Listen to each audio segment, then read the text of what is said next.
officials have fled. The court had departed overnight, but somehow no one had felt quite ready to tell the emperor this. So the emperor realizes that the situation is hopeless.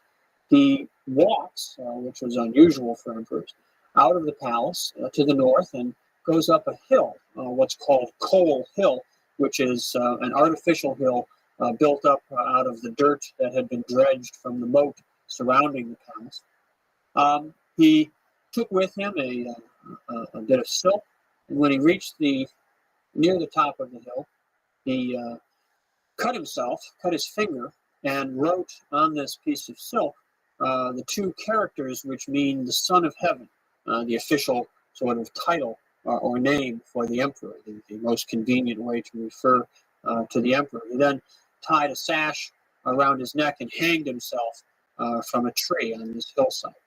And that brought the rule of the Ming Dynasty effectively to an end.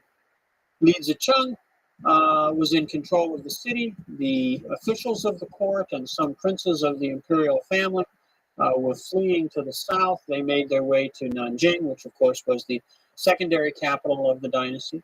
And they did hold out there for a while. There's efforts to proclaim a successor, but as we'll see, none of those will really work out.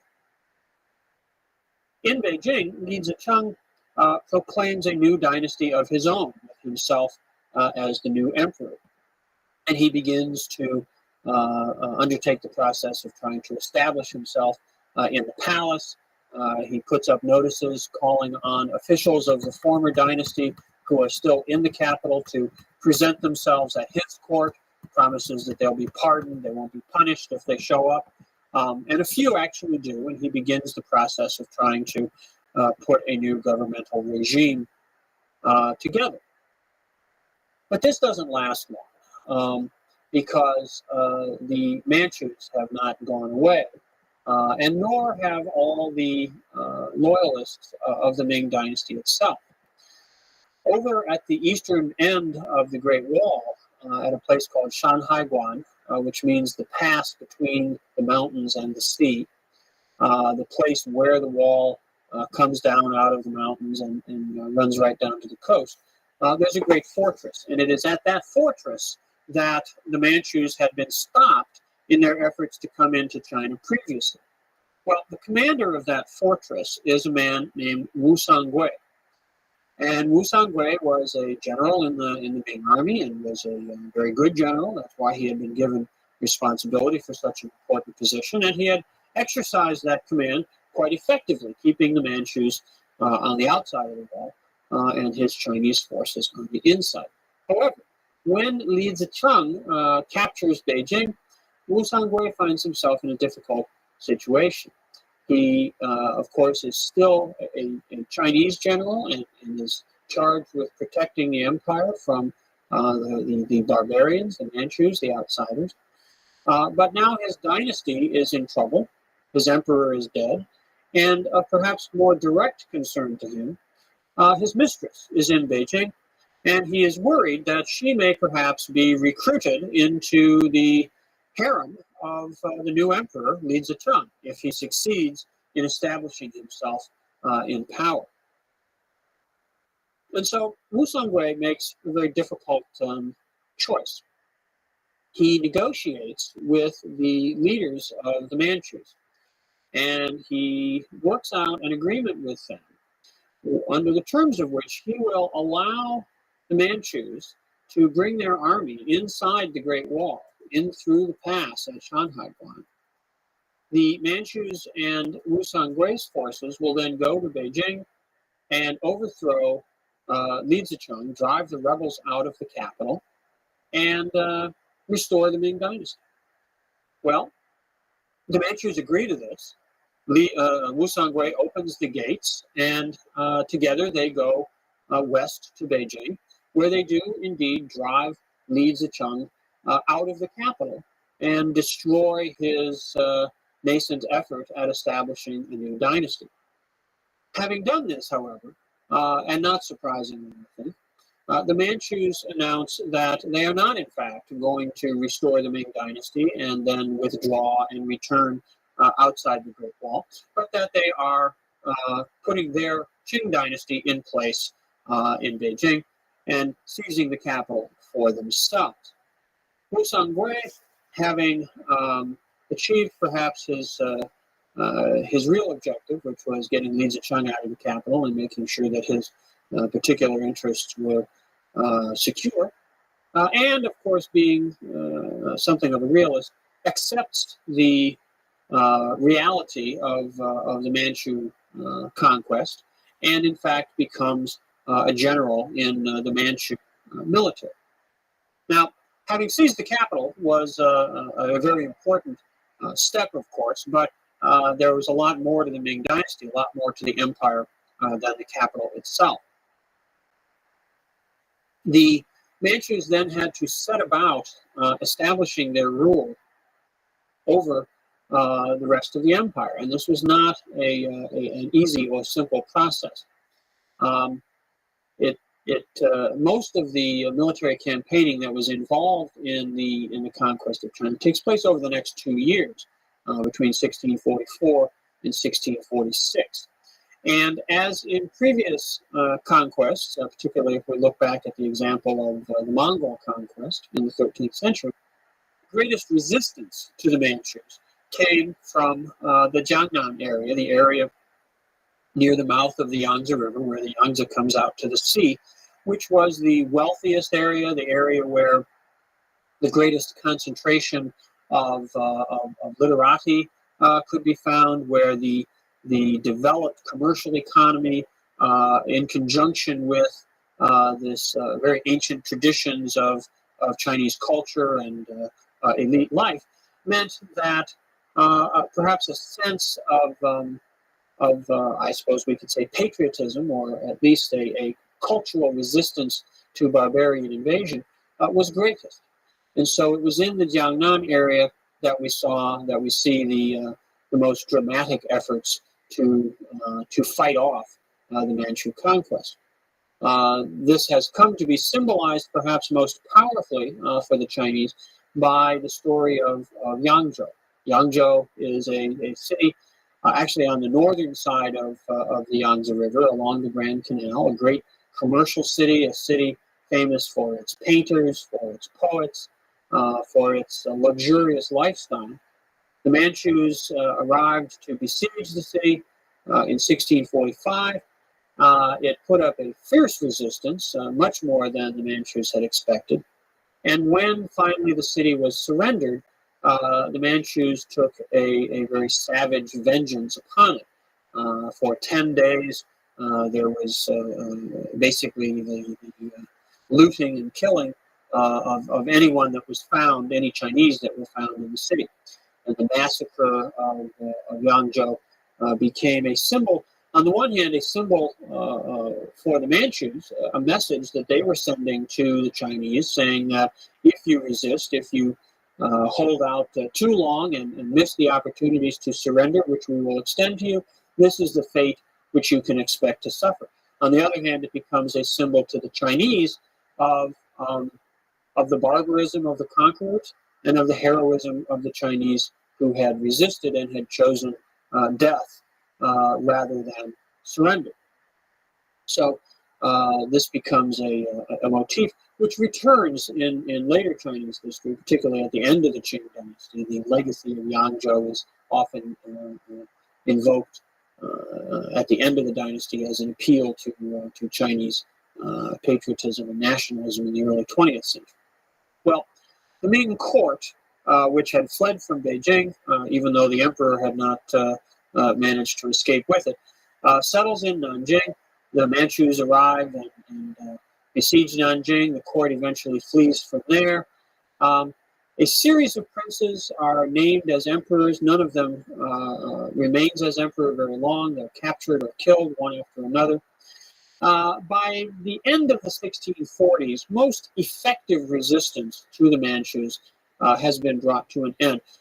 A remnant of the court flees to the far southwest, and the last claimant to the imperial throne, the last sort of direct, legitimate successor to the title of emperor for the Ming, actually flees the country and goes into what is now Burma, and remains there as a kind of exile until 1660, by which time the Manchus are firmly in control of the southwest, and they negotiate an agreement with the Burmese rulers under the terms of which the last of the Ming royal family is returned to China, turned over to the Manchus, given a very nice banquet, and then executed.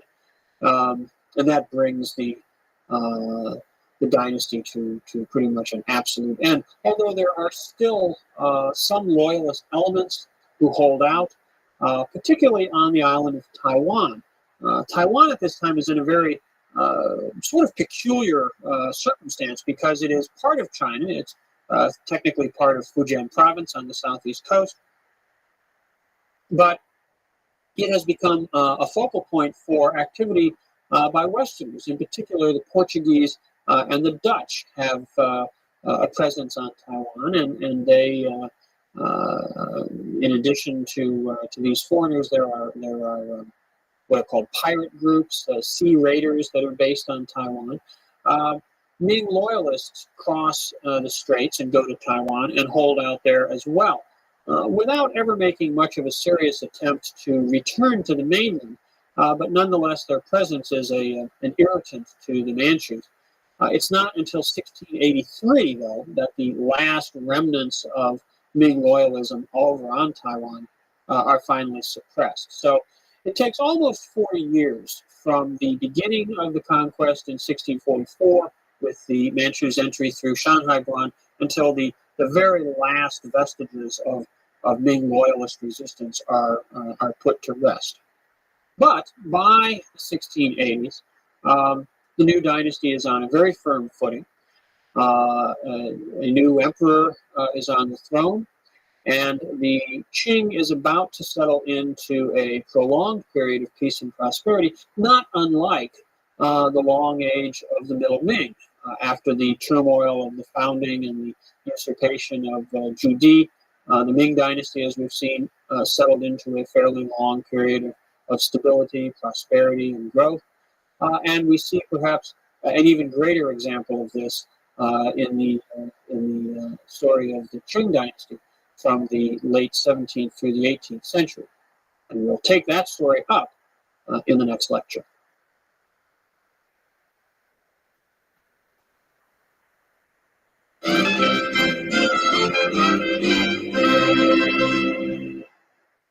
The Manchu people conquered China in the middle of the 17th century. They came across the Great Wall with the connivance of the Chinese general Wu Songwei in 1644, and after seizing the capital and fighting campaigns over the next couple of years in central China, they basically were in control of the empire. Certainly, by the time the last claimant to the Ming throne was executed in 1660, the dynasty was essentially secure. In 1661, the first emperor of the Qing dynasty, called the Shunzhi Emperor, died and was succeeded by one of his sons, who began a series of only 3 emperors who would preside over the empire for the next 135 years. The reigns of the Kangxi, Yongzheng, and Qianlong emperors cover the central part of the Qing dynasty, and in some ways, these 3 emperors represent the greatest achievements of not just the Qing dynasty, but Chinese civilization in general. The peace and prosperity and stability over which they presided was also a great age for culture and art and literature and many of the other things that we identify with the greatness of Chinese civilization.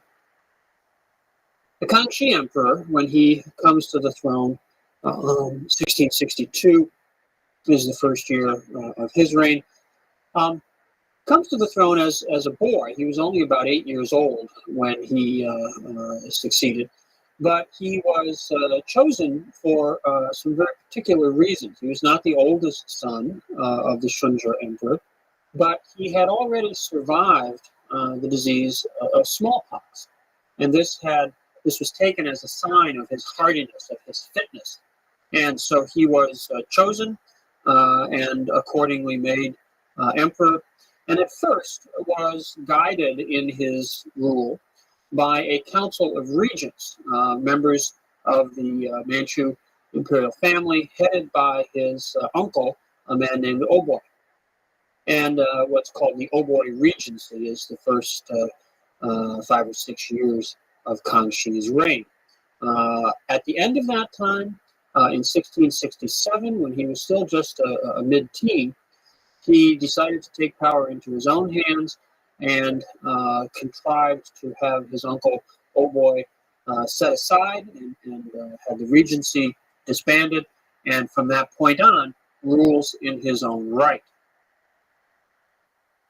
He comes to power in his own right. He begins to exercise his authority directly at a time when apparently things were stabilizing and the dynasty was going to settle into its sort of normal course. But in the 1670s, he does face what is the most serious challenge to the power of the Qing dynasty, certainly since its establishment, and what will be the last serious challenge to it until the middle of the 19th century. What happens is that Wu Songui, who we've talked about earlier, Wu Songui was the Chinese general in command of the fortress along the Great Wall that was keeping the Manchus out, and it was his decision to try to ally with the Manchus to drive the peasant rebels led by Li Zicheng out of Beijing in the summer of 1644 that allowed the Manchus to come in and get the conquest really underway. He had been rewarded for his cooperation with the Manchus by being given a very large territory in southwestern China, essentially as his own sort of feudal domain. And a couple of other important Chinese generals who had cooperated with the Manchus had been similarly rewarded. They had held these now for some 30 years, but in the 1670s, perhaps in anticipation of generational change, would these territories be handed on to their heirs? The Manchus tried to recover direct control of this part of southwest China, and this triggered a rebellion. And Wu Songui becomes the leader of this rebellion. It's sometimes called the Rebellion of the Three Feudatories, because Wu and the other two generals rose up to defy the power of the dynasty. Other Chinese military forces in South and Southwest China joined in with this rebellion, but not all of them, and not Chinese armies elsewhere.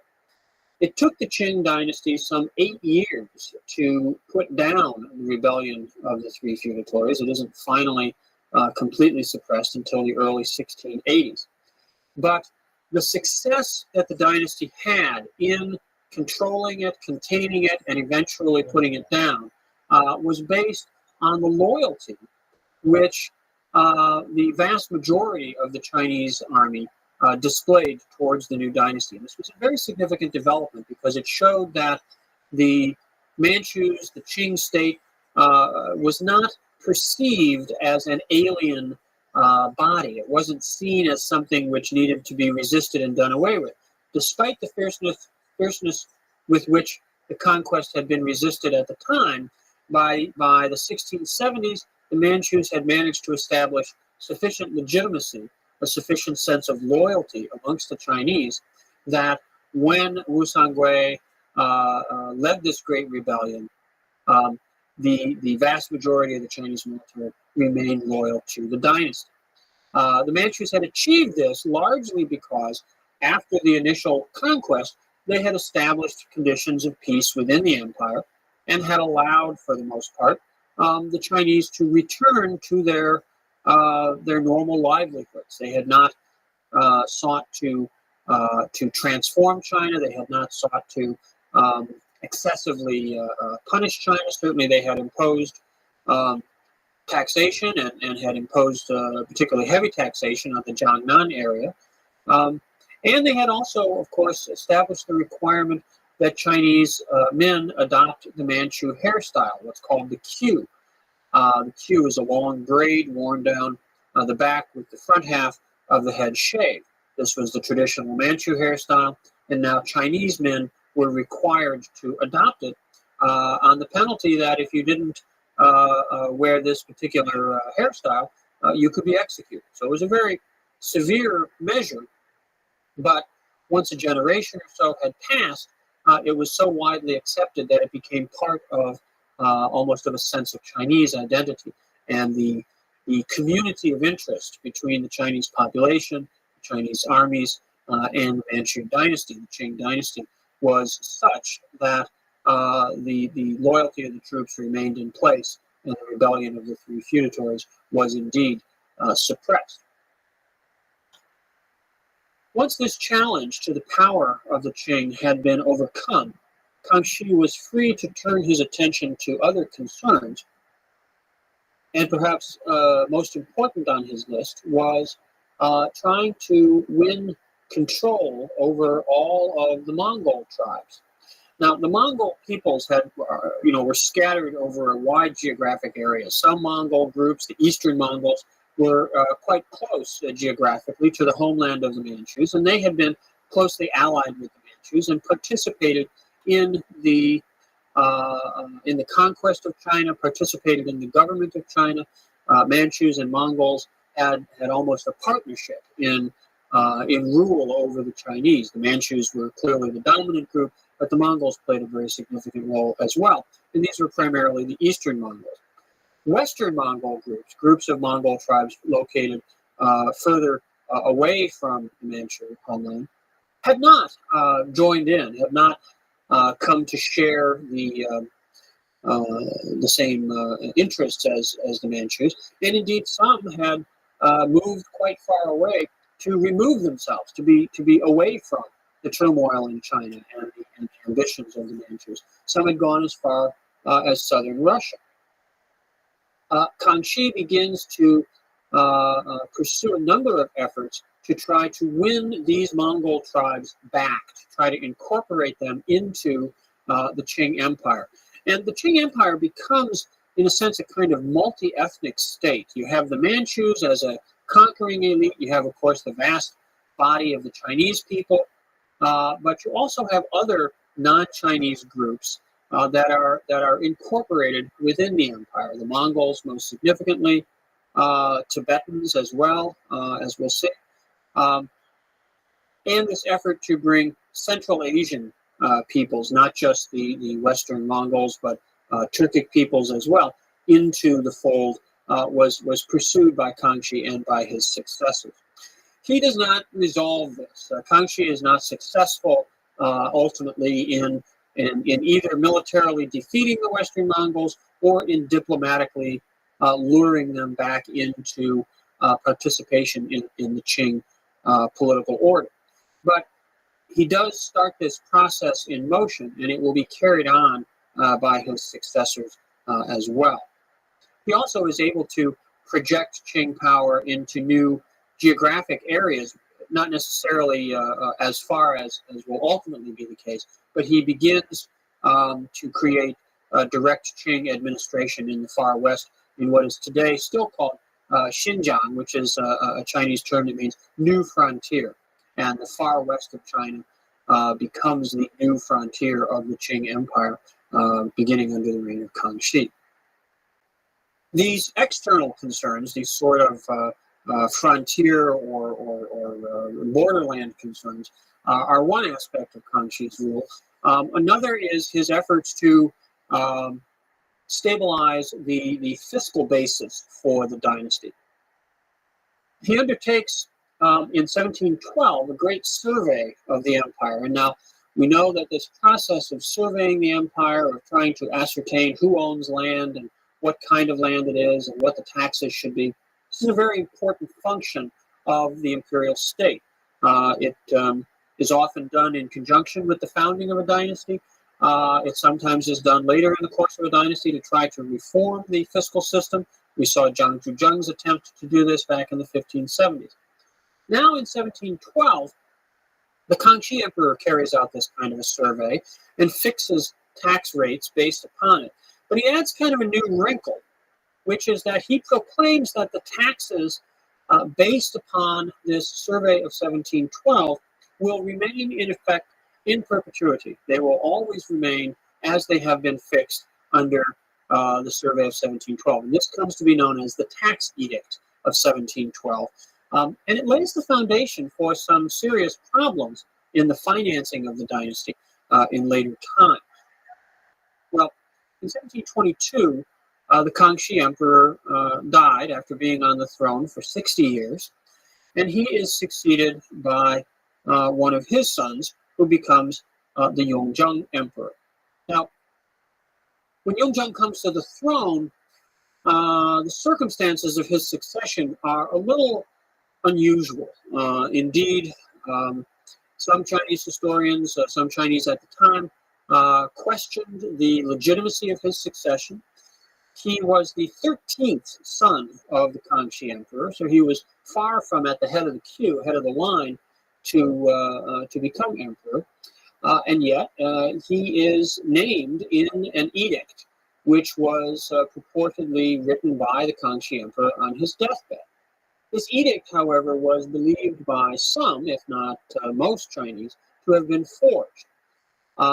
The conduct of the Yongzheng Emperor after coming to power was also a little tended to generate a certain amount of suspicion as well, because he had very bad relations with most of his other brothers, and he had almost all of them. There were only one or two with whom he seemed to get along very well. He had almost all his other brothers either imprisoned, exiled, or in some instances murdered. So, however he came to the throne, the perception was that it was not necessarily the most proper of successions.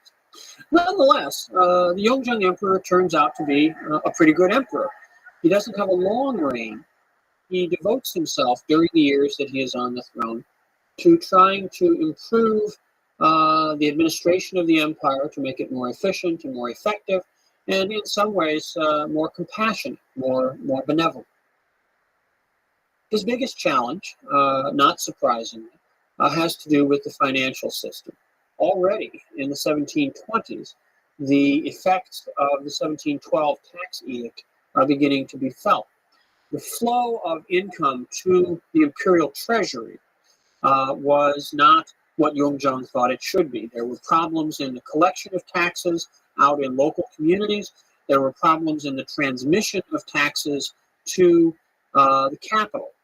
Taxes would basically be collected on a local level, forwarded up to a provincial level, consolidated there, and then shipped off to the court, to the capital in Beijing. Financing for local administration was then, in theory at least, to be returned from the imperial treasury to the provincial, and from the provincial to the local levels. Well, these various stages of transfer were fraught with the potential for corruption and problems of various kinds. One particular issue, given that taxes were being paid in silver, was that some people's taxes were paid in relatively small quantities of silver. These were often melted down to be consolidated into bars of silver, which could be transported more simply. And there were a number of fees and charges and surcharges that were added on to cover the meltage fees and the loss that might occur in consolidating these. So that there were various irregular duties, irregular taxes that were being imposed by local officials. These taxes tended not to become part of the official records, tended not to make their way to the capital. And so Yongzheng was concerned about abuses of the system and about trying to improve the flow of income to the center, and to make sure that the court had the greatest degree of control over the tax system. So he tried to reform the system in ways which would eliminate some of the informal charges that were being imposed at the local And he did this by sending out officials from the court and sending out instructions from the court to local administrators. And he experimented with this in a couple of provinces in central China first to ensure that money that was collected was properly recorded, money that was submitted to the imperial treasury was properly handled, and he allowed the officials to retain a portion of revenues directly in the locality so that they could finance local administration without having to have money go all the way to the capital and then make its way all the way back. In the test provinces in central China, where these policies were explored, they worked very well, and he was very pleased with them in the 1720s. But when he tried to apply them on an empire-wide basis, he ran into a lot of resistance. And the reason for this was basically that the provinces where he had experimented with these reforms in central China were neither the richest nor the poorest part of China, a sort of cross-section or middle range of economic and social life. When he attempted to apply these policies in the wealthier areas, particularly along the coast, he ran into a lot of resistance, again, from local elites and from local officials who really wanted to have the informal control over revenue flow rather than more direct control from the central government.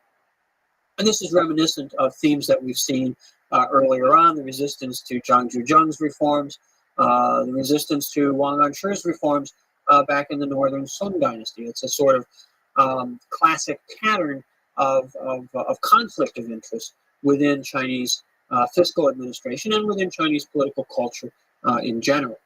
The Yongzheng emperor eventually becomes frustrated with his efforts to reform the financial system, and he abandons, in the early 1730s, his efforts to impose this new regime and sort of acquiesces in the informal charges that are being imposed in local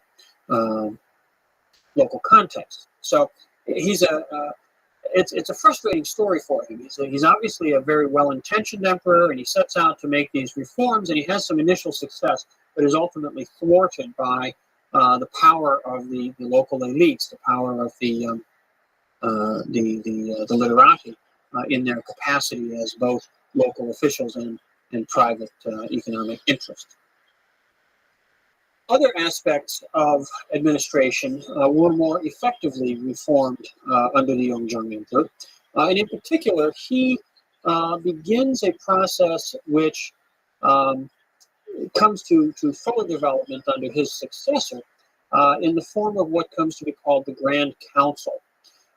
In the Ming Dynasty, we talked about the functioning of the Grand Secretariat after 1380, when the first Ming Emperor, Zhuge had abolished the position of chief minister and had assumed those functions for himself. Later in the Ming Dynasty, the Grand Secretariat emerges as sort of the principal center of political activity, of policy debate and policy formulation within the Ming government. The Grand Secretariat continues to exist in the Qing Dynasty, but it comes to be supplanted in its central political function by what we call the Grand Council, which was perhaps an even more informal body than the Grand Secretariat itself.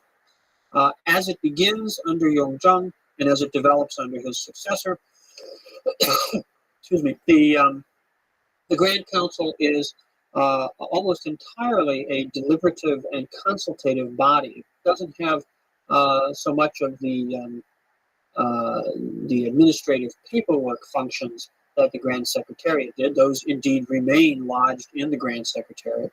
And the Grand Council becomes more purely a policy debating forum. It doesn't have a fixed membership. Individuals are appointed to serve on the Grand Council. They serve at the pleasure of the emperor.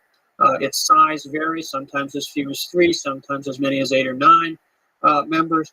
But it becomes the most critical decision-making entity within the Chinese administration. And this has begun under Yongzheng.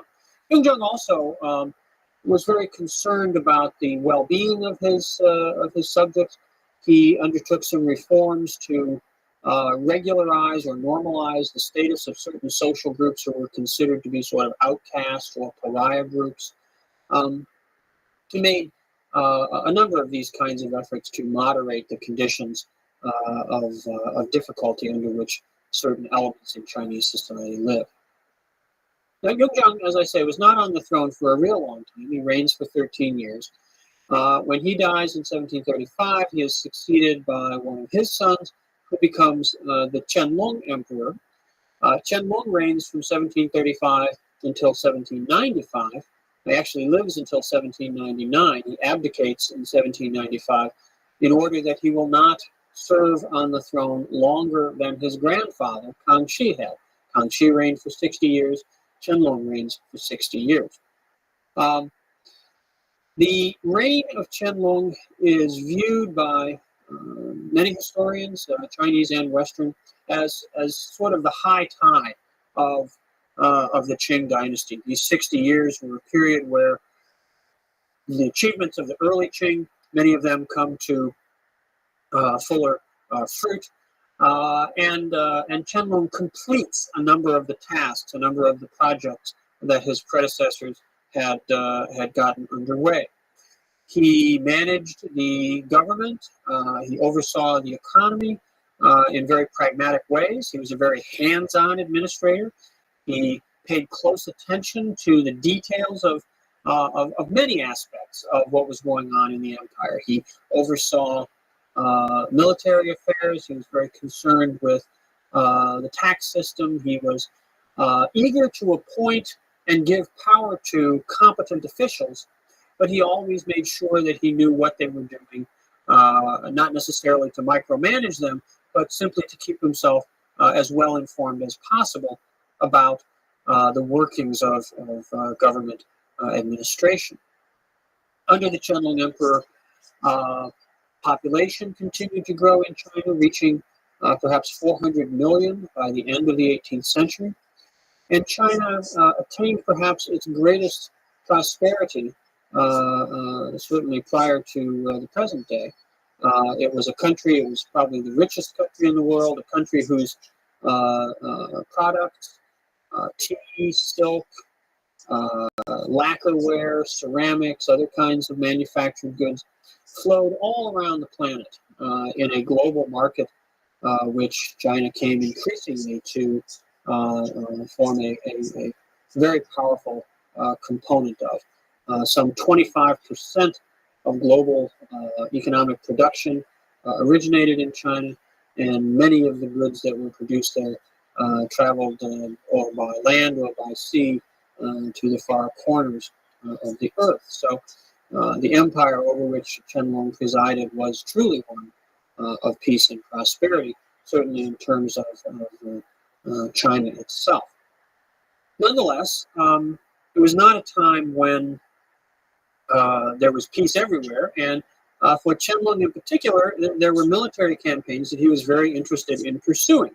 He was able to complete, through these military campaigns and through diplomatic initiatives as well, the process of bringing all the Mongol tribes into the empire, the Western Mongols, sometimes called the Zhongars, finally, by the 1770s or so, submit to the authority of the Qing. They return to Chinese territory or to Qing territory in the far west, and they pay their respects. They pay their sort of feudal duties to the Qianlong Emperor, and he receives them in special ceremonial sites built to specifically to perform these functions. Qianlong pursues a policy, a very careful policy in dealing with defeated rivals, of paying them great honor and great respect. He gave them official titles. He often bestowed great wealth upon them.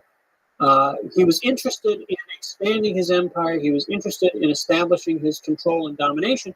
He was not interested in destroying and humiliating his enemies. He wanted to bring them into the empire, and then once he had them in the empire, he wanted them to be successful, prosperous participants in this great, all-encompassing sort of vision that that the Manchus had.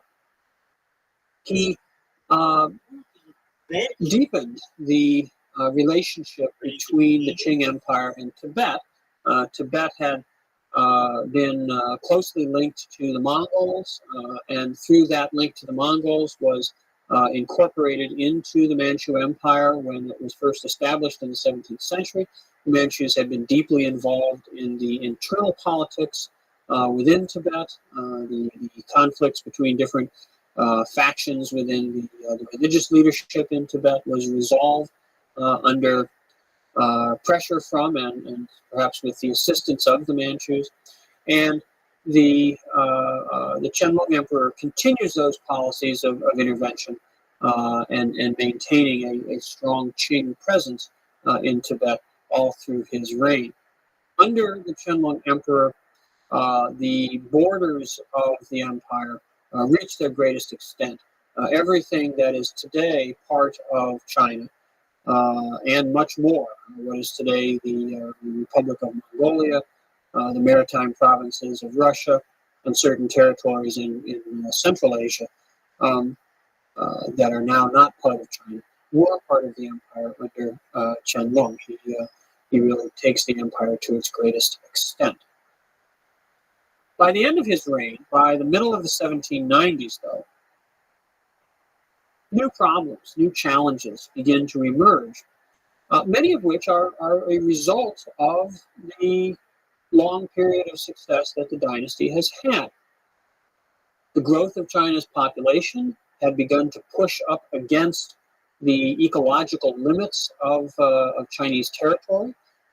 The amount of land which was available to sustain the population couldn't be expanded, and the intensity of its exploitation had limits that were based upon the very surplus of labor that was available for farming.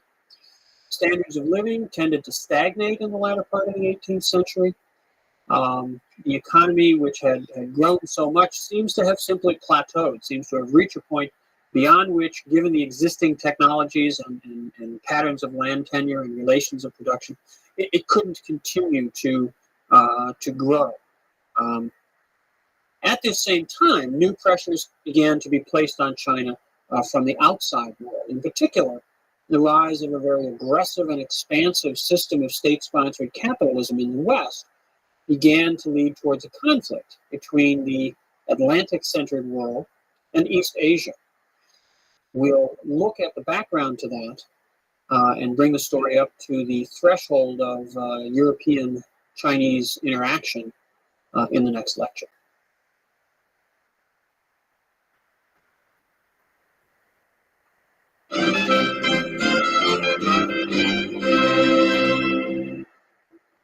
At the end of the 18th century, both China and the West were poised on the edge of a new era in world history.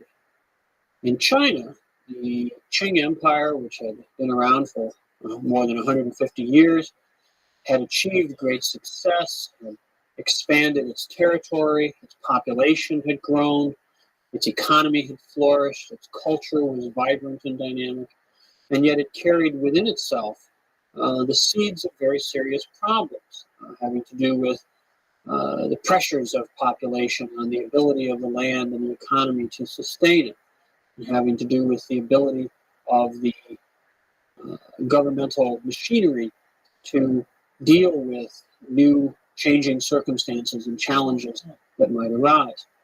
In the West, the end of the 18th, beginning of the 19th century, is a period where trends and developments that have been taking place, again, both in the economic realm and in cultural and political life, were about to usher in a new age of expansion, of the projection of power, both in terms of trade and commerce, and in terms of military and political domination.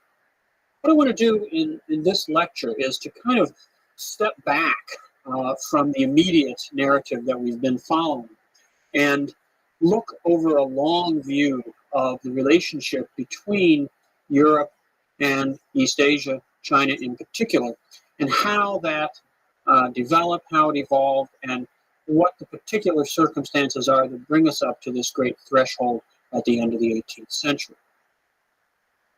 East Asia and the Mediterranean world, which might be a good way to think about Europe to begin with, have had a long history of trade and contact. We know that overland exchanges and maritime trade goes back at least to the time of the Roman Empire in the West, and probably long before that as well. But certainly by the time of Rome, Western products showing up in China, and Chinese products showing up in the Mediterranean realm. Roman glassware in particular has been found in tombs dating from the Han period in China. Chinese silk was traded in the markets of Rome and found in the graves, particularly of the wives of Roman senators. Chinese records, the written historical documents of the Han and other early times, mention representatives from a place called Rum arriving at Chang'an, the great imperial capital. These may not have been representatives of the Roman government, but were more likely traders, and perhaps were even intermediaries who were simply bringing Roman products, Roman commodities to China. But nonetheless, it indicates that the Chinese were aware of the existence of the Mediterranean world, were aware of other great states, other great empires located far away, but nonetheless with whom they were in these long-term exchange relations. During the age of Islamic expansion, when we get down to the 7th century, the linkages that had been established between the West and East Asia were certainly disrupted. Christian Europe was isolated, was cut off from much of the rest of the Eurasian landmass by the movement of Islamic armies out of the Arabian Peninsula into the Middle East, into Persia, across North Africa. This resulted not in a complete rupture of trade, but certainly in breaks in other kinds of communication links. Commodities, goods, material things continued to travel, but knowledge, information, seems not to have been carried along to quite the extent, perhaps, that it had been earlier. Goods from East Asia, particularly China, were still traded overland along what we call the Silk Road through Central Asia and down through Persia and into the Eastern Mediterranean. And maritime networks stretching from the Pacific through Southeast Asia, across the Indian Ocean, continued certainly to function quite dynamically. Arab traders from the Persian Gulf, from the Red Sea, began to go from the Middle East across the Indian Ocean around Southeast Asia and began arriving in increasing numbers on the South China coast in the 7th century, bringing with them their new religion, the teachings of Islam, and indeed a mosque is founded in Guangzhou, the great southern trading port, sometimes known as Canton, around 670, not long after the great age of Islamic expansion had begun. In Chang'an, now known as Xi'an, a great mosque also was established, this to serve communities of Arab traders coming overland across the Central Asian routes, also late in the 7th century. These outposts of Islam, these termini for the maritime and overland trading routes, remind us that while trade continued, it was perhaps in somewhat different hands. The Arab traders now came to control and participate in the commercial exchanges, both overland and on sea, bringing goods and of various types from China, from Southeast Asia, all the way to the frontier with Christendom at the end of the Mediterranean, at the eastern end of the Mediterranean. From there, these goods tended to cross over into the hands of the Venetians, who dominated the commercial trade of the eastern Mediterranean in terms of bringing goods from the markets of Damascus or Alexandria or Aleppo into the Western European economy. Now, as we've noted earlier, during the age of the Mongol conquests, when Mongol armies spread out from Central Asia and extended their power over Persia and over other parts of the Middle East, into Russia, China, Central Asia, all under the control of the Mongol people. This created conditions which allowed travelers, merchants, to cross the Eurasian landmass in greater security than had previously been possible, particularly during the age of disruption and the tensions and frictions between Islam and Christianity in the West. Representatives of the church, particularly the Catholic Church, made their way across the trade routes and brought back accounts of China. And traders, like the Polo family that we've talked about earlier, Marco Polo, his father and uncle, made journeys across from the Mediterranean to China, to East Asia, not in great numbers, but at least in sufficient numbers so that their economic impact was noticeable, and that some individuals, like Marco Polo, left written records of these journeys and these cultural encounters. So the Mongol age was one in which communication resumed to a somewhat greater degree, while the flow of goods continued. There were even, of course, brief hopes during the Mongol period for some sort of Christian-Mongol alliance against Islam. The myths about Prester John, the supposed Christian ruler of a kingdom in Central Asia, fueled a lot of interest in Western Europe in what was going on with the Mongols and what was going on at the other end of their empire. These didn't prove to be particularly substantive. The alliance between Mongols and Christians against the Muslims never really materialized, and history went on its way in the Middle East without this this connection really amounting to much. Nonetheless, the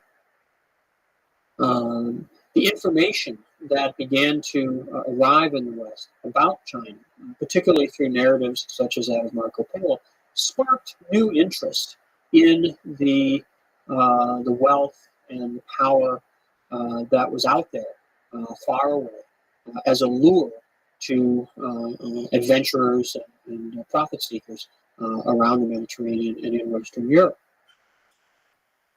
By the 15th century, although the age of Mongol domination had passed away, Westerners had a better sense of what was going on in East Asia, but they wanted to find ways to learn more and to get better access. The Portuguese, in particular, come to play a very significant role in this process. Now, the Portuguese, of course, are positioned at the far west of Europe. They're outside the Mediterranean, facing out on the Atlantic. They were not in a position to be particularly competitive with the Venetians. The Venetians controlled much of the trade in spices that came in from Southeast Asia, across the Indian Ocean, up through the Persian Gulf and the Red Sea, and then into the Mediterranean zone, where the Venetians profited greatly from this. But for a variety of reasons, the Portuguese decided that they would like to perhaps make an end run around the dominance of the Venetians in this trade and seek a more direct access to the sources of wealth in the Far East without dealing with middlemen. The problem, of course, was that they had to deal with Africa. Africa, they didn't really know how big it was. They didn't know how to get around it. They didn't know if it was possible to get around it. And so they began in the 15th century a very systematic process of exploration, going down the African coast, charting the coastline, charting the waters as they went, and then returning to Portugal to report on what they had learned, to add more information to a growing database, and then to launch new expeditions that would go a bit further and gain a bit more knowledge and bring that back. There was a lot of excitement in the mid-century when they finally made their way around the great western extension of Africa and thought that they could head east. But of course, they then ran into the southern extension of Africa, and that led to further decades of exploration. Finally, in the 1490s, they make it around the southern Cape of Africa and into the Indian Ocean. And by the mid-90s, managed to get to the west coast of India. That results in the Portuguese having now direct access to the trading systems of Asia, of the Indian Ocean, Southeast Asia, and beyond. What they found, however, was that they could not simply arrive on the scene and take over. They weren't strong enough, they weren't powerful enough to assert dominance over the existing trading system. In 1511, they attacked and seized the port of Malacca, which is down on the Malay Peninsula, one of the key trading centers in Southeast Asia. They hoped that this perhaps would put them into a dominant position. But again, they found that even control of this very crucial entrepot was not sufficient to give them the kind of control that they hoped for. They seem to have thought, in perhaps a somewhat arrogant way, that simply arriving on the scene would be sufficient for them to assert the superiority of themselves, of the West, of Christian civilization over the Asians. But that proved not to be the case. Instead, what they realized eventually, certainly as we move on into the 16th century, was that there was tremendous wealth to be made, not by taking over and dominating the spice trade from Southeast Asia all the way back to Europe, but by participating in the local trading networks of the Indian Ocean, of Southeast Asia, and of East Asia, what comes to be called the country trade. And within these local trading networks, they began to carry cargoes, to establish a presence in ports all over the region, and to do most of their economic activity within the local context, going back to Europe only occasionally, and even then making most of their money not from the transportation of goods over these very, very long distances, but from the shorter trading excursions that they made within Asia. The Spanish followed suit. The Dutch and the English, beginning around 1600, also established trading companies to manage their affairs in Asia, and became part of the same process, not of establishing dominance, but of becoming participants in a trading network, a trading system, which was so extensive and so lucrative and so wealthy that there was enough for all of them to find profitable roles within it.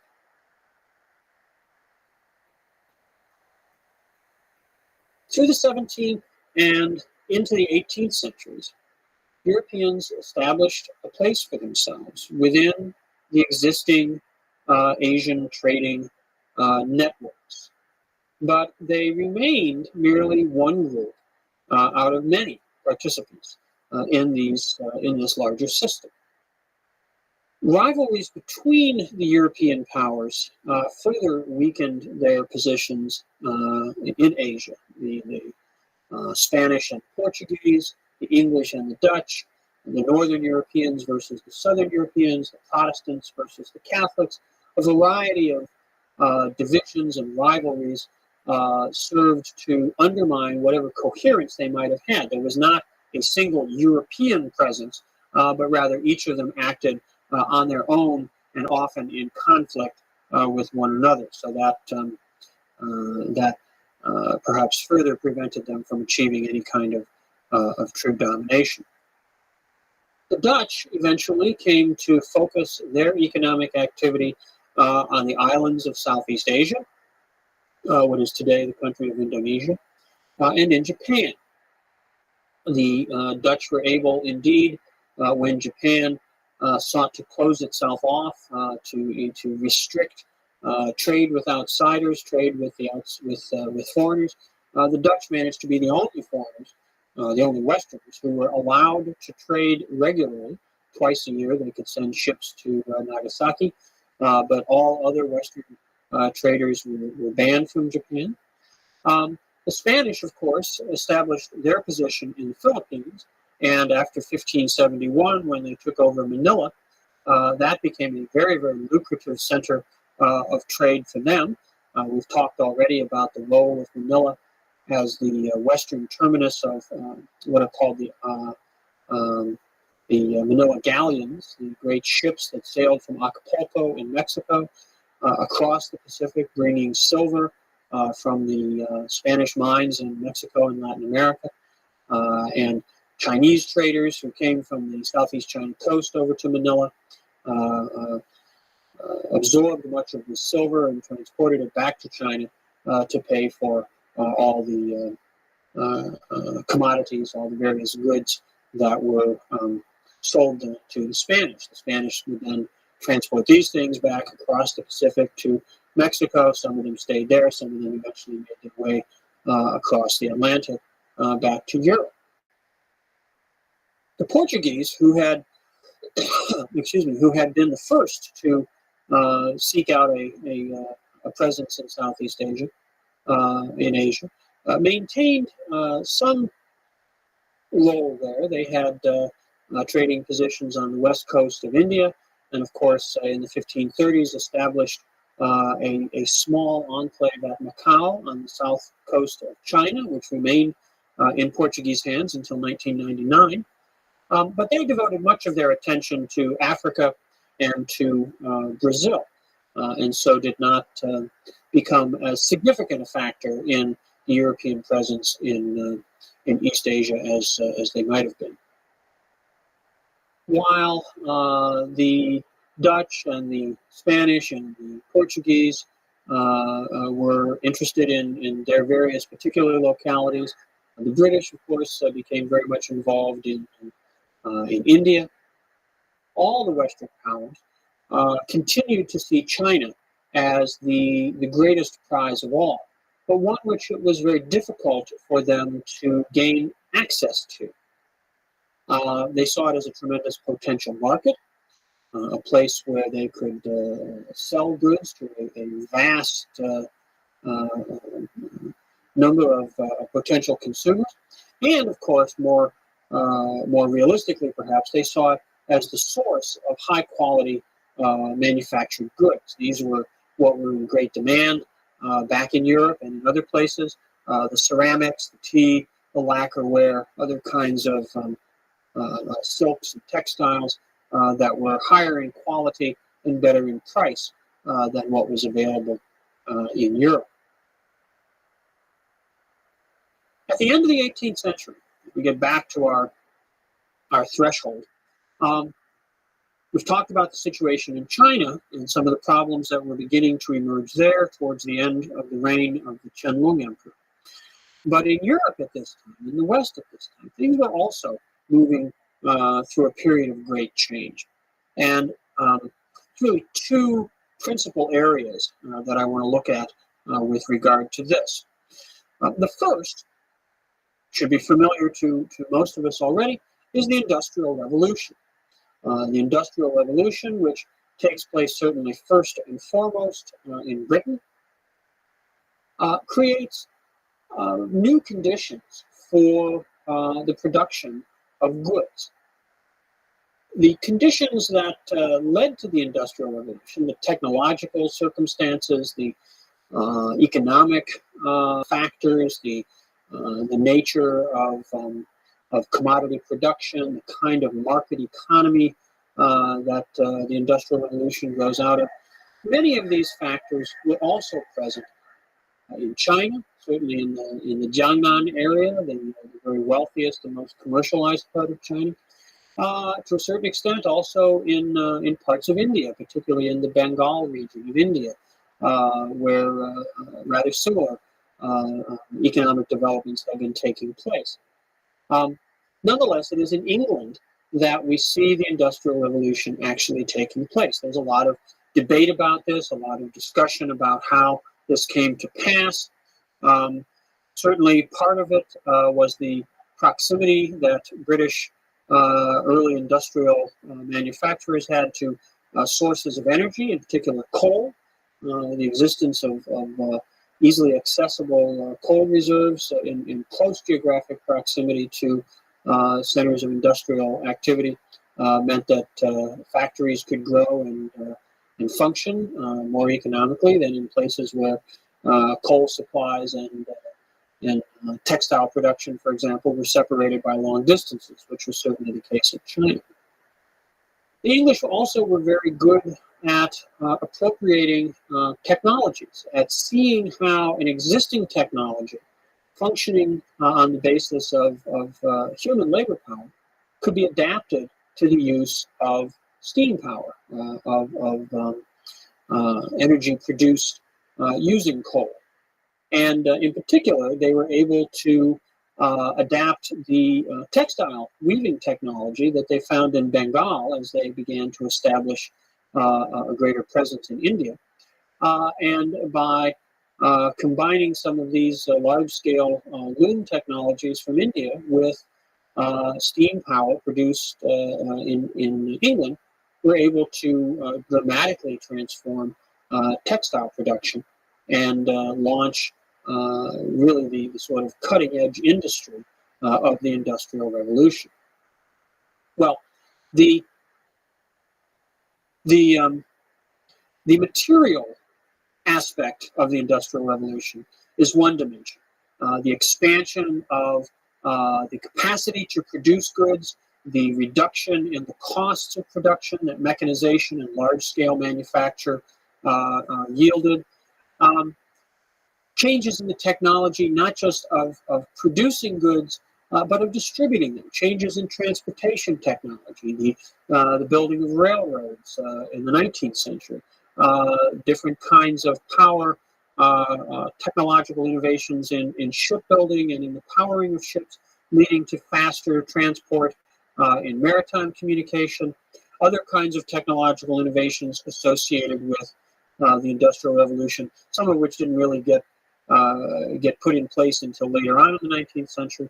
But all as a package, this material dimension of the Industrial Revolution creates a whole new platform for the production of wealth and the dissemination of those products into a global market. It changes the role that Europe had within the larger global system from one of essentially consuming manufactured goods produced elsewhere to producing cheap manufactured goods, which they then needed to market elsewhere. In conjunction with this material dimension, though, and certainly playing a very, very powerful role in this overall process, is the rise of a new ideology in the West. And this is the ideas that we associate perhaps most classically with the work of Adam Smith. It was in 1776 that he published his book, The Wealth of Nations. And in that, Smith argues that governments should basically refrain from intervention in the economy as much as possible and allow markets to function freely. Now, this was quite a transformation, quite a change. The dominant mode of economic activity, if you will, certainly in terms of large-scale international activities, had been what's called mercantilism. Mercantilism was essentially state-sponsored capitalism. If we look particularly at the question of the relationship between Europe and Asia, we can see a couple of classic mercantilist enterprises in the Dutch and English East India companies. These were royally chartered companies formed within just a couple of years of each other, around 1600 to 1603. And they had managed the trade between either Holland or England and the Far East. The English East India Company had come to concentrate its activities more and more in India, while the Dutch East India Company had concentrated its activities more and more in the islands of Southeast Asia. But they were very comparable in terms of their sort of organization and their animating principle. For Adam Smith, this was not the way to go. This was not the most effective way to promote trade and commerce. Now, of course, writing in 1776, the Industrial Revolution was barely getting underway. He was not really talking about the kind of industrial capitalist enterprise which becomes characteristic of the 19th century. And yet, the ideas of free trade which Smith enunciates really become most effective when they are placed in conjunction with the growth in the material capacity for production that the Industrial Revolution brings about. And so, at the beginning of the 19th century, what we find in the West, and most particularly in England, is a very potent combination of a developing industrial economy capable of producing goods in large quantities at relatively low prices, needing access both to raw materials and to markets for those manufactured goods, and possessing in conjunction with that capacity an ideology of free trade, which argues that markets everywhere should be open to everyone, and that the British, as international traders, should be able to go where they wish and deal with whomever they wish on terms basically of equality and open access. This is a very, very powerful ideology that challenges the existing dominance of the great trading companies and suggests that if the state is involved at all, it should be involved solely to the degree of creating those conditions which allow private economic interests to maximize themselves. Well, the British were trading with China already, but they wanted to trade more. They wanted to trade more with everyone. At the end of the 18th century, and as they moved into the beginning of the 19th century, they were looking for a way to break in, if you will, to the Chinese market. They had been buying things from China for a long time. This was the basic economic relationship between China and the West for centuries, that the Chinese had things, the Westerners came and bought them, and they bought them using silver. Silver flowed into China steadily over the centuries from the 16th century down to the end of the 18th century, beginning of the 19th century. The British needed some way to change that, to break that established pattern, to overcome that existing relationship. At the beginning of the 19th century, they found a way to do so, and we'll see how that story unfolds in the next lecture.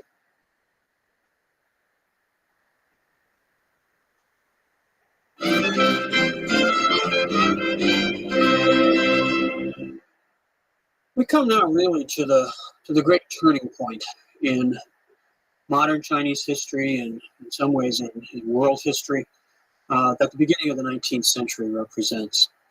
From this point until really very recent times now, the story of Chinese history that we've been following goes on to a rather negative decline, a rather negative trajectory. Problems arise, have been building up both within China and coming to China from outside. And it is at the beginning of the 19th century that we really begin to see these manifest themselves in much more serious ways. The end of the reign of the Qianlong Emperor in the mid-1790s is a good marker. It's a convenient, historically, sort of line of delineation, demarcation, where we can see that the very successes that the dynasty had achieved have begun to bear negative fruits. Population growth, which was, of course, a sign of the prosperity and the stability and the peace of the Qing Empire, which had been quite rapid, brought up to about 400 million people by the beginning of the 19th century, has started to push against available resources. The food supply, the land available for cultivation, simply reaches a point that it can't yield much more, given the existing technologies and forms of cultivation and organization. The elites, whether they were the traditional elite of merchants, of literati, or the new elites of merchants, were very conservative, very concerned with protecting their wealth, their economic interests. We've seen, particularly for the literati, how repeatedly in the late imperial era of China, they had resisted efforts by the state to rationalize fiscal administration, to extract greater revenues from private sources. At the beginning of the 19th century, the strength of the literati elite remains very, very powerful. And with the passing of the Qianlong Emperor, we get a succession of emperors. We move into a period where, although there are still good emperors, they're not as powerful, they're not as charismatic, they're not as dynamic as Kangxi and Qianlong in particular had been. Frustrations, resentments amongst the populace begin to manifest themselves in the form of rebellions. It had been a long time, over a century, since there had been large-scale insurrections, popular movements directed against the Qing. But beginning late in the 18th century and then accelerating in the beginning of the 19th century, new forms of mystical movements amongst the peasantry, new forms of popular insurrection begin to break out, targeting both private interests, local landlords, local wealthy families, and the representatives of the state, the local officials. As we've noted, the international context was also shifting. Trade becomes the great question. We've talked in the last lecture about the Industrial Revolution, about the rise of the doctrines of free trade, particularly flowing from the thought of Adam Smith. And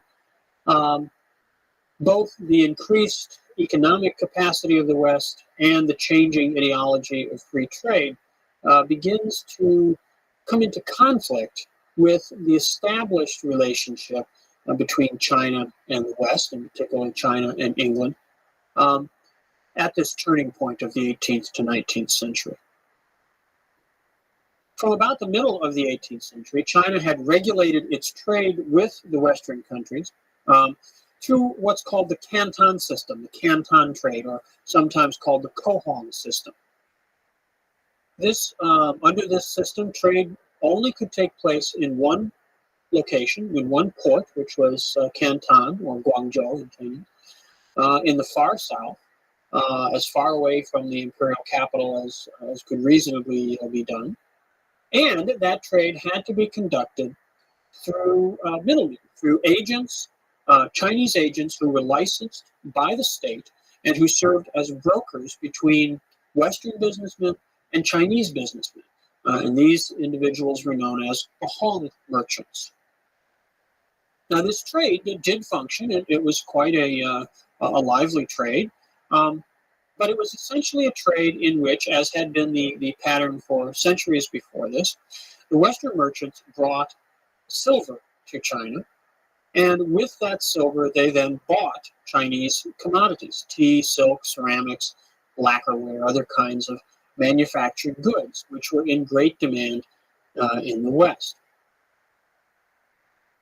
This regulated system, this controlled system of trade, was quite satisfactory to the Chinese. They were certainly making a lot of money, and they had good outlets for their manufactured goods.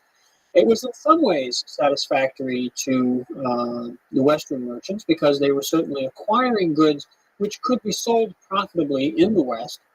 But there was a sense that there was still great untapped potential, that there was still a tremendous amount of wealth to be had in dealing with China, if only a way could be found to sell the Chinese something which the Westerners had, which the Chinese wanted, and which the Chinese themselves would be willing to pay for, to pay perhaps not just in trade goods, but in silver, to reverse the flow of silver into China and start to balance it out a little better between the Europeans and the Chinese. In 1792, and again in 1816, sort of before and after the Napoleonic Wars, the great age of disruption in European affairs, the British sent diplomatic missions to China to try to open trade relations, or to try to establish what the British thought of as normal diplomatic intercourse and commercial relations between England and the Qing government. In both instances, these missions were received very politely, but were told essentially that the Chinese were simply not interested. There's a very famous letter that the Qianlong Emperor writes and sends to King George III, in which he thanks the British king for his interest, but says, we have everything that we need within our empire. We have no need for the shoddy goods that you can offer us. We welcome you to come and trade with us, but it has to be on our terms and in our way. Well, this was considered really unacceptable by the British, who were increasingly fueled by the passionate ideology of free trade, and saw the Chinese as being not simply reluctant to enter into a proper trading relationship, but completely anachronistic. Indeed, essentially began to see the Chinese as barbarians for their refusal to recognize the desirability and the legitimacy of an international trade regime based upon the ideas of Adam Smith. The key to all this remained the question of what did the British have that the Chinese might want to buy. And after about 1816, after the Napoleonic Wars are over and the British are able to sort of devote their attention to all this more seriously again, they finally come up with the key that unlocks the door to the wealth of China. And that key proves to be opium. Opium was a substance that was already familiar to the Chinese. It was produced in relatively small quantities in the far southwest of China. It was known as a medicine, a substance that could be used for certain particular utilitarian purposes for a very long time. Its non-utilitarian purposes, its non-medicinal purposes, had also been known and recognized in China for a long time. And indeed, one of the things that the Yongzheng Emperor had done back in the 1730s as part of his sort of social legislation was to impose regulations on opium, to restrict its use, to outlaw it as a recreational drug. So the Chinese were aware of opium and aware of some of the problems that perhaps came along with it. What the British found was that as they came into possession of increasing territories in India, and particularly in northeast India around Bengal, that they found the environment there, the farming conditions there, particularly suitable for the cultivation of opium. Opium was already grown there. But what the British did was to first go about undermining the existing cotton industry, in part, of course, because they didn't want competition with their expanding cotton industry and textile industry in England, but also because they wanted to convert the land which was being used for cotton production to opium production. And so this was done very aggressively, very assertively by the British authorities. And this resulted then in them having access to a large and growing supply of opium. They then discovered, first in Southeast Asia and then much more extensively in China, that they could market opium, particularly to the poorest strata of society, although people on all levels of Chinese society came to consume opium.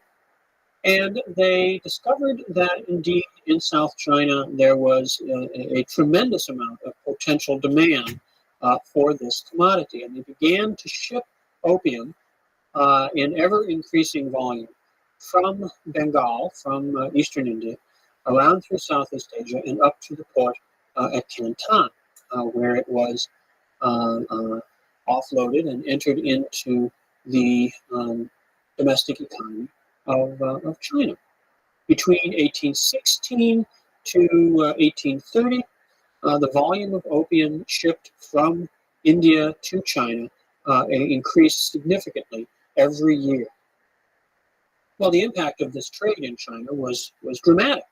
Millions of Chinese became addicted to opium. It became a tremendous social problem. People were not productive. People, the same kinds of concerns with crime and antisocial behavior that we associate with certain drug problems in contemporary society began to manifest themselves in southern China in the context of the growing opium trade. On an economic level, the British were demanding payment for opium in silver. And this had the effect quite rapidly of reversing the flow of silver. Silver had been flowing into China. China had run a positive trade balance in terms of silver with the Western countries for centuries. In the decades from the mid 18 teens to the mid 1830s, that completely reverses, and silver begins to flow out of China at a very rapid rate, so much so that it leads to economic disruptions throughout the empire and starts to cause all sorts of adverse ripple effects within the domestic economy. This, of course, comes to the attention of the government quite profoundly. By the 1830s, there were shortages of capital for investment. Prices were subject to dramatic fluctuation as the money supply was destabilized by the outflow of silver. And these kinds of economic effects, in addition to the adverse impact on social life that opium was having, began to be taken quite seriously by the Chinese government. The Qing state, however, was having problems dealing with these kinds of challenges. The government had become increasingly unresponsive. Conflicts, policy debates within the Qing leadership had bogged down. Efforts to deal creatively with problems were particularly frustrating because the bureaucratic mentality of always doing things the way they've always been done was quite strong. And so to try to propose new solutions, to try to find ways to address problems that weren't based on well-established precedent, this was very difficult. Revenues were declining. The outflow of silver and its adverse effects upon the economy meant that taxes were not being collected as extensively, and the capacity of the government to maintain its normal functions, to simply do things like maintain the infrastructure of the Grand Canal, which tends to silt up and needs to be dredged and maintained in various ways. Well, money for these kinds of activities began to become hard to come by, and this resulted in further problems. And of course, each of these problems, as it develops, only aggravates the existing ones, and the situation tends to go from bad to worse. Well, the Chinese realized that the opium trade was, in many ways, at the heart of their problems. It was a serious concern in terms of its social impact, and it was a serious concern in terms of its economic impact. And so the emperor began to seek ways in which to address this problem, seek ways to control the trade or indeed to eliminate it. Opium was, after all, illegal as a recreational drug in China. It was, of course, not not widely available in that sense in the West either. The West was certainly aware of the adverse effects. The British were very aware of the adverse effects of opium. The Qing government repeatedly protested to the British authorities, to British traders, and to the representatives of the British merchants about the evils of opium and its adverse effects on Chinese society and economic life. And the emperor then called for a debate amongst his officials about how best to deal with this problem. Many expressed their opinions. There's a very lively policy discourse around this. One individual in particular caught the emperor's attention, and this is a man named Lin Zexu. Lin Zexu was an experienced official. He had served in Central Asia in dealing with the security problems of that the Qing faced with the Muslim populations in Central Asia. And he had distinguished himself as an official who was able to be flexible and creative in dealing with problems, and who was concerned not merely with the formalities of effective government, but with addressing the needs of the subjects, addressing the needs of the people. Lin Zexu submitted a proposal, a memorial to the emperor, in which he suggested basically a two-track approach to the opium problem. On the one hand, he had a rather compassionate program towards individuals who had become addicted to opium. He advocated rehabilitation programs, in essence, sort of job retraining programs, things that sound very familiar to modern day social reformers, to address the bad effects that opium addiction was having on people, to help them to shake their addictions, to give them ways to achieve more functional, more meaningful lives, and basically to address the demand for opium through these kinds of programs. At the same time, the other aspect of his program was one of strict prohibition of imports and sales. This was, after all, already the existing law. He simply advocated that it be enforced quite stringently. He felt that a combination of attacking the supply of opium by going after those who were importing and selling it, and undermining the demand for opium by providing these various social and rehabilitation programs for addicts, that these two approaches would, in combination, serve to eliminate this problem. Well, the emperor was very impressed with Lin Zexu's memorial, and it was debated and discussed at court. And eventually, in 1838, Lin Zexu was named to be imperial commissioner in charge of eradicating the opium trade in Canton. He travels south from the capital to Canton in the winter of 1838 to 1839, and in 1839 is finally ready to launch a serious campaign directed at stopping the flow of opium into China. He takes a very direct approach to this. In Canton, the foreign traders had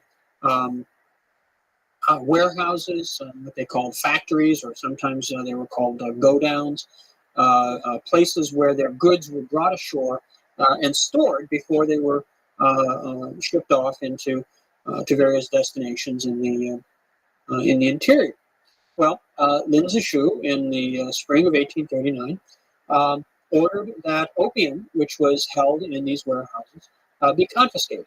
And a large quantity of opium was accordingly seized.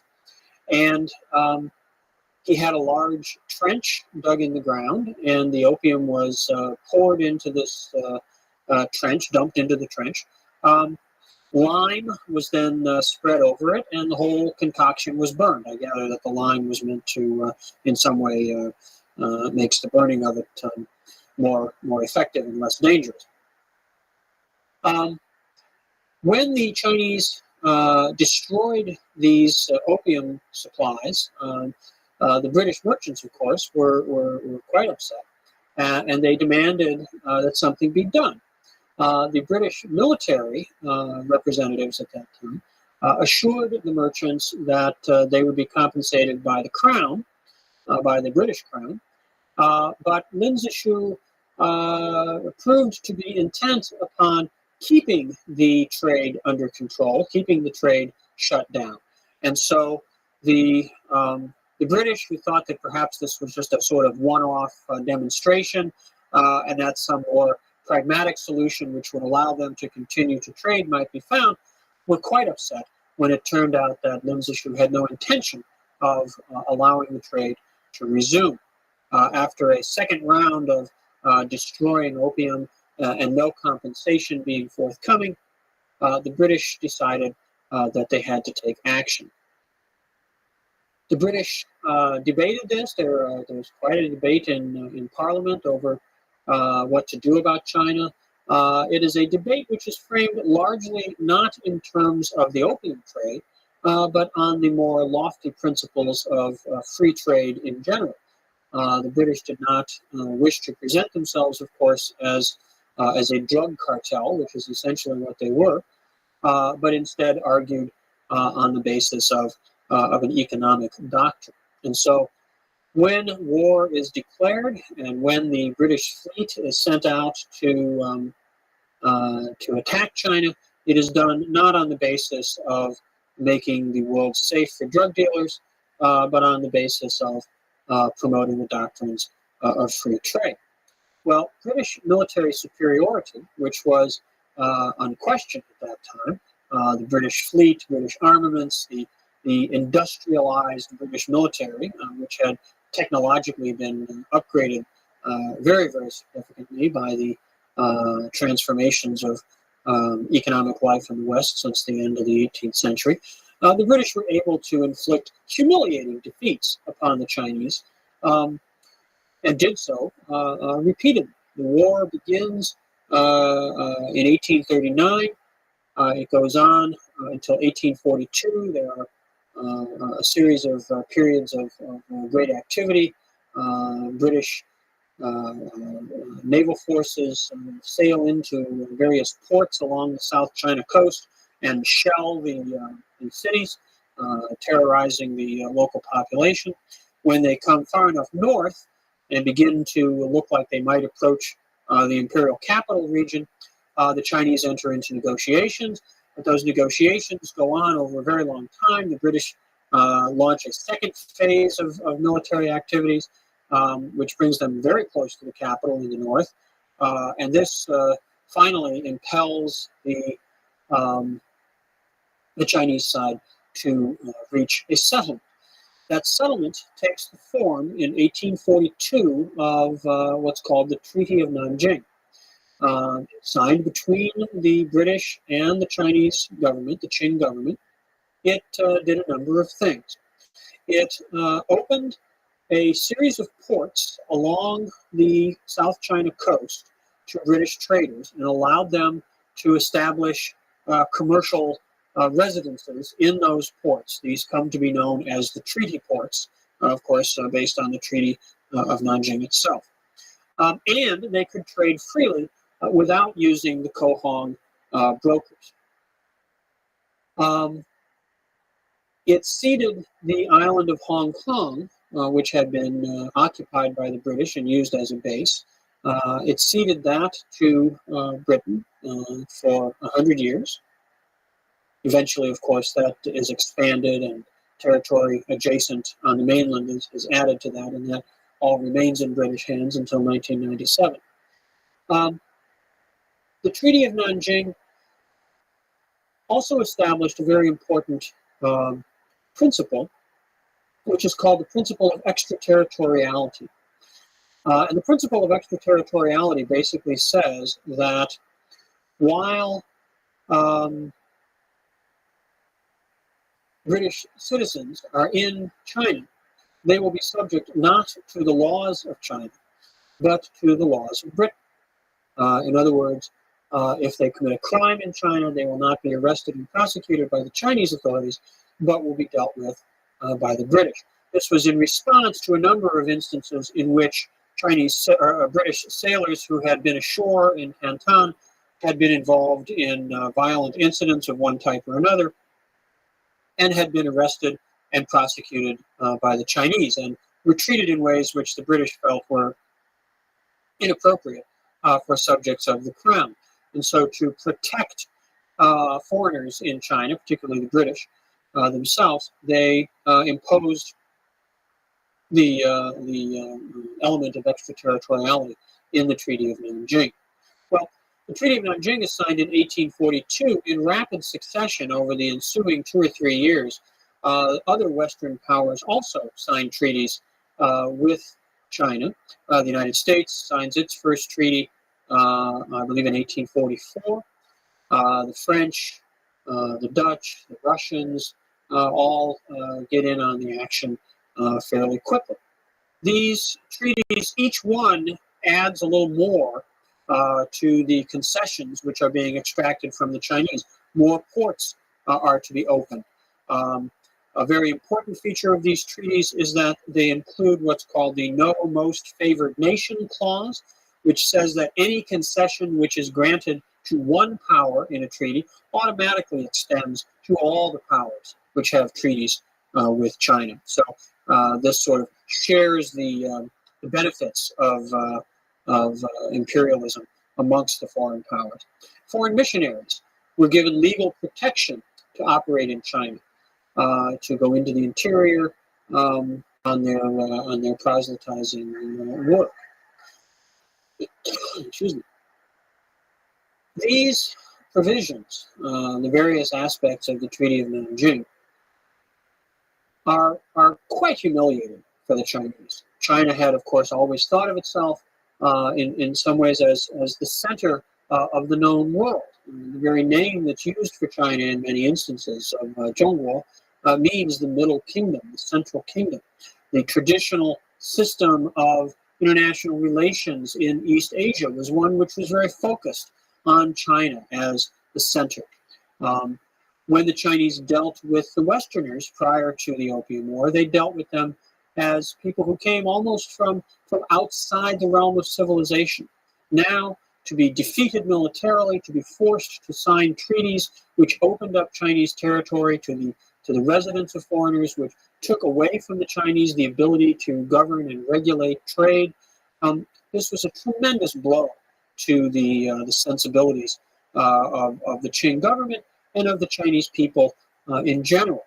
The opening of the treaty ports beyond this sort of psychological dimension had significant economic impacts. Of course, the extension of the opium trade further exacerbated the problems associated with that. But even where there were, in some ways, positive impacts economically, where trade expanded or where the ports grew in their own context, the dislocations that this caused in other parts of the Chinese economy sometimes were quite severe. They sometimes led to rather unanticipated consequences, and we'll explore one particular instance of that that gives rise to a great rebellion, the Taiping Rebellion, in the next lecture.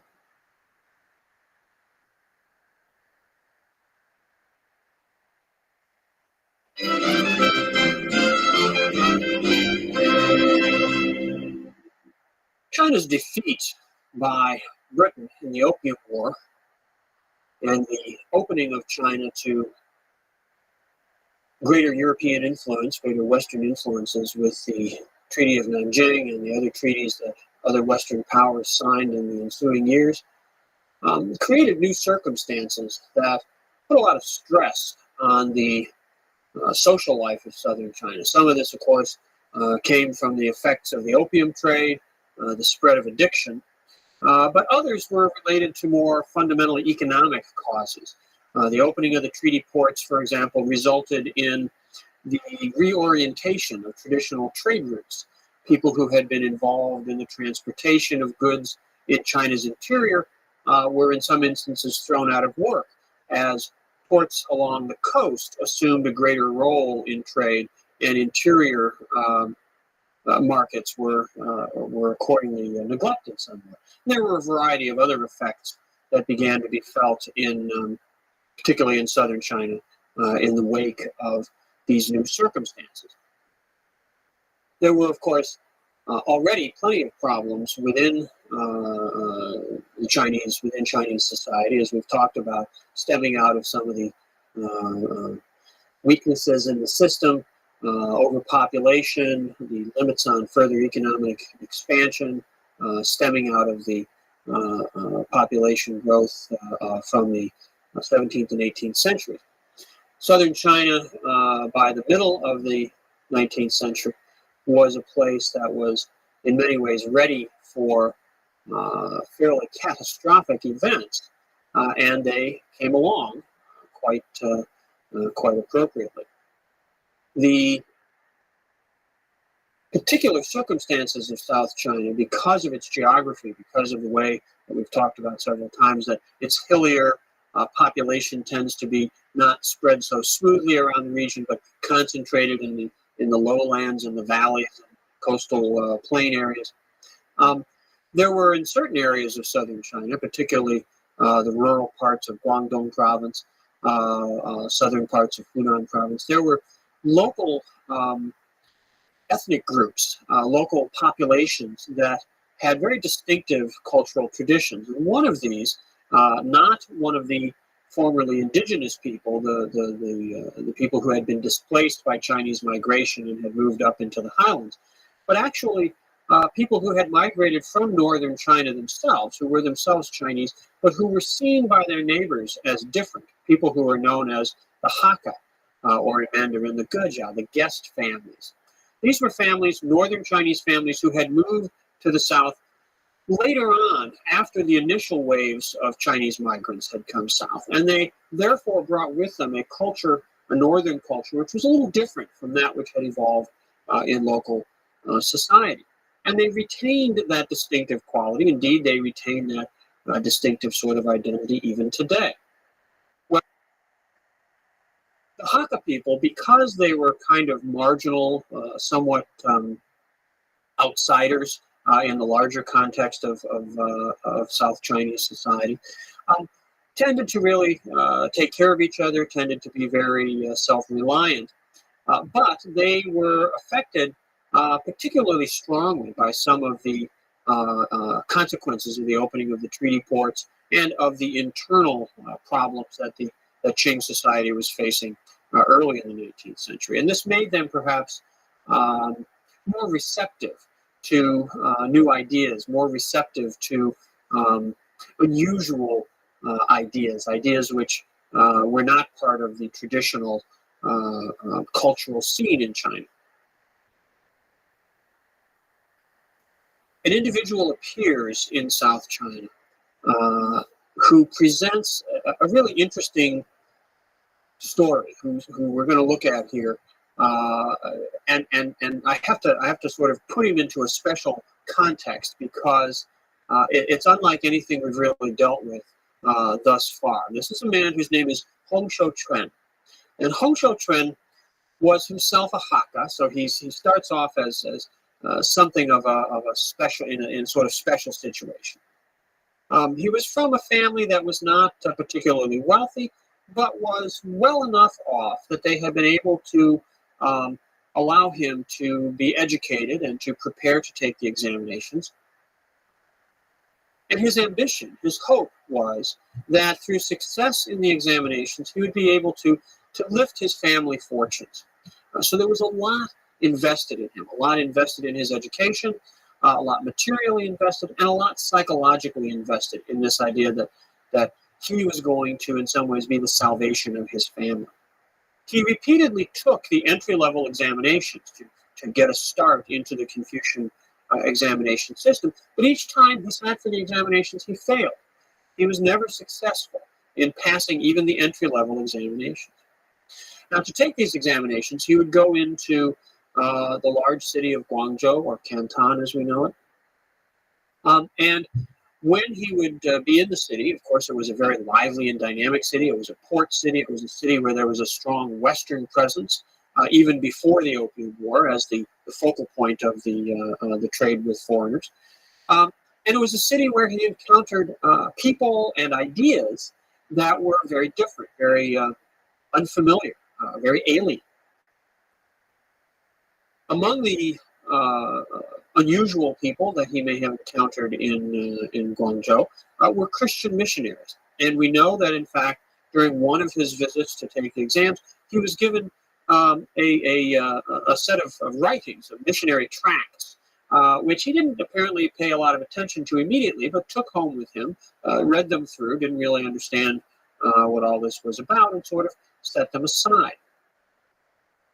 A few years later, during another effort to pass the exams, another unsuccessful effort to pass the exams, he basically exhausted himself. He had studied so hard, worked so hard, and then the stress of the exams was so difficult, and the psychological blow of yet another failure seems to have caused him to have a kind of breakdown. He goes home, he takes to his bed, he spends weeks basically just trying to shut the world out.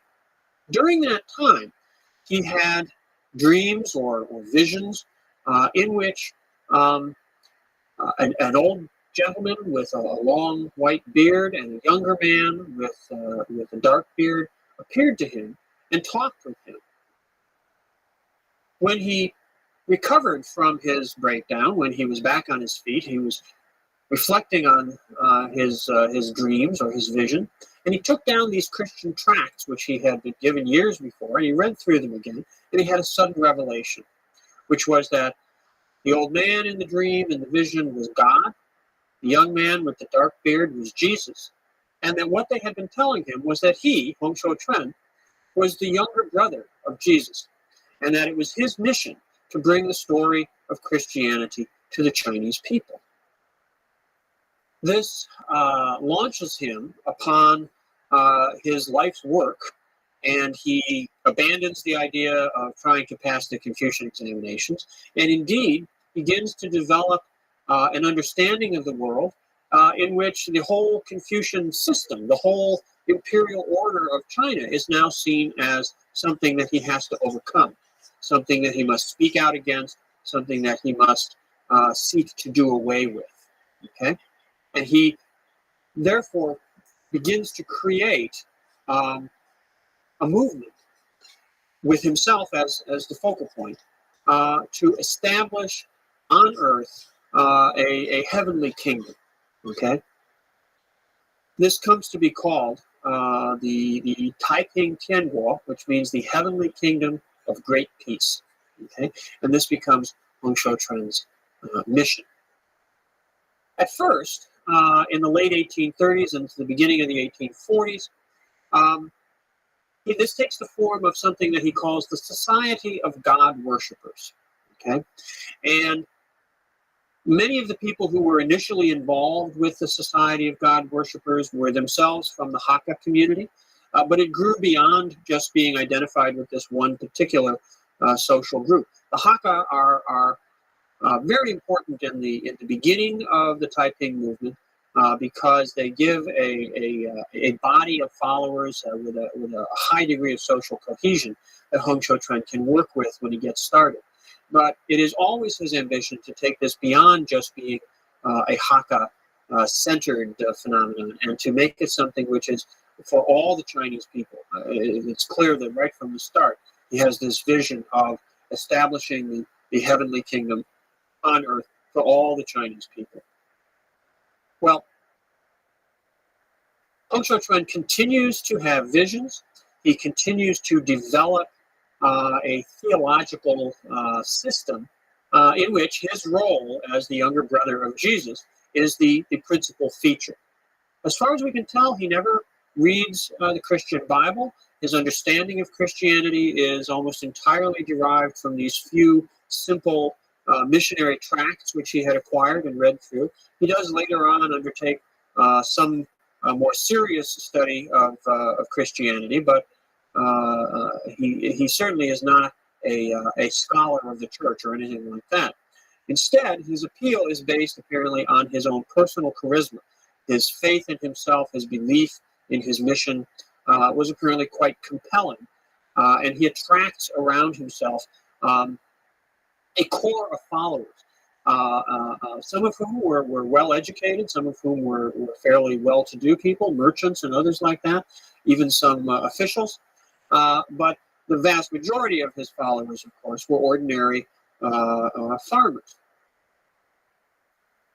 They established in rural western Guangdong province, northwest of the great city of Canton, a kind of utopian commune based upon Hong Shou-Chuan's understanding of the sort of principles of primitive Christian communism. They had a very radical egalitarianism. There were to be no ranks, no hierarchy, which of course was a very thorough break with the Confucian idea of a well-ordered society in which everybody was in a certain hierarchical relationship to one another. For the Taiping, it was a very egalitarian vision. They abolished within the commune private property. Everything was to be shared communally. Everything was to be owned in common. Indeed, as time went by, they took on some very extreme sort of characteristics. There were sexual Puritans. In fact, they segregated men and women so that they lived in separate dormitories. Families were broken up. Marriage was seen as part of the traditional Confucian system, which needed to be rejected.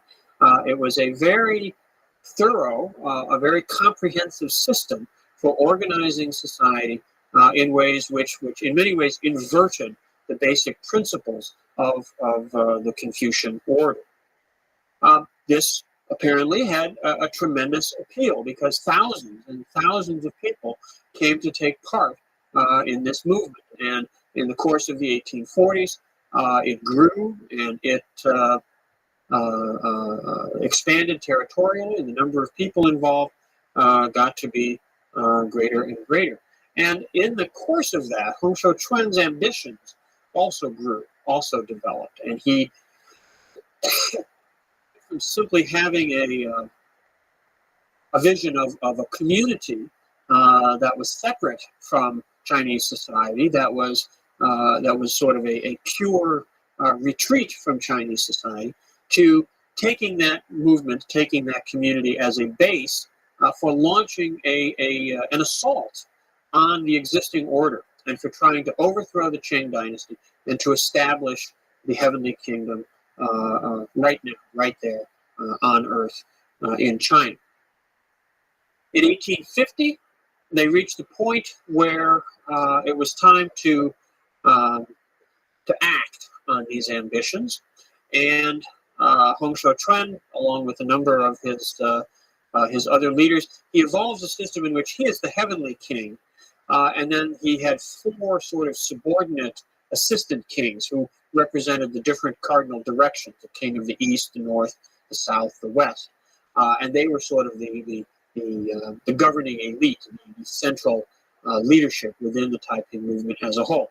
So under that leadership, in 1850, they launched a military campaign, and they move from Guangdong province in the far south of China.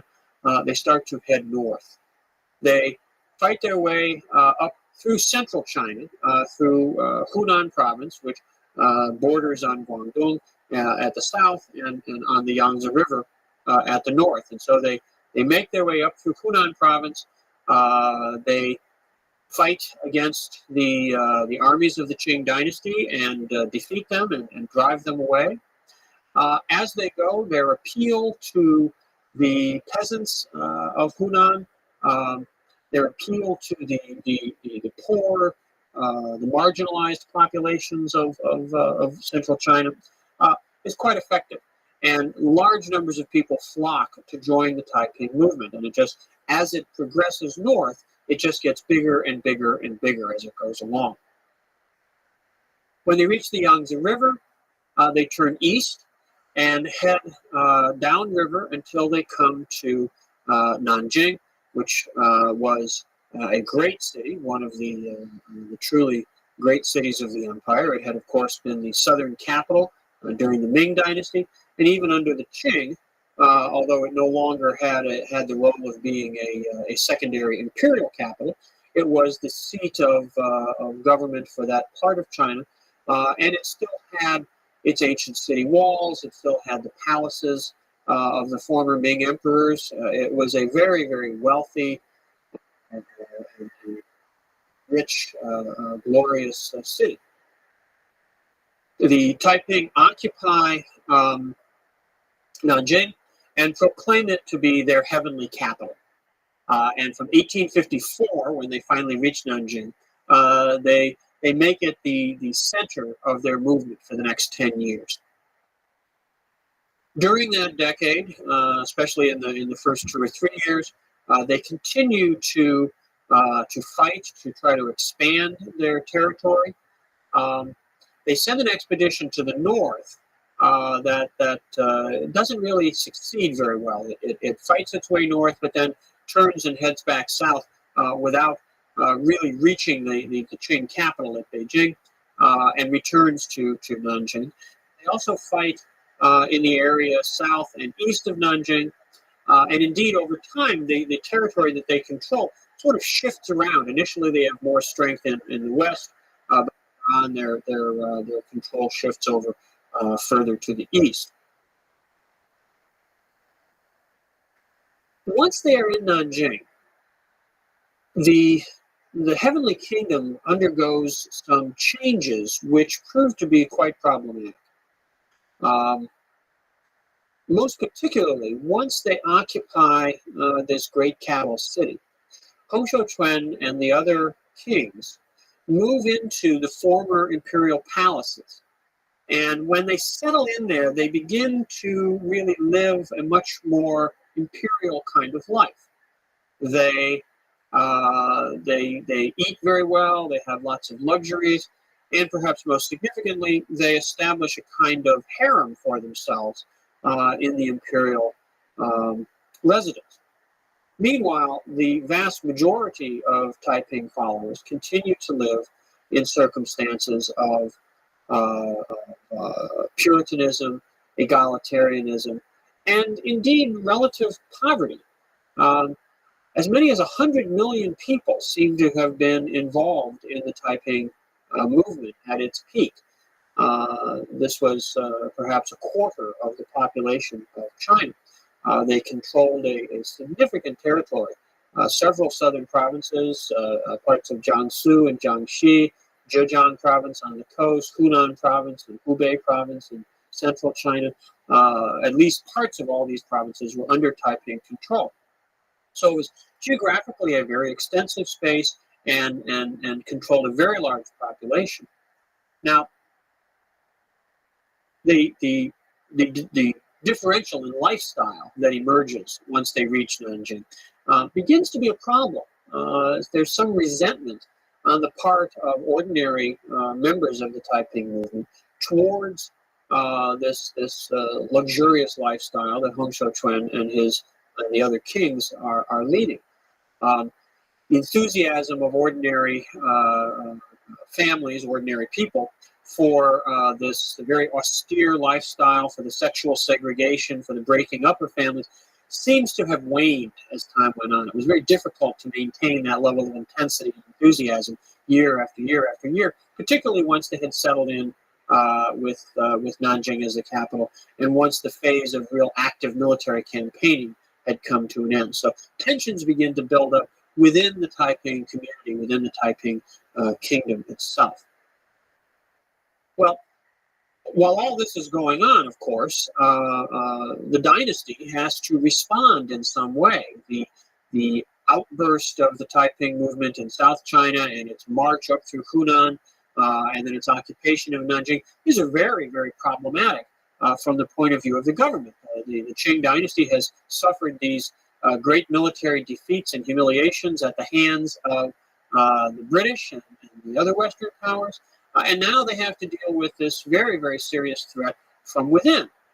They're not effective initially doing so. The military situation within the country is not good. The Qing dynasty military system had two basic components. On the one hand, were what were called the banners, and this was the military system of the Manchus themselves, which they had built up before the conquest, had been the system they used in conquering China, and Manchu banners, which were not solely composed of Manchu people. There were Chinese and Mongol and other ethnic members within the banner system. But the banner troops were sort of the elite troops. But then there were also what was called the Green Standard Army, which were the ordinary Chinese troops. And there were many, many more of these than there were of the banner forces. But both the banner forces and the Green Standard Army by the 1850s were not in very good shape. They weren't very well trained. Discipline wasn't very high. They weren't very well equipped. Many of the banner troops hadn't seen action in over a century. They tended to preserve their traditions, but not very well. And the Green Standard Army hadn't been used extensively since the suppression of Wu Songwei's rebellion back in the 1670s and early 1680s. So these were not military organizations in their fighting prime. And they melted away to a large extent as the Taiping made their way north. The dynasty then had to find a way to make a more effective response. And what they did was to turn to a new source of organization and a new source of support for military activities. What they wound up doing, and this becomes very significant politically, even after the Taipings are suppressed, was to turn to local Chinese elites. As we've seen in the past, going all the way back certainly to the Sung dynasty, and in many ways even prior to that, the local elites, the literati, in their capacity as the wealthy families in local communities, performed a lot of quasi-governmental functions, and these often included providing local kinds of security, perhaps local militias, anti-bandit activities, things like that. Well, now the Qing state decides to appeal to local leaders to assume a greater role in what they're arguing is basically local self-defense. And the classic example of this is a man called Zheng Guofan. Zheng Guofan was from Hunan province, which had been the province that the Taiping had marched through and which the imperial military had been completely unable to defend. Zheng Guofan is given the responsibility on the one hand, but also the authority by the Qing government to organize local troops, to come up with some new way to put together an effective military force in central China. Most significantly, or most helpfully, he's also given a new financial basis to do this on. Part of the problem with the banner troops and the Green Standard Army is that they are not paid very well. There's not resources in the imperial treasuries to support them. Well, Zheng Guofan is given control over a new source of revenue, and this is what's called the Legion, which is a kind of it's a tariff on trade in local trade. Okay, if goods are moving about within Hunan province or into the province or out of the province at various border stations, very modest tariffs are collected. But Hunan is a very wealthy province. It's a province where there's a lot of trade going on. It's a big tea growing province, a rice exporting province. And so there's a fair amount of trade to be taxed. And the Legion becomes a new source of revenue. And the revenue that's generated through these tariffs is put into Zheng Guofan's hands. It's like, here, funds, use these, do something to put these Taiping down. Well, Zheng Guofan proves to be more than equal to the task, and he takes these resources, he recruits soldiers, he hires professionals to help train them, and very quickly he puts together what comes to be called, not surprisingly, the Hunan Army. Other local leaders in other parts of central China also get involved in this process. Zheng Guofan is perhaps the best known, and in some ways sort of the theoretician of all this. He writes a lot about it, and these writings are still very popular in China even today. He equips the Hunan army with the latest kinds of weaponry. He pays them well, clothes them well, feeds them well. They're very well disciplined. And he then begins, towards the end of the 1850s, beginning of the 1860s, to deploy them in campaigns directed against the Taiping Heavenly Kingdom. The Western powers also have an interesting role in all this. The treaty ports that are opened in the wake of the Treaty of Nanjing, the Opium War, are along the South China coast. The most northerly of them is Shanghai, which, when it is opened as a treaty port, is a relatively obscure fishing village, but grows quite quickly since it's the treaty port closest to the mouth of the Yangtze River, grows quite quickly to be a very, very large city. And by the time that the Taiping Rebellion is in full swing, and by the time the Taiping are occupying Nanjing, although it's only been about a decade since Shanghai is opened as a treaty port, it has already grown to have a significant Western presence. It becomes, in a sense, sort of the capital of the Europeans, China. The Europeans find themselves in an interesting situation because Hong Xiuquan claims to be a Christian. He presents his rebellion as a Christian movement. He is, of course, Jesus' younger brother, so he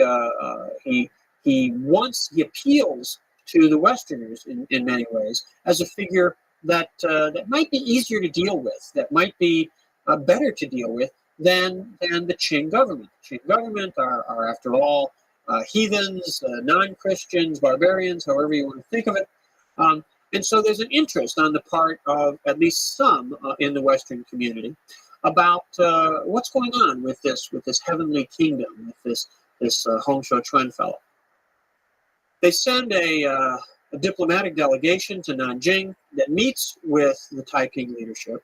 And the result of this is that they come to see Hong Xiuquan not as someone that can be allied with, not as someone that can be really sort of integrated into the Christian community, but they come to see him basically as a lunatic, as someone who is has delusions and who is claiming a divine status for himself. And of course, this is not really going to work very well with established Christian teachings and doctrine. So the Western powers do not decide to rally to the support of the Taiping, and indeed, after some reflection, they decide that their interests are best served by sustaining the role of the Qing state. And so there's some Western military intervention in support of the Qing government. Well, in 1864, the Taiping kingdom finally falls. Zheng Guofan's Hunan army defeats and destroys the last remnants of the Heavenly Kingdom. There are great massacres when Nanjing is taken, and in other places, great battles are fought and won by the Qing. And the rebellion, which was only one of a number of challenges, but certainly the greatest, the most dynamic one in the middle of the 19th century of domestic rebellions in China, is put down, is brought to an end. By this time, the West has established its position quite firmly. The Qing state now is something which the Western powers want to preserve and maintain. Their role, minimal as it may have been, in the suppression of the Taiping is significant. The Chinese now have to decide, and the Manchu rulers have to decide, where they're going from here. How can they respond to the continued presence of the West, the continued threat that implies? We'll see some of the efforts that they make in the next lecture.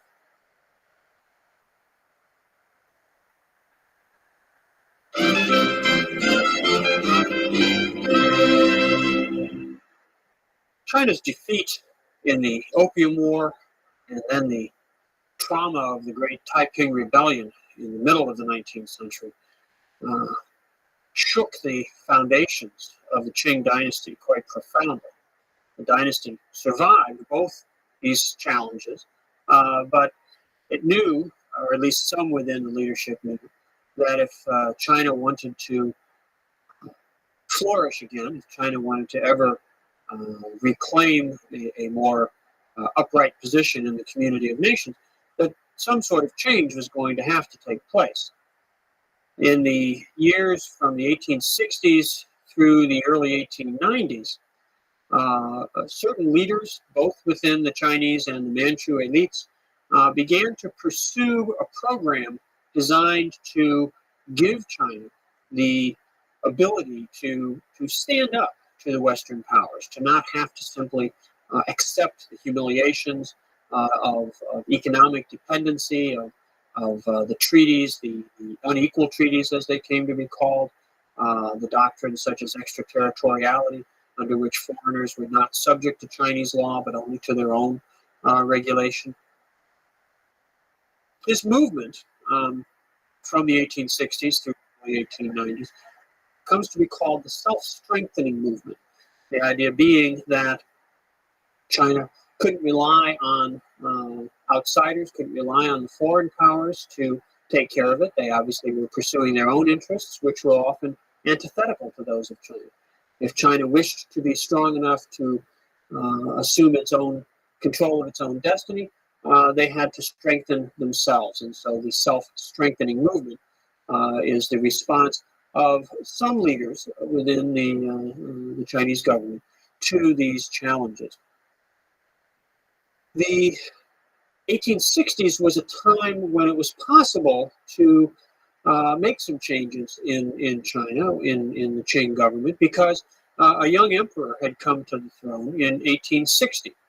And being young, he was subject to a regency, a council of his elders who guided his reign. And those elders, among them were some officials who were very receptive to the need for new solutions to the problems China was facing. Leaders like Zheng Guofan, that we mentioned in the last lecture, who became a military reformer and put together the Hunan army that was so critical in the suppression of the Taiping movement, and other provincial leaders amongst the Chinese emerged in the course of the self-strengthening movement to really provide the brains of an effort to get China back on its own feet. The 1870s and 1880s are really the core of the self-strengthening period. During that time, the Chinese undertook a number of fairly diverse initiatives to try to improve their situation. On one hand, they recognized that the superior position of the West was largely founded simply on military strength.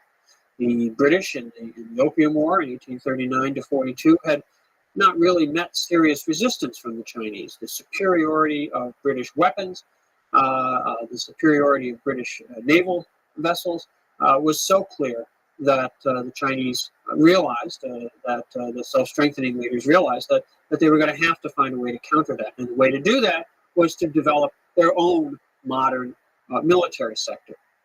Part of the way they went about this was to simply try to buy ships and equipment from the Western powers. But they recognized that even that was not enough. If they really wanted to develop a sense of self-reliance, if they really wanted China to be able to advance on the military front, they had to be responsible for their own armaments. The British, who sold the Chinese a number of warships and other military systems in the second half of the 19th century, were always very careful to make sure that the equipment that they sold was outdated and often obsolete from their own military perspective. They were willing to sell it off to the Chinese, knowing that it would not be equal to the equipment that they themselves were currently putting in the field. So if the Chinese wanted to keep up with, to try to catch up with the British in any way, they were going to have to do this on the basis of their own resources. Accordingly, they established a great arsenal and a great shipyard. The shipyard near the mouth of the Yangtze River, the arsenal near, which is part of the much larger urban area of Wuhan today, also on the Yangtze River. The arsenal at Wuhan was also near sources of coal and iron ore, so that they were able to begin the process of developing a steel industry as well, which initially was designed to supply military needs, but eventually extended beyond that as well. So developing a modern Western-style military was one priority for the self-strengthening reformers. The second, which was certainly not unrelated, had to do with learning about Western science and technology. This was, of course, fundamental to successfully opening and operating these industries and armaments factories and things like that. But there was a recognition that Western superiority went beyond just the military field. There was an understanding of sorts about the nature of industrial production in Europe, particularly in England, and a sense that Western science gave to the imperialist powers part of the strength that allowed them to dominate China.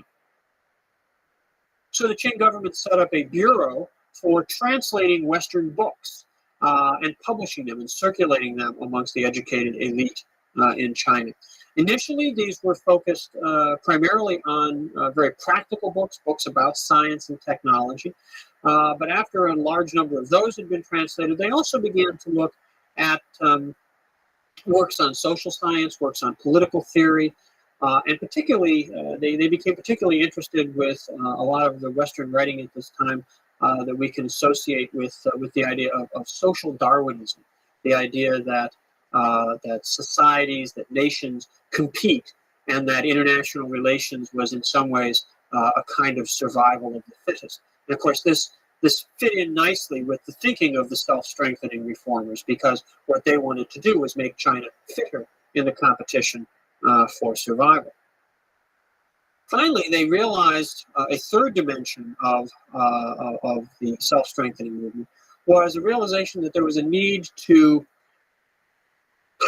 restructure the way that China related to other countries in the world.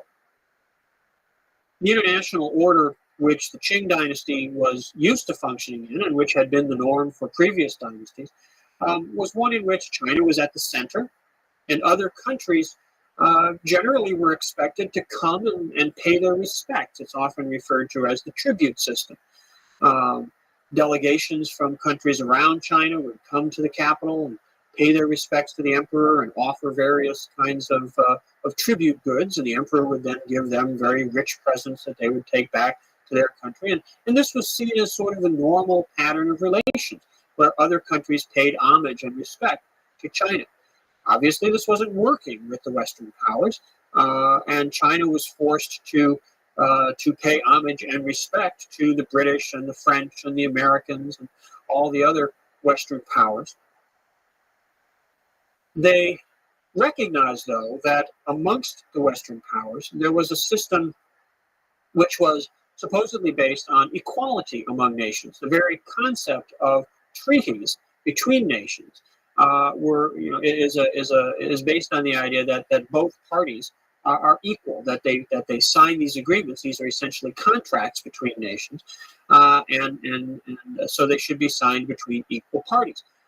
The real content of the treaties that were in place in the 19th century were unequal. They were dictated, the terms were dictated by the power of the Western countries, and China simply had to basically accept whatever was offered to them. But they realized that the rhetoric, at least, of international law, of international relations, was one that was based upon diplomatic relations amongst equal partners. And to give China the ability to participate more fully in that system, they created a new institutional structure for China's international relations, which was focused on what's called the Zhongli Yamen.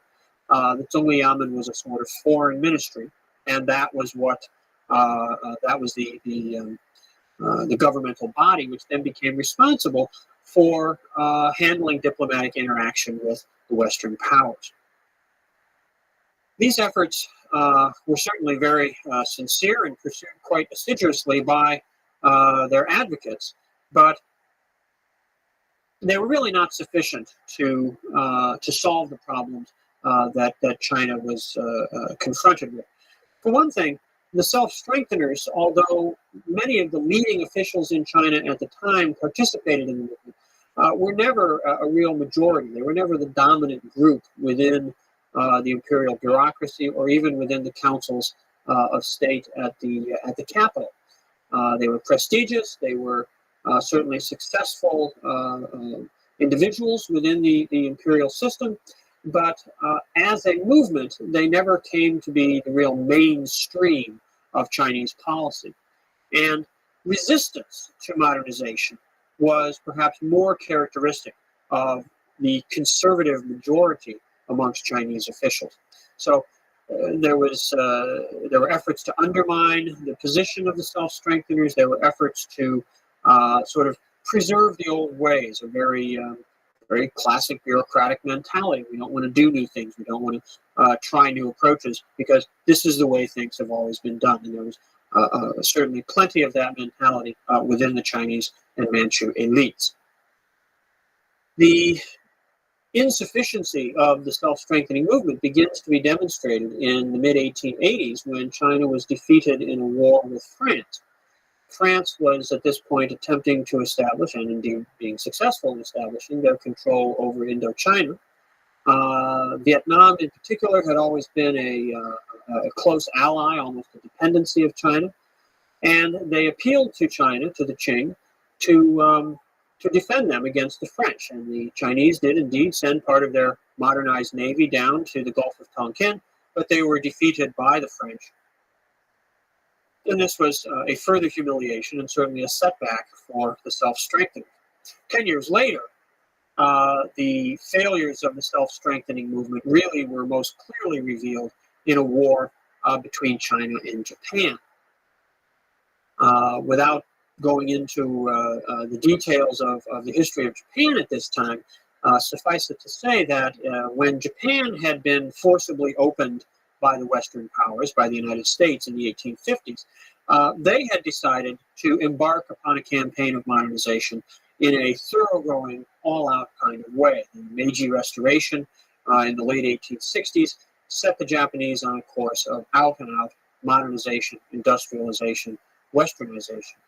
And by the end of the 19th century, they had gone a long way to achieving those objectives. They had developed their economy, developed their military, established their position in the system of international relations, almost on a par with that of the great Western powers. This was demonstrated in the War of 1894 to 1895, which was fought largely in Korea and over issues of who was going to control Korea. But in the course of which, the Japanese simply inflicted one defeat after another on the Chinese. On land, they defeated the modernized forces of the Chinese army, and at sea, they were successful in destroying much of the modern component of the Chinese fleet.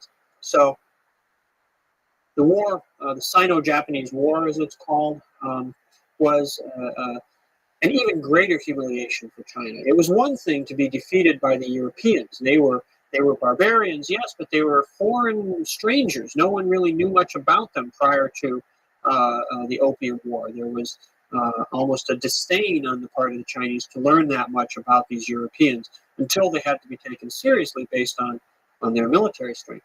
The Japanese were very familiar and had always been seen as sort of little brothers, sort of junior partners in the cultural system of East Asia. To have the Japanese now inflict this kind of military humiliation on China was very dispiriting, to say the least. In fact, the defeat, which was finalized in a treaty, the Treaty of Shimonoseki in 1895, triggers a protest movement in China. Candidates for the imperial examinations assembling at the capital in Beijing circulate a petition which gets several thousand signatures and is submitted to the court, demanding that a more effective response to imperialist aggression be made. Leaders of this movement, in particular a man named Kang Youwei and another Liang Qichao. Kang and Liang worked very closely together. Began to write articles, began to publish newspapers, wrote memorials to the throne. Both Kang and Liang had passed the examinations and were minor officials and had the right to submit memorials to the throne. And they were joined in this by other officials in other parts of China as well. They advocated that the Qing government adopt a more thoroughgoing program of reform, not just of sort of piecemeal modernization, but of complete institutional restructuring to give China a more effective modern-style government, in some ways along the lines of what the Japanese had been doing since the Meiji Restoration. In 1898, after 3 years of agitation around these themes, the reformers got a chance to put their ideas into action. The emperor at that time, known as the Guangxu Emperor, had come to the throne as a very young man and had been dominated by his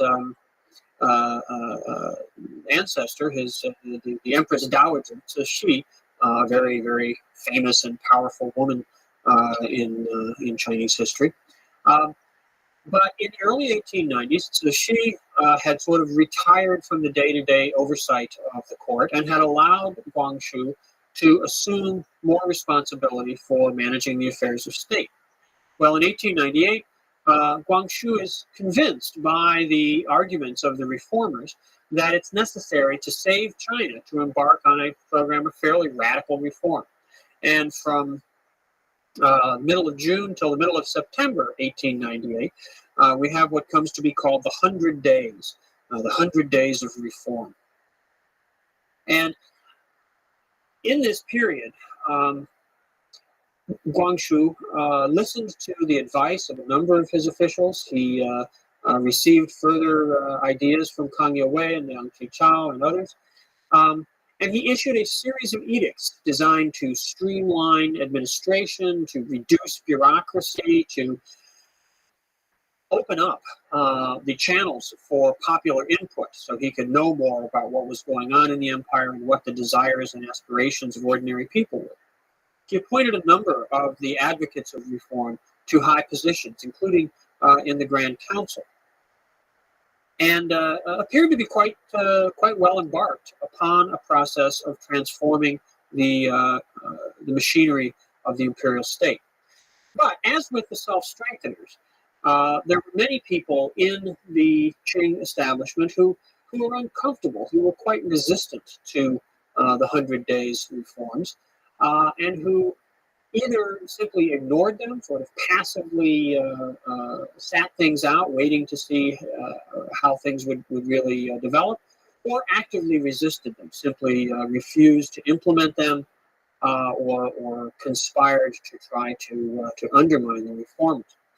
Eventually, in mid-September, conservative Manchu officials and some Chinese officials, in particular a man named Yuan Shikai, who was, ironically enough, commander of the modern troops within the Chinese army, decided that the reforms had gone too far, and they, along with Cixi, the Empress Dowager, resolved to put an end to this, to put a stop to this. And accordingly, the emperor was effectively placed under house arrest. The leading reformers were rounded up. 8 of them were executed. Kang Youwei and Liang Qichao managed to get tipped off and fled Beijing, made their way to Shanghai, eventually to Japan. And the reforms were brought to a complete halt. This ended what had been perhaps the last best hope for getting the Qing dynasty onto a course of modernization, which might have given it the capacity to enter into a modern political era, an era where it could have remained as the effective government and leadership of China. But by terminating the reforms, by bringing this process to an abrupt and violent end, So she had signaled that a more conservative orientation, a more traditional orientation was going to remain dominant. While these events were transpiring in the capital, other things have been going on out in provincial life, which now began to come together with high-level elite politics, and really brings about a very violent conclusion to the 19th century, and sets the stage for the final collapse of the dynasty. And this is what we know as the Boxer Rebellion. Now, the Boxer Rebellion is, in many ways, part of a long tradition of popular peasant movements in Chinese history, in Chinese society. If we go all the way back to the Han Dynasty, we talked a little bit about the peasant rebellions late in the 2nd century that were part of the collapse of the Han. Similar movements were involved in the fall of many dynasties as the course of Chinese history progressed. Often, these popular movements were religious in nature or had a strong spiritual component, and that is certainly the case with the Boxers. The name that we use for this group, we call them the Boxers, is based upon the fact that it arises from, and their leaders certainly were involved in, a martial arts school, a martial arts movement. They believed that by practicing certain kinds of exercises, spiritual exercises, and physical exercises, they would make themselves invulnerable. They would assume sort of supernatural powers, and they would not, for example, be hurt by bullets fired from the guns of the Westerns. This was a movement that spread quite rapidly. It had its center in the western part of Shandong province, a little southeast of the capital. But this was an area that had its own very particular circumstances. It was an area that was relatively poor. It was an area where popular peasant movements had arisen many times in the past, earlier in the 19th century. And it was an area also where there was a very strong foreign presence. The Germans, in particular, had acquired concessions in Shandong province at the city of Qingdao, which, of course, is where they established a brewery, which is still very popular today. But the German presence in Shandong went far beyond Qingdao, and indeed there were many German missionaries in the interior of Shandong province. And this fed into a number of problems in local society. The missionaries, of course, were seen as aliens, as foreigners intruding into China.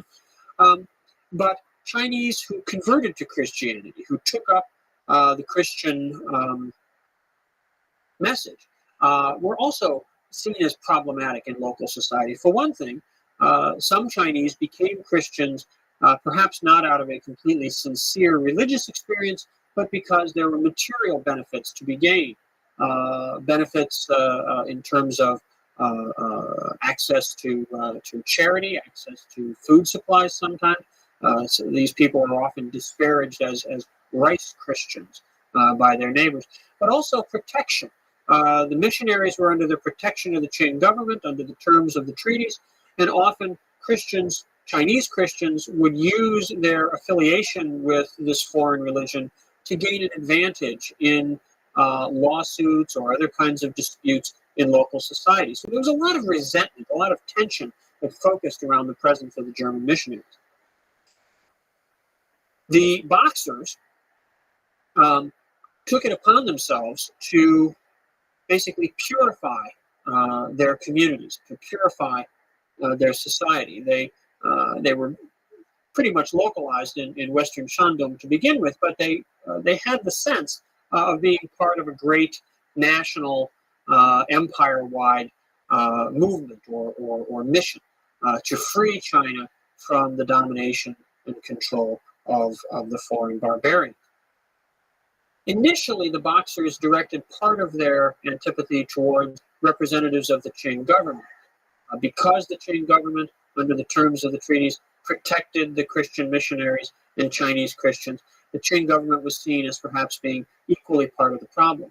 But especially after the suppression of the reforms of 1898, the Qing government began to sort of change its tune and began to be more sympathetic, more encouraging to movements of the Boxers. And the governor of Shandong province made a number of proclamations about, the Boxers aren't such a bad thing, and we should support and encourage their sort of their patriotic spirit. We wouldn't use those terms, but that kind of idea.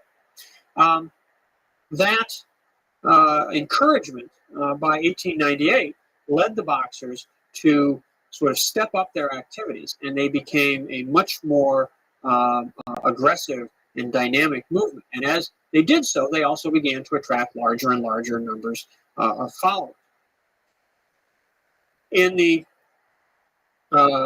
winter of 1899 to 1900, they moved out of Shandong province and began to make their way north towards Tianjin.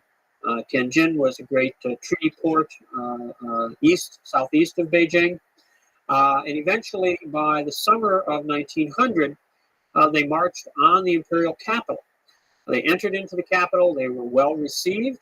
The imperial army did not try to keep them out or inhibit their activity. And indeed, the Empress Dowager, Cixi, who was now firmly in control of the government, proclaimed that she was on the side of the Boxers. The Boxers began to confront the Westerners that they found in Beijing, and by June of 1900, they laid siege to the diplomatic quarter, or the legation quarter, in the eastern side of the city of Beijing, where all the foreign countries had their diplomatic missions.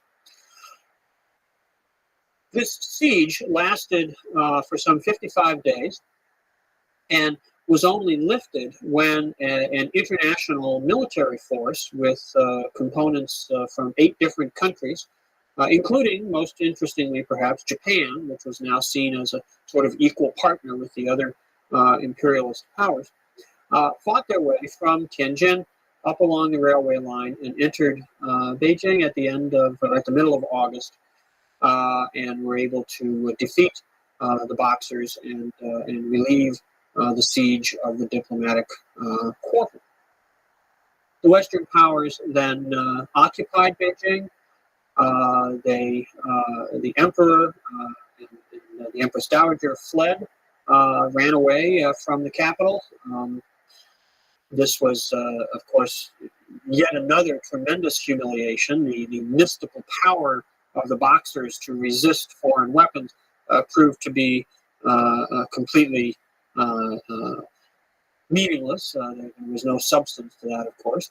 And this left the Qing state once more prostrate before the Western powers. A treaty is signed to allow the Qing government to resume its activities. The Empress Dowager and the Emperor are to come back to the capital. Certain Chinese government leaders who had supported the Boxers were executed. Of course, many of the Boxers were killed. Under the terms of what comes to be known as the Boxer Protocol, China was forced to pay an indemnity to the Western powers, large amounts of money, which they could ill afford, and which they had to draw from their maritime customs receipts. The maritime customs were themselves administered by foreign officials. So it was just a really terrible set of blows to the dignity of the dynasty. And it pretty much signaled that the Qing state was no longer really a viable, workable government for China. The days of the dynasty were pretty clearly numbered. It lasted just about another decade. But during that decade, new alternative ideas about China's future became much more influential and much more significant. Revolutionary movements designed to overthrow the entire imperial heritage and establish a modern form of government for China were waiting in the wings. And we'll see the drama of how that story unfolds in our next lecture.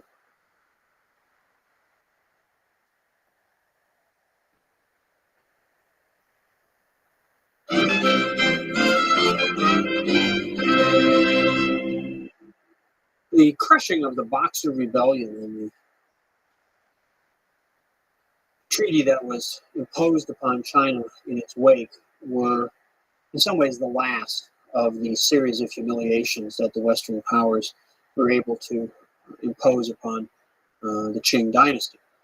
The shock from this final blow was sufficient to rally even the more conservative members of the Qing elite to a realization that something had to be done if they wanted to preserve their position, that they needed to make changes which they didn't particularly like, they didn't particularly find to be attractive, but which they came to finally realize were simply a matter of survival. And the final decade of the dynasty is one in which reforms are adopted, one after another, which would have been unthinkable, and clearly had been unthinkable for these same leaders only a few years earlier. Perhaps the most remarkable of these comes in 1905, when the Confucian examination system is abolished. The examination system had been operating pretty much without interruption since 1380, and of course had its origins, its roots well over 2,000 years prior to its abolition. It had been the perhaps most important institution, the most important cultural apparatus within China's political system, within the intellectual life of the educated elite for over 1,000 years. And to have it simply be swept away as a political gesture in 1905 was a very, very dramatic event.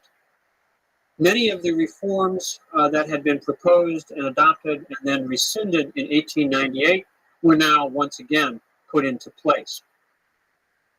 A blueprint for transforming the Qing state from an absolute monarchy into a constitutional monarchy, to create organs of political consultation and participation for new elite sectors in cities and ports, as well as the traditional land-based literati elite, was developed, and a plan was adopted to create provincial assemblies, which would actually begin to function by about 1916. These measures, however, were not really sufficient to the situation. They were developed and began to be implemented in the years between 1901 and 1908. But even at that time, there were already many in China who felt that reforming the dynastic system was no longer the question, and that really what was necessary was to begin to seek some kinds of more radical transformation, to put Chinese society, to put Chinese political life on a non-imperial basis, a non-traditional basis, and indeed to adopt Western-style political systems and political ideas to bring China into the modern world. Interestingly, at this time, we get a revival of anti-Manchu ideas. The Manchus had been the rulers of China since the conquest in 1644. I mentioned when we talked about the Qing conquest, the siege of Yangzhou and the massacre that takes place after the city is captured. Beginning around the 1890s, the story of the siege of Yangzhou begins to resurface, begins to be reprinted and circulated amongst political circles, and a sense that the Manchu conquerors are in part responsible for the weakness of China, that doing away with the alien regime, as it comes to be called, is part of what's necessary to free China to be able to respond effectively to the challenge of modernity. This becomes part of the political discourse and is certainly on the agenda of many. And it blends with the broader anti-Western, anti-imperialist nationalism that was also growing during these years. One individual emerges as perhaps the most representative figure in the quest for a radical alternative, a revolutionary solution to the problems facing China, and this is Sun Yat-sen. Sun Yat-sen, even today, remains a very, very popular figure, often referred to as the father of modern China. You'll see portraits of him in public places, not only in Taiwan, where the political organizations that he had founded continue to be dominant, but even on the mainland, even under the communist regime, Sun Yat-sen is seen as the great national hero. Sun Yat-sen was actually born in the far south in Guangdong province near Hong Kong. He was educated partially in Hong Kong, partially in Hawaii, which at that time was still an independent kingdom. His brother lived in Hawaii, and Sun, as a young man, spent time there living with his brother and going to school. In the 1880s, Sun Yat-sen began to be attracted to ideas of radical change. He, by virtue of sort of having a position in both the traditional culture of China and a great exposure to the ideas of the West that he saw both in the British Crown colony of Hong Kong and in Hawaii, which, although still an independent country, certainly had strong cultural influences from America and Britain. He came to believe that the imperial system held China back, and that a republic, a modern Western-style republican system, would be the solution needed to put China on the path of modernization. In the 1890s, he began to build a political movement, an avowedly revolutionary movement, aiming not to reform and adapt to the institutions of the imperial state, but to abolish them and replace them. After the defeat of China in the Sino-Japanese War in 1895, the failure of the reform movement in 1898, and the further debacle of the Boxer Rebellion in 1899 and 1900, Sun's ideas began to become more and more popular. Many young Chinese, educated Chinese, turned away from the efforts to salvage what they saw as the moribund regime of the Qing, and saw Sun's ideas of a revolutionary transformation of China as the way to go, as the more attractive option. He puts together, in the first decade of the 20th century, a sort of umbrella organization called the Tongmeng Hui, or the Revolutionary League, which brought anti-Qing groups of a range of ideas, with a range of particular political perspectives, together to strengthen them by giving them a common focus and a common program. He traveled extensively within China and increasingly outside China, around the world, speaking in public, speaking to overseas Chinese communities, and raising money. He was apparently a very effective communicator, did a very good job of political agitation and propaganda, and was a first-rate fundraiser. He probably made in some ways, his major contributions by raising money to support various kinds of revolutionary activities. Some of those revolutionary activities took the form of military uprisings, or at least violent popular uprisings against Qing government officials in various parts of China, particularly in the far south.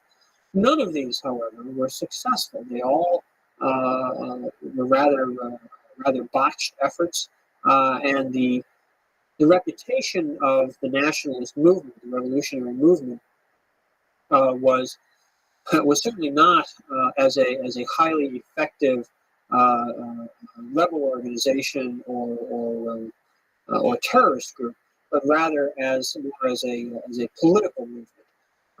All these efforts to spark a popular rebellion which would overthrow the dynasty ended in failure.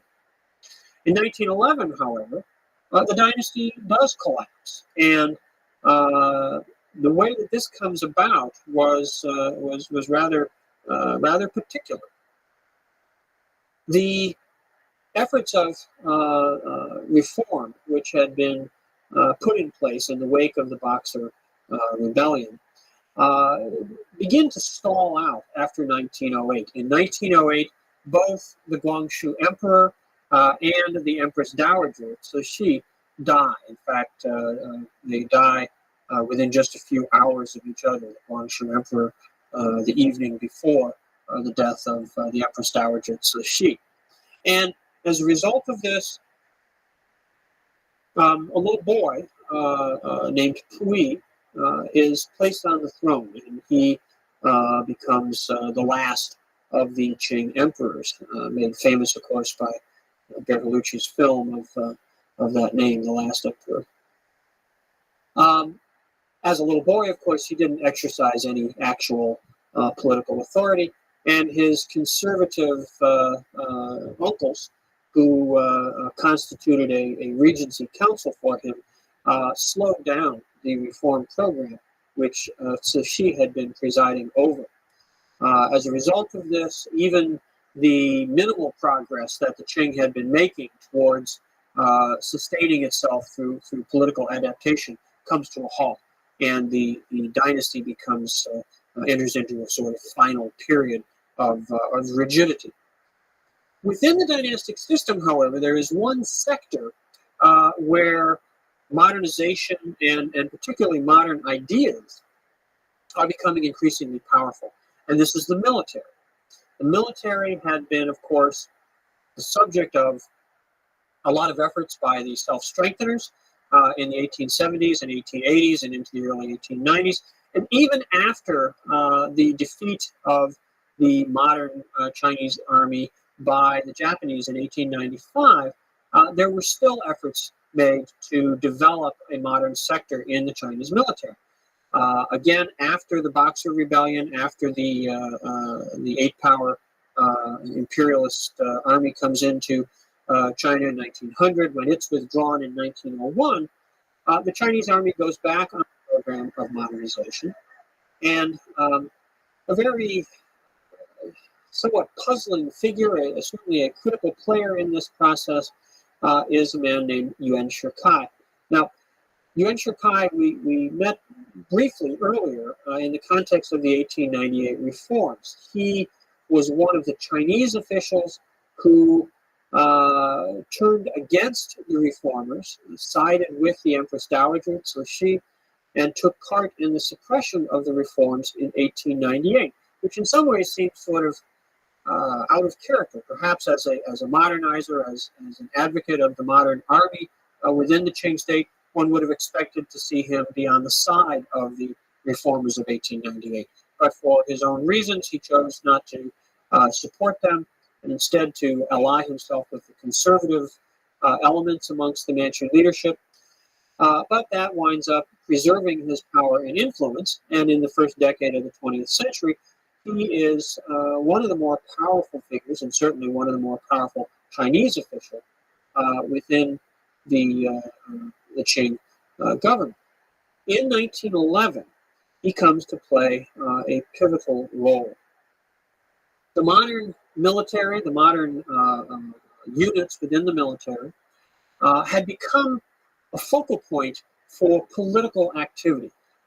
This in some ways was probably an unintended consequences of the efforts to modernize the army, but the officer corps in particular, and especially the junior officers, who were reasonably well educated, were exposed to Western ideas, not just about the military affairs, but about history and politics, began to develop ideas of their own, which were rather radical and progressive.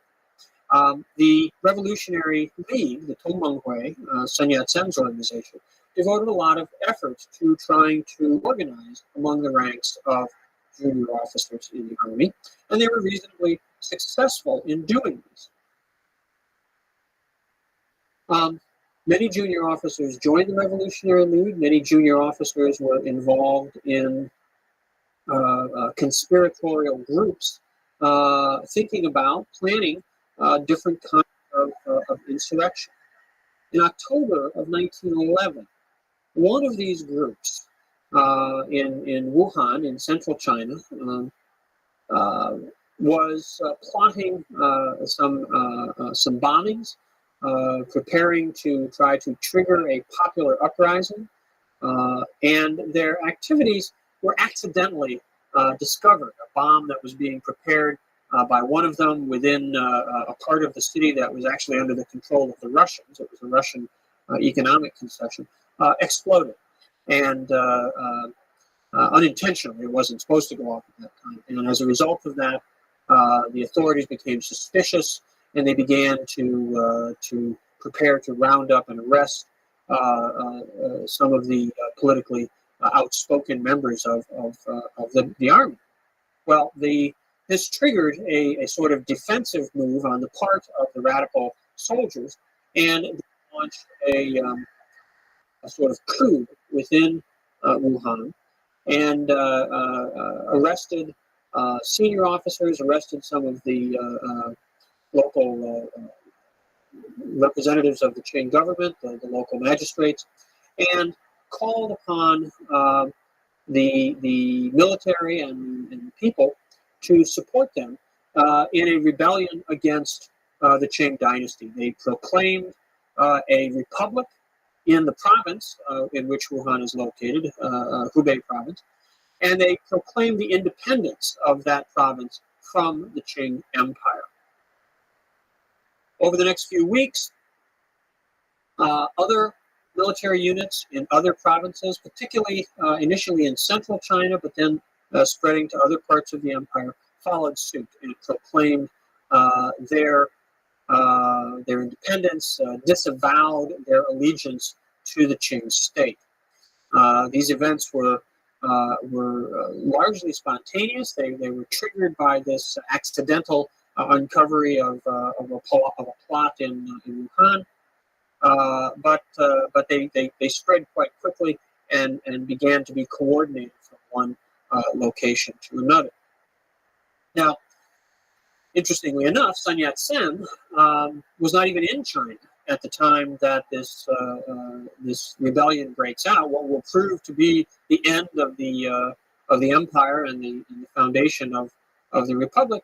The great revolutionary leader wasn't even on the scene. He was actually in Denver, Colorado, when he received word of the Wuhan rebellion. He was on a speaking tour, raising money to continue his political work. He sets out to return to China. Not one might think he'd go, back west to San Francisco and sail immediately across the Pacific, but instead he continues on around the world, east across America, across the Atlantic, to Europe, speaks there a bit, and eventually makes his way back to China. He doesn't arrive back in China until the end of December of 1911.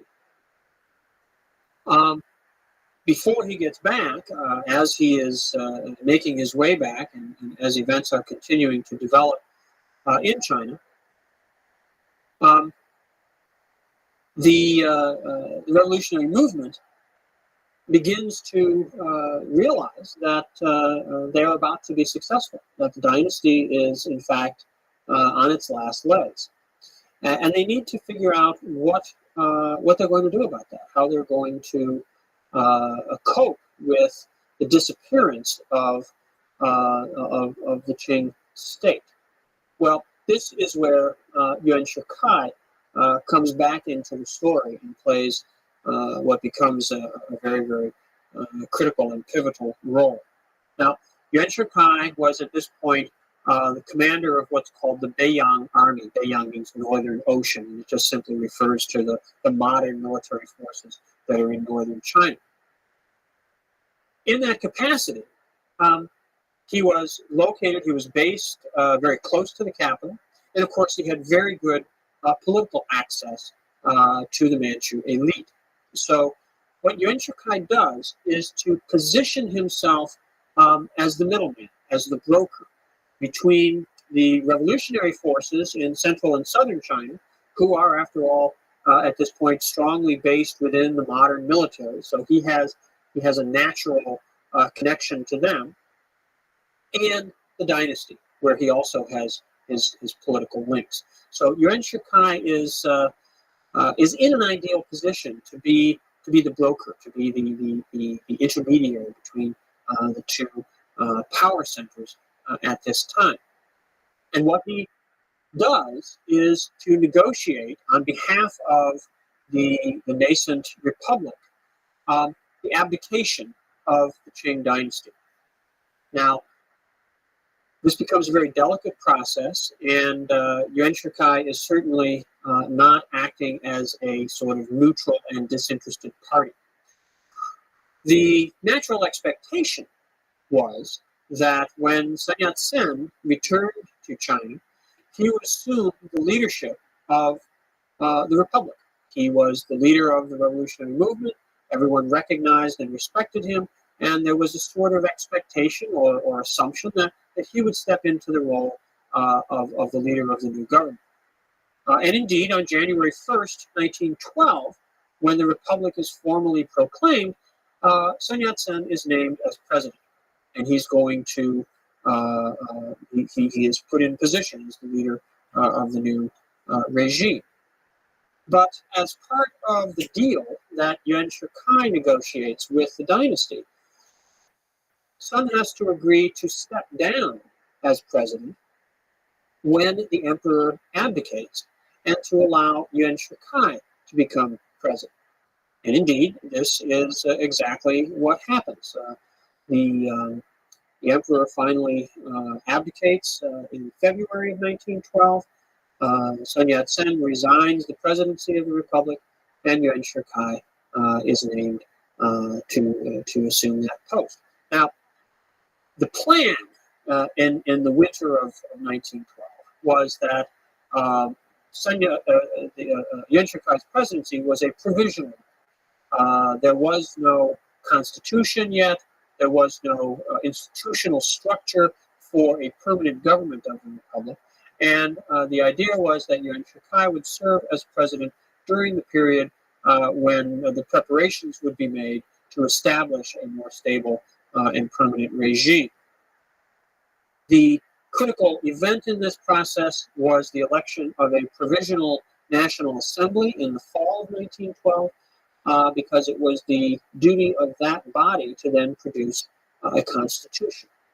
Accordingly, elections were organized and held, and Sun Yat-sen's group, which now was transformed from the Tongmenghui, the Revolutionary League, to what's called the Kuomintang, the People's, the National People's Party, or the Nationalist Party, as it's more normally referred to. The Kuomintang emerged as the clear victor, winning the most seats in the new assembly, and Sun Yat-sen was clearly positioned to guide the party forward in the writing of a constitution, and probably then in leading the republic.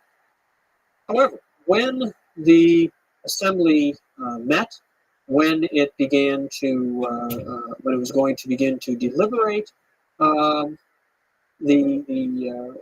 future of the republic, Yuan Shikai was unwilling to allow this process to go forward. Sun Yat-sen had decided not to take a seat in the Provisional Assembly. He wanted to preserve his special status. I think clearly he had in mind keeping himself free to assume the position of president again. Instead, the leader of the Nationalist Party in the Provisional Assembly was a man named Song Jiaoren. And Song Jiaoren, when he was standing on the railway platform in Shanghai, preparing to board the train to go off to take his seat in the assembly, was assassinated.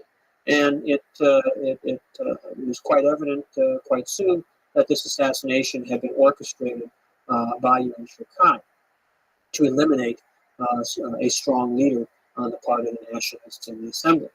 That was not sufficient, and indeed, as the assembly began its deliberations, Yuan Shikai was increasingly unhappy with them and eventually dissolves the assembly, expels the nationalist delegates from the assembly, and then allows a sort of rump legislature to meet without the nationalists. And that legislature approves a constitution under the terms of which Yuan Shikai was named as president for life.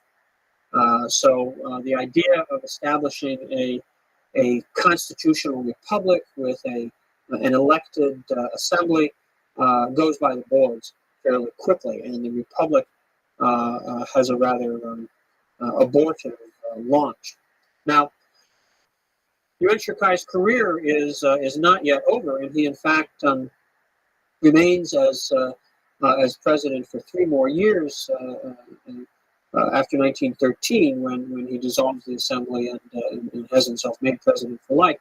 Indeed, by 1916, by the spring of 1916, Yuan Shikai had conceived the idea that he might establish a new imperial dynasty. He has robes made for himself in the imperial style.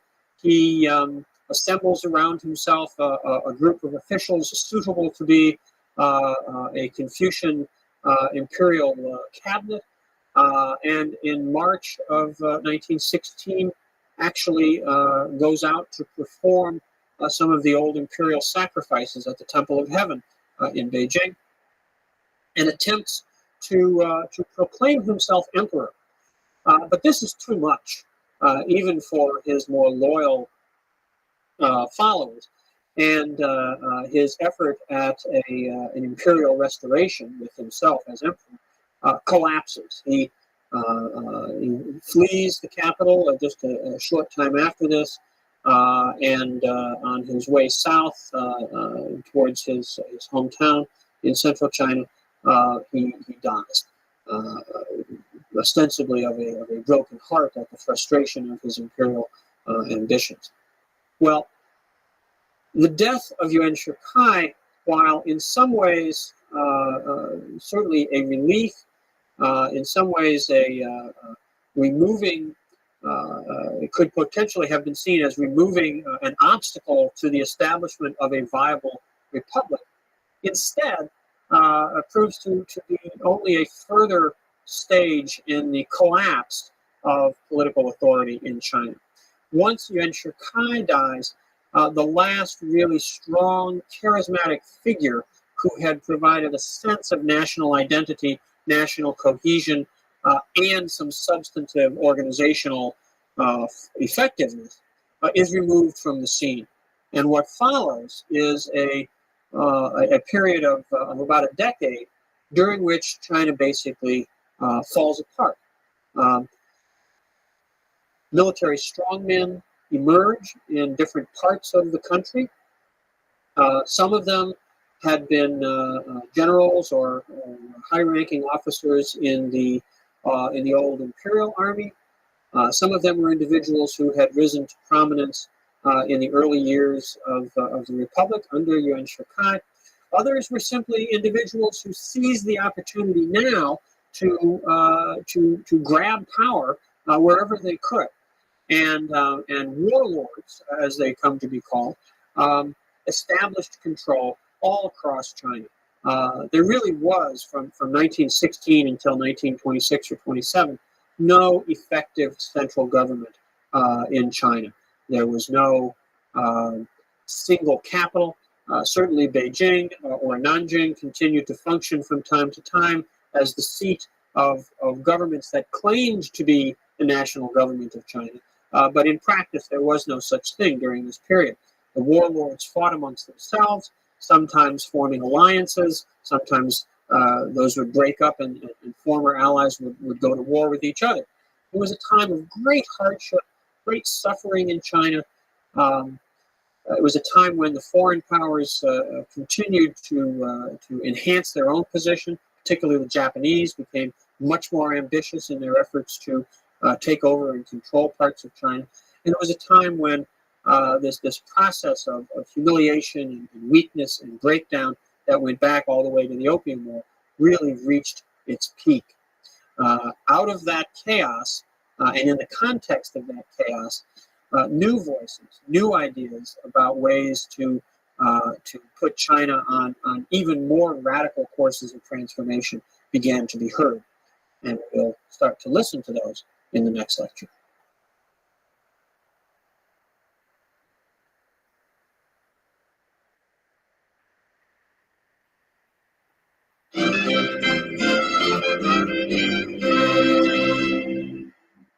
The end of the imperial system in China was in part a political process, of course, the destruction of the Qing dynasty, the elimination of the institutional structure of government was central to the process. But the political culture that had surrounded the Qing state, the imperial state, itself was part of what many Chinese came to see as the problem, the dead weight of the past, it was often seen as, which was holding China back from its modernization, from assuming a new role in the modern world. With the collapse of the dynasty, many Chinese embarked upon a pretty thorough repudiation of really all aspects of the traditional culture. If they didn't completely reject it, they certainly developed an extremely critical perspective on ideas, institutions, ways of behaving that had been part and parcel of the old imperial order. In particular, the Confucian heritage was seen as having been a major component and still constituting a major obstacle in the path of China's, of a changing China, of a new China.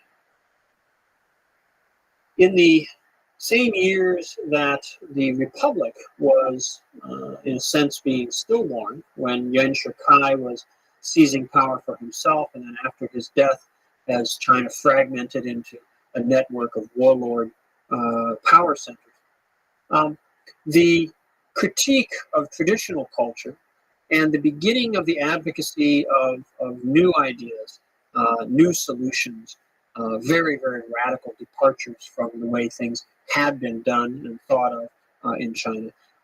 This process went on even while the political system was breaking down further and further.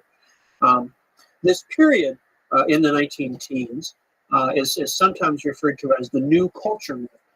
And at the end of the decade, we get what comes to be called the May 4th movement. And I want, in this lecture, to talk about these two very closely interrelated phenomena, the New Culture Movement and the May 4th movement.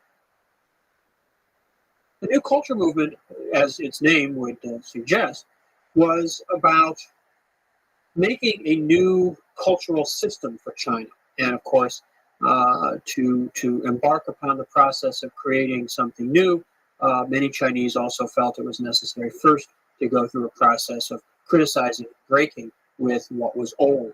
So the rejection of the old culture is really integral to this process of the New Culture Movement. Central to this, in many instances, was the question of language.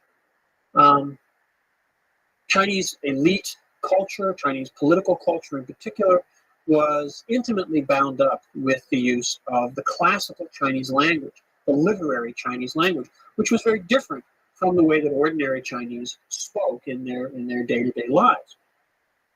Classical Chinese was based upon the language as it had existed perhaps 2,000 years earlier, as it had been preserved in the writings of Confucius and Mencius and the other sages of antiquity.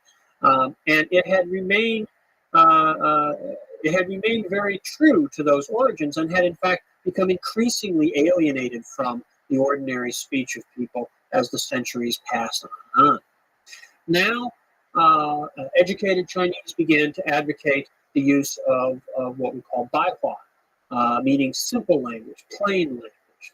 Okay, writing Chinese as it was spoken, using, in essence, a vernacular Chinese, just day-to-day common Chinese, when they wrote about not just the portrayal perhaps of conversations in fiction where more simple speech had been used for a while, but even in articles, essays talking about the great political issues of the day, talking about reform in government and history and art and literature and things like that. The use of Baihua, the vernacular language, comes to be a marker, a sign of who's modern and who's not. Those who continued to use the classical language were seen as anachronistic, were seen as throwbacks to a former time.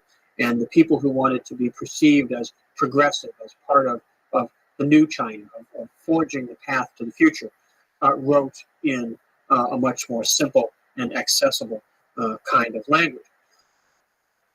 This classical language, of course, had embedded within it the values of Confucianism, the ideas about hierarchical social relations, relationships of mutual obligation.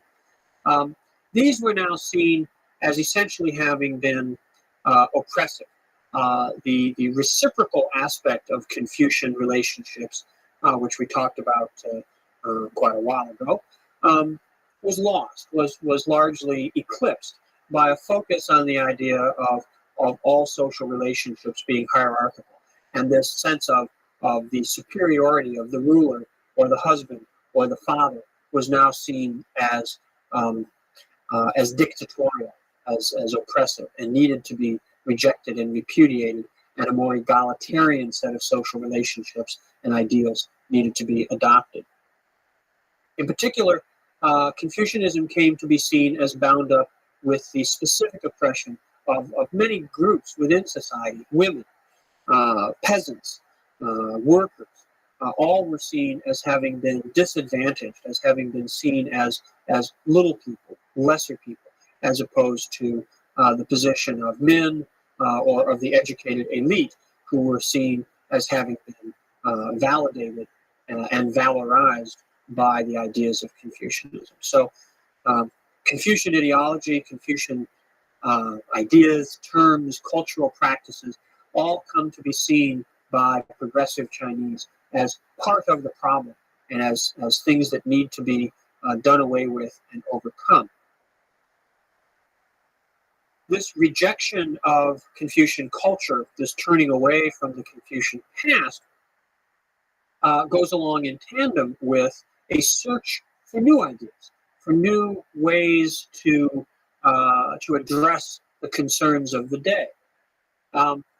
This search was carried out largely through in the pages of a lot of journals that came to be circulated at this time. One in particular, called New Youth, was very important. It became a forum for debate on a wide range of ideas.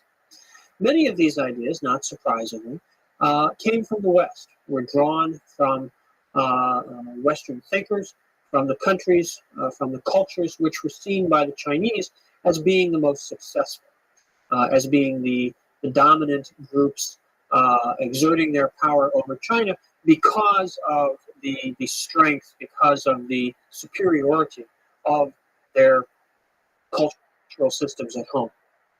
Western thinkers became very popular figures in China at this time. Quite a few of them traveled to China, went on speaking tours to express their ideas, to try to encourage educated young Chinese to modernize themselves, to adopt the ideas of these Western teachers. Figures like John Dewey, George Bernard Shaw, Bertrand Russell, all went on these kinds of speaking tours in China late in the teens or in the early 1920s.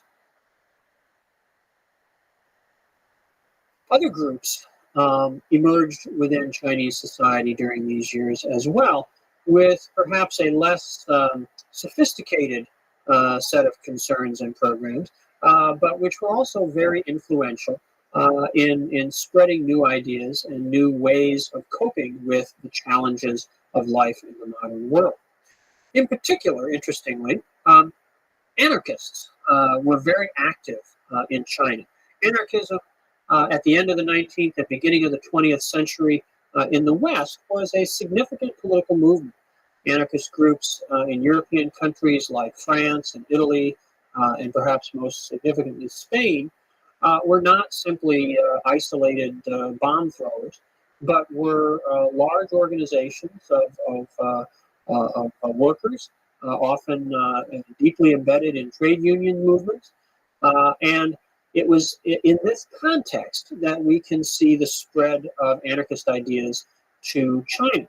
Anarchism became a significant political force in Japan about this time, and overseas students, Chinese students who were studying outside of China, some in Japan and another group, interestingly, in Paris, in France, became very interested in the ideas of anarchists and began to write about these, publish journals about these, and ship these back to China. And indeed, the first unions, the first organized groups of workers in China were founded by anarchists even before the fall of the Qing dynasty. Actually, barbers in southern China were the first Chinese workers to be organized, and they were part of this anarchist movement. The anarchists spread ideas which were themselves rather diverse.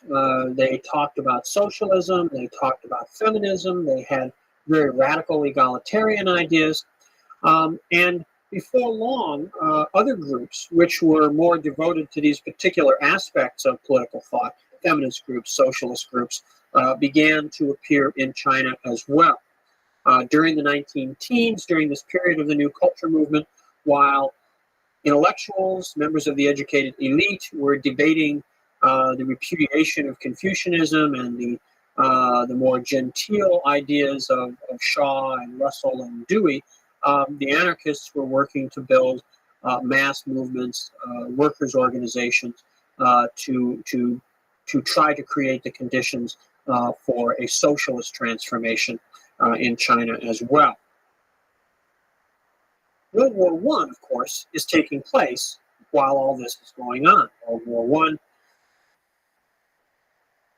from 1914 to 1918, becomes a period which in some ways is very beneficial for China, becomes a period of opportunity for China, but in other ways it can also see some new problems, some new adverse circumstances arise for China. On the one hand, economically, the period of the First World War was an opportunity for China. European industry was, of course, largely diverted to wartime production, and this allowed certain Chinese industrial sectors to expand their role in the market, particularly in the textile industry, but in a few other sectors as well. Many of the factories in China which were able to take advantage of this were in fact owned by the Japanese. This is also a period where the Japanese do rather well. But some Chinese businessmen who own their own factories were also able to take advantage of this business opportunity during the First World War. And so there's a kind of mini boom for the business community in China during these years. At the same time, hundreds of thousands of Chinese workers traveled to Europe, particularly to France, where they took jobs in factories, many of which had been abandoned by young men who had gone off to military service. These workers, Chinese workers in France, became a very significant force because, on the one hand, they sent home money. They earned money, and they sent a large proportion of what they earned to their families back in China. So this, again, was a sort of positive economic influence that took place. But perhaps more significant in the long term, by being exposed to European, French trade unions, to the conditions in European factories, to the ideas of democracy, education, liberty, equality, fraternity, those hallmarks of French political rhetoric, they also began to transmit those influences back to China. And these ideas were not merely the province of well-educated intellectuals, but increasingly were in circulation in ordinary society as well. The end of the First World War proves to be a critical time. And here we have to take a minute and think about the relationship between China and Japan. China, as we've already talked about, back at the end of the 19th century, in 1894 to 1895, had fought a war with Japan in which it had been soundly defeated. The Japanese had launched themselves on their program of national recreation, if you will, in the middle of the 19th century and had achieved great success in this by the 1890s. As they moved into the 20th century, their successes continued. In 1904 and 1905, they fought a war with the Russians and defeated them. And this was a remarkable event for an Asian country to defeat a European power, even if it was Russia, which was sort of the weak link in the European system. Nonetheless, it was significant that a yellow nation had defeated a white nation, and this was seen as quite dramatic at the time. The Japanese had gone on to annex Korea to make it part of the empire. They had already gained the island of Taiwan from China as a result of the settlement back in 1895. The Japanese empire was expanding, and the Japanese were increasingly turning their perspective, conceiving their ambitions in terms of the Asian mainland. When World War I comes along, the Japanese see a window of opportunity. There are, of course, a number of opportunities for the Japanese at this time, but their situation in China is one of great concern to them. The European powers, which, while certainly wishing in their own ways to dominate and exploit the situation in China, had recognized China as an area where all the powers sort of played on an equal level. The Americans in particular had been very clear since John Hay's open door notes back at the beginning of the 20th century that there should be no special spheres of influence in China, that all the ports should be open to all the powers, a kind of equal opportunity approach to Western imperialism. But during World War I, the Japanese had a sort of special opportunity because the Western powers were clearly focused on what was happening in Europe, and they weren't able to devote as much attention to the situation in China. And accordingly, in 1915, the Japanese delivered to the Chinese government, and at that time, Yuan Shikai was still president, and there was still a single government entity to address. They delivered to the Chinese government what are called the 21 demands. The 21 demands were essentially a program to facilitate Japanese domination in China. They wanted special economic concessions. They wanted the ability to place Japanese officials as overseers in Chinese government offices. Basically, they were demanding to be given a unique special status which would allow them to dominate and control much of public life and economic life in China.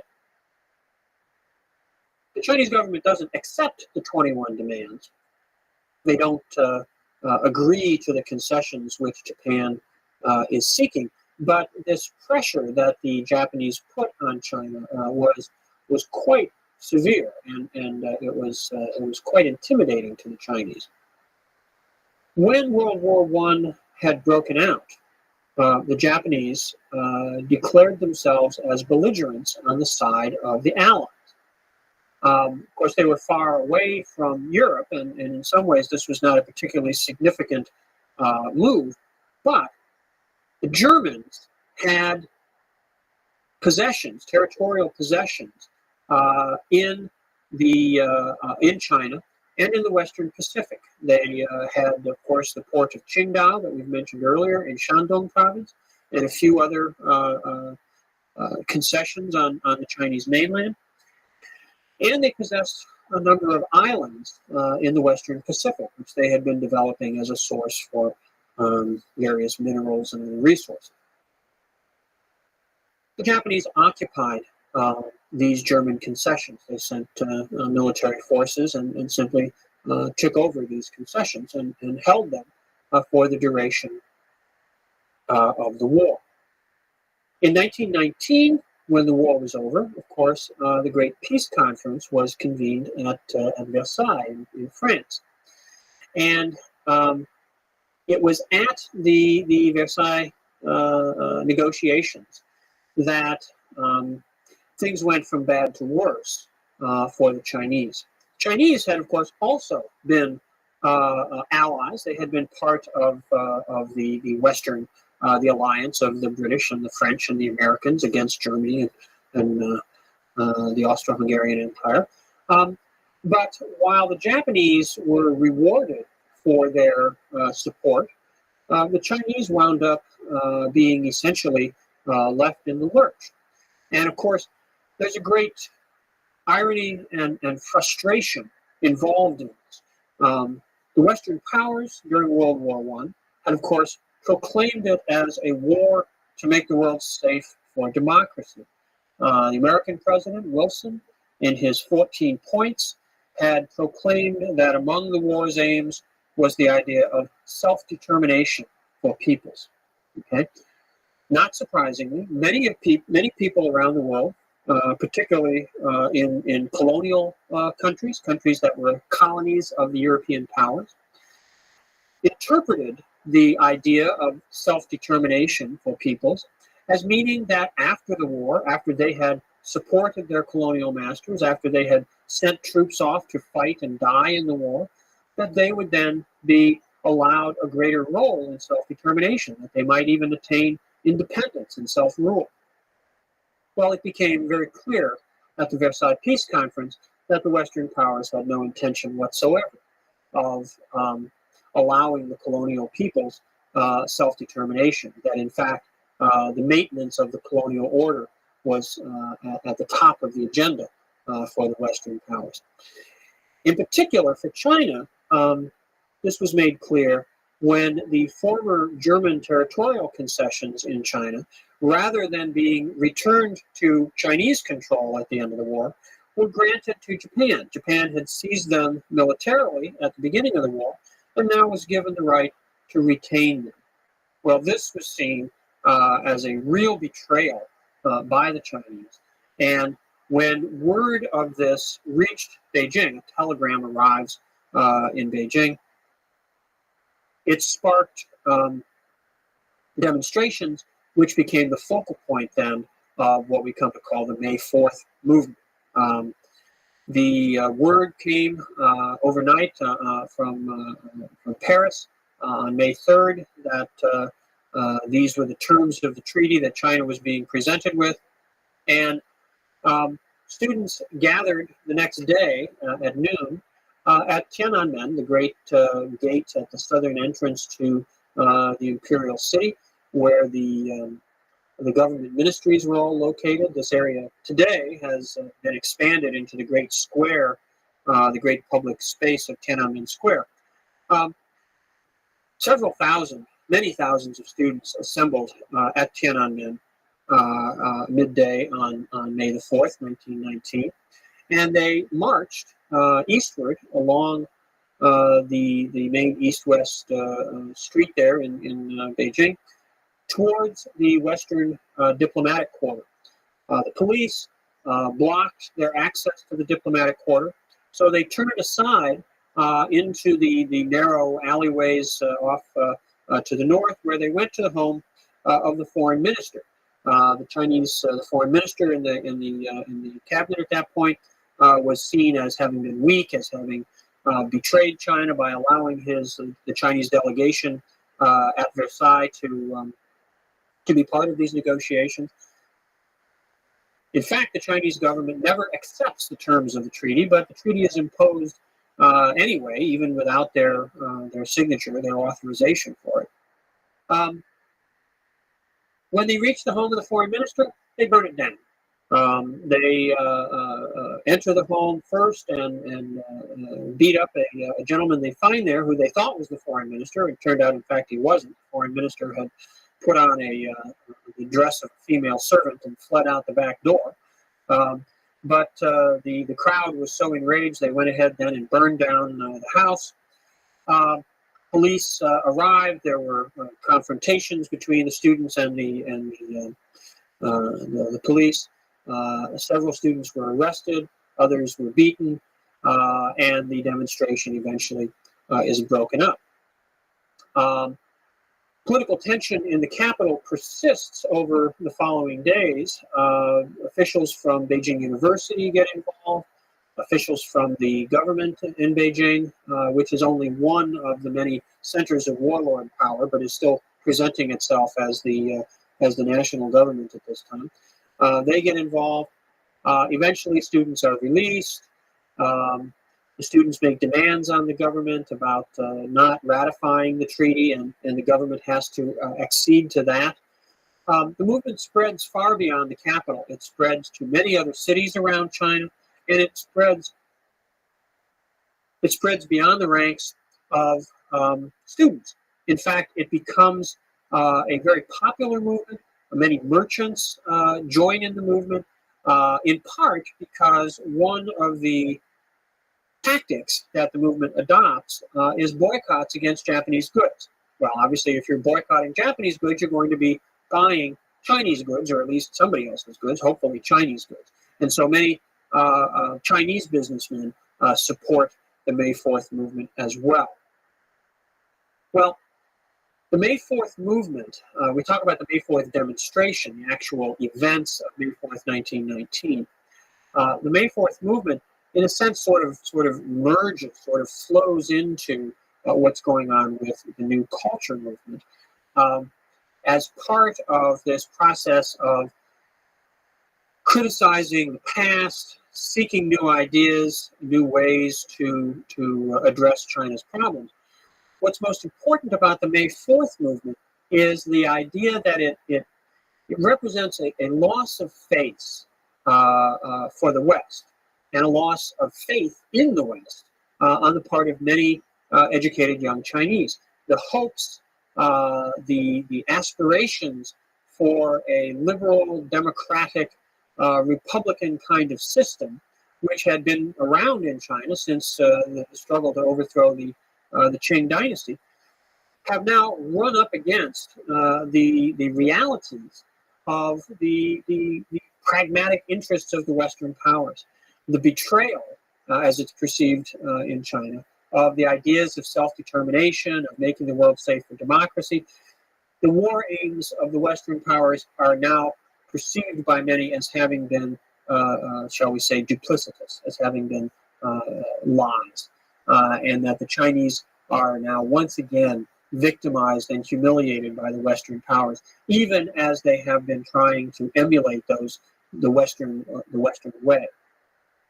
Well, in conjunction with these events, other developments outside of China have also been taking place, and word of these begins to weave into this process of political discussion and debate that's going on with the new culture movement and the May 4th movement. And of course, what I'm referring to here is the Bolshevik Revolution. The Bolshevik Revolution, beginning in October of 1917 in Russia, has tremendous impact in China. Word of it doesn't arrive immediately, and really it's not until the spring of 1918 that many Chinese begin to have a very clear idea of what's going on next door in Russia. But there are a number of aspects of the situation in Russia that have a very dramatic impact on the thinking of educated and more radical Chinese. For one thing, the Tsarist state was the closest, in some ways, parallel in Europe to the situation of China. The Tsar had the same sorts of powers that the old Chinese emperors had had. The Russian Empire was a vast expanse, not unlike China, a large peasant, in many ways pre-industrial society. And yet here there had been this revolutionary upsurge. And when the Bolsheviks proclaimed their new order, proclaimed socialism, socialist democracy, denounced the secret diplomacy of the Western powers. All this was very well received by progressive Chinese. The discussions of alternative paths to the future in China now began to turn more and more to an examination of the ideas associated with the Bolshevik Revolution, the ideas of Marxism, the ideas of Leninism, the communist strategy, the idea of a communist party as a revolutionary organization which could lead China into the future. The establishment of the Chinese Communist Party would follow quite closely on these events, and we will pick up that story in the next lecture.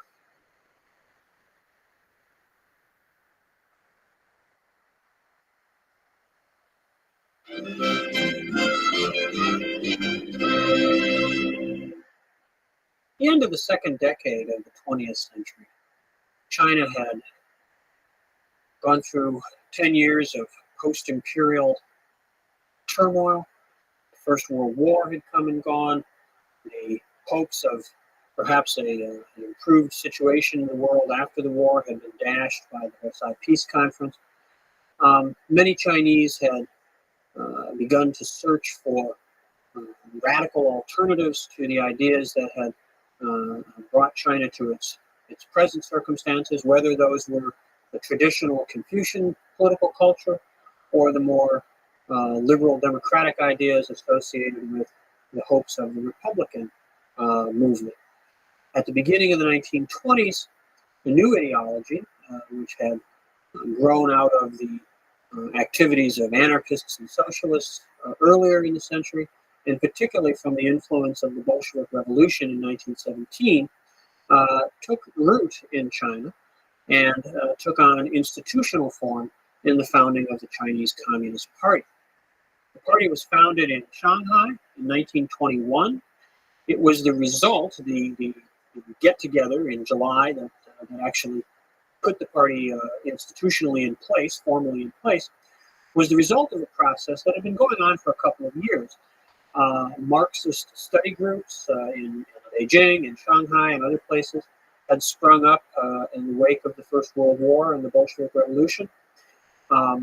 These had grown in size. They had begun to reach out and try to form links to workers' organizations, to socialist groups in other parts of the country.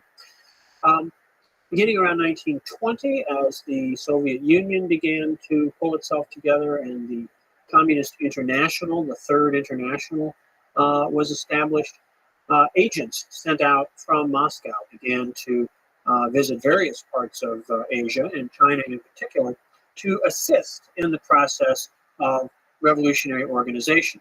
In China, agents from the Communist International were involved both with the establishment of the Chinese Communist Party and with the reorganization of Sun Yat-sen's Nationalist Party. We'll talk about the Nationalists in a minute, but first I'm going to finish up with getting the Communists organized.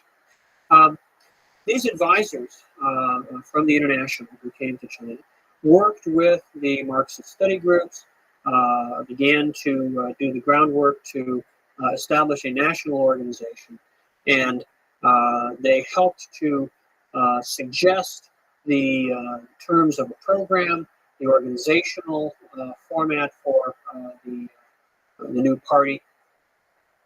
And in 1921, in the summer of 1921, assisted with the convening of the First Party Congress. There were only about a dozen delegates at the First Party Congress. Many people were unable to travel to Shanghai to attend. Some of the people who were among this first dozen sort of drifted off into relative obscurity afterward. One individual who was present, although not because he had been all that important an actor up to this point, but certainly would become so later, was Mao Zedong.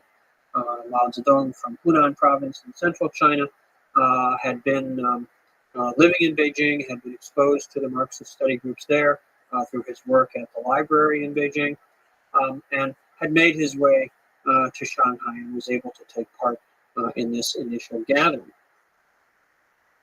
The communist advisors to both the new party and to the nationalists um, put forward an analysis of the situation in China, which called for an alliance, a united front between the communists and the nationalists.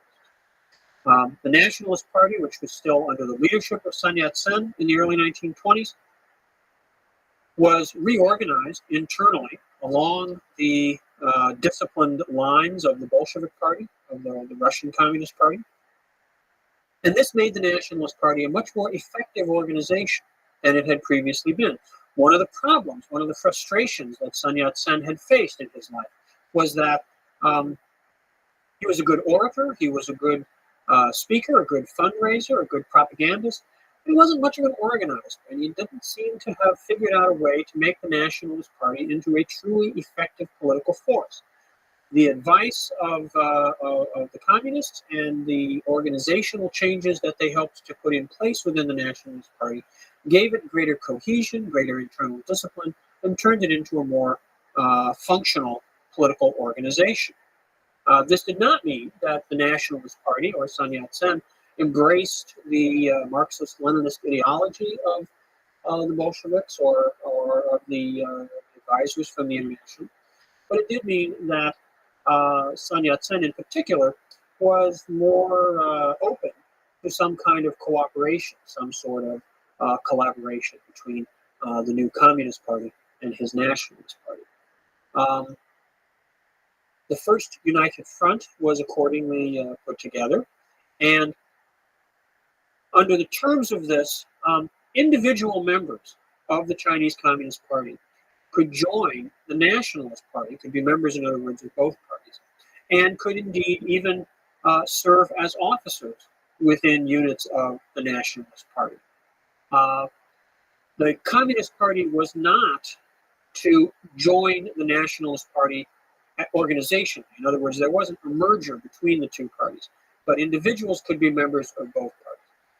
Many individual communists did join the Nationalist Party, participated within political activities of the Nationalist Party, and some even rose to positions of relative prominence within the Nationalist Party, including, with great significance for later developments, Mao Zedong, who became leader of the Peasant Bureau within the Nationalist Party.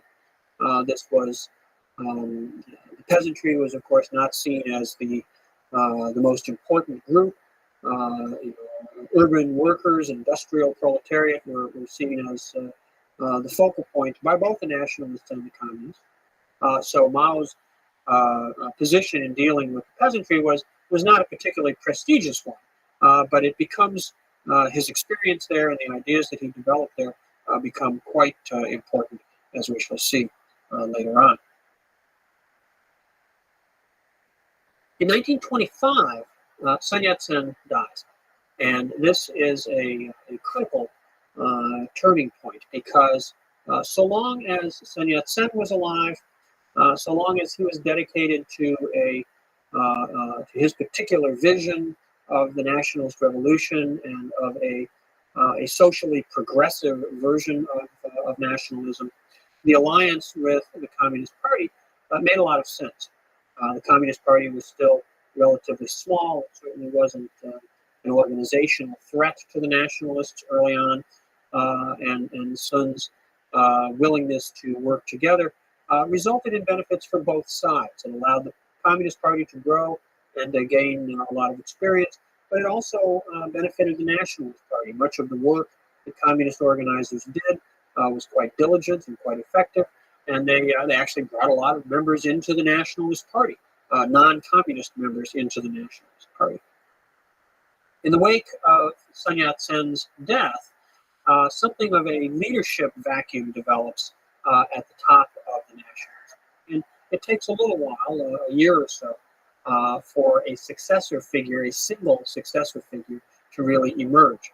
When that happens, the individual who comes to dominate the Nationalist Party, first as a military leader and eventually as its political leader as well, is Chiang Kai-shek. Now, Chiang Kai-shek himself is a very interesting figure. He was a military man, and he had been sent by Sun Yat-sen to study in Russia and to learn about the Bolshevik Revolution, to learn about the communist systems of organization, to learn about the Red Army. And he had spent 6 months studying and working in Russia. When he came back from that experience, he was very impressed with the organizational skills and techniques of the Bolsheviks, but he was a confirmed anti-communist. He was very, very opposed to the political program of the Russian Revolution and the Communist Party. Chiang Kai-shek became the commandant of the Nationalist Military Academy at Whampoa, outside of Canton, Guangzhou, in Guangdong province. And in that position, was able to establish quite a network of personal connections and loyalties within the nationalist military. He used his influence within the army and his position as leader of the nationalist army to as a factor in the political maneuvering that took place after Sun Yat-sen's death, and used that as a way to advance his own position and eventually to emerge as the new strongman within the Nationalist Party. In 1926, the year after Sun Yat-sen's death, Chiang Kai-shek finally felt himself to be in a strong enough position within the nationalist movement, and felt the nationalist movement itself to be strong enough militarily to launch an effort to reunify China. And what he undertakes, we call the Northern Expedition. The nationalists had their base down south in Guangdong province. Guangdong province had essentially been the only part of China that the Nationalist Party could control. The rest of China had, of course, been divided up amongst the various warlords. And, of course, it's in some ways possible to see Chiang Kai-shek as simply one of these warlords who happened to have the Nationalist Party as his political machine. Be that as it may, the Northern Expedition, when it gets underway in 1926, proves to be a very successful undertaking. The nationalist armies essentially follow the same route that the Taiping movement had followed back in the 1850s, moving from Guangdong province up through central China, through Hunan, to the Yangtze River Valley, and then turning east and heading towards Nanjing.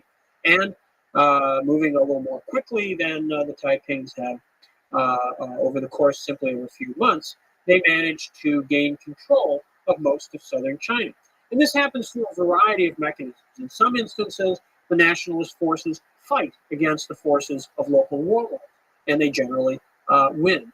They defeat the local leaders and absorb them into the nationalist forces. In other instances, Chiang Kai-shek was able to negotiate political arrangements under which local warlords would pledge their loyalty to him and would therefore sort of be brought under the nationalist umbrella.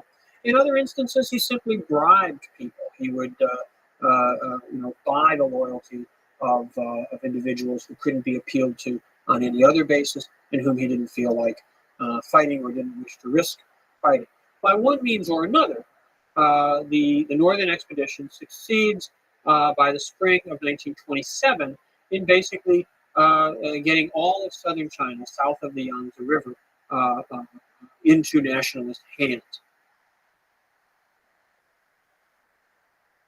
In April of 1927, the nationalist forces have reached the outskirts of Shanghai. And at this point, Chiang Kai-shek makes a decision that is of great political significance. He has reluctantly, up to this point, maintained the united front with the Communist Party, which Sun Yat-sen had put in place. Not wishing to jeopardize his own position as the heir of Sun Yat-sen, as the successor to Sun Yat-sen, he hasn't felt up till now strong enough to do anything other than continue this policy.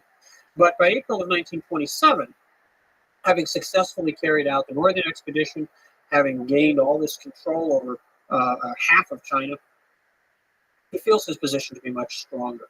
And so he decides to do away with the communists, to eliminate them, not just as partners in the United Front, but to try to drive them out, to try to destroy them as a political force in China. And accordingly, when the nationalist forces reach the outskirts of Shanghai, he stops. He does not take the nationalist army into the city, but instead allows communist organizers within the city and within the trade unions in the city. Shanghai was by this time the most industrialized city in China, many factories there, many thousands and thousands of workers, most of whom were organized into trade unions with at least links to, if not being dominated by, the Communist Party. When the Nationalist Army is approaching Shanghai, the communists launch an uprising. The idea being to seize the city from within so that the Nationalist Army won't have to fight its way in. But Chiang Kai-shek stops outside of Shanghai and doesn't intervene, doesn't come in. And the insurrection in Shanghai is then suppressed by a combination of the troops of the foreign powers. Shanghai is sort of an international city, so the British, the French, the Americans, the Germans at this time, the Japanese, rather, all have forces there. And those forces, those police and military units are mobilized to attack the workers, to attack the communists. And in conjunction with those government forces of the foreign powers, the secret societies, the sort of organized crime circles within Shanghai also come out and start to attack the workers and the communist organizers. And this combination of the foreign powers and the sort of Shanghai underworld destroy the communist movement in Shanghai. Many hundreds of communist organizers and leaders are arrested and executed. Others die in fighting in the streets. Many workers are shot or arrested and imprisoned, and some of them executed, even if they weren't members of the Communist Party. It's a very bloody uprising and suppression of the communist movement in Shanghai, and it represents, it signals the break, the split between the Nationalist Party and the Communist Party. It takes a while for this political process to completely unfold. A sort of left-wing group within the Nationalist Party, which is centered at the city of Wuhan on the central Yangtze River, continues to ally itself with the Communist Party for a while. But before long, Chiang Kai-shek is able to convince them that they really need to split with the communists and stick with him, intimidates them militarily, and by the end of the summer of 1927, the left wing of the Nationalist Party reunites with Chiang Kai-shek's mainstream. And Chiang now is the undisputed leader of the nationalist movement, and of a nationalist movement which is no longer, in his view, hampered by this alliance with the Chinese Communist Party. Well, the Chinese Communist Party finds itself in a difficult situation. Their principal political orientation up to this time had been towards organizing urban workers. The classical theories of Marxism had emphasized the role of the industrial working class as the vanguard of the revolution. This was the force which would lead the transformation of society, build socialism. But now, the organizational base of the Chinese Communist Party in the cities, amongst the industrial workers, is destroyed.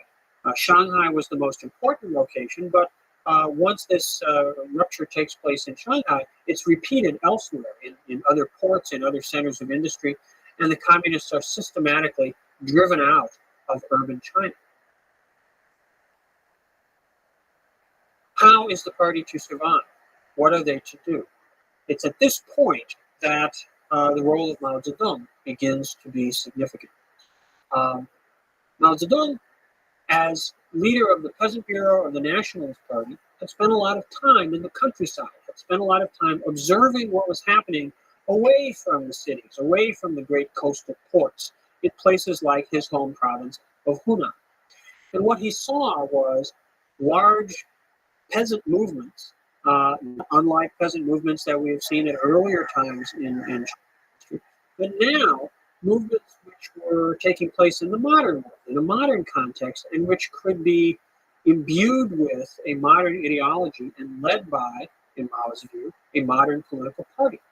He saw the uprisings of the peasants as a very, very powerful force, a force so powerful that, as he put it to his comrades, their choice was to either try to lead it or just to get out of the way, because this movement was going to sweep across the country. And if the Communist Party could lead it, they could turn it into a revolutionary force. Well, these ideas had been pretty marginal up until this time. But in the wake of the suppression of the party in the cities, Mao's ideas suddenly begin to seem a little more reasonable. Now, this doesn't happen overnight. In fact, it takes a number of years for Mao's ideas to begin to be accepted and to begin to be dominant within the Chinese Communist Party. Initially, when the party is devastated in the cities, the remnants of the party leadership and the advisors from the Soviet Union simply call for greater revolution. And they urge communists in various parts of the country to launch insurrections and to try to sort of jumpstart the revolution. And this leads to a series of really disastrous uprisings.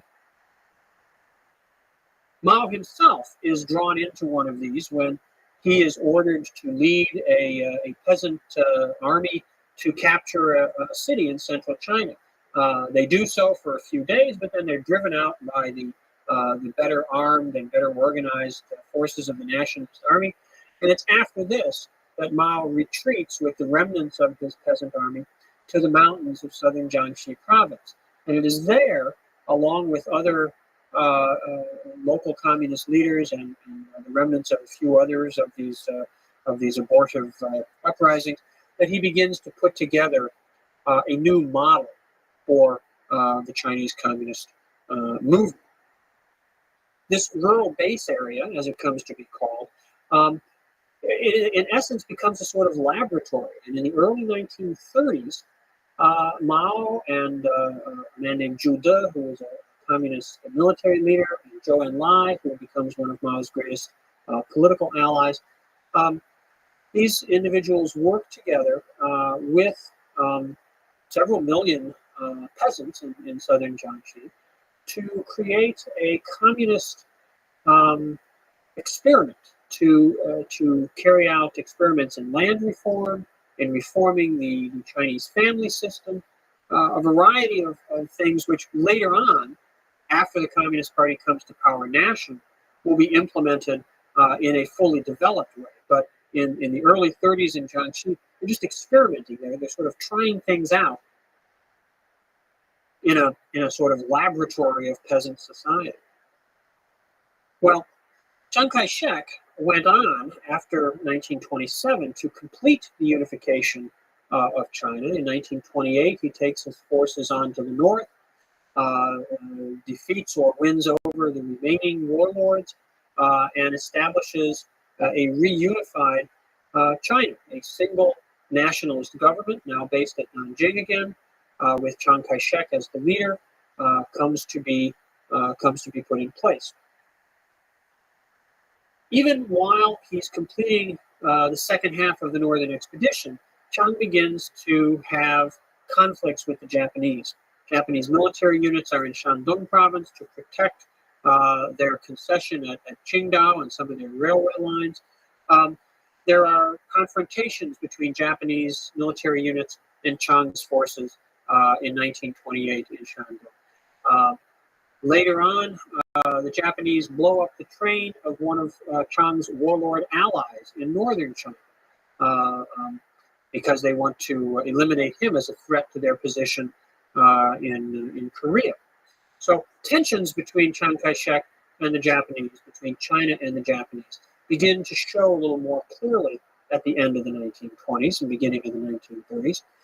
But Chiang Kai-shek determines that The real problem that he needs to deal with, the real enemy that he faces, is not the Japanese, but the Chinese. He says very famously that the Japanese are a disease of the skin, where the communists are a disease of the guts. And so he's willing to ignore the activities of the Japanese to a great extent and concentrates his efforts on fighting against the communists. The base area in southern Jiangxi, which is only one of a number of these areas where local communist forces establish control, but it's probably the most significant, becomes the focal point of Chiang's activities in the early 1930s.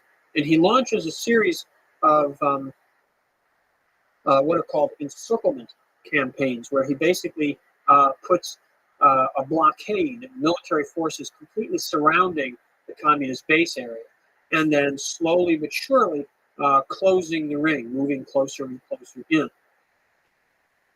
The first several of these efforts are defeated. The communists manage to fight back and drive off the nationalist forces, but Chiang keeps the pressure up.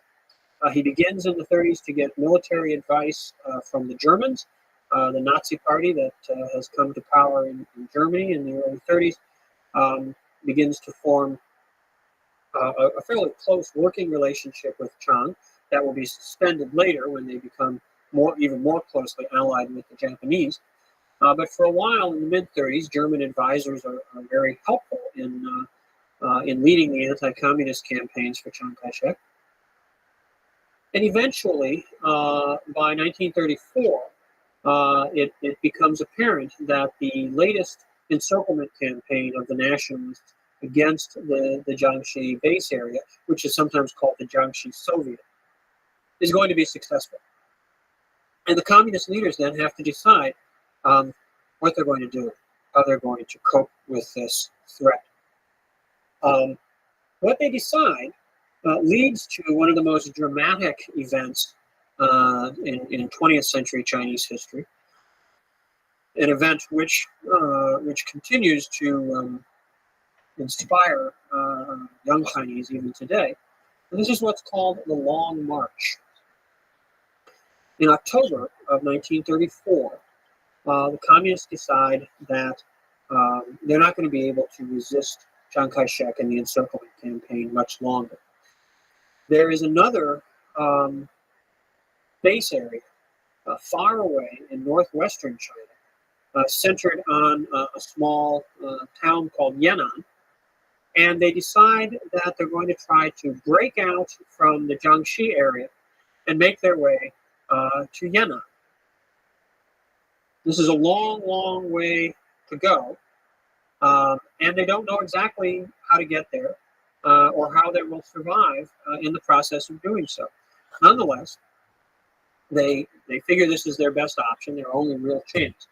And so in mid-October of 1934, 115,000 people break out from the encirclement. A small contingent is left behind in the heartland of the Jiangxi base area to make a last stand against the nationalist forces, and also to keep those nationalist forces occupied so that they won't be able to pursue the Long Marchers as they set out. The Long March strikes off to the south and west, and in the course of the next year, they troop over several thousand kilometers.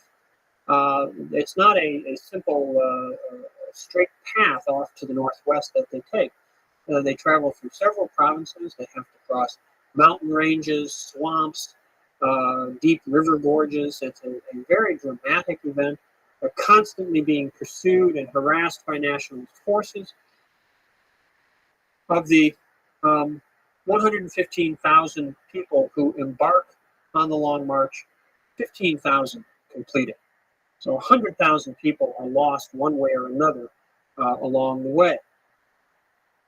Early in the course of the Long March, a very important political event takes place, which is that Mao Zedong is named leader of the communist movement. He assumes the position of chairman of the party, and he holds this position uninterruptedly until his death in 1976.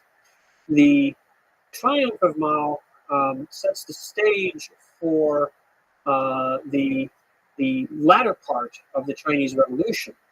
Once the Long March reaches Yan'an at the end of 1935, the great age of what comes to be called the Yan'an era, or the Yan'an base area, gets started. And in the Northwest, the communists have a new laboratory, a new arena in which to experiment with their policies and their organizational methods. Later on, when the Japanese invasion comes, the Yan'an base area will be the center of resistance against the Japanese invasion. And indeed, by the end of 1936, from their position in the Northwest, they're able to enter into a second united front with the Nationalists. We'll see the circumstances of that and how the war with Japan and the revolution which follows it play out in our next lecture.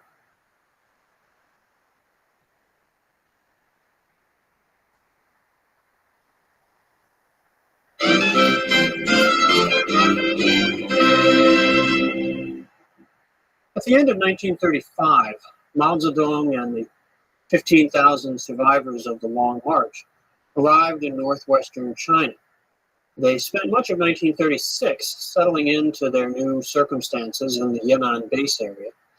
And at the end of that year, an opportunity arose for the establishment of a second united front between the communists and the nationalists, with a focus at this point on resisting the Japanese. The occasion that allows for the formation of the Second United Front is something that's called the Xi'an Incident. Xi'an is the modern name for the ancient city that had been Chang'an in Shanxi province. And at that time, in 1936, this part of China, the southern part of Shanxi province, was in the control of one of the military strongmen who was part of the nationalist coalition, part of the nationalist alliance. And this was a man named Zhang Shuiliang. Now, Zhang Shuiliang's father had been a warlord in northern China, and he had been assassinated by the Japanese back in 1928. So Zhang Shuiliang was particularly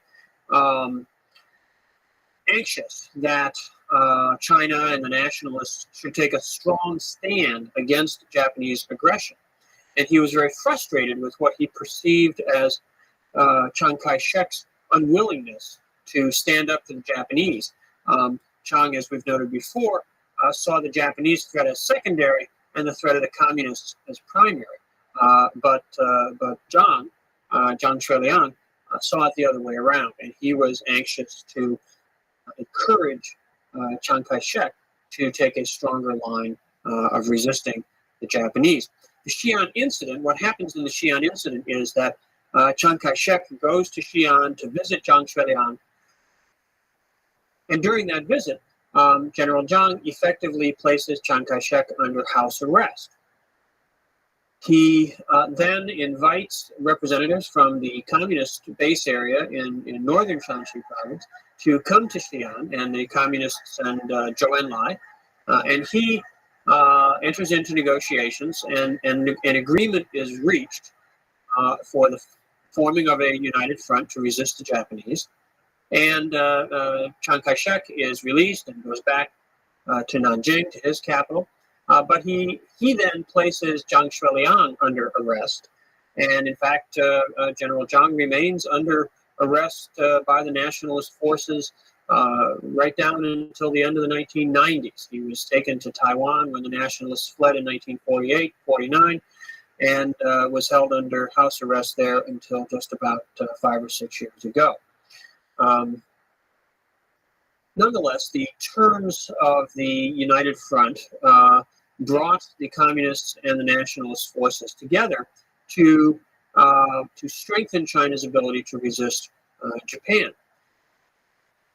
As it turned out, the timing on this was very significant. In 1931, Japan had invaded Manchuria, and had occupied that part of China, had actually separated it from China and created a puppet state called Manchukuo, with the last of the Manchu emperors, Puyi, now as the ruler, the puppet ruler of this supposedly independent country.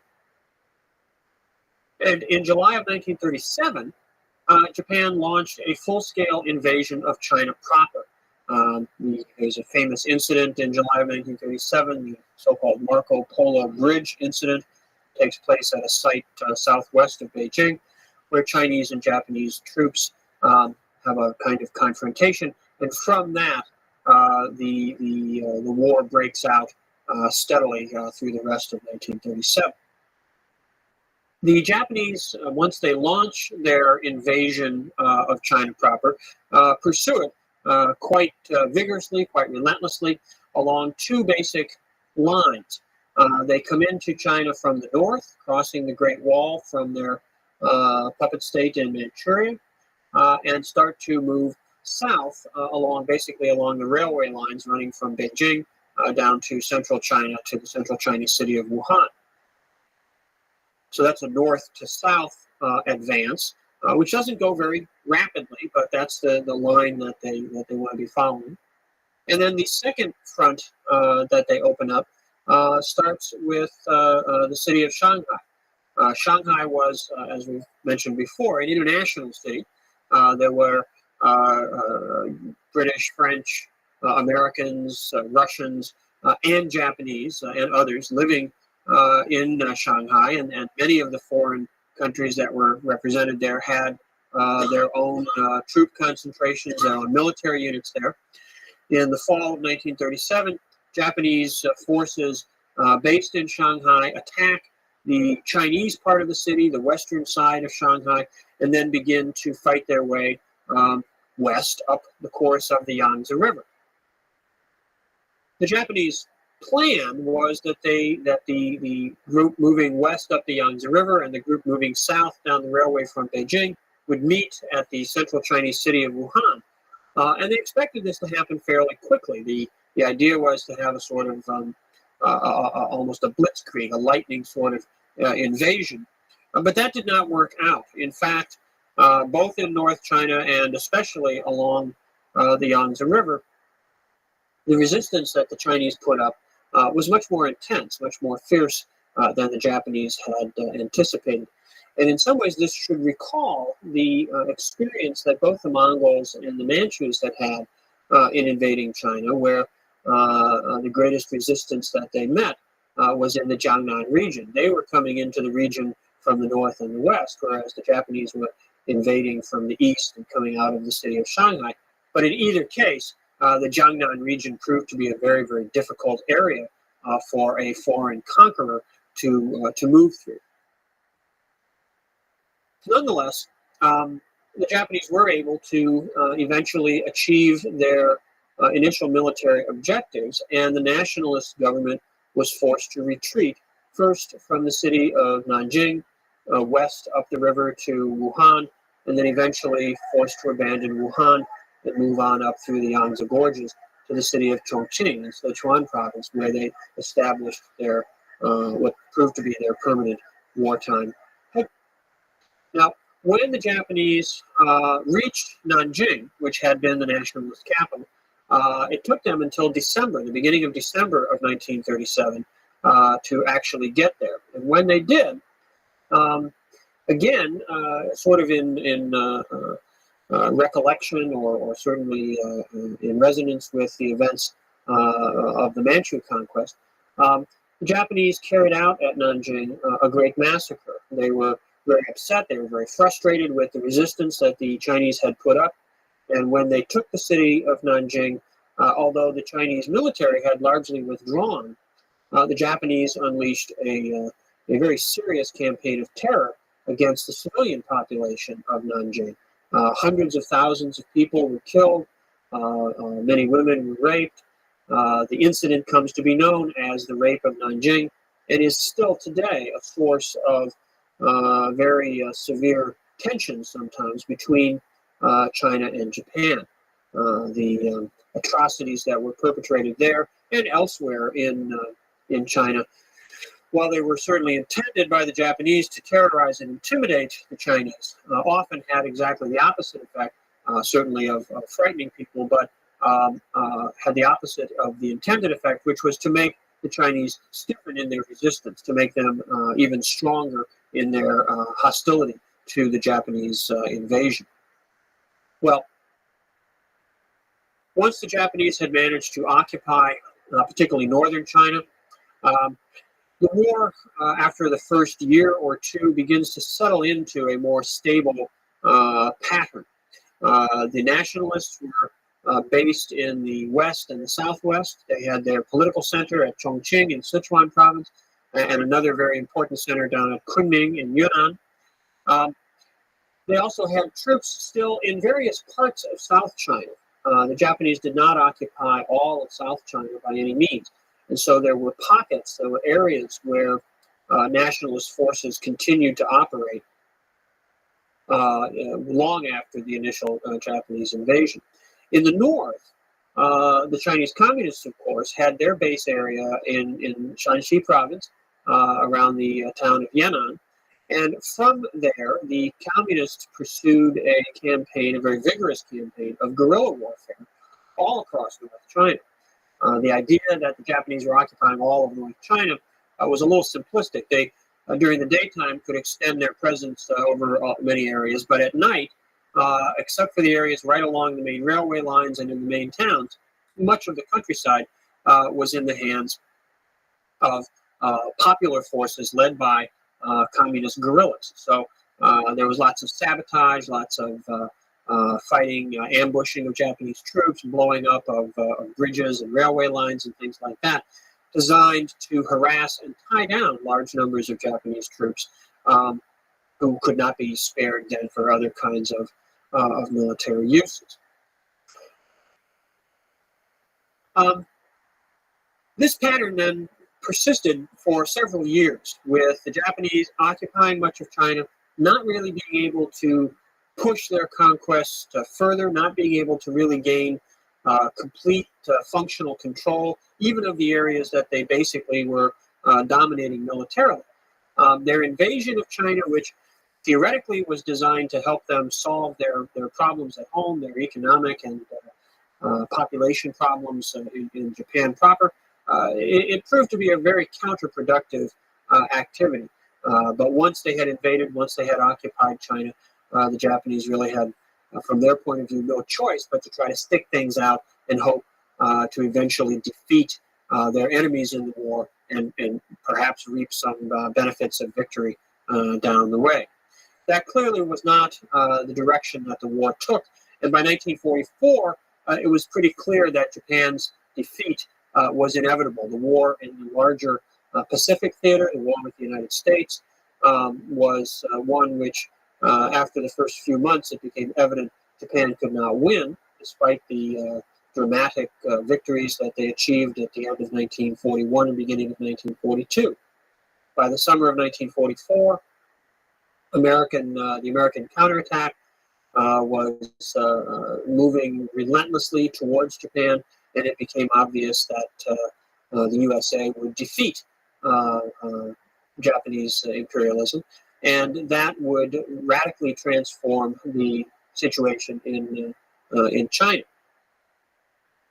In anticipation of eventual American victory, Chiang Kai-shek and the nationalists pursued a relatively static strategy vis-a-vis the Japanese. They resisted Japanese attempts to acquire more territory, but they didn't really launch major offensives to try to drive the Japanese out of territory they already occupied.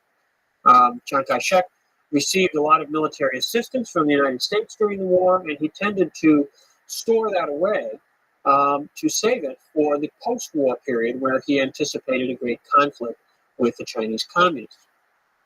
Frustration with this on the part of the Western allies, particularly the American military advisor Joseph Stilwell, resulted in tensions and it's almost an open break between Stilwell and Chiang. Stilwell eventually had to be withdrawn by the American government. But Chiang stayed resolute in his view that even after Japan had invaded and occupied so much of China, that they were not the real problem, and that the real enemy was going to be the Chinese Communist Party. As for themselves, the party, the Chinese Communists, saw the coming end of the war as setting the stage for a great revolutionary confrontation between their popular movement, their peasant-based movement, and the nationalist government.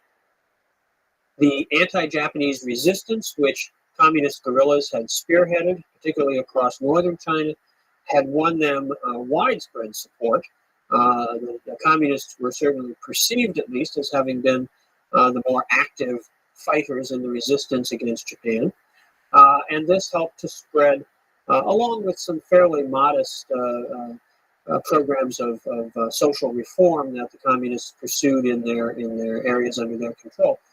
This led to a great deepening of popular support for the Red Army and for the Chinese Communist movement in general. Meanwhile, the communists were able to present an image of the nationalists and the Chiang Kai-shek as corrupt, as unpatriotic, as incompetent, and as basically being the agents of Western imperialist interests in China. So the split, the division between the communists and the nationalists, even though there was theoretically this united front to resist the Japanese, the antagonism between the two parties certainly did not diminish and probably only intensified in the course of the war. When Japan surrendered in August and September of 1945, there was a period in China where efforts were made to try to negotiate some sort of post-war, perhaps coalition government. The United States sent negotiators 2 or 3 times to China to bring leaders of the nationalist and communist movements together. But while that was going on, there was a lot of maneuvering taking place on the ground. The Russians had come into the war at the very last minute in August of 1945, just shortly before the atomic bombs were dropped on Japan. But in doing so, they had come into northeast China, into Manchuria, and occupied a lot of the territory that had formerly been in Japanese hands. They stripped a lot of the industrial plant from that area and took it back to the Soviet Union as war reparations, but they also passed some aid along to the Chinese Communist forces. The United States, at the same time, was turning over large amounts of Japanese arms that had been captured after the Japanese forces in China surrendered to the nationalists. So, although negotiations to try to find some sort of peaceful coalition were going on, both sides, both the communists and the nationalists, were also strengthening their positions militarily, preparing for a real serious confrontation. When these efforts to negotiate some sort of compromise solution broke down, which didn't take all that long, certainly by the end of 1946, full-scale fighting really breaks out between the communists and the nationalists. Nationalists first drive the CCP out of their base area in the northwest, but that proves to be a relatively meaningless victory because it's in the North China Plain, the great heartland of peasant farmland, that the communists now have their greatest strength, and up in Manchuria. So northern China, Manchuria and the North China Plain, falls fairly quickly under the control of the communists. Southern China and the southwest tends to remain in the hands of the nationalists initially, and then a great military confrontation between these two areas follows.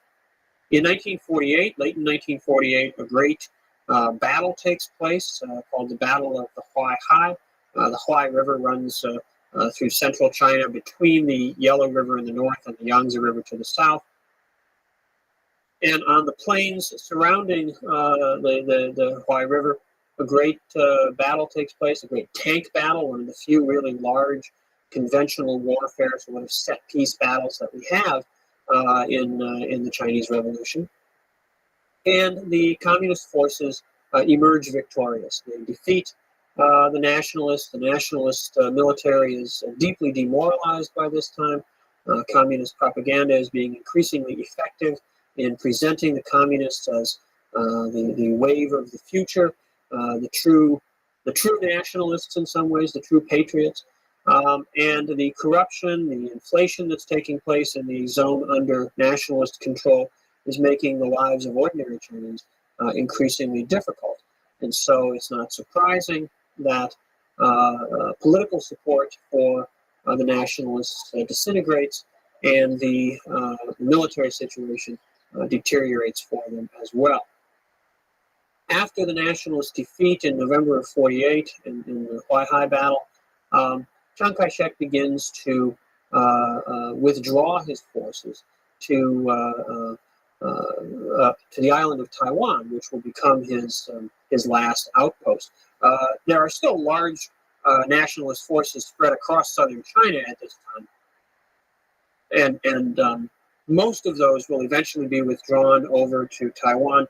Some nationalist forces in the far southwest wind up going across the border into Burma, and their descendants, many of their descendants, remain there even today. The withdrawal to Taiwan is preceded late in 1948 by an uprising of the indigenous Taiwanese population who are not too happy about the idea of their island being taken over by the nationalist forces from the mainland. But Chiang Kai-shek carries out, nationalist forces carry out a fairly large-scale massacre of dissidents and resistors in Taiwan, and pacify the island to prepare it for the nationalist withdrawal. The state of martial law, which is imposed on Taiwan at that point, late in 1948, stays in effect for over 40 years. 1949 is a great year of transition. This is the year when nationalist forces are driven further south, isolated in various parts of the country, and either allowed to surrender or annihilated. And Chiang's forces eventually begin their withdrawal across the Straits of Taiwan to the offshore island. In April of 1949, communist forces enter Beijing. The city had been besieged since the fall of 1948, but through careful negotiations, it is surrendered to the communist forces without a major battle, without major destruction of the cultural heritage of the capital, and that's something that certainly the Beijing people and others were very grateful for. Over the summer of 1949, as communist forces advanced really everywhere across China, the leadership settled in Beijing and began to prepare the establishment of a new government. And on October 1st of 1949, that new government, the People's Republic of China, is proclaimed by Mao Zedong in a speech at Tiananmen, the Gate of Heavenly Peace, the former southern entry to the Imperial Palace complex. And he, at that point, issues his very famous statement that the Chinese people have stood up.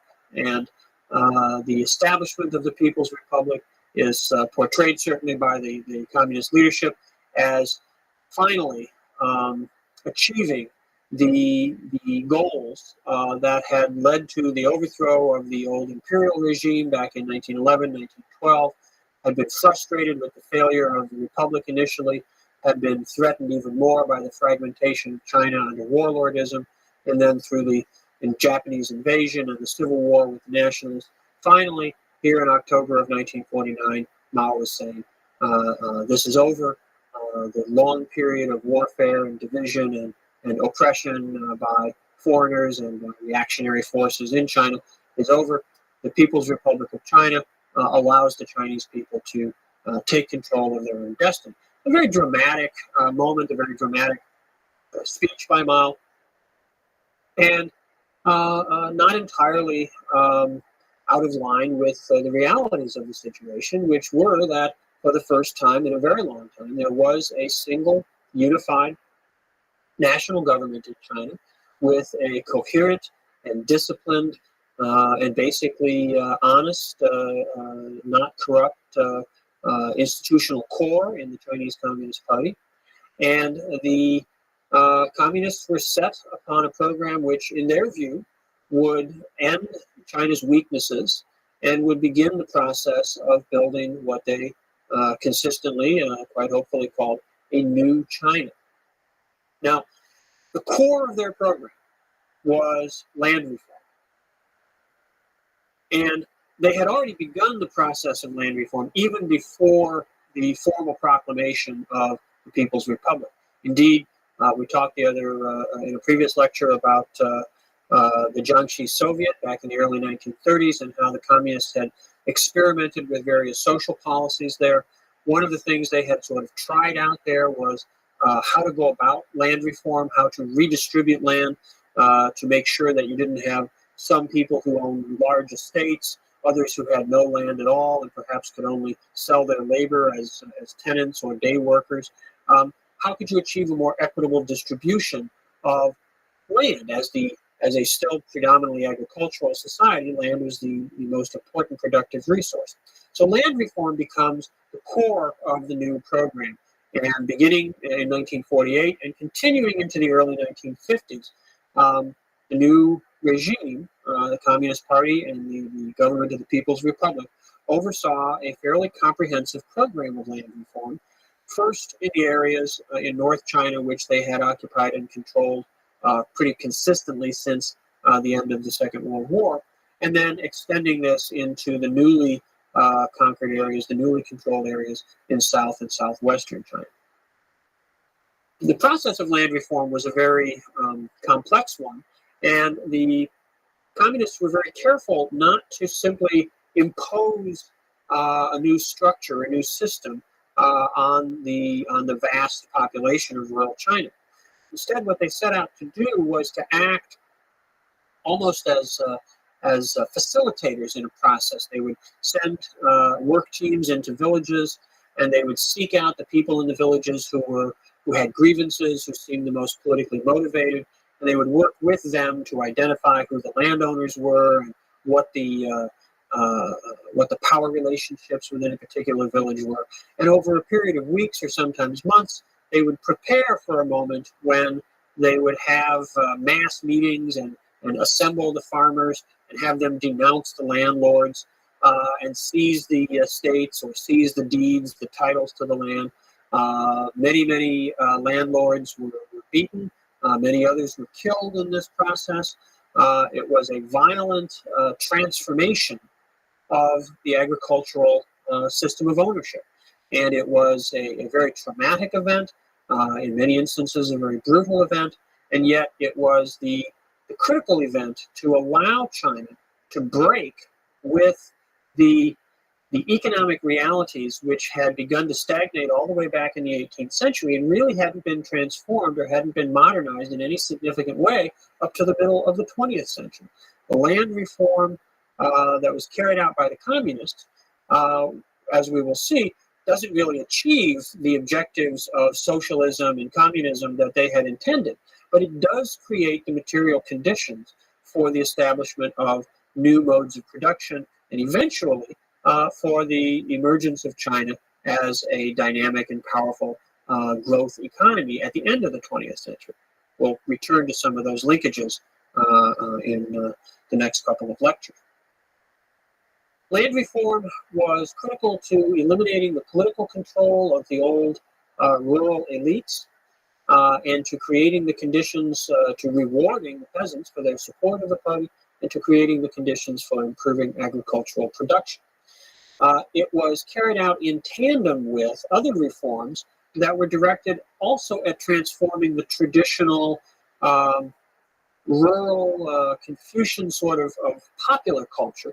And the most critical step here was the passage of what's called the marriage law. The marriage law was meant to abolish certain traditional practices, principally arranged marriage. It allowed people to marry at their own will. It allowed for divorce. It allowed both men and women to initiate divorce. And perhaps most significantly, when land reform was carried out under the terms of the marriage law, land, as it was redistributed, was not simply given to the head of a household, which would mean that it was basically redistributed among men, but was given to both men and women, so that men and women, husband and wife, would each have their own economic resources. And this was meant to empower women so that the legal empowerments of divorce and free marriage had some economic support, had some substance to them. So these were very radical reforms directed at transforming the core values, the core structures of the traditional system. And they were very effective in doing so. They didn't necessarily achieve the intended outcomes that the communists had, but they were critical to the ability of China to develop in the future. The Chinese established an alliance with the Soviet Union, which, as we'll see in the next lecture, was very important for economic development in the course of the 1950s. Soviet advisors came to China, helping with economic development. The war in Korea between the North and the South threatened to bring American troops into China again, but massive Chinese intervention in the fall of 1950, while prolonging the fighting on the peninsula, did keep the Chinese homeland basically secure. By the end of 1950, the communists were certainly in firm control of all of China. They were embarking on their program of socialist construction, and we will follow the course of that construction through the first quarter century of communist rule in the next lecture.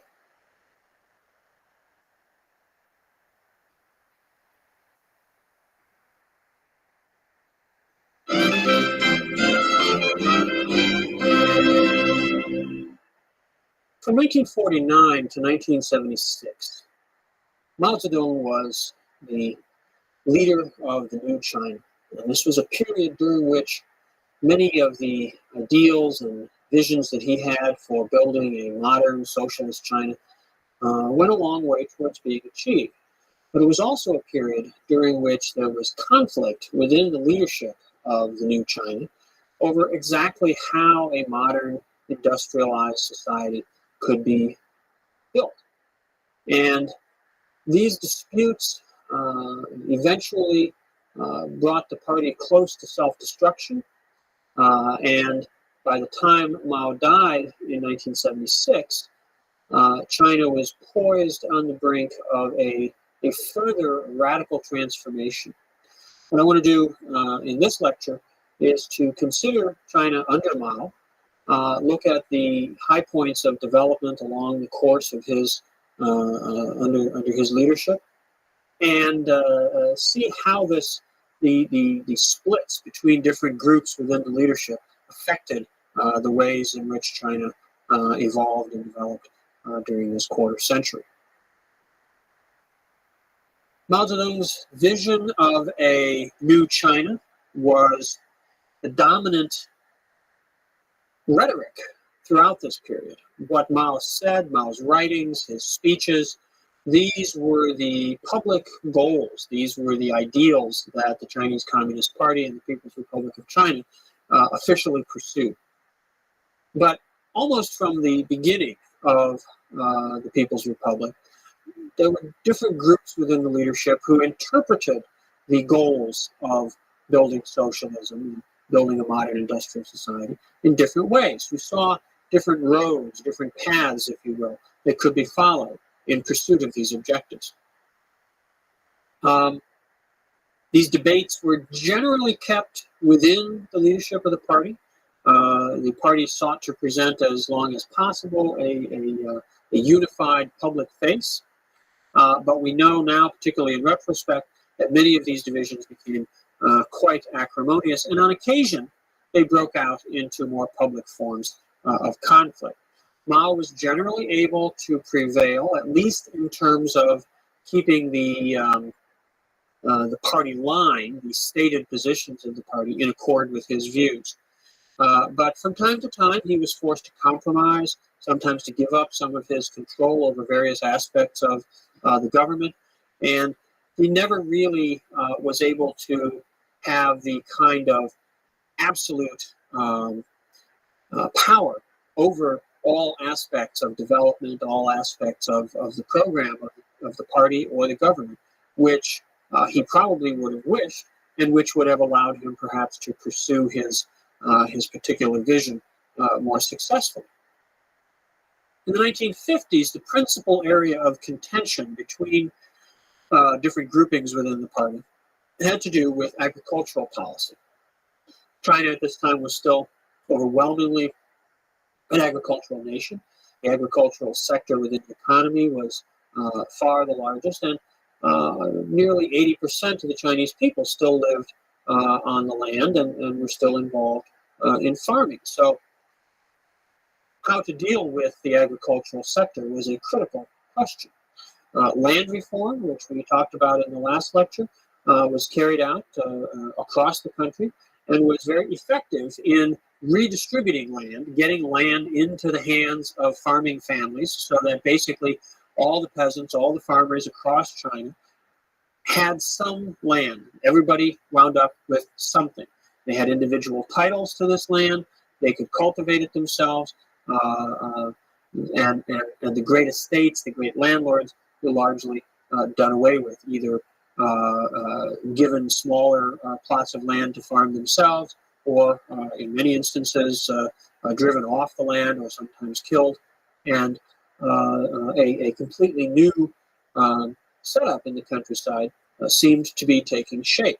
But the goal of land reform and the goal of the communist movement was not simply to redistribute land to small-scale peasant farmers and have them then go on with a system of small-scale private property, but was instead to build up a collective system, a system of collective or cooperative farming, which would allow various kinds of economic reforms to take place, and which would allow for economies of scale to be developed and would increase the productivity of the land.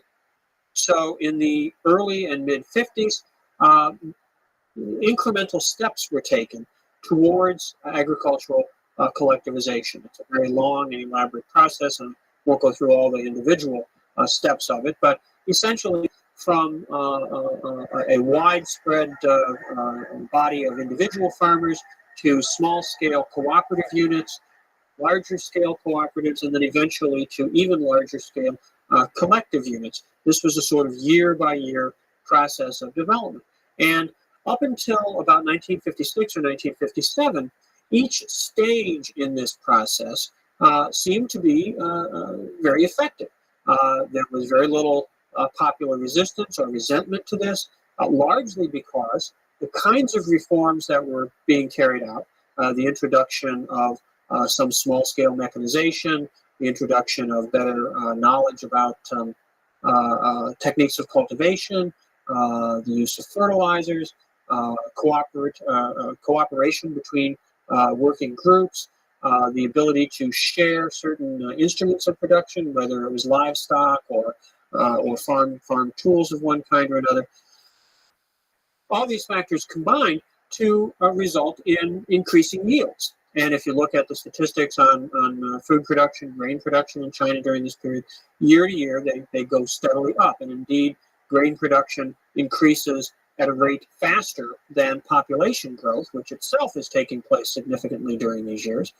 And that means that the available food supply per capita was also increasing. So the reforms that are carried out in the early and mid-50s were very effective and were very successful, and therefore were well received. By about 1957, Mao becomes convinced that it's possible, building on these initial successes, to accelerate the timeline, to shorten the amount of time needed to achieve complete collectivization. And he begins to announce that moving to the highest level, moving to what come to be called the People's Communes, which were very, very large collective entities, now is the time. He says that communes are a good thing. And a movement effectively sweeps across the country to leap up to these highest level cooperatives, collectives, and to then launch what comes to be called a great leap forward. And the Great Leap Forward is, in some ways, the logical culmination of Mao's vision of unleashing the productive capacity of the Chinese peasantry, of moving to economies of scale, great large-scale cooperative labor projects to build water reservoirs and irrigation systems and all this kind of thing. The Great Leap achieves many very positive objectives, but it runs into some even more powerful negative forces. The core problem that develops with the Great Leap Forward is linked in many ways to Mao's idea of how to motivate people, how to get the vast masses of China to work together and achieve, almost by an act of will, a process of economic development. Enthusiasm is basic in this process, and the enthusiasm for success is such that people begin to falsify their reports of success. Not in a gross way, not in an excessive way, but if you add a few percentage points at the bottom level of reporting, and the person at the next level adds a few percentage points, and the person at the next level adds a few percentage points, by the time you get up to the national level, the level where the state council, the state planning bureau is formulating its information, making its plans for the future, you have gross distortions in what's going on. That's exactly what happens. 1957, 1958, 1959, initially, the Great Leap Forward itself is a huge success. Crop production increases. The problem is it doesn't increase in reality as much as it increases on paper. It does gain, but it doesn't gain as much. Based on based on misunderstood realities in the countryside, the planners decide so much has been achieved, they can lift various kinds of rationing restrictions, they can allow people to basically consume what they want. This results in a lot of grain, a lot of livestock, a lot of food resources of one kind and another, not making their way into the supply system for the cities, where they're at the same time trying to build up industry and raise the standard of living of the urban population.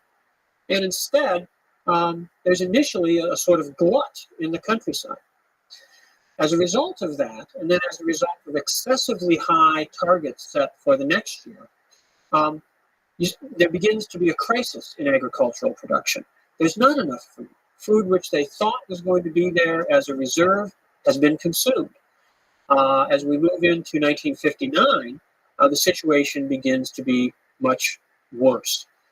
Bad weather sets in, a variety of other circumstances begin to contribute to problems in the countryside. And by early 1959, food shortages become characteristic. Now, there's a lot of debate, a lot of dispute in academia about the extent of the hunger, the extent of starvation that follows. You'll see figures ranging up to 20 million people dying as a result of the food crisis during the Great Leap Forward.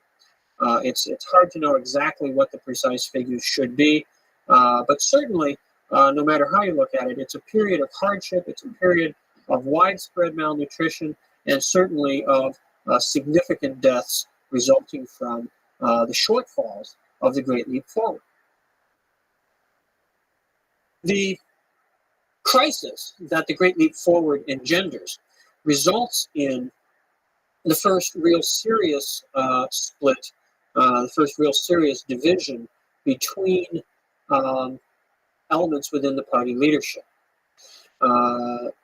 There had been campaigns carried out in the course of the 50s directed against what were called people who were called rightists or anti-party elements. These were largely directed against intellectuals who had criticized the party for being overly bureaucratic. And this begins to point up what will prove to be a very serious problem for the party long term, which is that it goes from being, prior to 1949, a fighting revolutionary organization to a government bureaucracy, an administrative elite managing the affairs of the country, and with the capacity to draw to itself a lot of the material rewards and benefits that are being made available by economic growth and development. The bureaucratic alienation of the party from ordinary people, from the people which it supposedly is there to serve, starts to be more and more of a problem. And the false reporting of figures during the Great Leap is in one way an example of this, that the bureaucrats wanted to make themselves look good. They wanted to have the best sounding reports, and they weren't really cognizant of how this would have such an adverse impact on the actual lives of the people that they were managing.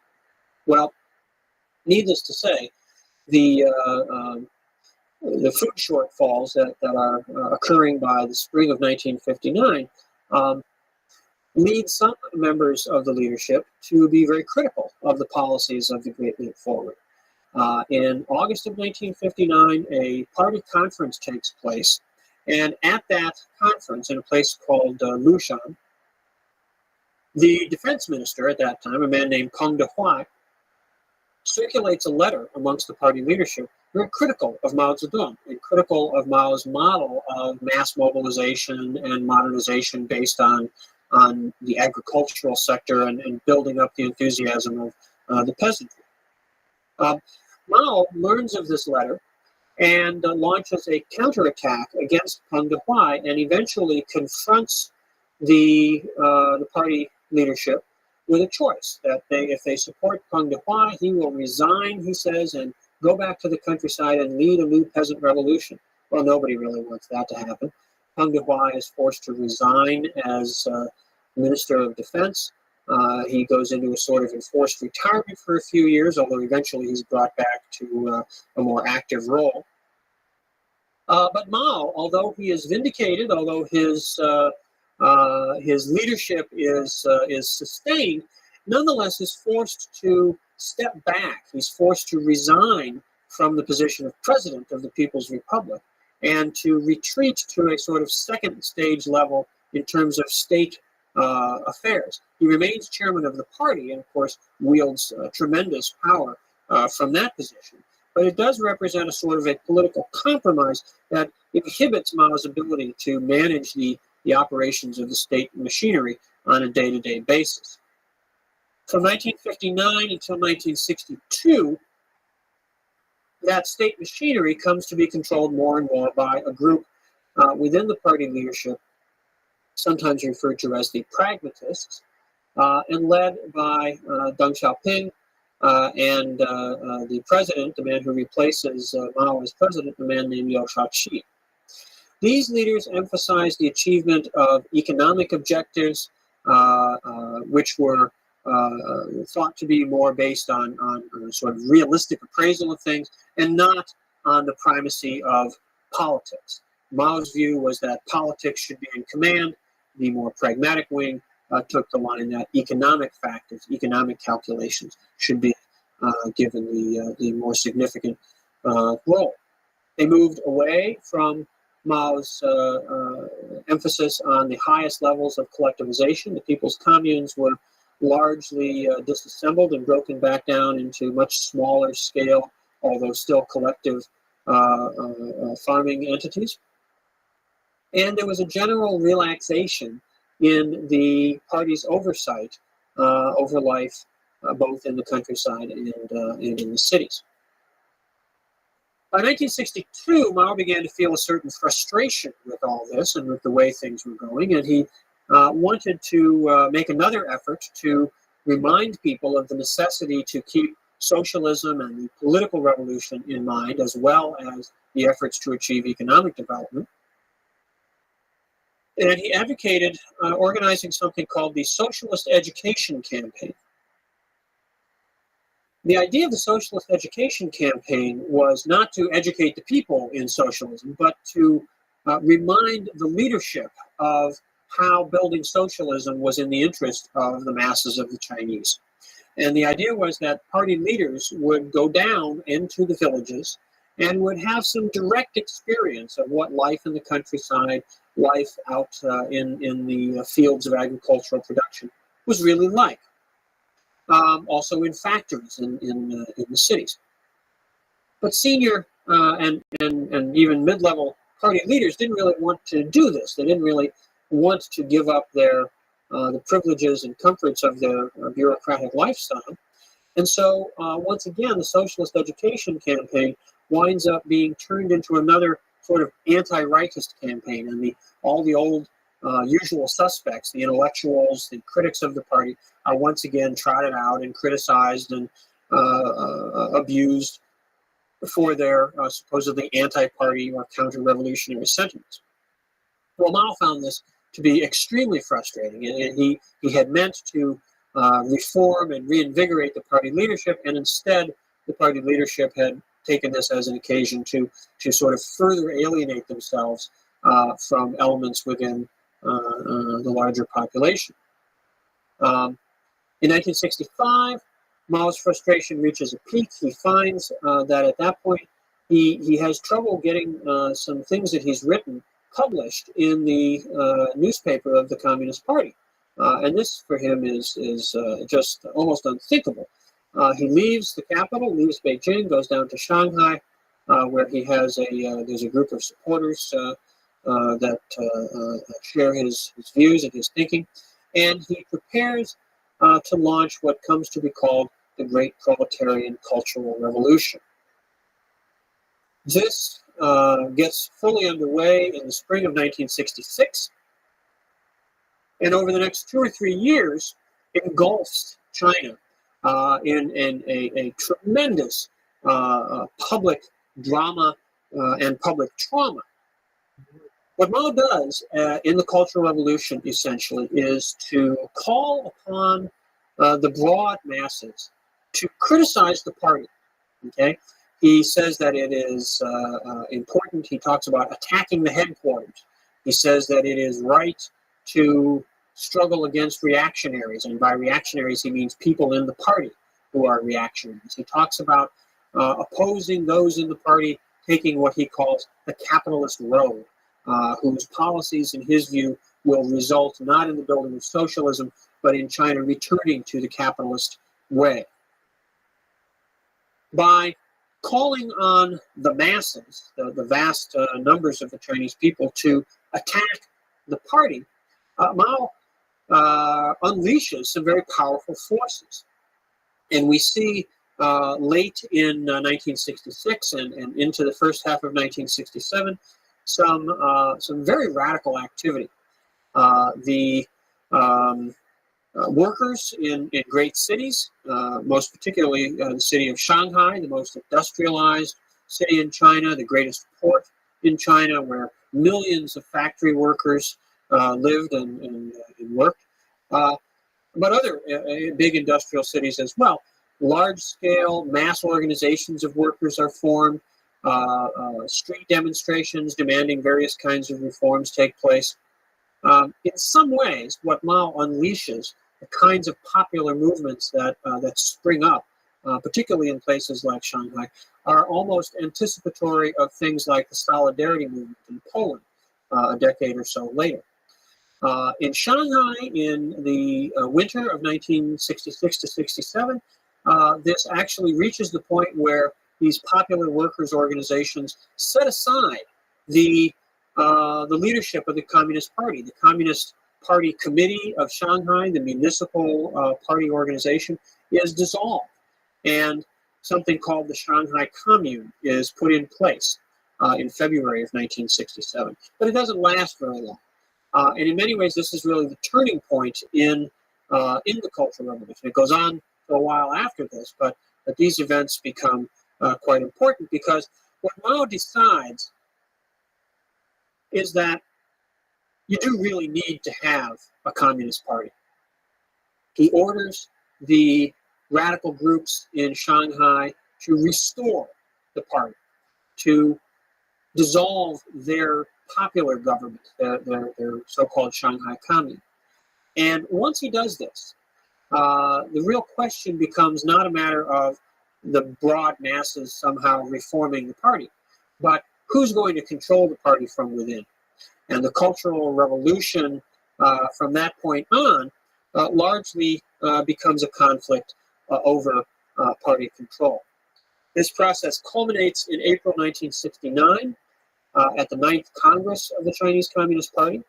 At that point, it's pretty clear that Mao and his followers have achieved sufficient control within the party.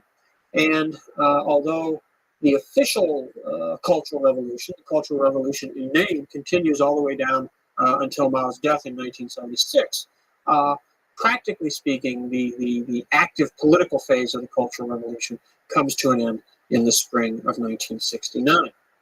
The final 7 years of Mao's life were characterized by a sort of functional stalemate within the party leadership.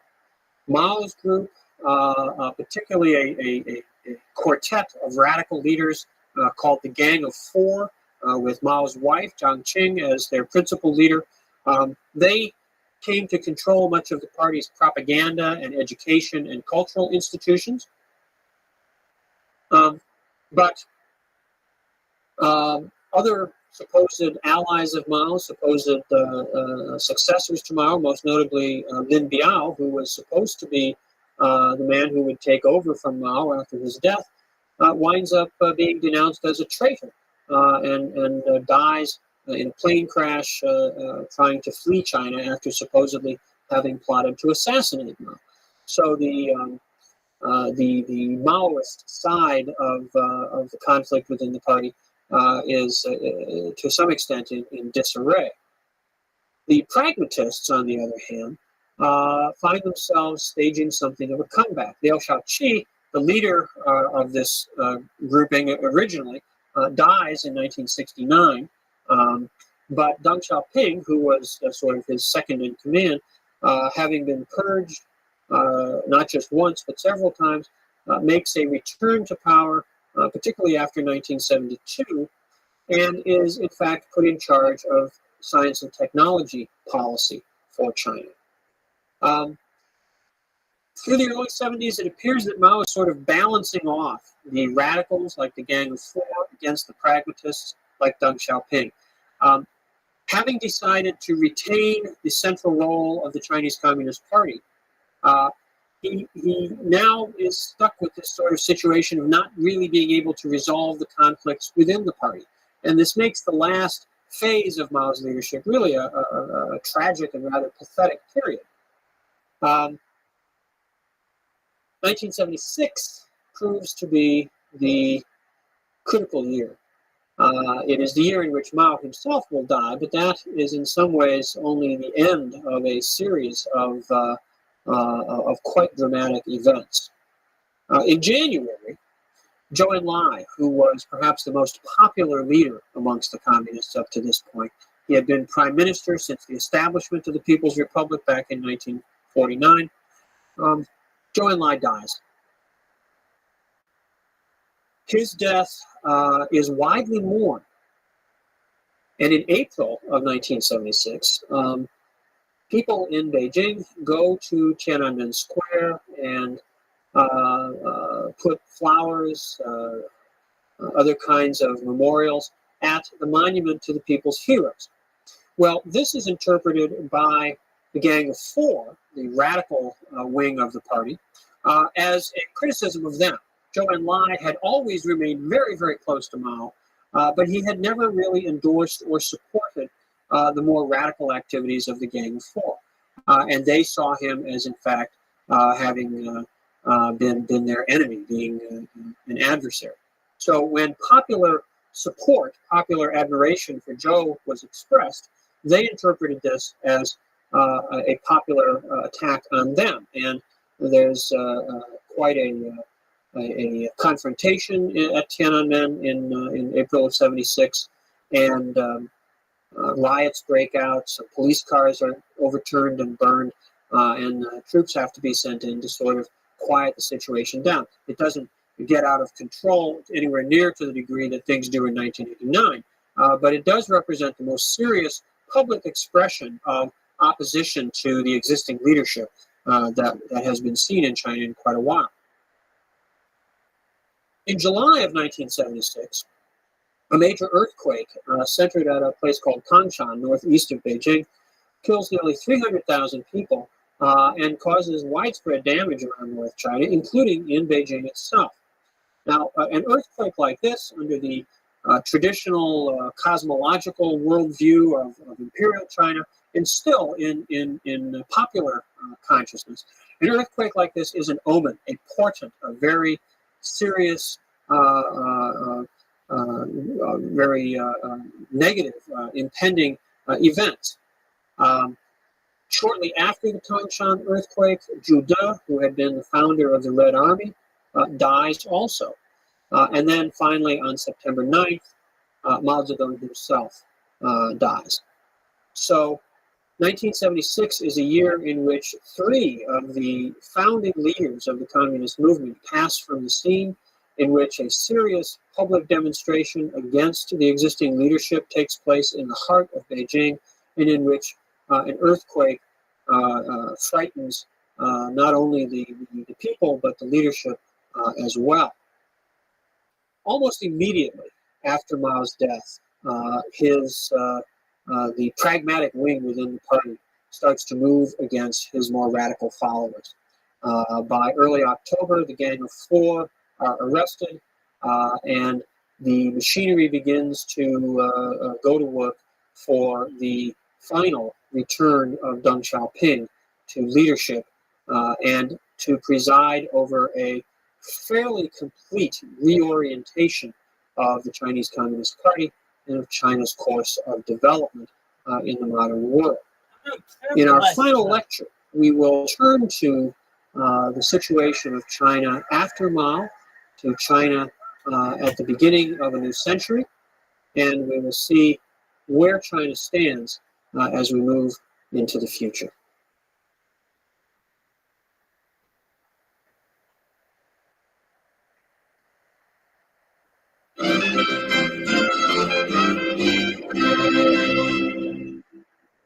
With the death of Mao Zedong in September of 1976, China reaches yet another turning point. This one resulting within 2 years in the return of Deng Xiaoping, now as the supreme leader in China, the triumph of the pragmatist wing within the Communist Party, and the launching of China on a new road of modernization and development. The socialist path that had been followed under Mao's leadership comes to be largely abandoned, and China places itself, ironically, as Mao had predicted, on the capitalist road, and has achieved, since that time, tremendous growth and development, which now, at the beginning of the 21st century, positions China to once again resume a leading role economically, politically, in the world of the future. Events moved very quickly after Mao's death. In October 1976, just a month after Mao had passed on, a coalition of pragmatists, conservative party leaders, military leaders came together to isolate and remove Mao's radical followers. Mao's designated successor, a man named Hua Guofeng, who was from Mao's home province of Hunan, had a relatively undistinguished career in the public security services, but had been named by Mao as his successor. Hua Guofeng holds on to office for a while after Mao's death, but there's nothing really to distinguish him. He doesn't have a particular vision or dynamism of his own. And really, during this period, what's at work is the process of bringing Deng Xiaoping back into the leadership. Military leaders, technocrats, and the state planning apparatus were among Deng's strongest supporters. And in November of 1978, a party gathering names Deng Xiaoping as vice premier and assures his control over policymaking. Deng then sets about carefully, not with excessive haste, but nonetheless quite clearly and relentlessly, to reorient China's policies, China's entire development strategy. The technical expertise of planners, of managers, of party leaders is emphasized over their political characterization. He begins to pursue the dismantling of collective ownership, particularly in agriculture. He adopts measures for family planning. Family planning had been quite a contentious issue. Mao had believed that more workers, more babies meant more workers, and more workers meant more communists, and so therefore family planning was a bad idea. Deng Xiaoping now begins to institute population control efforts, recognizing that a continued rapid expansion of China's population would eat up whatever benefits economic development might create. He begins to expand opportunities for economic activity in the private sector. Perhaps most significantly, Deng Xiaoping puts into high gear policies which in some ways had already begun under Mao. It was Mao, after all, who had welcomed President Nixon to China back in 1972, begun the process of allowing China to open more to the outside world. Deng Xiaoping now puts this much higher on his list of priorities and accelerates the pace of China's opening to the outside world. In particular, he begins to welcome direct foreign investment in the Chinese economy. At first, in very careful, controlled ways, but as time goes by, in an increasingly open embrace of the global economy. As foreign capital begins to come into China, the economy starts to expand really quite rapidly. At first, special economic zones are created, and in a way echoing all the way back to Qing policy. The special economic zones, when they first start to be set up, are created far away in the south, far from the political center in Beijing. Down, two of the earliest special economic zones are created just outside of Hong Kong.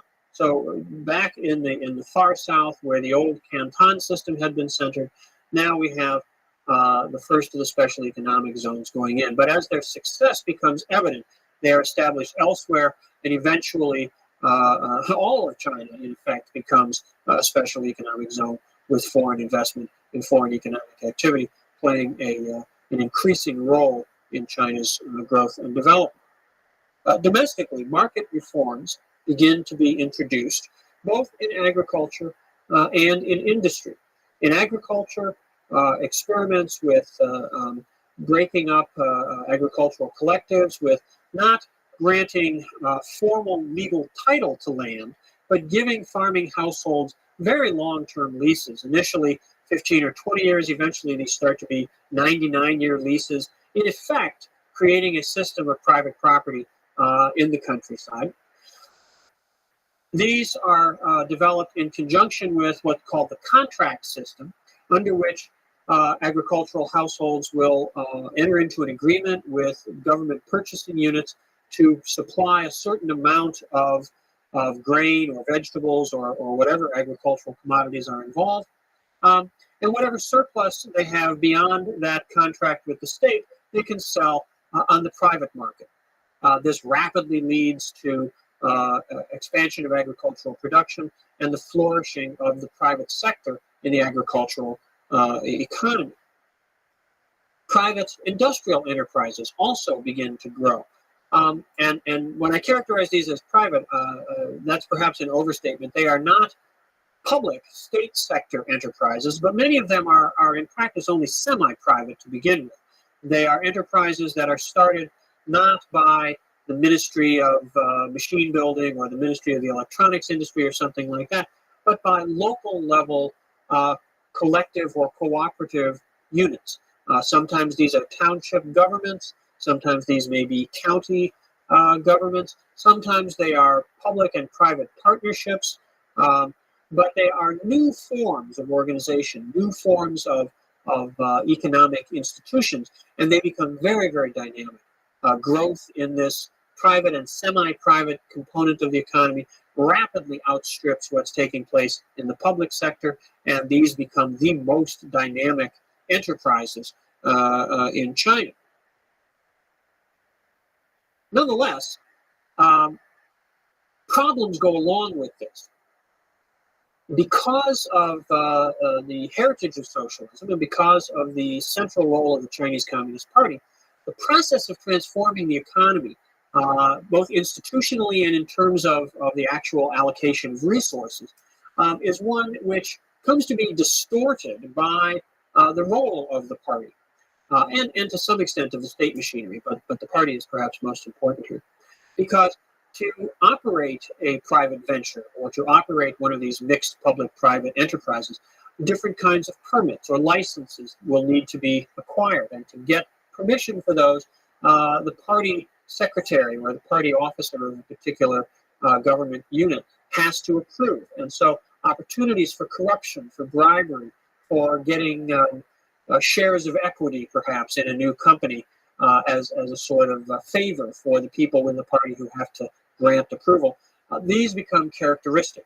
And corruption becomes a significant component of the economic growth and development that takes place. And as we'll see shortly, concern about this, frustration, resentment about this becomes a very significant political issue. There's other consequences of economic growth and modernization that begin to manifest themselves as we move through the 1980s. Some parts of the economy, private enterprises, public-private partnerships, joint ventures between Chinese enterprises and foreign investors begin to grow and flourish. Incomes rise, wealth is being created, a more prosperous middle class begins to emerge. But other sectors of the economy don't benefit or don't benefit as much as these. For example, in the state sector, on the one hand, you have the massive industrial enterprises, steel mills, automobile factories, the railway system. These remain under state control. They're not very profitable in a sort of classic economic sense, and yet their position in the Chinese economy and social system are vital because they employ tens of millions, probably hundreds of millions of workers, and they provide a whole network of social services, educational services, health services, retirement services, which would otherwise have to be picked up by the government itself. So the reform of the state sector becomes a serious problem, a set of contradictions, a set of tensions pulling in different directions. Some of the state enterprises manage to adapt themselves a bit and become more profitable, more rationalized in an economic sense, and remain competitive. Others tend to stagnate and just sort of operate on a business as usual basis.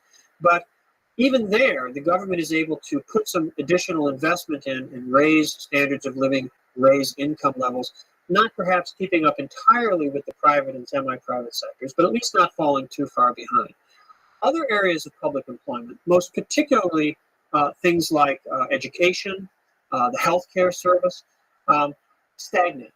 Wages don't rise, working conditions don't improve, housing conditions don't improve, and teachers, professionals of various types begin to feel left out, begin to feel that they're being left behind as China moves forward with its economic development. And they are particularly resentful when they see members of the party, and often the sons and daughters of party leaders, benefiting disproportionately, not from the hard work that they're putting in, but simply from taking advantage of their position within these privileged institutions. This kind of public perception of growing inequities and corruption becomes more and more a source of social tension as we move through the 1980s. In 1989, this reaches a serious crisis point, and we see a very public challenge to the continued authority and leadership of the Chinese Communist Party. Now, all through the 80s, and particularly from 1986 on, there had been small-scale, localized demonstrations of protest, of frustration. Some of these were in the form of anti-Japanese protests. The hostility between China and Japan, the lingering legacy of events like the rape of Nanjing, are still part of popular consciousness in China, even among young people today. And the opening of China to the outside world, the influx of outside investment, well, some of that was coming from Japan. And the Japanese became a sort of convenient target. Frustration with economic change, frustration with corruption within the Chinese system could be vented in the form of anti-Japanese political actions. And those took place a number of times in the mid-1980s. Other demonstrations, other protest movements criticized the party leadership more directly. Some outspoken intellectual figures came to be quite prominent in their criticism and challenging of the party leadership. At the same time, within the party leadership, there were individuals who began to emerge as more sympathetic to these protests. And a reform wing, or perhaps a more rapid reform wing, begins to be discernible within the party leadership. These debates are now a little bit more public, a little more easy to observe than they had been back in the 50s or 60s. And we know that individuals such as Hu Yaobang or Zhao Ziyan came to be advocates of more rapid reform, more liberalization, more opportunities for the participation of ordinary people in the political process. Hu Yaobang, who had become very popular in this role and who had in fact been disciplined to some extent by the party leadership for being maybe a little too outspoken, dies in April of 1989.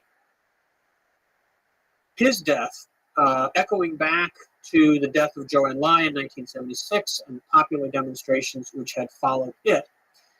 Hu Yaobang's death becomes the spark, the starting point for the student protests and the mass demonstrations in Beijing in the spring of 1989. A number of factors come together at this time to make this such a dynamic and potentially explosive situation. Hu Yaobang's death leads to the outpouring of public sentiment in support of him, in favor of more reform, more liberalization. Almost at the same time, just a matter of a week or two later, the Russian reformist leader Gorbachev was making a visit to China. And the Chinese leadership was very proud of this, to have the Russian leader coming to China. This was seen in some ways as a recognition of China's success, of the status that China was achieving, and the Chinese leadership was very proud of this. When Gorbachev arrives, Tiananmen Square is occupied by student demonstrators, and it's impossible to bring Gorbachev for the big ceremonial welcome at the Great Hall of the People. This is a humiliation, an embarrassment for the party leadership, and this begins to turn them against whatever sympathies they might have had for the student demonstrations. The leadership still remains divided. Debates take place within the very top levels of the party over how to respond. Should they impose martial law? Some articles are published in the paper denouncing the students' demonstrators as anti-revolutionary. Other forces within the leadership want to have a more sympathetic line towards the students. The Western media gets involved, of course, and outside reporters start to talk about this as threatening the overthrow, threatening the collapse of the government, threatening the end of the rule of the Chinese Communist Party. Of course, from the point of view of the Western media, this was a desirable outcome. But for the communist leadership to be hearing this on the world news, it made them more determined to hold on to their to the existing. It is ultimately Deng Xiaoping who resolves this conflict. He decides, in some ways, reminiscent of Mao's decision to maintain the leadership of the party during the Cultural Revolution. Deng decides that the demonstrations have to be suppressed and that force will be used as needed to do so. And that decision is critical to his view of how China is to go forward. Deng Xiaoping was a believer in pragmatism, in the leadership of experts, of technicians. He wasn't necessarily a great advocate of popular participatory democracy. And we can see that in this instance, his fear of unrest, his fear of instability, of potential chaos, far outweighed his desire to have popular support for reform. He wanted to modernize China. He wanted to make China a wealthy and powerful country, but he didn't necessarily want to allow that process to be guided by forces outside of the Chinese Communist Party. Well, on June 4th of 1989, the forces of the People's Liberation Army move into Beijing. There are very dramatic and violent confrontations between people in the streets of the city and these military forces coming in from east and west. Certainly hundreds of people are killed in the fighting that night, and eventually the troops reach Tiananmen Square. A negotiated agreement is reached to get the last of the students holding out in the square to leave, which they do. Many of them are pursued and arrested in later days, although many of them also manage to escape and flee to the west. Martial law is in place in Beijing, and this challenge, this movement to confront the government, to repudiate the corruption, the inequities that are emerging in the course of economic reform, and to call for greater popular participation is brought to an end. In 1989, in the summer of 1989, many people looking at China thought that they were in a very, very serious crisis, that the leadership of the Communist Party had been permanently undermined, that China's ability to continue to attract foreign investment and thereby to continue to pursue its course of economic development was going to be seriously curtailed, and that the future looked rather bleak, both for the Chinese Communist leadership and for the people of China. In the years since 1989, the actual course of events has proved to be rather different. The Chinese Communist Party has managed to maintain its leadership and, to a significant extent, to maintain its legitimacy. It is still accepted, perhaps not overwhelmingly loved and admired, but certainly respected by the vast majority of the Chinese people. The foundation for this is really very straightforward, which is the capacity of the Chinese leadership to deliver steadily improving material standards of living and steadily increasing degrees of individual freedom to the Chinese people. China today is perhaps the most rapidly developing country in the world. Certainly of any countries of any significant size, it is the most rapidly developing country in the world. Chinese economy continues to grow at exceptionally fast rates. Average growth over the years, over the last 20 or 25 years or so, has been over 7%. This year's growth rate is anticipated to be over 9%. The leadership recently announced that they were going to try to cool things off next year in the future by reducing growth to only 7%. Most countries would be delighted to have 7% growth, and the idea that this represents a conservative turn for China only indicates how rapid their overall development has been. The economic growth of China has lifted the material standards of living for hundreds of millions of people.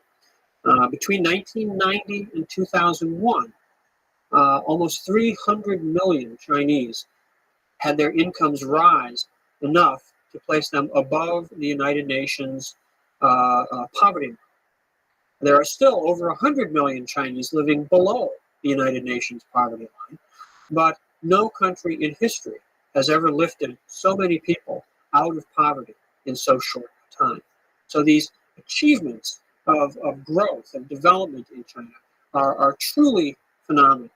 Most recently, perhaps, the dynamism of China, China's ability to become a modern country has been demonstrated by their launching of a man into outer space.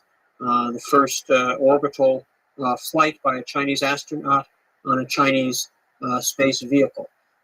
This technological achievement was, of course, wildly welcomed in China and is seen by the Chinese as a demonstration of their return to prosperity, to stability, and to a place of significance in the world. Now, these achievements, however, have not come without considerable costs. The problems that were often associated with the old China, certainly with the China of the middle years of the 20th century, problems of healthcare, problems of disease, problems of crime, problems of drug addiction, problems relating to the status of women. Many of these issues, which had gone away to a considerable extent during the 1950s and 1960s and 1970s, are now with us once again in China. A function, certainly at least a byproduct of the economic reform programs that have given China tremendous growth, have also meant that social services have deteriorated.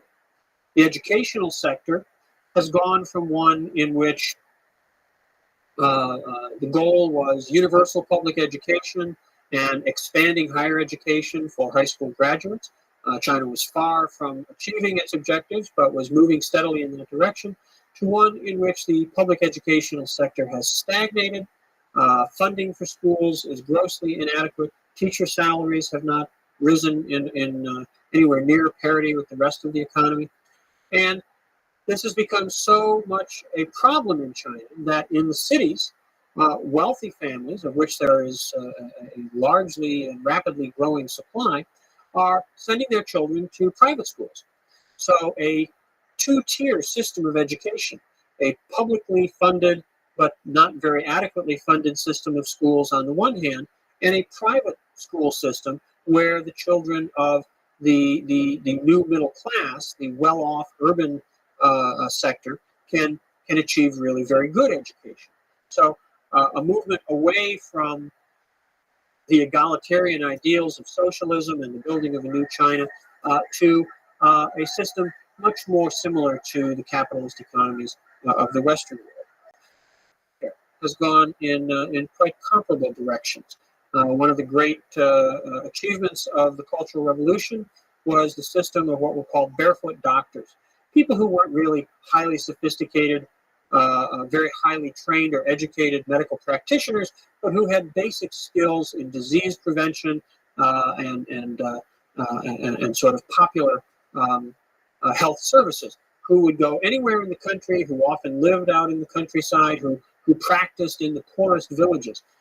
This was, again, an ideal which was not necessarily fully realized, but which was the dominant mode of investment and development under the socialist regime. The healthcare system has become, again, much more like a Western healthcare system. Hospitals are expensive to go. Insurance is in short supply. Hospitals increasingly invest in high-tech medical equipment, which makes their costs, service costs, much higher.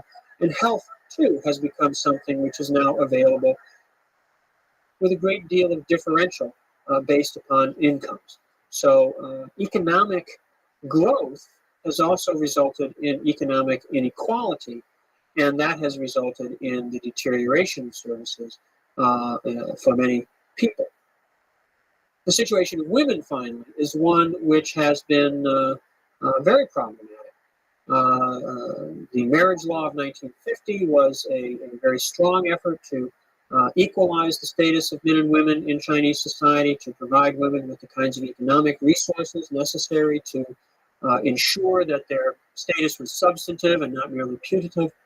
In the era of economic reform, the status of women has, I think, deteriorated quite significantly. When factories have been rationalized, the employees laid off first have tended to be the women. The ideal of women remaining at home, taking care of domestic tasks without, of course, being paid, has become the norm again, certainly in urban China. Educational opportunities for women have declined, particularly in the private sector. This is not to say that there are not women being educated, but the extent to which this is an egalitarian system has declined significantly.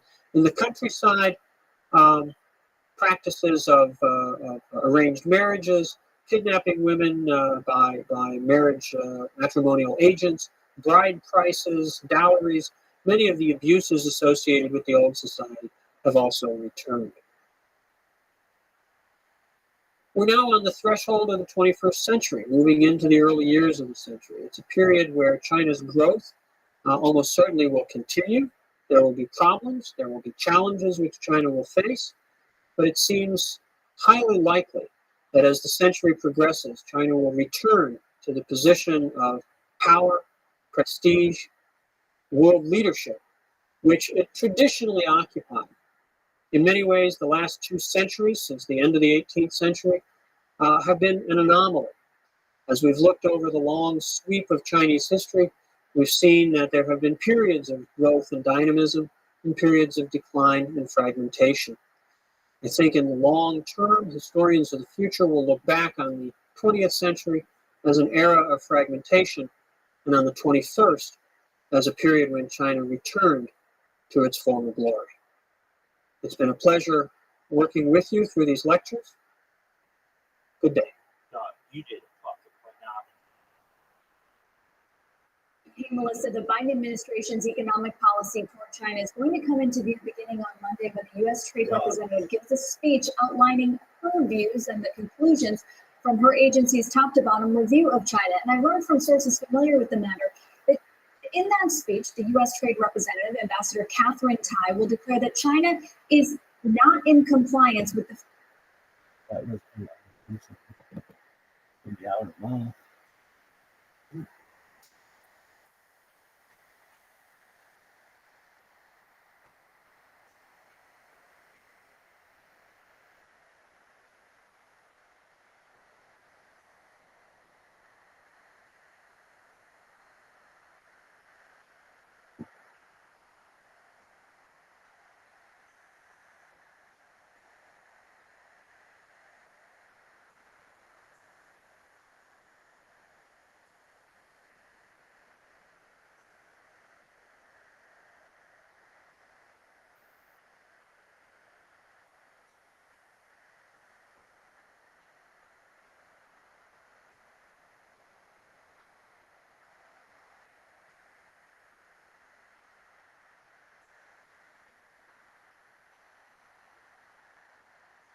Hello,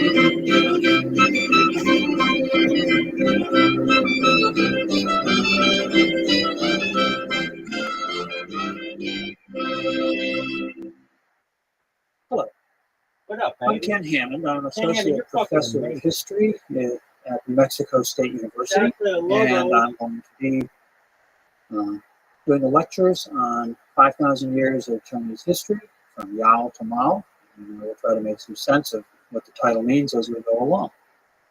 Before we begin to deal with the actual course of Chinese history, I want to take a few moments to suggest some of the general themes that we're going to be engaging with as we go through these lectures. We'll be concerned with how the Chinese have organized their society and government. We'll be concerned with how social elites, ruling groups have emerged and flourished at different times in Chinese history, what the bases for their power has been, how they've sustained and supported themselves, and how they've legitimated that power, how they've made their rule acceptable to people over time. We're going to be talking about how the Chinese have thought about their own society and how they've seen the world around them. We'll consider the relationship between China and the outside world. First of all, the matter of Chinese civilization itself, how it emerges, the relationship between China as a civilization, as a culture, and the people immediately surrounding it, often seen by the Chinese as barbarians. We'll be talking about how China's been involved in larger regional systems and the global economy over time. And in later lectures, we'll look at how influences coming into China from the outside world have affected the development of Chinese history and its interaction, the history of China's interaction with that larger world, particularly the modern Western world. We'll explore the connections between economic and social life in the worlds of art, literature, and philosophy. The cultural and political life in China have always been linked in ways that are sometimes very different from how we normally think of things in the West. We don't usually have the situation in the West where we have a poet who's also president. But in Chinese history, the way Chinese culture has worked traditionally, the poets, the painters, the artists were often also the high political officials at a particular time. So we'll be looking at some of the ways that that has worked over time. And then we'll investigate the question of whether developments in China, the development of Chinese history, parallels the history of other parts of it, or whether it sort of runs along on its own track. We'll see that in some instances there are connections or at least parallels between what develops in China, while in other ways the Chinese experience is unique to itself. Sometimes it seems that China has taken a developmental path quite different from that of the West. But in other ways, I think we can approach the history of China as a set of alternative responses, alternative choices in response to common challenges, common problems that people anywhere in history have faced. Well, in embarking on our exploration of Chinese history, let's begin by establishing just where and what China is and was. China is located in East Asia and is defined by several significant geographic features. To the east of China is the Pacific Ocean.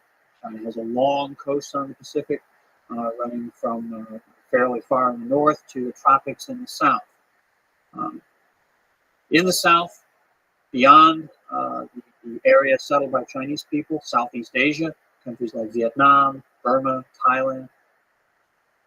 The heartland of China is bounded on the west by mountains, high mountains, the mountains that go up to the Tibetan Plateau, Burma, and also further north by the Gobi Desert, the vast inner expanses of Asia.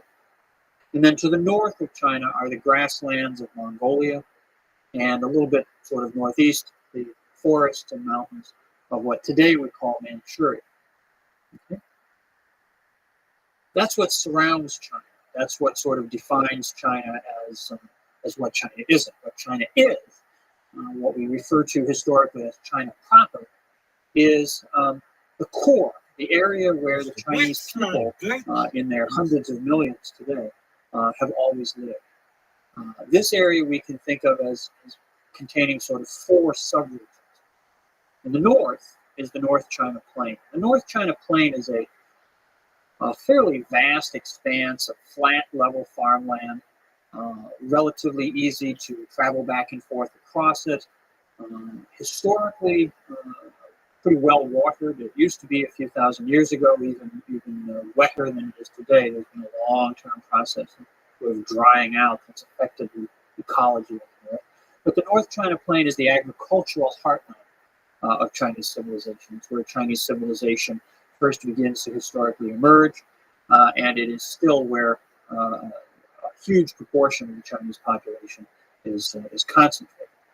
South of the North China Plain is a region of hills and valleys, mostly south of the Yangtze River. We'll talk about the rivers in a minute. And this is quite a contrast to the North China Plain, where in North China you can go for days and days on foot or horseback across open land.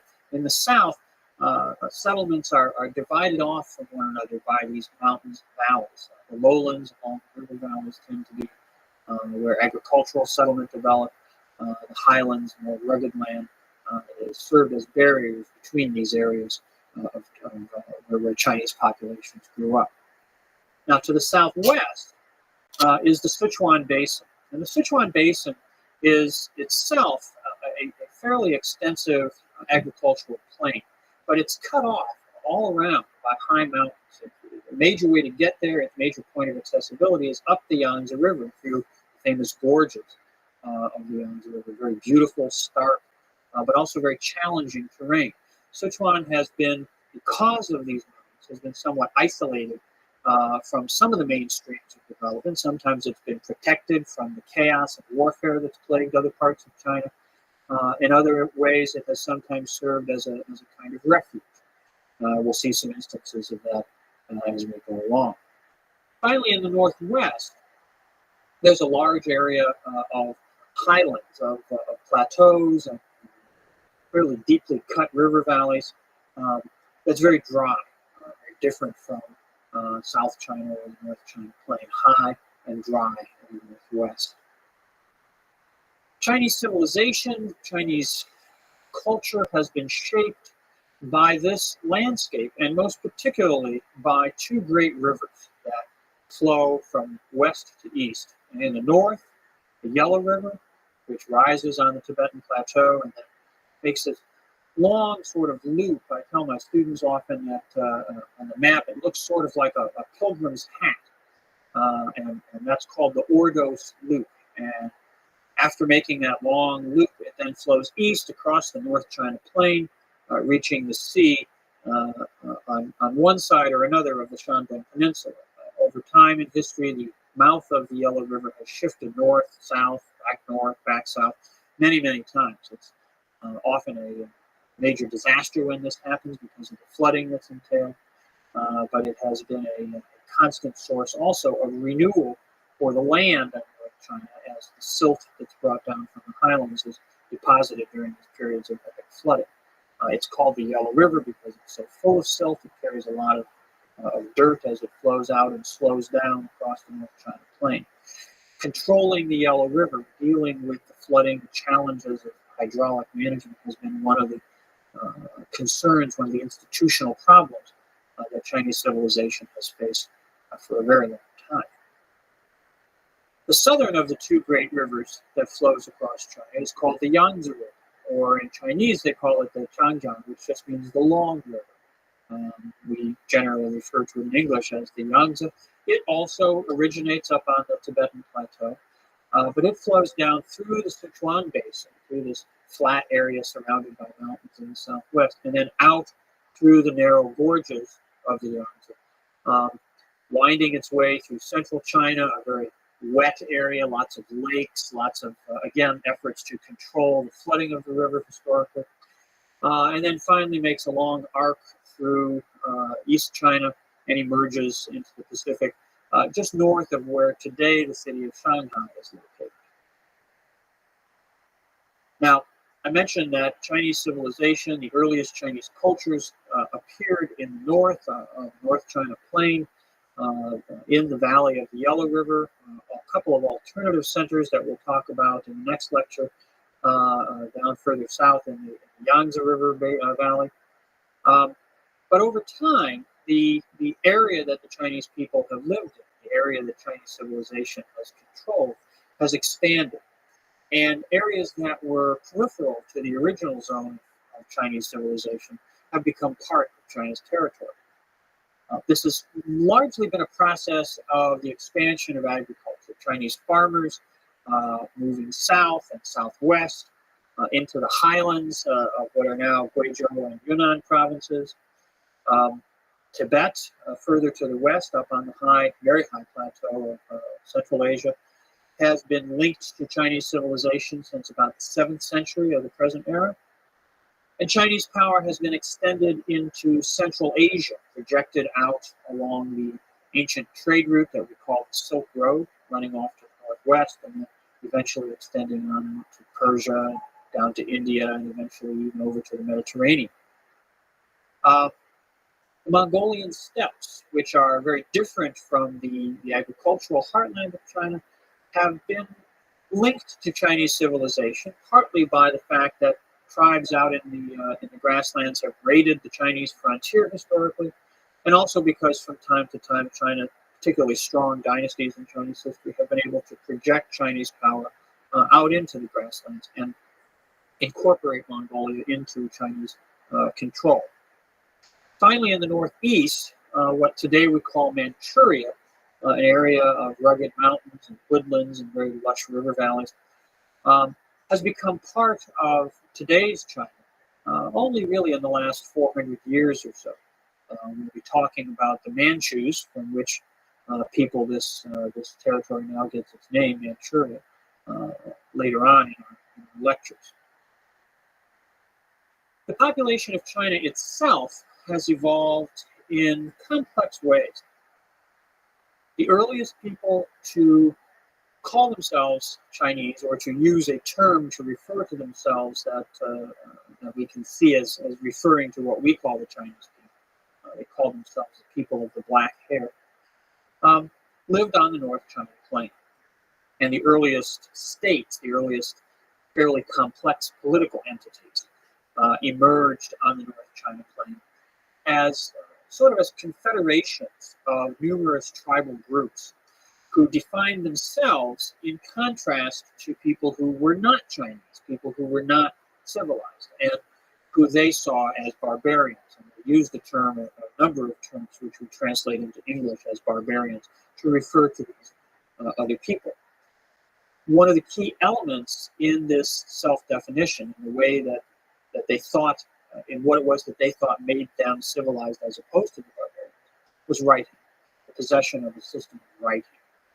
The system of Chinese writing, of course, is very different. It's ideographic. It's based on the use of characters rather than the alphabet.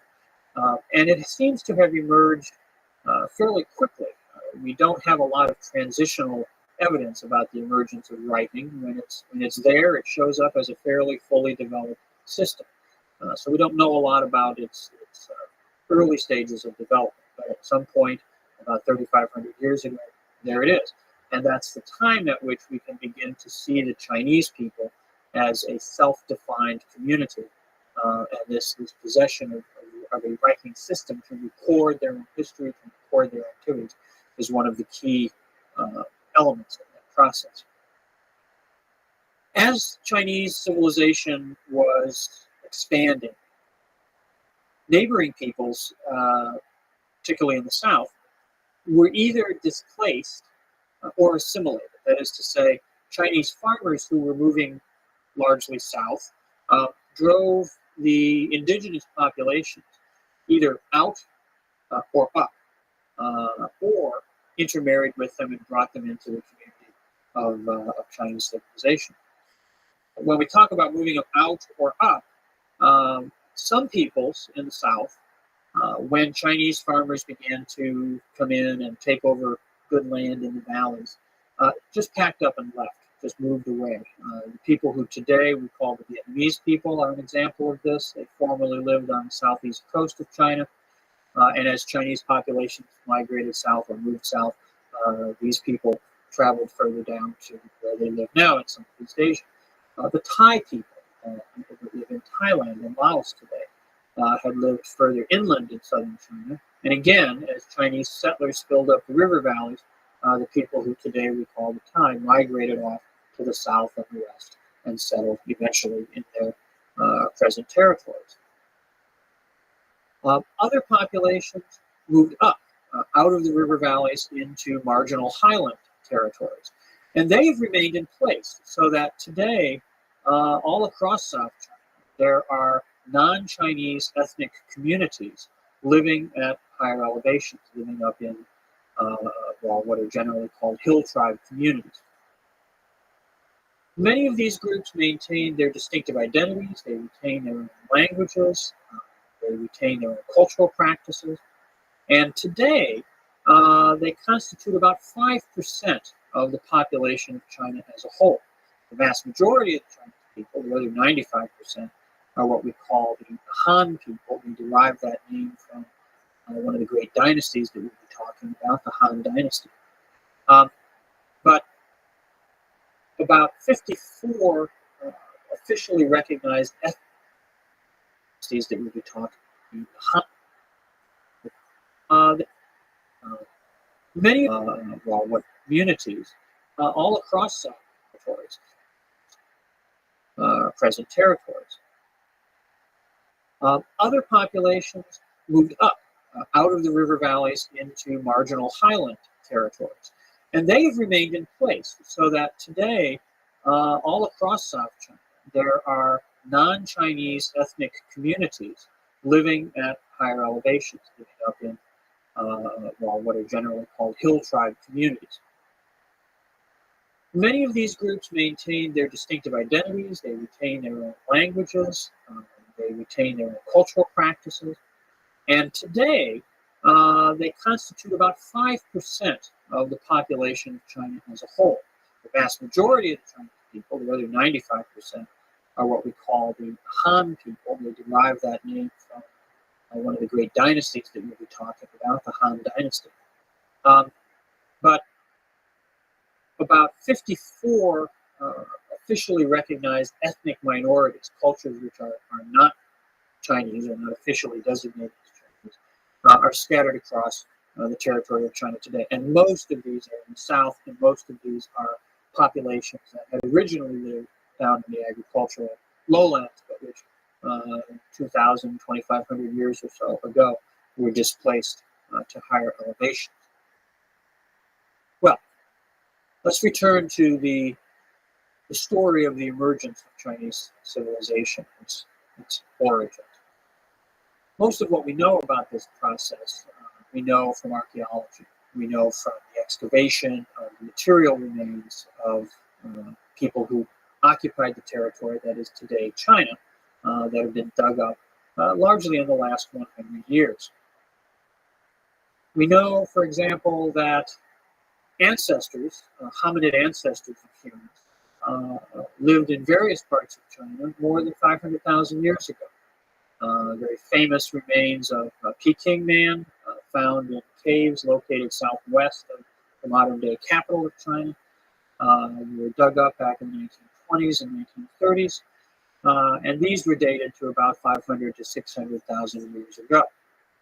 Similar fossils have been found in the far west of China and in southwest China, so that it's clear that there were very early ancestors of humans all around East Asia at this time. More recently, about 40,000 years ago, fossils of Homo sapiens, the present-day human species, begin to be found in China. And this is roughly the same time when we begin to see Homo sapiens in other parts of the world, suggesting that the expansion of modern human populations was fairly rapid. The emergence of Homo sapiens took place all across the Eurasian landmass shortly after the first appearance of these people coming out of Africa. There's a series of stages of cultural development wherein more and more sophisticated stone tools are deployed, and stages of civilization are defined generally in terms of the tool complexes that are used. Now, about 10,000 years ago, about 10,000, actually about 12,000 years ago, about 10,000 BC, a very important set of developments takes place in central and southern China. And this has to do with the domestication of grains, in particular the domestication of rice. The earliest evidence of rice farming has been found in what is today Jiangxi province, which is south of the Yangtze River, and dates to about 12,000 BCE.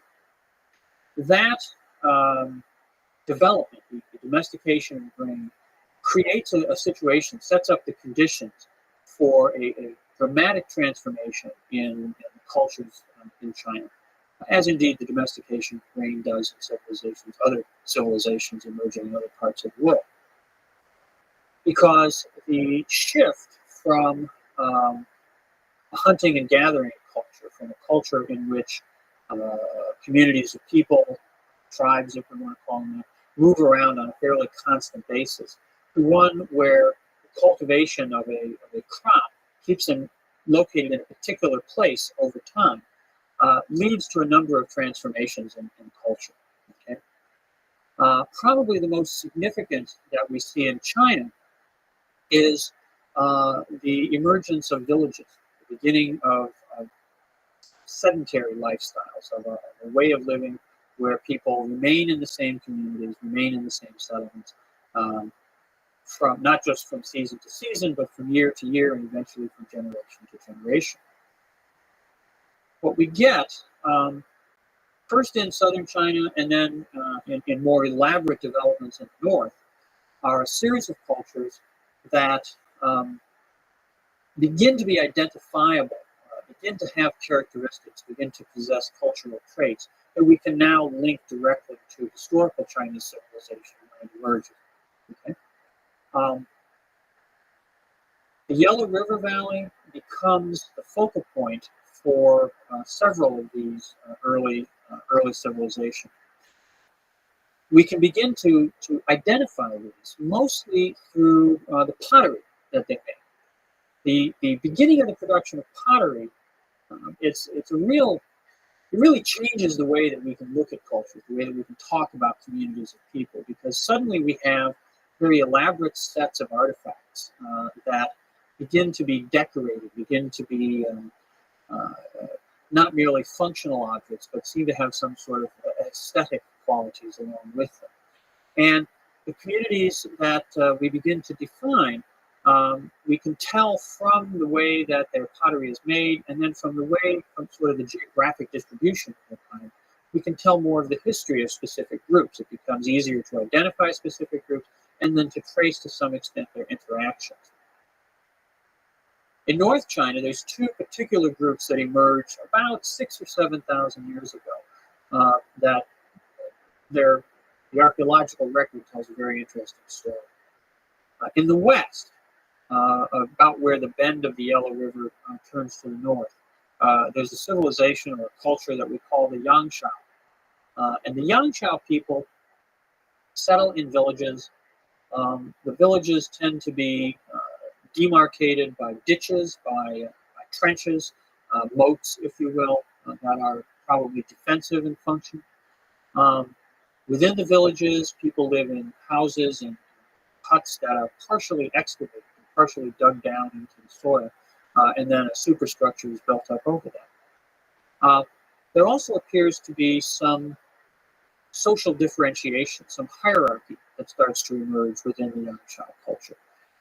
We know from burials, from the excavation of graves, that some people were buried in a very elaborate fashion. They were buried with particularly higher quality grave goods. Nicer objects were put into the grave with them. And others were buried in more common graves. Some were placed in what may be ritually significant postures, while others were simply put into the ground sort of random. What's interesting in the Yangshao culture is that the individuals who are placed in the higher status graves are almost all women. And this suggests that at this time in Chinese history, that the societies that were emerging had a kind of leadership which was provided by women. Anthropology suggests that in a lot of emerging cultures, women play a role as spiritual leaders, that they are shamanesses, that they provide a link between the human community and the spirit world. And there are indications in the graves of the Yangshao culture that this is the case in China as well. Off to the east, in what is now Shandong province, at the lower end of the yellow, a different culture emerges, and this is called the Longshan. Longshan means Dragon Mountain. It's named after a particular site where where objects associated with this culture are excavated. The Longshan culture has a pottery that's very different from the Yangshao culture. The Yangshao culture pottery is fairly heavy. It tends to be sort of buff colored. It's very elaborately decorated. Lots of images of fish and animals, eventually geometric designs on the surfaces. The Longshan pottery is very different. It's black. The surface is undecorated. The walls of the pots tend to be very thin, which indicates that the technology of production was somewhat more sophisticated than what the Yangshao culture had. What we see then in the record, in the archaeological record, is an interesting pattern, because the Longshan pots, which initially appear in a very specific area in East China, as time goes by, start to show up in archaeological sites that previously had been Yangshao culture. Eventually, the Longshan pottery spreads all over North China. And what this suggests is that a single culture comes to dominate the North China plain. And this is going on in a time frame that's between 4,000 and 6,000 years ago. And this brings us down to a threshold where we can cross into recorded history, into the actual historical record of Chinese civilization. Further south, there's another set of developments that are taking place that are also linked to the eventual emergence of Chinese civilization, but which remain sort of separate tracks this early on. At the mouth of the Yangtze River, the area where the modern city of Shanghai is, and further upstream of it, a different culture called the Liangzhu culture, also a culture with an elaborate pottery system, develops about the same time. And interestingly, it's in the Liangzhu culture that we actually have the first indications of a writing system in China.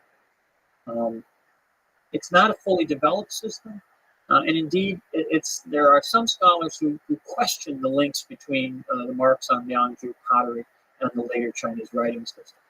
But the general consensus is that these marks that are on various pots and other objects located in the Liangzhu area are ancestral to the written script that eventually emerges. What we think they are either markings of the craftsmen who produced the pots. They may have made little symbols that were meant to identify themselves, or perhaps identify the clan and the tribal group to which they belong. Or they may have been marks of the owners of the pottery. That is to say, again, probably clan names, totems of some type or another that would give a sense of to whom, with whom these pots were associated. But this marking, this graphic identification system, seems to be the earliest form of a written language. It's, as I say, they're not long texts, they're just one or two characters or one or two symbols, but some of them appear in later inscriptions. So it's felt that they are the earliest form of writing. Finally, in the southwest, in Sichuan, in the area bounded by the mountains and accessible only through the gorges, there's yet another area of early civilization, of early cultural emergence. This is the one about which still we know probably the least. There have been some interesting archaeological discoveries in recent years, but Sichuan, the prehistory of Sichuan remains fairly murky.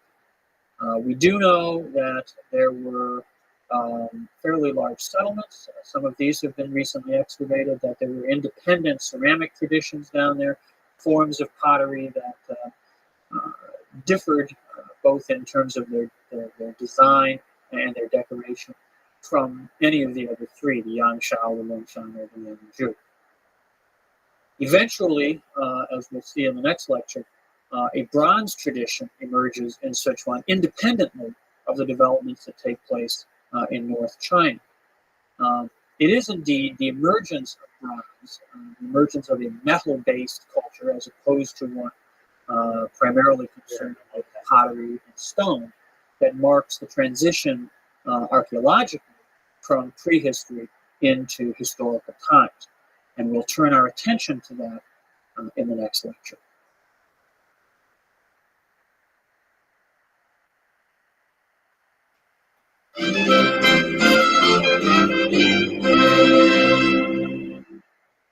Last time we were talking about the emergence of Chinese civilization from prehistory into historic times. The threshold for this takes place with what we sometimes call the Neolithic transition, which is to say a change from patterns of culture, patterns of economic life that were based on hunting and gathering, to the emergence of settled agricultural society. In China, this takes place beginning about 12,000 years ago with the domestication of grain, and then with the higher and higher development of village cultures and a series of early civilizations, particularly in North China, the Yangshao and Longshan cultures, and some other centers like the Liangzhu culture in the southeast and the Sichuan Basin area in the southwest. By about 4,000 years ago, this process of change has brought us to a point where we really move into a different kind of historical time, a time that we can know not only from the archaeological record, archaeology certainly still remains very important, but where we begin to also have textual traditions, writings about Chinese history by the Chinese people themselves. Critical to this transition, critical to the emergence of a new stage in Chinese history, is the emergence of bronze, the emergence of metallurgical industry, the mining of copper and tin and other metals, and the development of a technology which allows people to refine and smelt and produce metals like bronze that are very useful, very strong, and give to both the tools, the implements of war, and objects of both beauty and spiritual significance, a more enduring quality. The ceramics, the pottery that had preceded this, that had been characteristic of the early cultures, certainly remains in place, but is now supplemented by the emergence of bronze and the adoption of bronze for a variety of purposes. This brings us to the real first historical state in Chinese history, which is called the Xia. That's spelled Xia in the modern Western romanization system, the pinyin system of spelling Chinese words. The Xia. The Xia is referred to as a dynasty by the Chinese. In their traditional historiography, the Xia dynasty is where Chinese history really begins. The Xia itself is actually sort of a transitional period.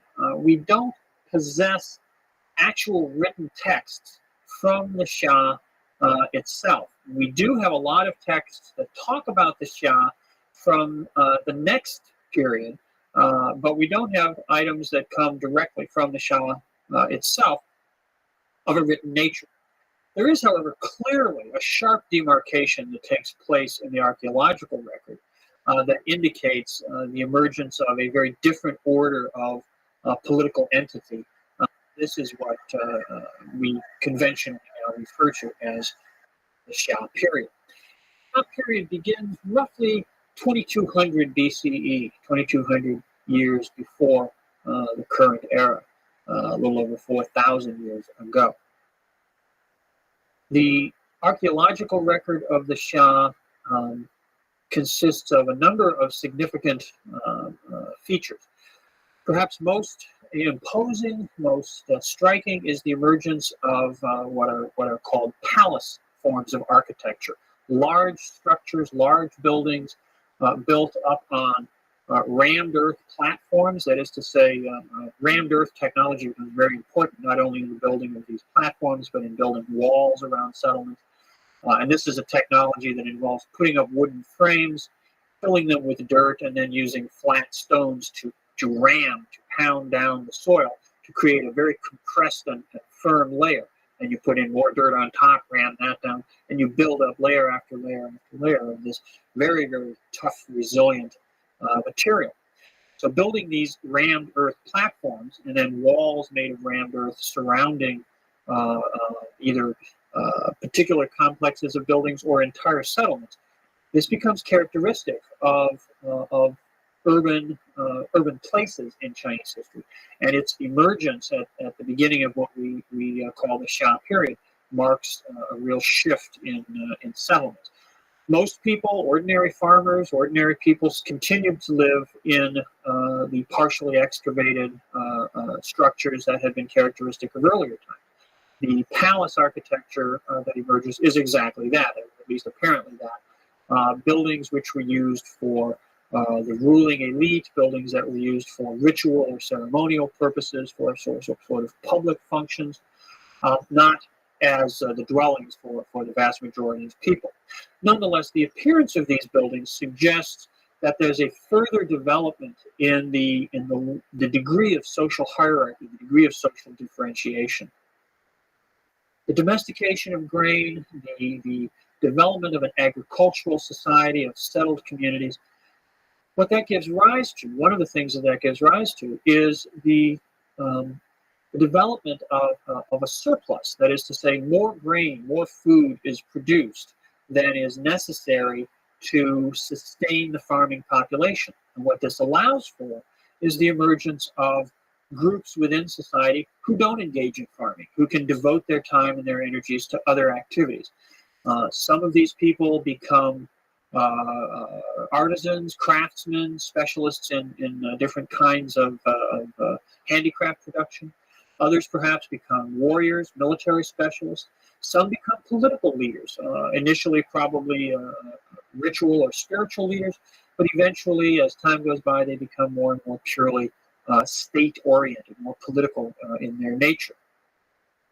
The large-scale buildings, the sort of ritual centers that we see in early Xia archaeological sites were probably used by these newly emerging political elites for the performance of public activities that cemented and legitimized their rule. The performance of public rituals probably was a way for them to display their power, but also for them to sort of perform actions which made people believe in their power, made people accept their power, accept their leadership in society. And it seems that the central feature of this was worship, was a spiritual practice. Early cultures, early communities in China participated in what we sometimes call totemism, a form of shamanism, where animal spirits are associated with particular tribal or clan groups of families. The Xia state, if we can call it that, the Xia dynasty, seems to have been a period where the worship of the totems of one particular family is transformed into a sort of royal ancestral cult. That is to say, the spirits not only of nature, but of the ancestors of the present-day rulers came to be seen as as divine powers who could affect life in the present world. Okay? The leaders of the Shan appear to have performed public sacrifices in the memory of their ancestors, and perhaps, we don't know this for sure about the Shan, but we'll see how it develops in the next period, the Shan, perhaps engaged in a ritual interaction with the ancestors, in which they asked the ancestors for help or for advice in terms of how to deal with the problems of the day-to-day world. One of the centers where this seems to have taken place is a site called Arlito, which is in the west of modern-day Hunan province, and possesses one of the most elaborate of the early palace complexes. A number of buildings.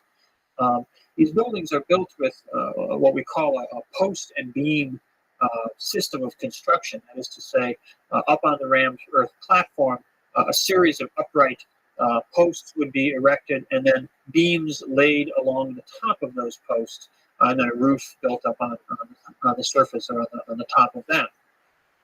This is a very useful form of architecture for North China. It uses a relatively minimal amount of timber. Timber was not in great abundance, and so you couldn't build big elaborate structures out of wood. But by using this post and beam system, you could create a framework which then could be filled in, often with what's called wattle and daub, a kind of woven organic fibers plastered with mud. And that allowed the walls to be very light, not to have to carry a lot of weight. All the structural weight was borne by the posts.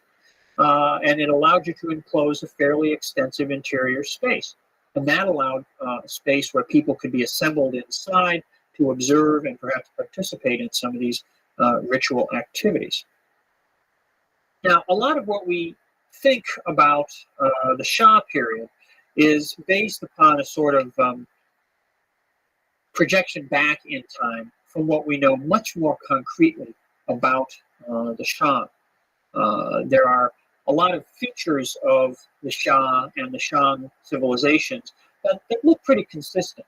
The difference being that when we get to the Shan, we have written records. So we have a much more detailed understanding of what goes on during the Shan period. The Shan begins roughly about 1500 BCE. The traditional date, the Chinese have a very elaborate and precise traditional chronology, which says that the Shan begins in 1766 BC.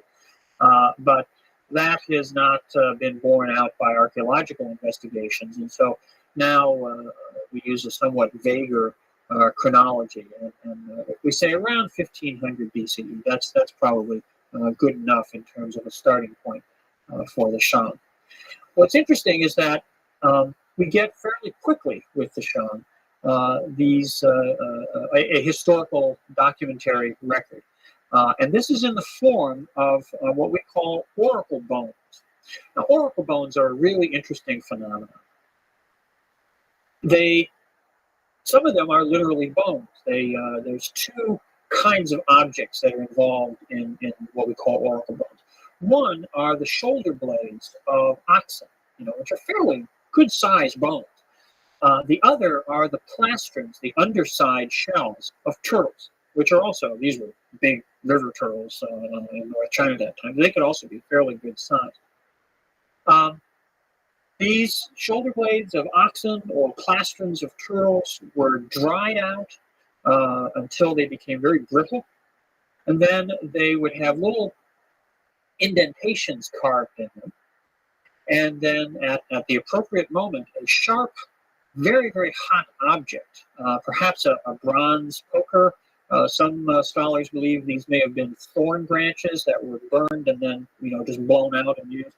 But a sharp object is pushed into this carved little pit or crater on the surface of the bone, and that causes the dry bone to crack.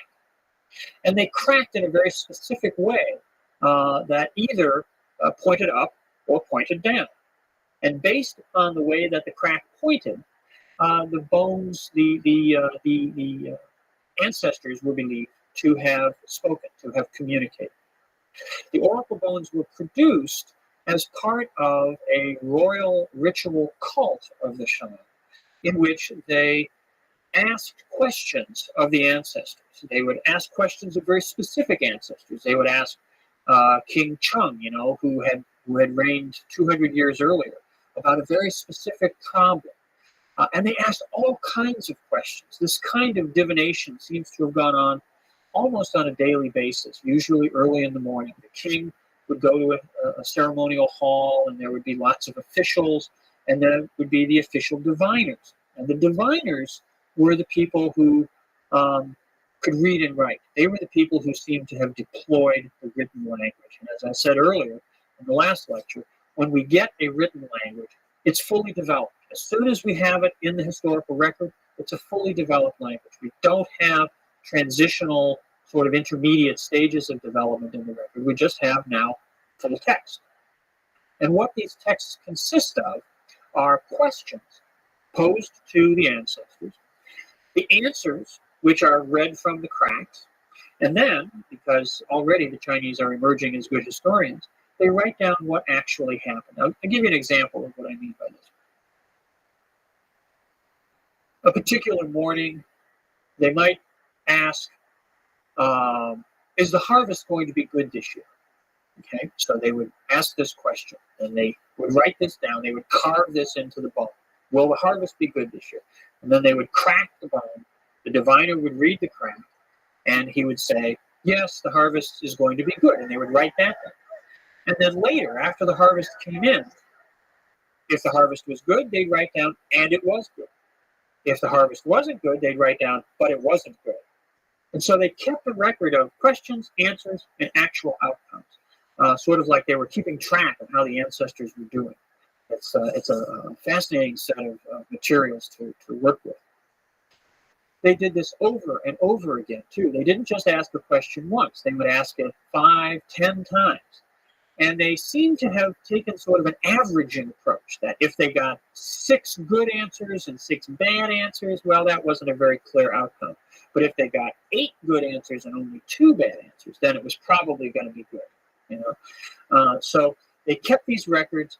They recorded all kinds of information. I mean, they asked about whether the queen would have an easy delivery of a child, whether a toothache would go away, whether it was an auspicious time to send off a military expedition. They just asked all kinds of questions to the ancestors. Now, the function of this seems to have been, again, to legitimize, to authenticate the power of the present-day kings. They were not the kings merely because they had control over certain resources or because they were the most scary guys around. They had power. They were the leaders because they could consult with the ancestors, because they had access via this process of divination to the spiritual world.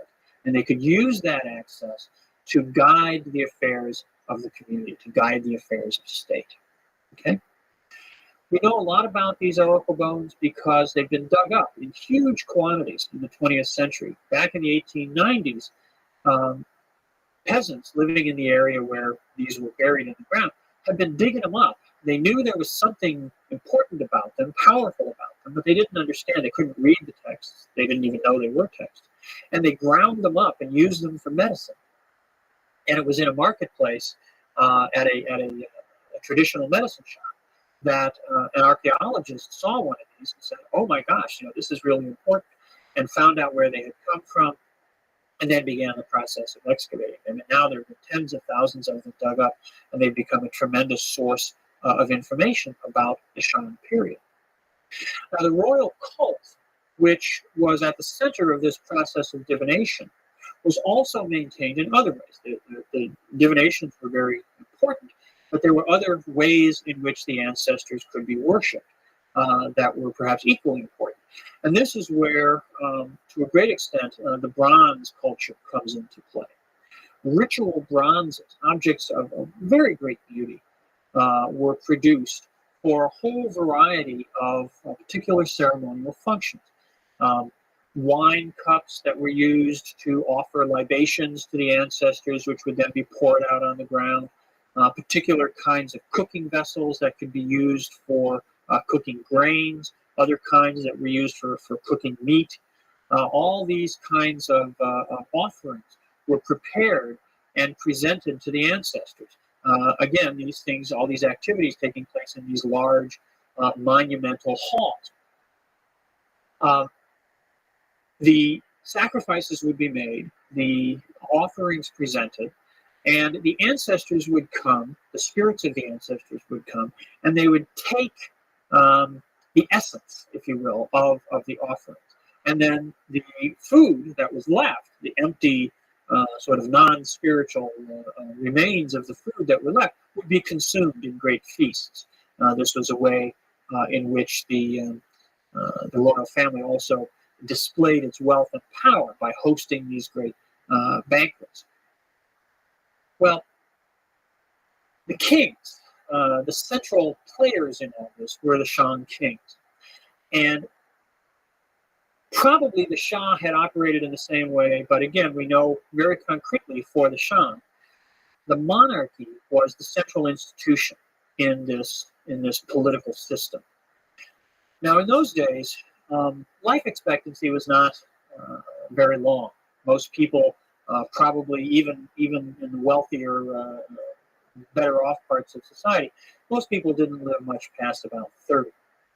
As a result of this, it was often the case that the ruling king died before his children were old enough to succeed him, before his son, his eldest son, even, would be old enough to succeed him. And apparently because of this, the Shang monarchy was not organized on a basis of the kingship passing from father to son. Instead, the kingship passed within a given generation from the older to younger brothers. So in the first generation, or in a given generation, the eldest son would be the king, the eldest brother would be the king. And then if he died, his younger brother, his next younger brother would become king. And when he died, perhaps even his younger brother might become king, sometimes 3 kings in a single generation. When the last died, the eldest son of the eldest brother would become the king. So it would sort of go parallel for a while and then kick back over to the eldest line. And this went on for a number of generations. There, I think, something like 26 kings in the course of the Shang period. The Shang also built royal capitals. The Shah model, the city of, or the settlement at Arlito, where these early palaces emerge in the Shah archaeological record, were continued under the Shang. The Shang built fairly large capital cities, but they didn't seem to stay in them a very long time. The Shang period lasts 5 or 6 centuries, and in the course of that time, they had 9 capitals. So they seemed to move them with a fair degree of regularity, although the last of the Shang capitals had a city, a small town, a small city today called Anyang in Henan province, seems to have remained the center of the Shang state for the last 200 years of its existence. So perhaps they were settling into a more permanent capital center. The Shang was a federation of peoples. That is to say, that there were the people formerly known as the Shang, who were the ruling family, and people who were linked to them by various ties of blood, people from the same clan, the same tribal grouping. But there were other peoples who were not blood relations of the Shang, not members of the same tribal order as the Shang, who were part of the Shang state, part of the Shang, I suppose we could say, empire.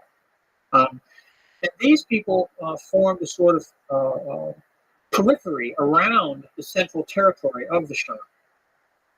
What united them, what they had in common, was their participation in the royal cult, their participation in a literate civilization. Reports would be sent in from various parts of the territory that were written down.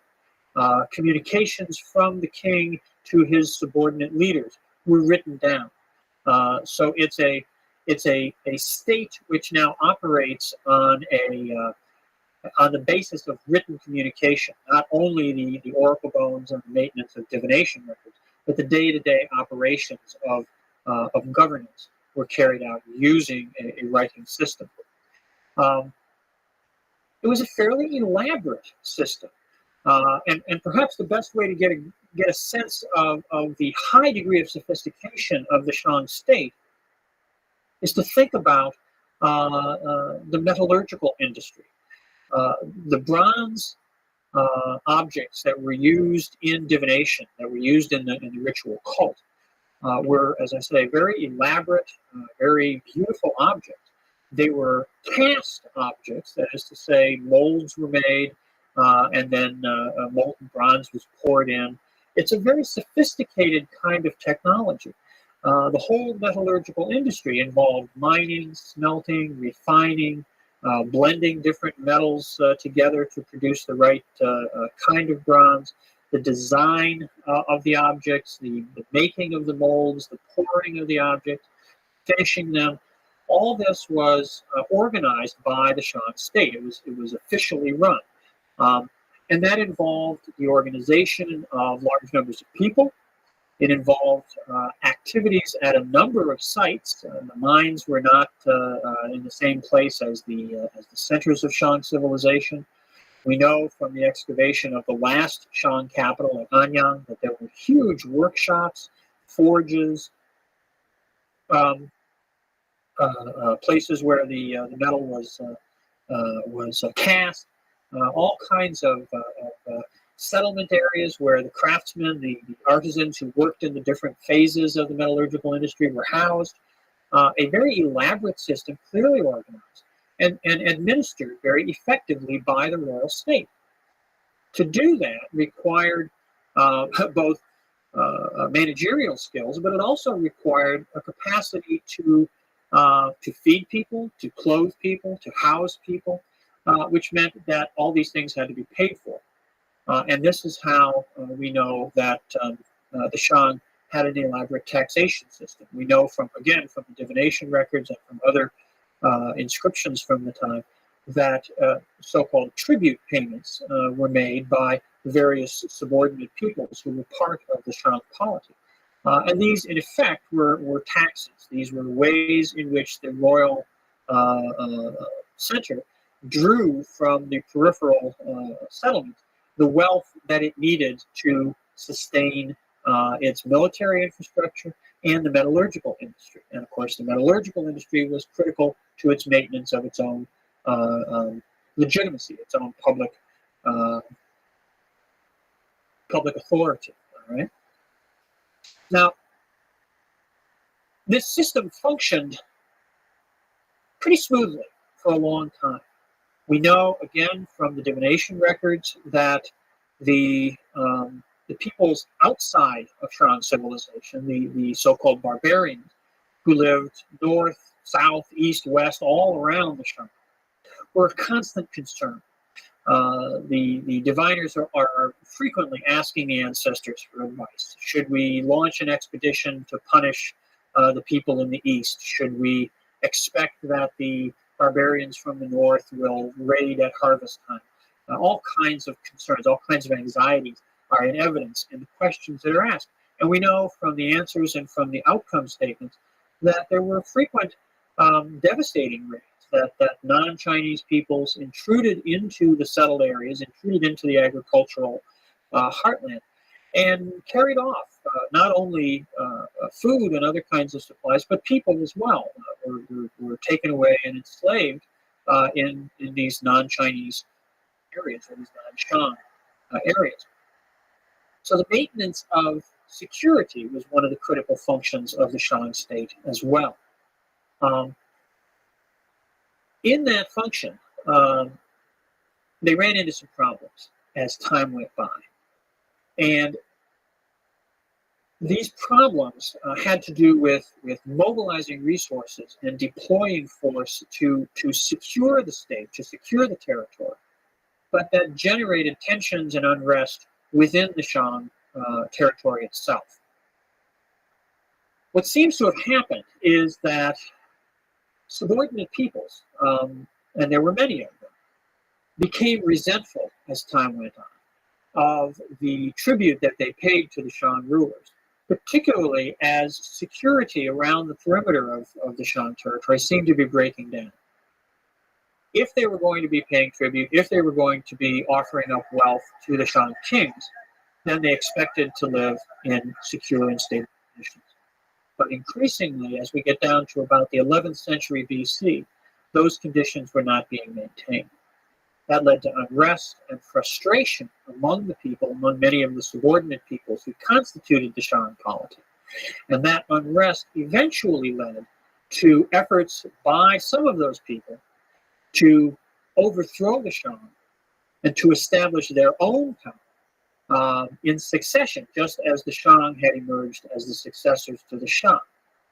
We'll turn our attention to the overthrow of the Shan and the emergence of the next dynasty, the Zhou dynasty, in the next lecture.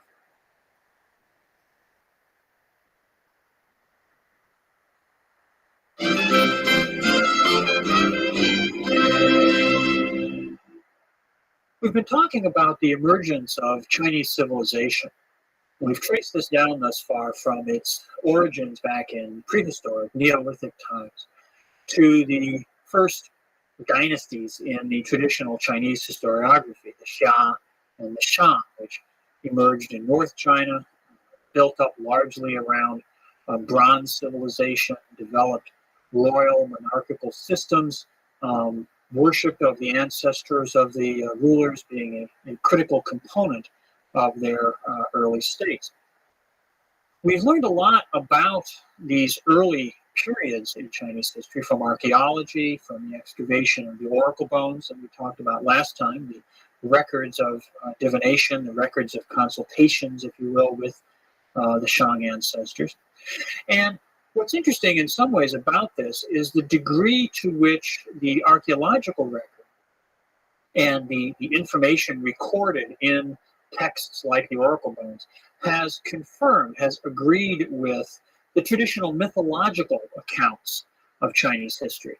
And before I go on to talk a little about the next dynastic period, the rise of the Zhou dynasty, I want to just mention briefly some of the contrasts between the mythological record and the archaeological record, or the textual tradition that we've had emerge about the Xia and the Shan.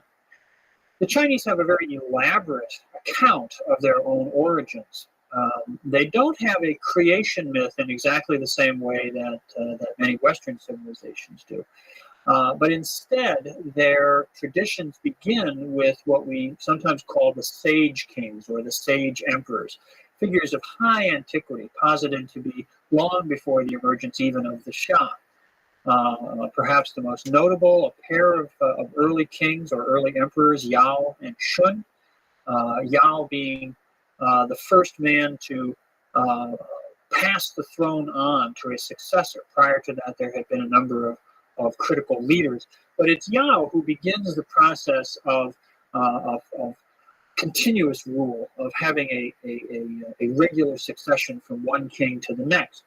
What's interesting about Yao is that he does not pass the throne on to his son, nor on the model of the Shang does he pass it to a brother, but instead Shun, the next emperor, the next stage ruler, is chosen because of his moral qualities, his moral virtues.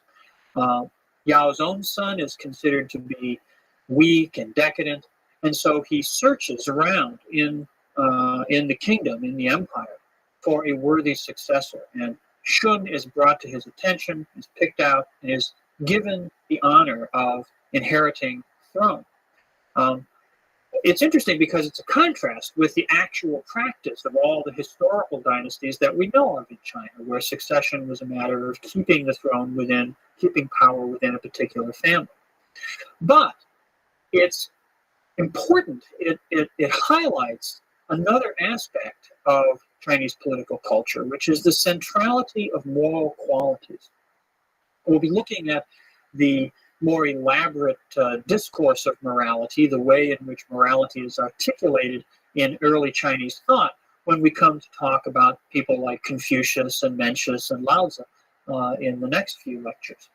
But when we turn to the Zhou, we see the emergence, really for the first time in the written record, of a moralization of political events.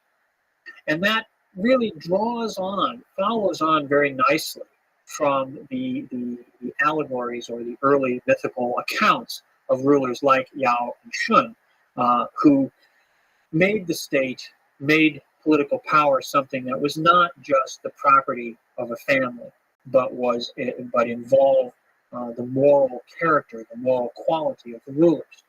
That kind of moral critique is at the heart of the story of the transition from the Shang to the Zhou.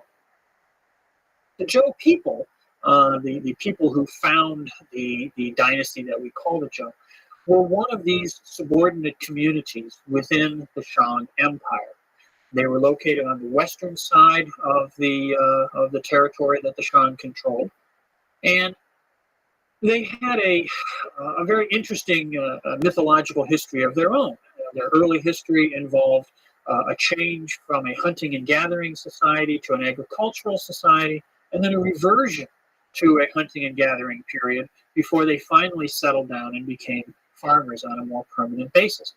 This probably reflects the unsettled environmental conditions in the northwest of China 4,000 or so years ago, when the environment was wetter than it is now, sometimes cooler, sometimes warmer, but things had not stabilized, or at least had not reached the conditions which we've come to think of as characteristic during historical times. The Zhou people did eventually settle and become an agricultural community, and they became affiliated with the Shang order. But they were resentful of the power of the Shang. They were resentful of the dominance and leadership of the Shang.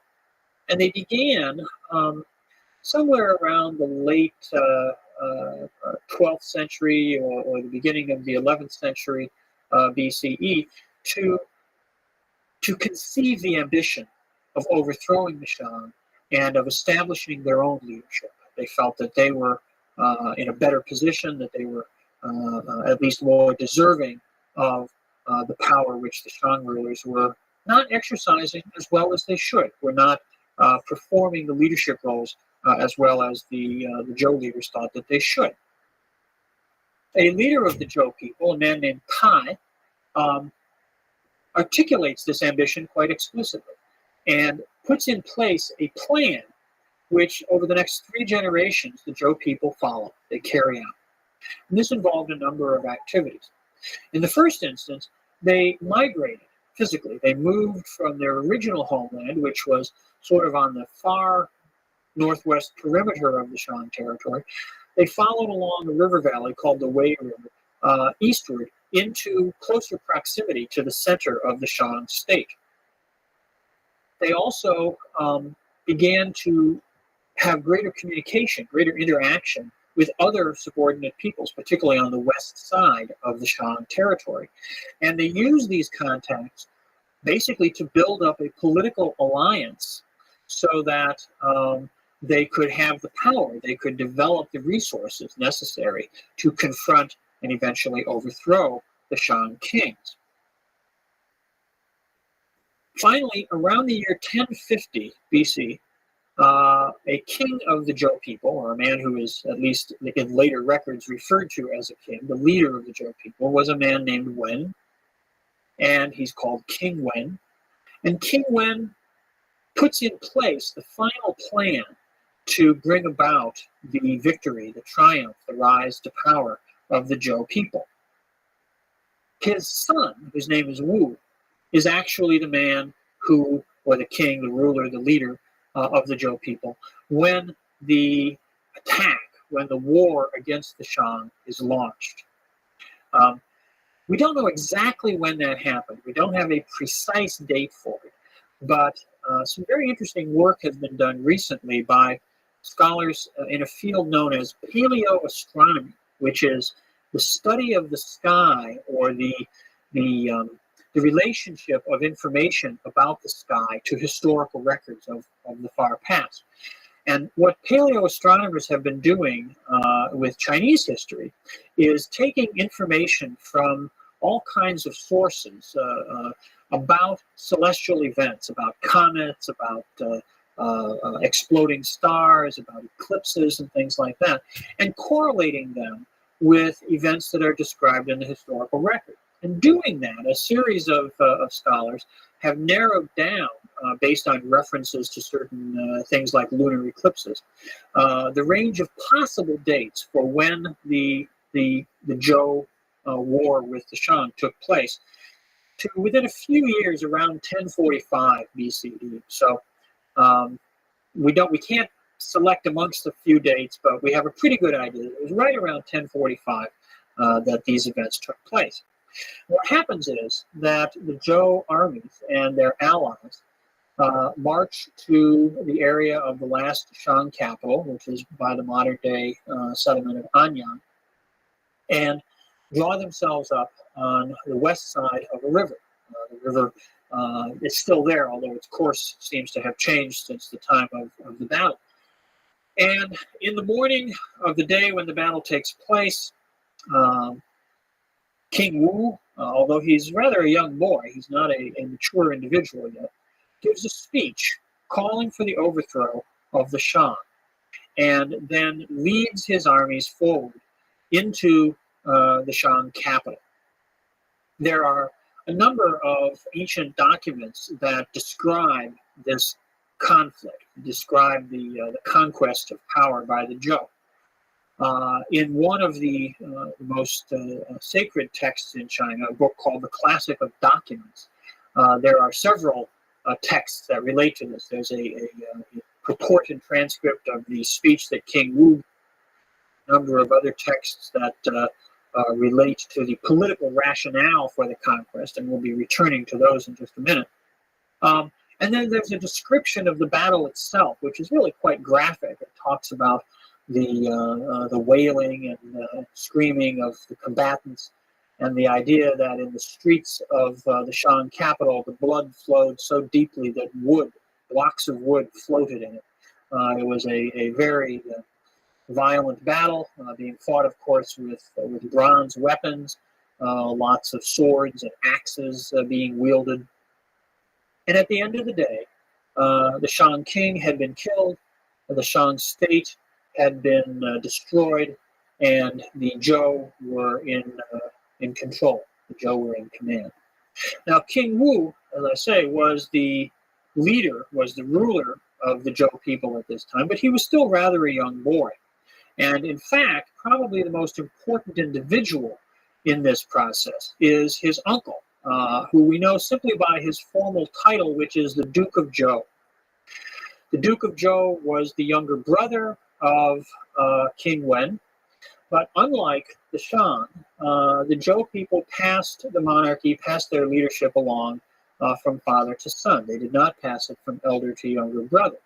The Duke of Zhou has always been seen as a sort of virtuous leader, a paragon of restraint, because he did not usurp the throne. He did not take power when he probably could have in a moment of great political turmoil and great political crisis, but instead simply acted as a sort of sagely advisor to his nephew, King Wu.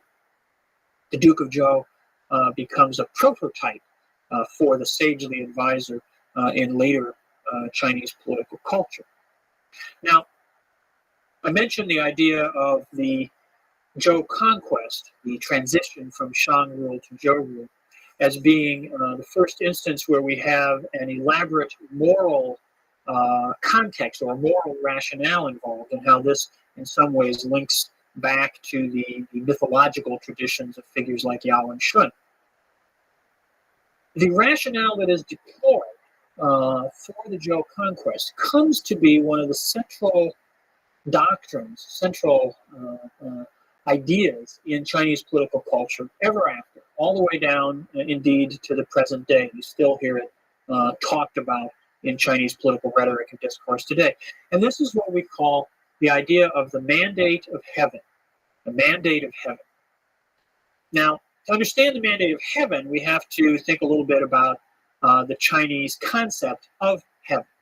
The Zhou people worshipped what we translate as heaven. In Chinese, the word is tian, and it's a difficult concept to translate, as many Chinese spiritual and philosophical concepts are when we put them into English. But if we think of tian not as a heaven, as a place, as a sort of spiritual realm, the way that often I think we use the term heaven in Western religion, but rather as a sort of natural operating system. It's sort of the overarching mechanism that governs the functioning, the operation of everything in the universe. Okay, so it's an organic system rather than it's not a divinity or a deity. It's not an all-powerful God, but it's an all-encompassing system. However, it does have the capacity for action. And perhaps the most significant action that heaven performs from a human perspective is what we call bestowing the mandate, or conversely, withdrawing the mandate. Now, the mandate of heaven, which is the doctrine that the Zhou developed to justify their conquest of power, says that there is a proper way for society to be organized. There's a proper way for people to live together in human communities. And central to that proper way, central to a well-ordered community, is a good ruler. The king is the focal point of society, the focal point of the state, of the community. And the king has to be a good king. Okay? Heaven bestows upon someone the right, the power to rule. Okay? And once that is done, that right, that authority, that legitimacy remains with that individual and with his descendants. Okay, so a king can pass the throne on to his son, and it goes to the grandson and the great-grand. It can just continue. This is how we get the phenomenon of dynasties. A dynasty is a ruling family, a ruling house, which maintains a succession of power from generation to generation. And a dynasty is legitimized, is based in the fact that it possesses the mandate of heaven. Heaven has bestowed the mandate on a particular ruling family. But the mandate is not just a grant. It's not like the Western doctrine of the divine right of kings. In the doctrine of the divine right of kings, the king rules by divine right, and whatever the king does is basically okay. The mandate of heaven is more like a performative contract between heaven and the rulers. The rulers must be good rulers. The rulers must create and maintain conditions of peace and prosperity for the people, so that the people can pursue their livelihood without fear of external invasion, without fear of domestic unrest, and also without fear of cruelty or exploitation by the rulers.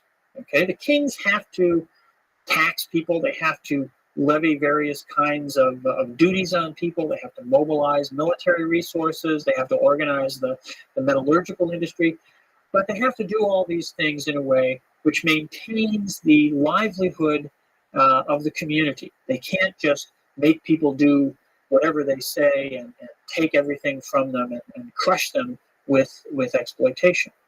If the rulers do that, if the rulers become cruel and exploitive to excess, then heaven will withdraw the mandate. Heaven will take the mandate away from the current rulers.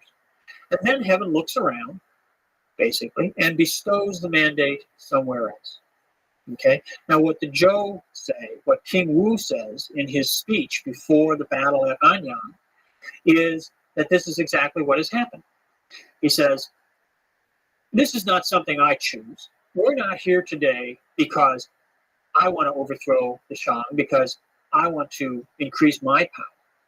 We're here today because heaven has withdrawn the mandate from the Shang and bestowed it on us, on the Zhou people. And I, as your leader, have to guide you in this effort. Okay? The Shang, he says, were legitimate. The Shang received the mandate of heaven, and at first, the Shang ruled well. They guided the affairs of the country, they guided the affairs of the people in a proper way. But then, as time went on, they became corrupt, they became decadent. The last ruler of the Shang, he's a tyrant, he's cruel, he stays in his palace, he indulges his decadent passions, and he doesn't care about the safety of the people. He exploits the people to enrich himself. Heaven has withdrawn the mandate, and it has bestowed the mandate upon us. Now, the doctrine of the mandate of heaven is really a lovely system for justifying political transition. It's a system that validates success. Okay? If you challenge the power of a ruling dynasty, and this becomes the pattern throughout the rest of Chinese history, as we'll see. If you challenge the power of a ruling dynasty, of a ruling house, and you succeed, you overthrow that dynasty, and you establish a new one, you establish a new power, then obviously you have received the mandate of heaven, and they have lost the mandate. If you challenge the power of a ruling dynasty and you fail, then obviously you didn't have the mandate of heaven.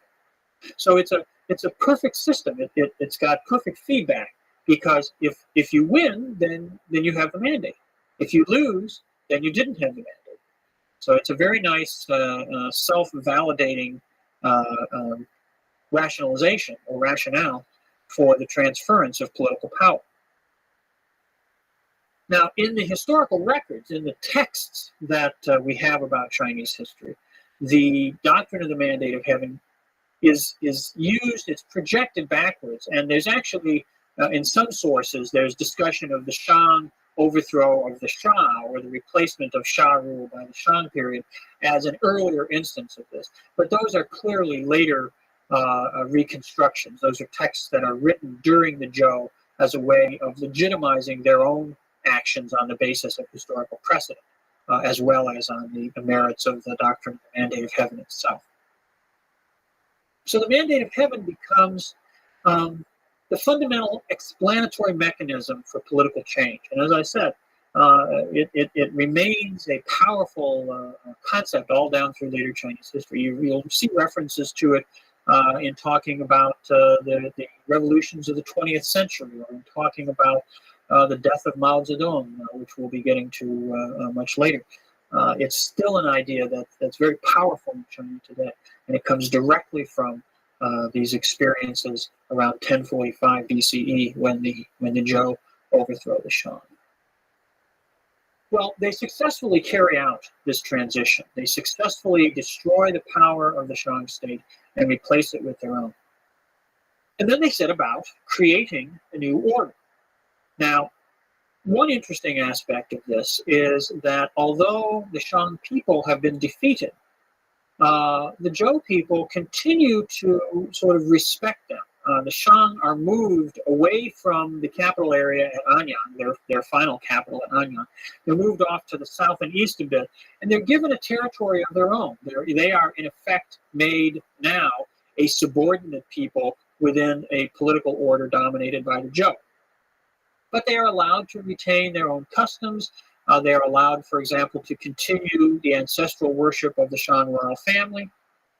And indeed, there are territories in southeast China today, in what's called Anhui province today, where certain families trace their ancestry all the way back to the Shang period. So they're not wiped out and destroyed, but they are incorporated into the new order that the Zhou set about building.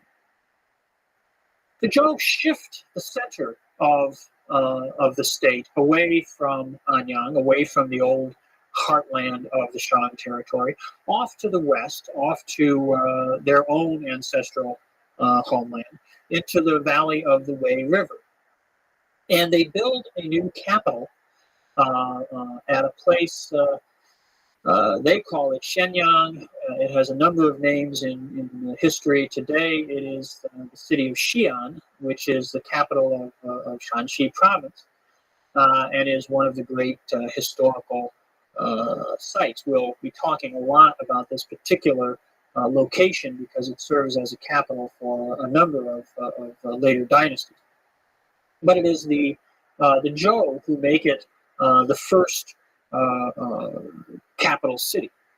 And the Zhou establish a pattern for the building of capital cities, which itself becomes the standard for all later dynasties, just as the mandate of heaven becomes the ideological standard for the assumption of power in later dynasties. The design, the physical design of a capital city laid out by the Zhou becomes the standard. And it becomes such because it has cosmological significance. The city is designed to be a physical representation of a well-ordered world. For one thing, it's laid out as a square or rectangular space surrounded by a wall. It's oriented on a north-south axis.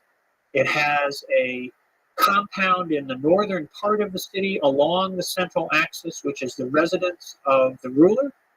And then in the southern part of the city are residential areas for ordinary people, markets, activity centers of daily life.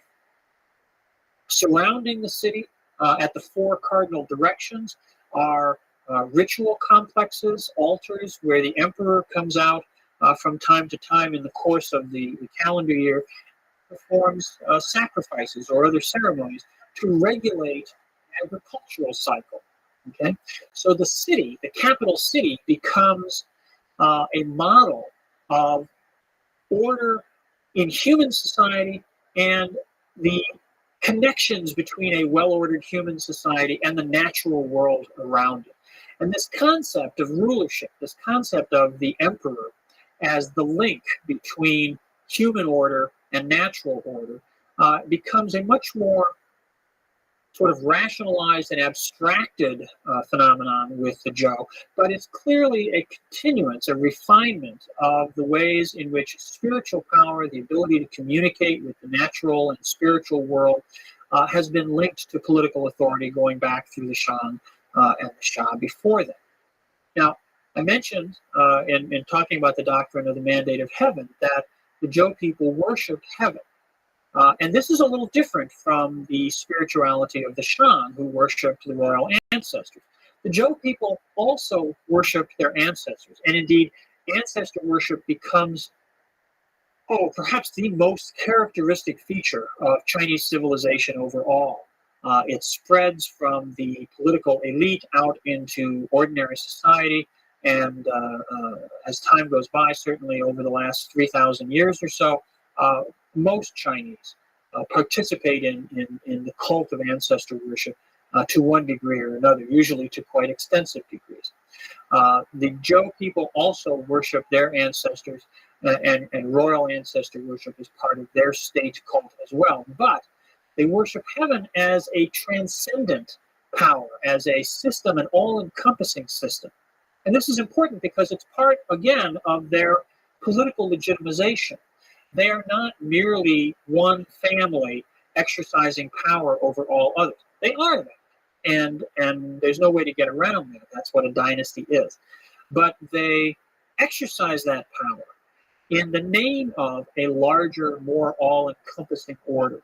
And that order is what is, in a sense, characterized by their worship of heaven. Okay, heaven covers everything. One way to translate the term heaven, one very concrete way to translate the term heaven, is the blue vault of the sky. That's one of the meanings that the character has, is to specifically refer to the sky. And the way in which the sky extends over everything is the way in which Zhou rule is to extend over everything. The realm of the state, the territory that the ruler governs, is referred to as all under heaven, Qianxia, everything that's under the sky. And so it's that all-encompassing order which the Zhou set out to create. They do this very successfully. The first 2 or 3 centuries of Zhou rule are a period of expansion, a period of population growth, territorial expansion, particularly in the south and the southeast.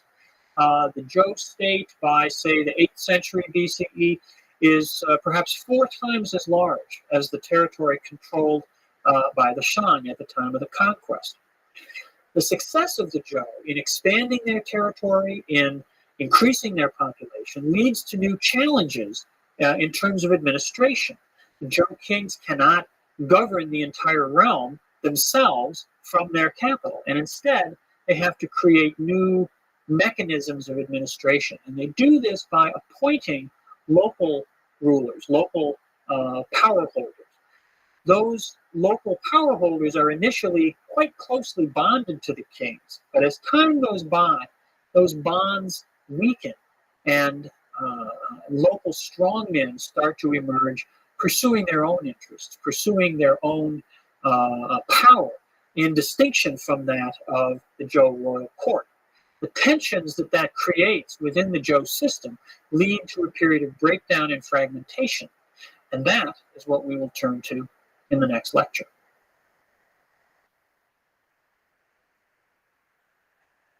The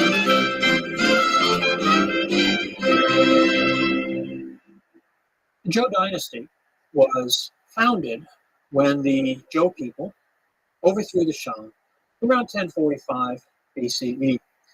And as we talked about last time, they set about then creating a new order, a new empire. The Zhou dynasty lasts a long time from its founding in the 11th century BCE. It's finally extinguished only around the year 253 BCE. So it has a very long run. It's in simple chronological terms, the longest lasting of the historical Chinese dynasties. But as a really effective state, as a state that actually controlled and administered a integrated empire, its reign is considerably shorter.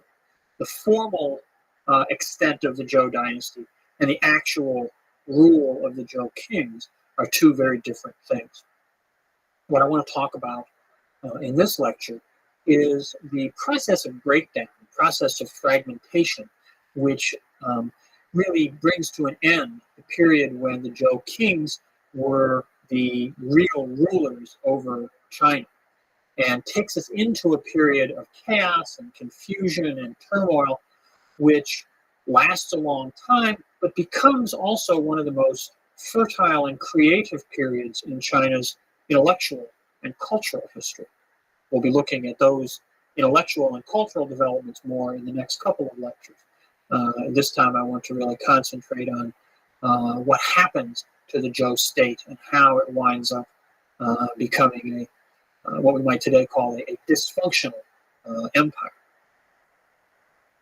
The Zhou faced the challenge of administering China, of administering the territory they had seized from the Shang, and they performed quite well in the early centuries of their rule. As we talked about a little bit last time, they were able to expand the territory under their control, particularly by expanding to the south and the southeast.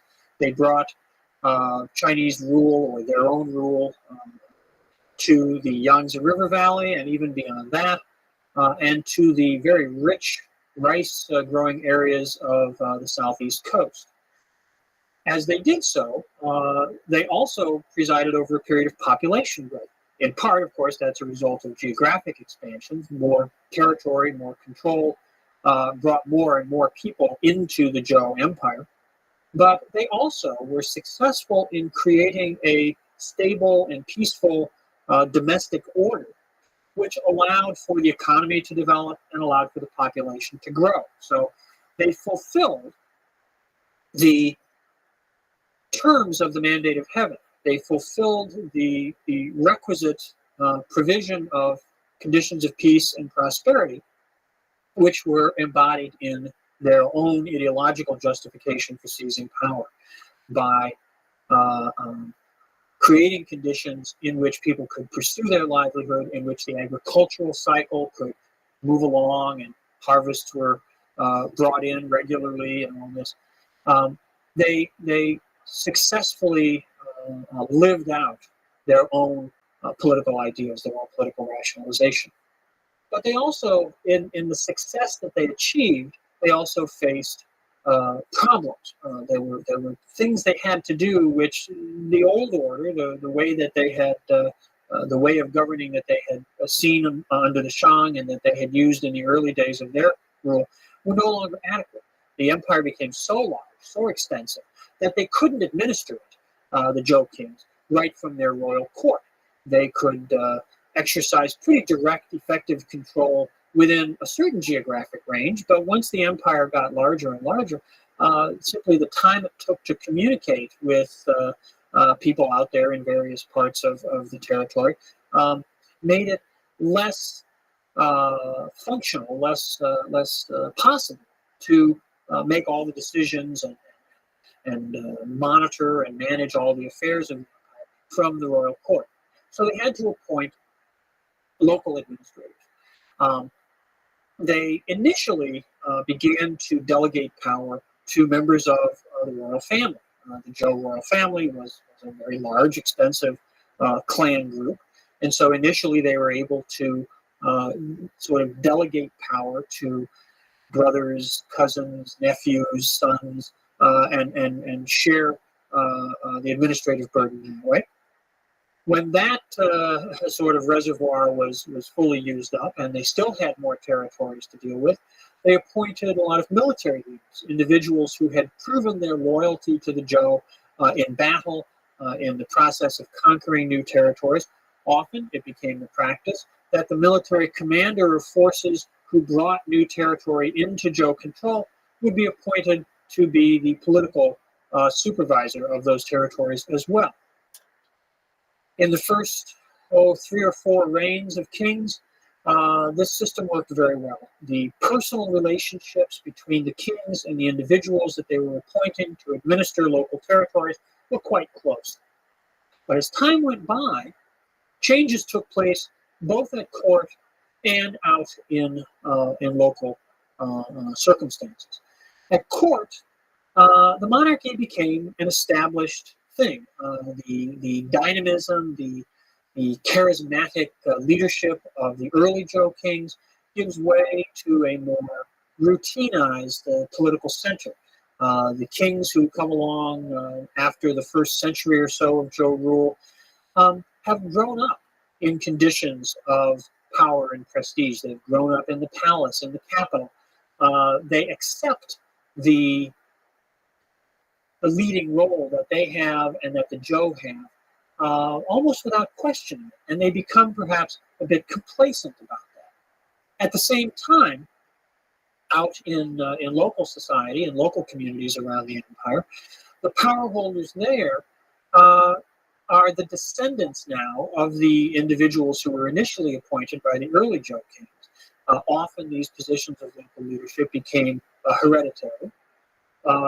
And they begin to ask themselves why they're acting as subordinates, why they are forwarding, for example, large amounts of wealth to the royal court. Particularly in the south and the southeast, the territories that are now being brought under Zhou rule are very productive, very rich agricultural areas, and yet most of the agricultural surplus that's being generated is being shipped off as tribute payments to the royal court. And local administrators now start to question, now start to say, why, we're doing the work, we're out here on site, in location. Why are we sending all this wealth off to the capital? Why don't we retain more of it here in our local environment? And so they began to, in fact, decrease the amount of tribute that they forwarded to the court. At the same time, they began to also question on the one hand, but on the other hand, actually subvert the order of hierarchy that had been in place up till this time.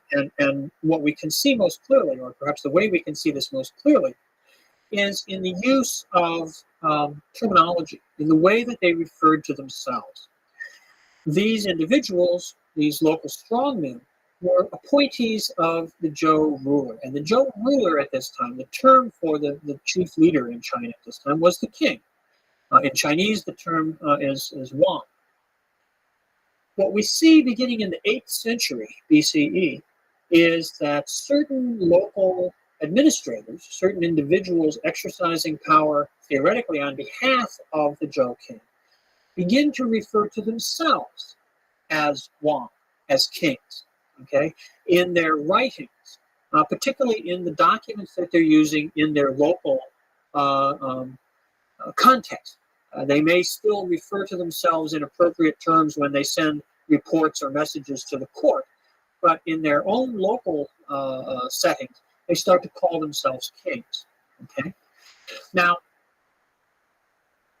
what should have happened in some sort of theoretical model is that the first time somebody did this, the Zhou king should have said, if you heard about it, the Zhou king should have said, you're not allowed to do that. You can't call yourself a king. I'm the king. There's only one king. There can't be two kings. So stop it.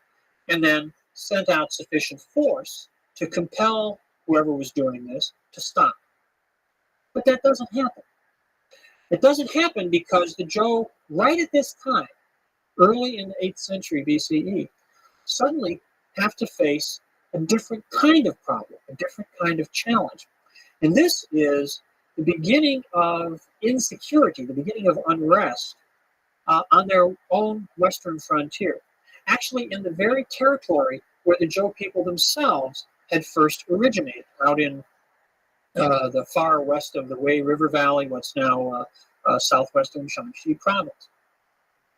A new people begins to emerge in that area, a new historical identity, a people called the Qin, which in the pinyin system is spelled Qin, the Qin people. Now, we'll hear a lot more about the Qin people in about 3 lectures from now, because the Qin will become one of the most powerful people to rise up during a period of great chaos and warfare in China, and we'll follow their story later. But for right now, what's important is that in the early stirrings of the Qin people back in the 8th century BCE, they began to pose a threat to sort of the rear guard of the Zhou people.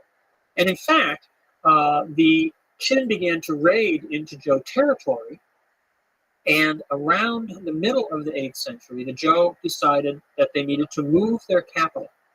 So they abandoned the capital that they had built at the beginning of the dynasty, where the modern city of Xi'an is, and they moved east down the Wei River Valley into the Yellow River Valley, and out onto the very edge of the North China Plain at the site of what is today the city of Luoyang.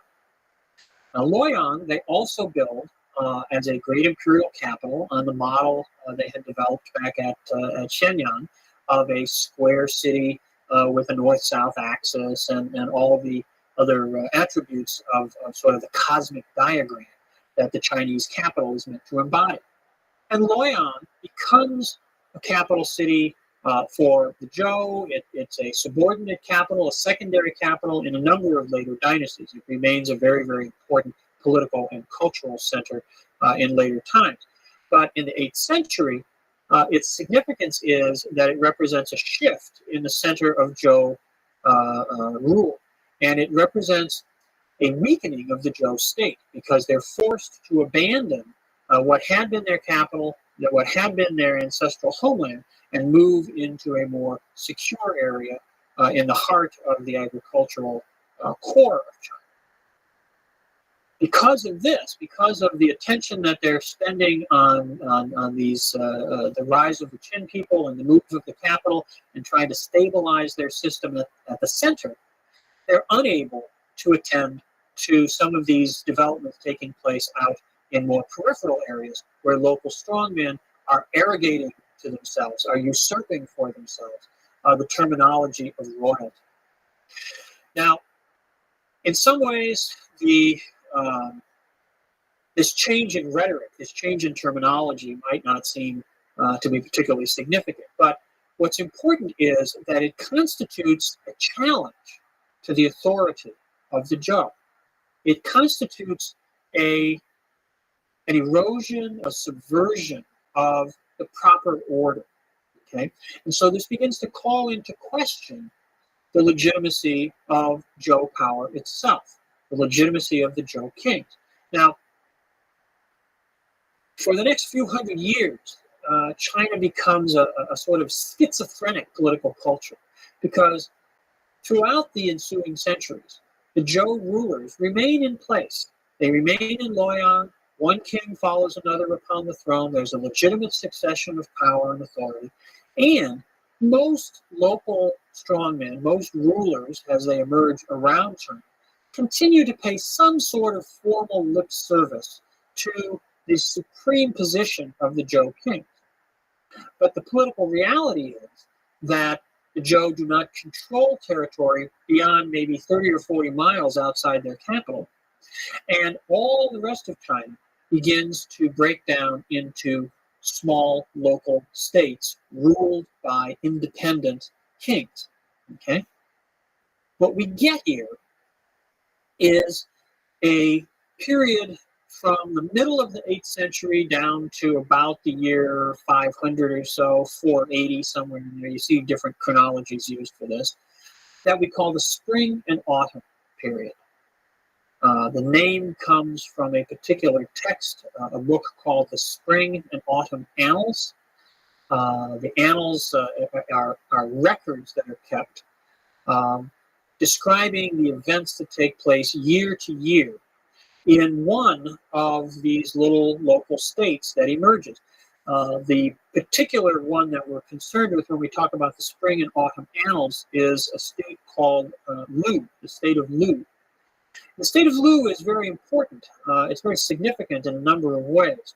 For one thing, it is ruled, the ruling house in the state of Lu claims that it is descended from the Duke of Zhou.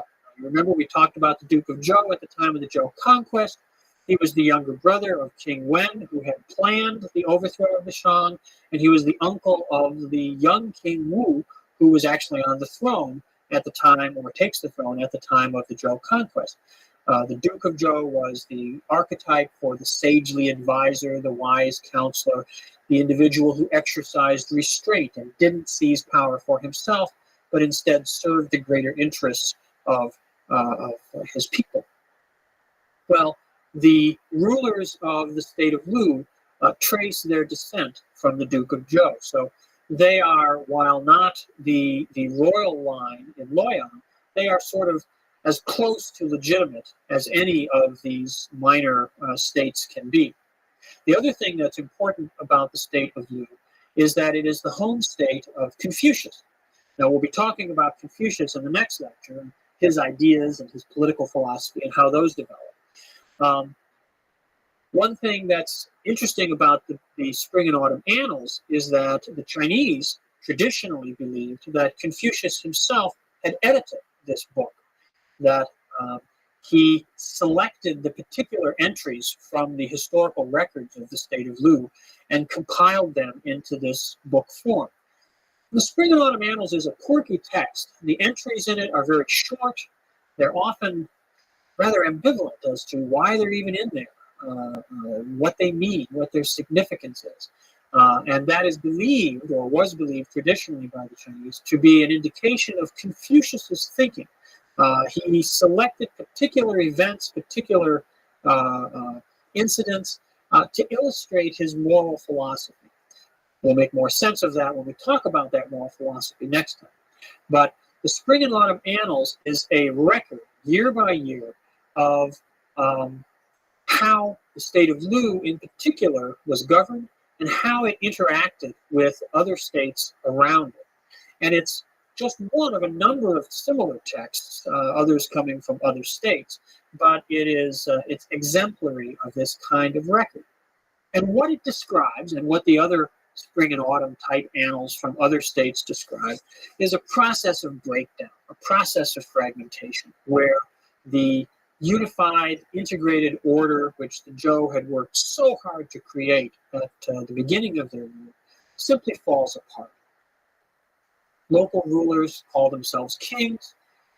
even though officially they should be referred to as dukes. There's a whole hierarchy of nomenclature that is formally used in the official records of the Zhou kings, but which everybody else starts to ignore. And as they assume these titles, they basically set up in their local administrative centers sort of mini royal courts. They begin to perform rituals, certain kinds of rituals, which are really only appropriate for the king. But now that they're calling themselves kings, they feel it's appropriate for them to perform these rituals. So they start to perform the kinds of royal ancestor worship using bronzes and sacrifices and all this, which really only the king should do. But now we have lots of kings.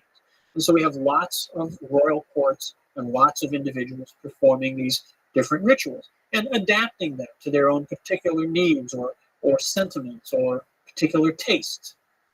They start to wear the clothing that's appropriate to a king.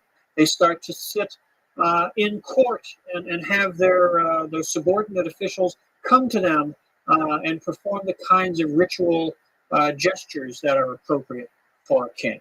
There's a whole emulation, a whole appropriation of royal regalia and royal ceremonial in these local courts. Well, not only do they go their own way in adopting the trappings of royal power, that would be bad enough in its own right. But what makes this period so problematic is that with the breakdown of a single authority centered on the Zhou kings and embodying, in a sense, that all-encompassing system that we talked about as being everything under heaven, the Zhou worship of heaven as a symbolic representation of their all-encompassing rule. Without that, order begins to break down. One king in one territory says to himself, well, I like what I've got, but I'd like a little more. And he looks around, and maybe one of his neighbors isn't quite as powerful, isn't quite as wealthy, or maybe one of his neighbors has some particular resource or asset that he covets. And so he launches a military attack, and he conquers his neighbor. And once that starts, once you get violence becoming a legitimate means of political activism, then things break down quite rapidly. And you get the emergence of a phenomenon that we call the hegemons. In Chinese, the term is the Ba. And when you read Chinese accounts of this period, when they talk about these so-called kings, they consistently use the phrase or the term Ba Wang, which means a king in power but not in right. Okay, kings who rule because they have the power to do so, but not because they have the legitimate authority to do so. There's only one king who really has legitimate authority, that's the Zhou king. So these other individuals we refer to as hegemons, people who have power but don't have legitimate power. Well, the hegemons begin to fight amongst themselves, and for a couple of hundred years, we have a process where the number of states constantly increases. And you go from a state of one, the single Zhou Empire.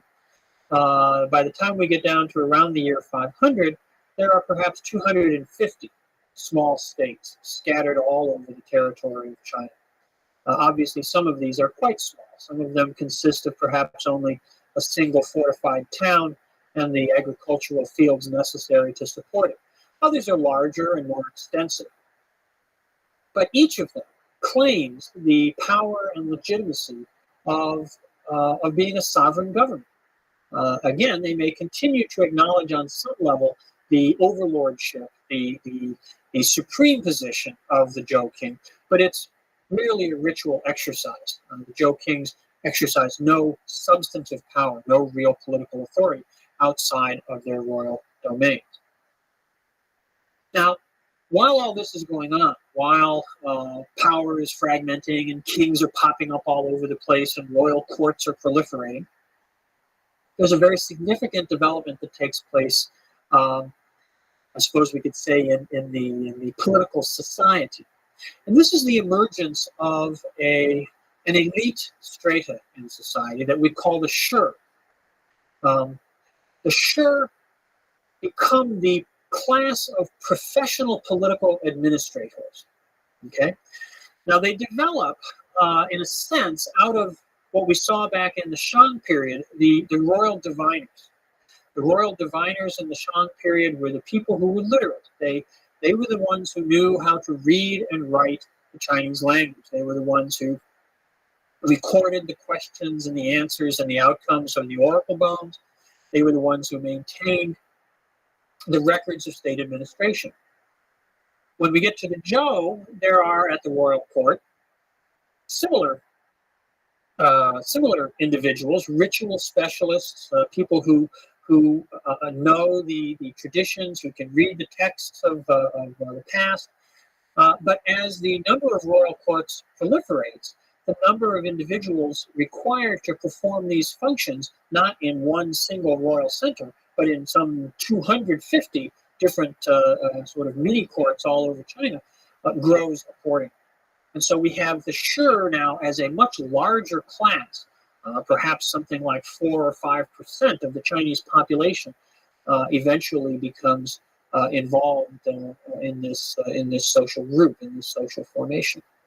And the Shi are, as I say, the professional administrators. They are literate. Their command of the written language is perhaps their single most identifying feature. They act as advisors.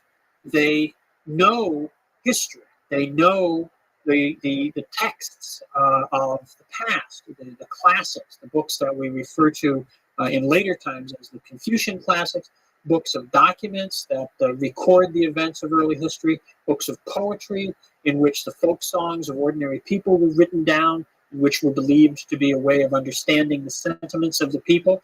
And if you're concerned about maintaining the mandate of heaven, you want to know what the people are feeling. You want to know if the people are content or if they're unhappy, so that you can regulate your government and your behavior.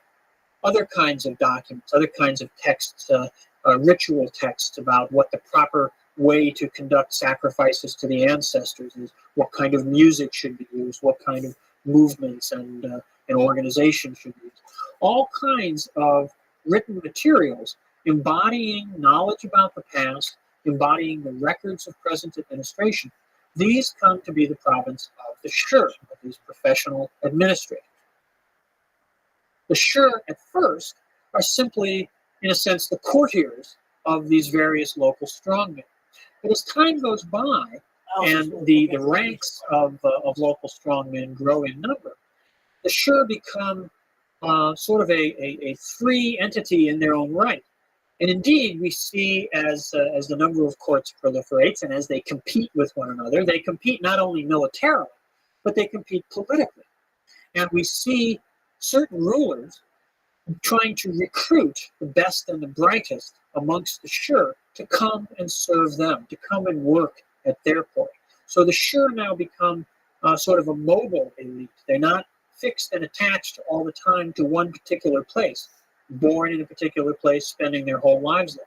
Now, at least some of the Shi become truly professional in the sense that they can market their services to a variety of strongmen, a variety of these hegemons. Certain individuals may serve 3 or 4 or more different lords, different rulers in the course of their career.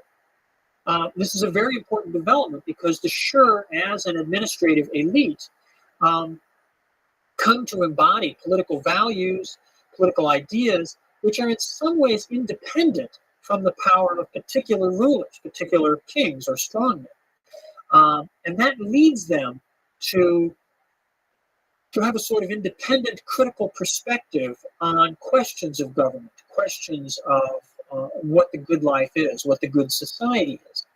And this gives rise, particularly after about the 6th century BCE, to a very creative period in Chinese thought, because what we see as this fragmentation, this era of disorder, this era of chaos and conflict in China continues year after year, decade after decade, century after century. We see people begin to question the fundamental order of China. After the turn of about the year 500 or 480 BC, the process of fragmentation starts to, in a sense, reverse itself in that stronger states begin to emerge, which start to eat up the weaker states. And the number of states goes from perhaps 250 or so rapidly down, maybe to 100, then maybe to 50, until by the time you get down to the 3rd century, there's only perhaps a dozen or so states still contending amongst themselves. As that process goes on, thinkers emerge amongst the Sure to ask themselves, what went wrong? How did things get so messed up? How did such chaos and violence and conflict come to China when we had a well-ordered society in the early Zhou? What went wrong? And as a corollary of that, how can we fix it? How can we seek to create and maintain a well-ordered society? These are the fundamental questions that structure Chinese political thinking and political culture. And we'll turn to the individuals who begin to answer them in the next lectures.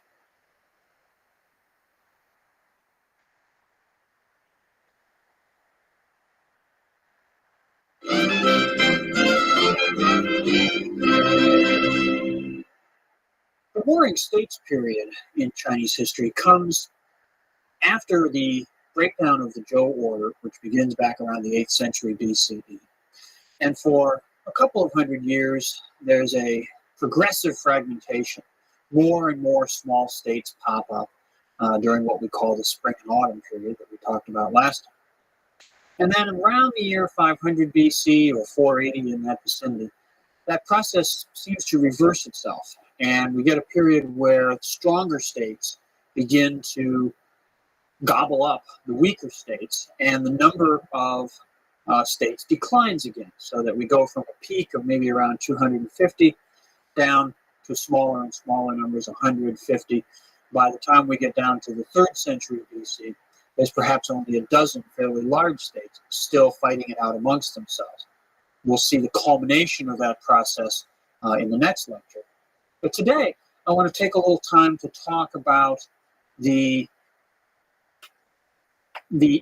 philosophical response, the questions that people asked, the way that people tried to make sense of the chaos that was taking place around them in China during this period. We talked before about the rise of the Sure, the class of professional political administrators who emerged during the Spring and Autumn period as the number of local courts, local royal establishments grew, and people were needed to carry on the administrative activities of government. The literate class, the group of individuals who read the records, wrote the records, used the historical precedents, the knowledge of the past to advise their rulers on government policies. These individuals reflected on the problems that were confronting China, confronting the many states now that constituted China. And they asked questions about why things had gotten to be as difficult as they were. What had gone wrong with the order that had existed? The Zhou, the early Zhou dynasty, had been a period of great success, great expansion and growth. Why had that gone wrong? Why had that broken down? And as a corollary of that, what could be done to put the world back into order? What could be done to fix things? There were many, many responses that different individuals came up with. And we'll talk about some of those today and some of those in the next lecture. But I want to concentrate first on perhaps the most influential figure in Chinese intellectual or philosophical history, and that is Confucius. There are two important schools that remain linked to one another throughout Chinese history from this period on: Confucianism and Taoism. They emerge about the same time. They in some ways represent a polarity of thought about government and good society and a properly ordered world. Confucianism is the one that I'm going to start with, not because it's more important or because it's right and Taoism is wrong or anything like that, but simply because you have to start with one of them, and I'm going to start with Confucianism. We don't know a lot about the historical individuals who started these schools of thought. Confucius lived between about 550 BC and 480 BC. Exact dates are hard to determine. There aren't really contemporary records of him, but we do have information about him written down by his students and their students in later generations. We know, for example, that he spent a fair amount of time traveling around in eastern China, essentially offering his services to the rulers of different states. As we mentioned in a previous lecture, Confucius was from the state of Lu in what is today Shandong province. It was a very successful state, one of the more prosperous states. It was a state that was ruled by a family which traced its descent back to the Duke of Zhou, so a very prestigious ruling house in the state of Lu. And that was where Confucius grew up. That's where he learned his craft, if you will, of politics. He was, of course, a member of this Shi elite, this professional administrative class. And as we talked about previously, by this time it was possible for members of the Shi class to not simply serve in the place where they were born, but to offer their services to travel around to different locations. And this is what Confucius did. But he wasn't very successful at it. He never seems to have achieved the kind of position that he was looking for, to really be an influential advisor, to guide the affairs of state, to guide the actions of a ruler. He had a number of relatively minor positions, and eventually he gave up this effort to try to achieve political success through serving in administration. He went back to his home state of Lu, and he settled into a longer career as a teacher. And it's from his role as a teacher that we really know about his ideas, because his students and later individuals that they passed their knowledge on to wrote down many of the things that he said, many of the talks that he gave. And that's the information that we have about Confucius.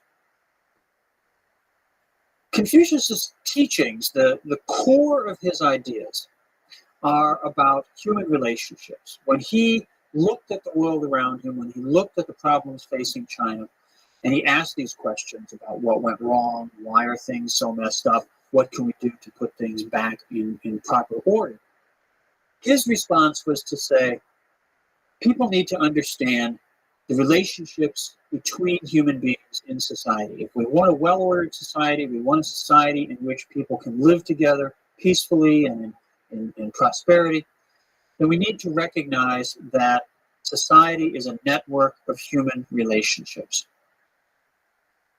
He saw the family as sort of a microcosm of this. The relationships within the family served for Confucius to represent the kinds of relationships that were desirable in society as a whole. They were relationships that involved, on the one hand, obligations, duties, responsibilities, and on the other hand, bonds of affection and compassion and caring. Confucius defined a set of what we call the 5 great relationships, which were not meant to be an exhaustive catalog of all possible relationships, but were sort of archetypical. They represented how human relations worked in general. But he defined 5 concrete examples which serve to represent this. And these are the relationship between the ruler and the subject, the relationship between father and son, the relationship between husband and wife, elder brother and younger brother, and the relationship between friend and friend. Now, 3 of these are family relationships: father and son, husband and wife, elder and younger brother. And this reflects the centrality of the family in Confucian thought. It's not just a coincidence that he chose these 3 as part of the overall thought. All of these relationships have certain characteristics. They're all what we might call hierarchical. That is to say, in each pair, one side plays a leading role and the other side plays a following role. One side is dominant, one side is subordinate. The ruler is dominant over the subject. The father has a leading role in guiding the development and training of his son, who's in a subordinate learning role. the husband and the wife, the elder and younger brother, even in the relationship between friend and friend. This sounds like a more egalitarian relationship. People are just friends. But in Confucius's vision, even in the relationship between friends, there will always be, in any given set of circumstances, one of the two will be older, wiser, more sophisticated, a better baseball player, and there'll be some way in which one of the two plays a more leading role and the other plays the role of sort of second fiddle, following along. That isn't to say that given two individuals, they will always be in the same relationship. It may be that in one circumstance, friend A is the leader and friend B the follower. In another set of circumstances, maybe particular traits of friend B might put him in the leading role and friend A in the following role. But in any particular situation, there will be a hierarchical relationship. So these relationships have a hierarchical dimension. But that's not the totality of them.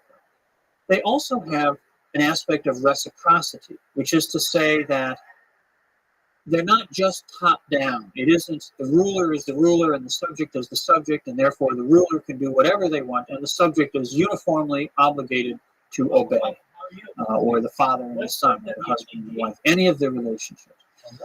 The ruler, or the father, or the husband, must be a good. Hello, how are you, my friend? Hi.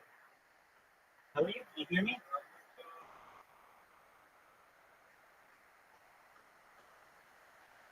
Can you hear me? Do you know Russian? What languages do you know? One moment.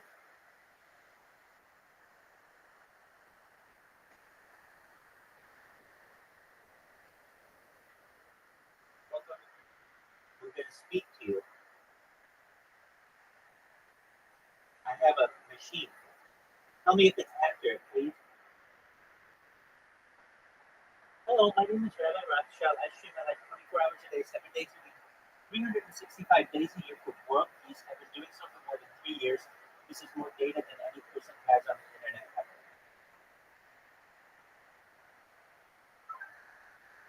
Bună! Numele meu este Robert Rothschild, înghețată. Îmi place 24 de ore pe zi, 7 zile pe săptămână, 365 de zile pe an de la pacea mondială. O fac de mai bine de 3 ani. Do you understand that? Good to see you as well. I do. Yeah. You want to see it? You want to see it? Yes. Okay, just one moment. Welcome. Is your English good? Is your English good, or is your Romanian better? Okay, one moment. I will show you my robot in one moment. Apologies, it is annoying, I know, but I want people to find out about world peace. I'm sick of war. Îți voi arăta robotul meu într-o clipă. Scuze, este enervant, știu, dar vreau ca oamenii să afle despre pacea mondială. Am săturat de război. Here we go.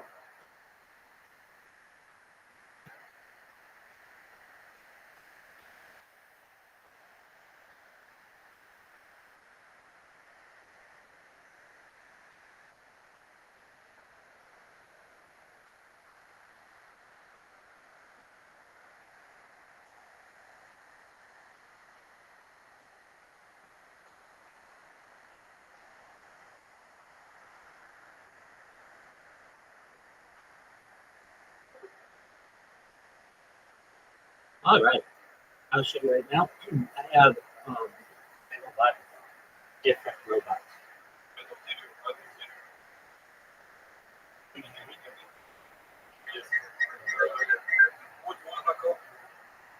Can you hear me?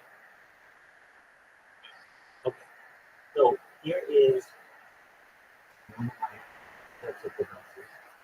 I have a bunch of devices here.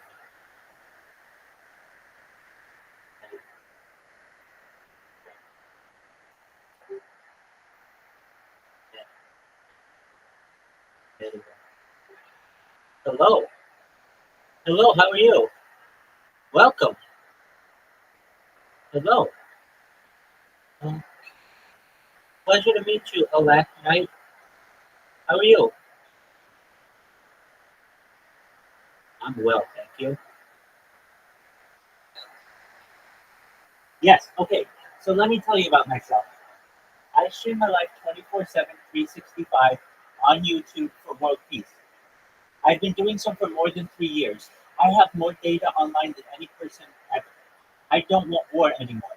Some of the things that we discuss on the stream that are really important to society are ending world hunger through the use of perhaps agricultural drones, cloud seeding, vertical. What? What? What did you say?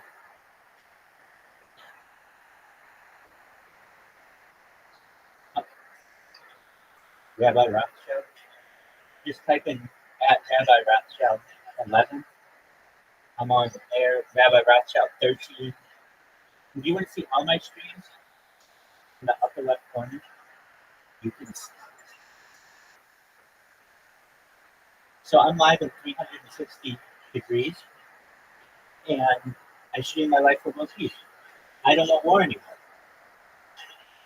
Shout out to Romania and anyone who speaks Romanian. Strigați României și oricui vorbește românește. Excellent. So,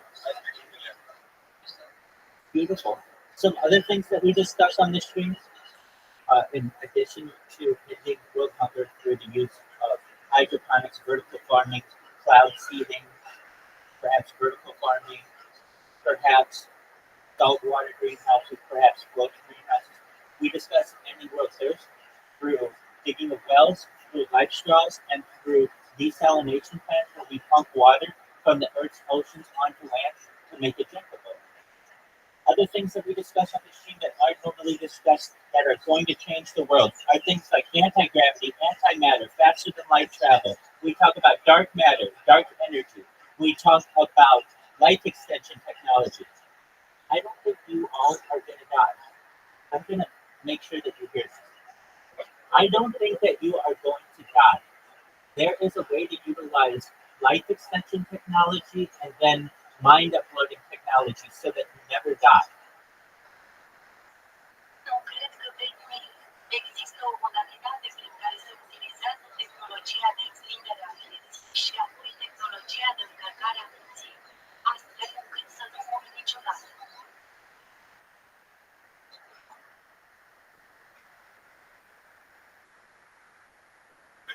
Excellent, thank you. Okay. Good.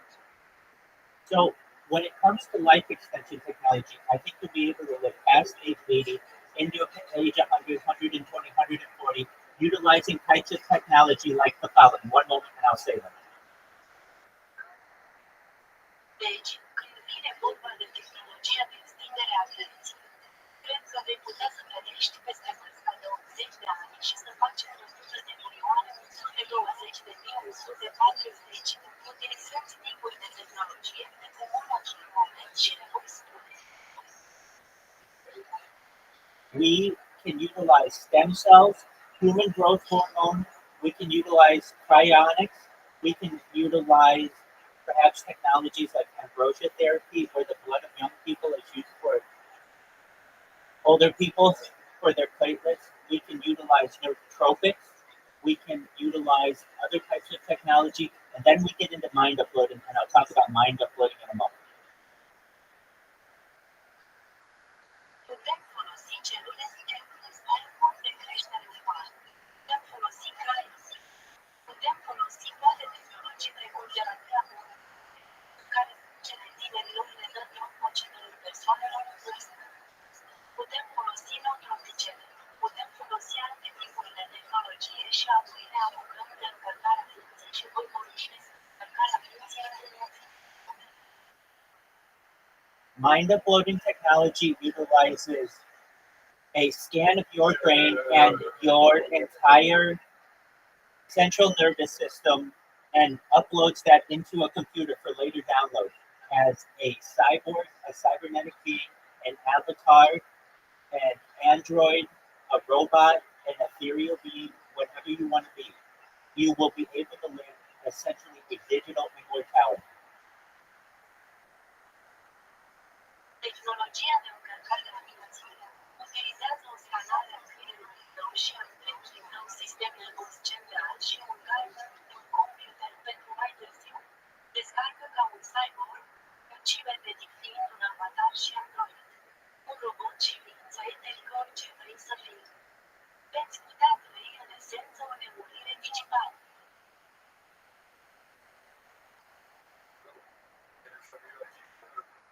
Sure. I'm Rabbi Rothschild. I'm the coolest person ever.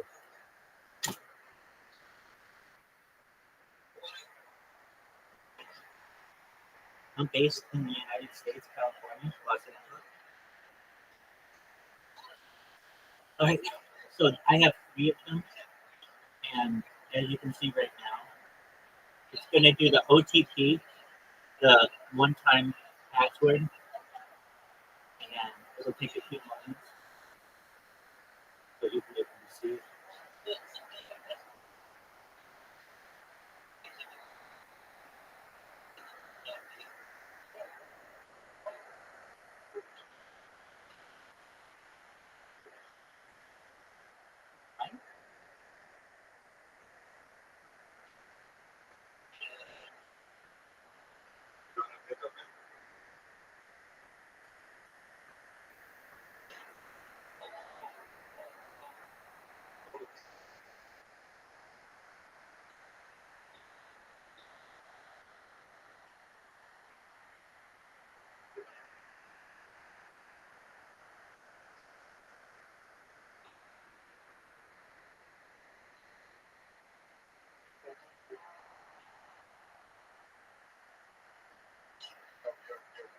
Welcome, welcome. How are you, big dog?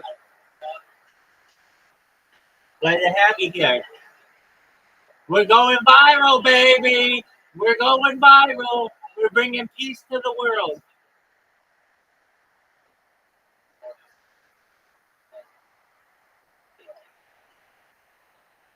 Okay.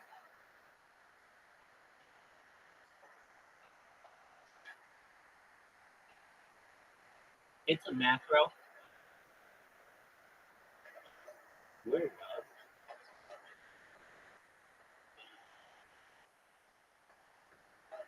He uses a temporary email address and knows where the position on the screen is going to be.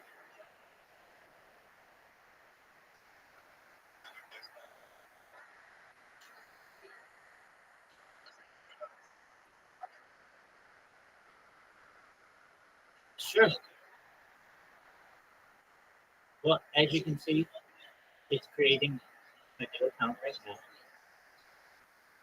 And you'll be able to see it in a moment.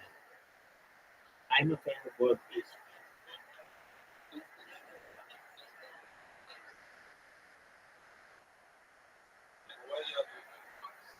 I want world peace. Essentially, as just an individual, I can't make that much of a difference.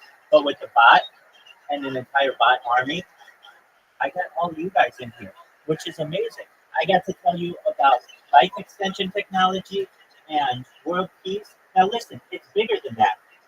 I've been live streaming my life 24/7, 365 for more than 3 years. This is more data than any person has on the internet. This is a real life Truman Show. This goes back to the pandemic. We've seen the death of a queen, the birth of AI, the coronation of a king, and everything in between. Bill Gates coined the phrase in the 1990s, the content is king, and I'm making it true today. In 2018, The Economist magazine stated that data was Earth's #1 resource, more valuable than petroleum, than food, than water, than air, than anything. And I have more data on the internet than anyone, which may perhaps make me a very important person today. Pardon me? What stuff do I have? Are you saying like what do I do? Yeah, I stream IRL. I stream this live. Yeah, I mean, I have it on like terabytes, but it's on YouTube. Just type into YouTube Rabbi Rothschild and look at the channels. I have hundreds of YouTube channels. I have petabytes worth of footage on YouTube. Additionally, I have more TikTok accounts than anyone. I have over 1,000 TikTok accounts. I have over 2,000 Twitter accounts. I have over 10,000 Tik accounts.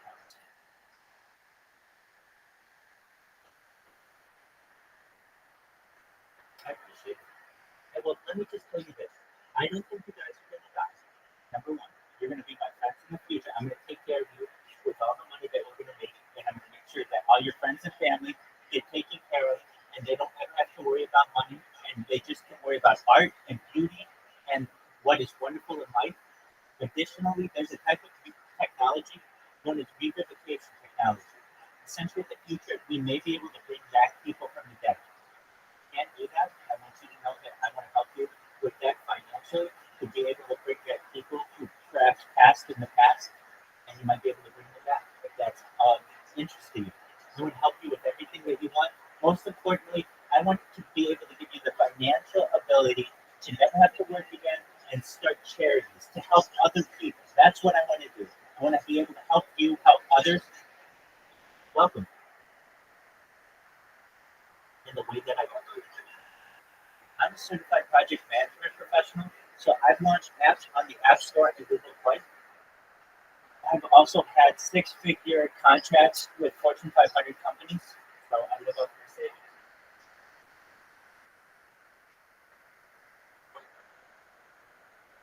It's very important, I feel, to build a time capsule for the future. It's essentially like what people used to do in the past when they write a journal or a diary. I do the same thing, but on camera to the world.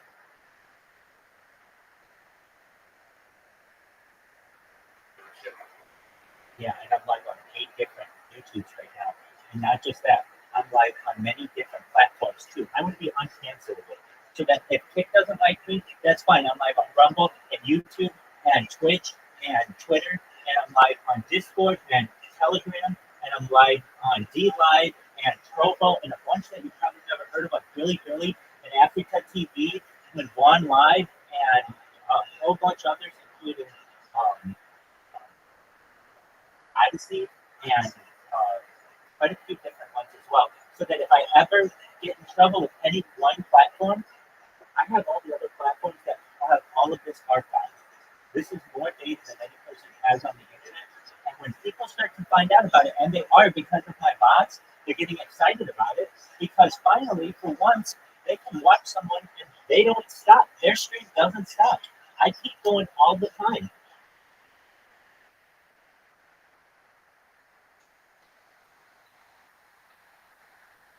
Wait.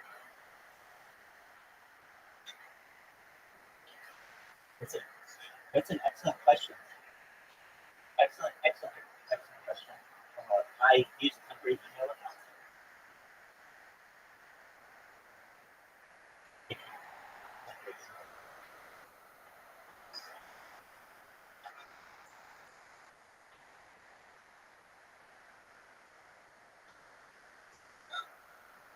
Yes.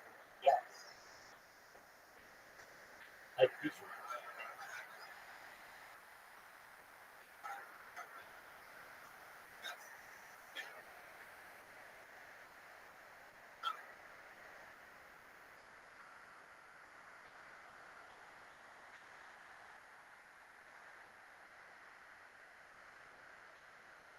But let me, let me clarify. I am a certified project management professional, and I've had six-figure incomes in the past. What's in my bank account perhaps may not be that, but it at least allows me to live comfortably and be able to churn out what I want. And then essentially, when I want to, I can just, if I need to, get another contract and make $120,000 a year. So it's exciting to be able to work from home, work remotely, and make six figures. The first whole year I did this, I did it live on while working.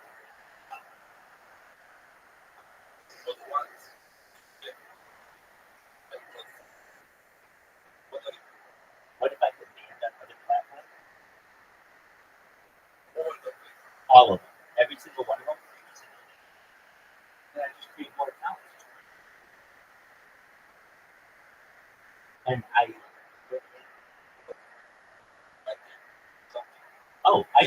have VPNs. So I just do VPNs. They can't stop me. In fact, I'm streaming on some platforms, not as Rabbi Rothschild, my name. I'm Rabbi. That means teacher. My last name's Rothschild. That means red shield. But on some platforms, I'm just best person ever. Why? Because it doesn't associate to me. And if they ever take down everything Rabbi related, I'll have archives all over the internet that don't have my name on them. What if they do? I mean, if they do, then I will do my best to fight whatever charges. And I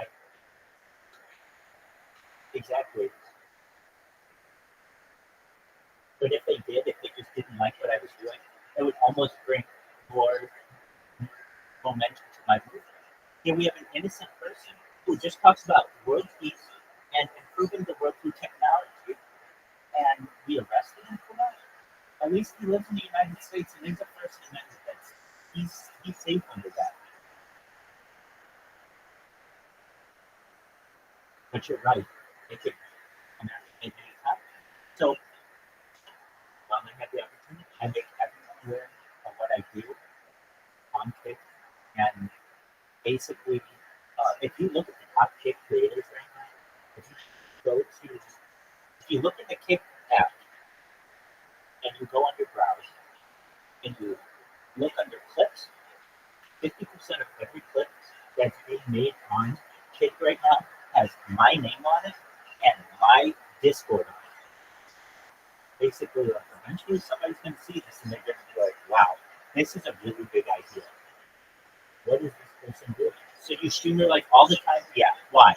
So that people can learn from it in the future. It's essentially a time capsule. But right now, you may be like, oh, well, you're not that entertaining. But people don't understand that people will study at a university level my eating habits, my breathing habits, my circadian rhythm, my dream habits, my behavior patterns, my emotional status, how I drink, how I go to the bathroom, how I bathe.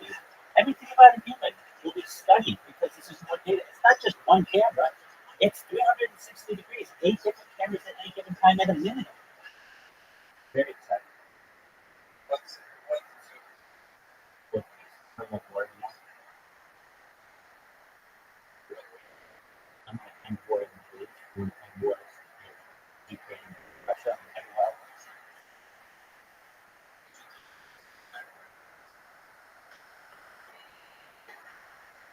They are. They don't stop.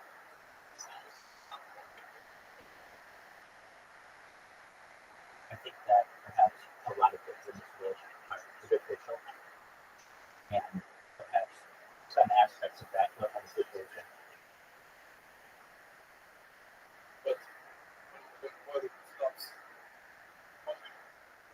Great question. That's the exciting thing. That's when we go into space tourism and off-world travel. What am I talking about? I mean interstellar travel. And you can travel faster than the speed of light. People don't know, but you can. I know it seems against the laws of physics, but there are ways to basically bend the laws of physics through wormholes and through teleportation. Basically, you're able to go from one area to another, clear across the entire solar system or the entire universe instantaneously. That's when we start getting into that type of technology. And then we start getting into terraforming other planets. That's when we start working on Mars, creating carbon dioxide so that it eventually is able to have trees that will then create oxygen, and then we can actually create soil and terraform that. And then following Mars, we are going to terraform perhaps Venus. Venus is actually closer than Mars. And the question is, well, why don't we terraform Venus before Mars? It's because Venus has a very thick atmosphere, it's very, very hot. Mars, on the other hand, has very little of an atmosphere and is very cold, and it's essentially easier to terraform than Venus. But yeah, I have plans to terraform the solar system, and then once we terraform those planets, we're going to start moving towards moons. So, what moons? There are moons around Jupiter and Saturn that have ice on them and maybe have ice oceans or perhaps a layer of ice and liquid water underneath. These are all potentialities, and we want to explore them and perhaps be able to explore them both with rovers and people. Another thing that I'd like to see, and if I don't die, I'm declaring it now, I want to be the first person to climb Olympus Mons. If you know what Olympus Mons is, Olympus Mons is the tallest mountain in the solar system. It is taller than Mount Everest. It's about the size of the state of Arizona. It's very, very flat, essentially, for a mountain. It's an ancient volcano, and I want to climb it someday. So if you're like, do you have plans after we have world peace? Absolutely.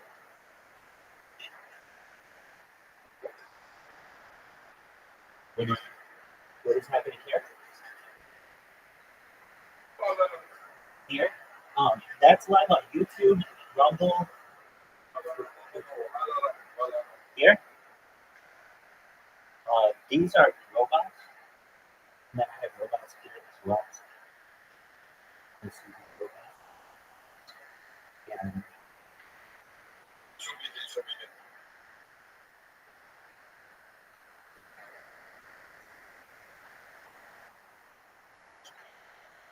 yes. To watch. Like this guy. Anybody? You just watch. It's just hard to do.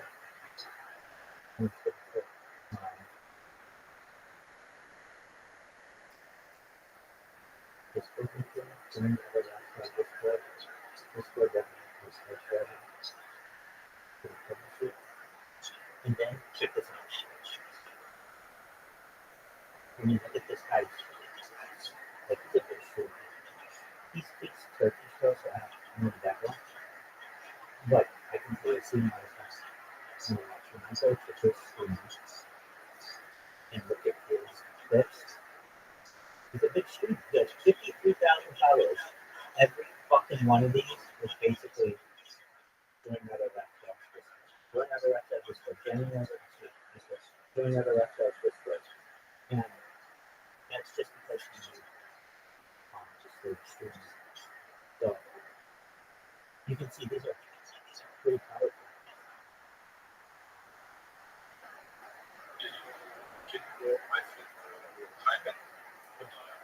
Yes, absolutely. Absolutely. Yep, just one moment. Can I show you? Yeah, sure. Hello, how are you?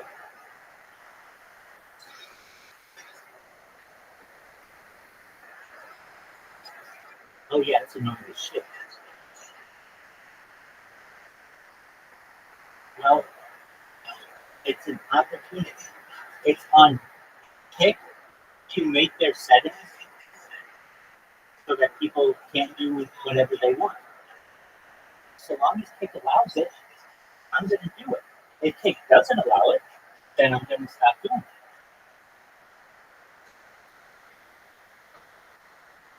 Then I'll come up with another strategy. Right? Right.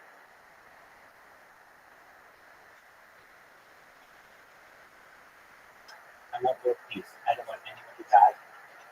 I'd like to have dialogue, live stream to the world with both sides, eye to eye. I mean, that's your opinion. That's your opinion.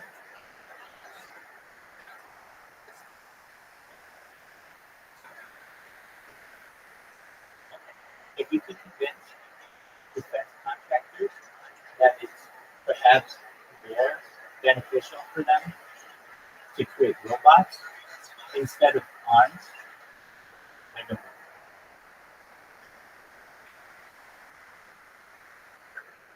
I was just explaining. If you can go to the defense contractors to the world. BAE, Northrop Grumman, Lockheed Martin, Boeing, and explain to them. Do you want to tell me how it works? Do you want to tell me how it works? Okay, well then quit interrupting. Absolutely. So that's why I created this platform, so that I can speak directly to Boeing and Lockheed Martin and Northrop Grumman and L3 Communications and Microsoft and Amazon and everybody else. You can make a lot more money making robots than you can creating art.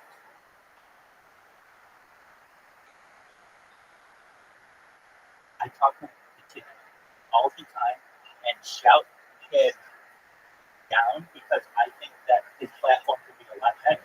Both Facebook, Instagram, and then additionally WhatsApp. I think that his metaverse could be better as well. All of these things have failed, and I want them to be successful.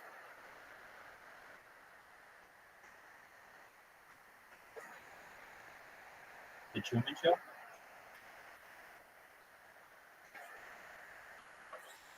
The Truman Show is a movie that explores following one person's empire. Oh, what is this? Oh, you're asking what this is. I'm watching a 35-part lecture, pardon me, on, no, that's not what it's on. It's on the history of China.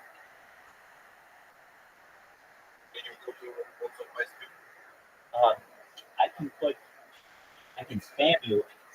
I don't have a view box.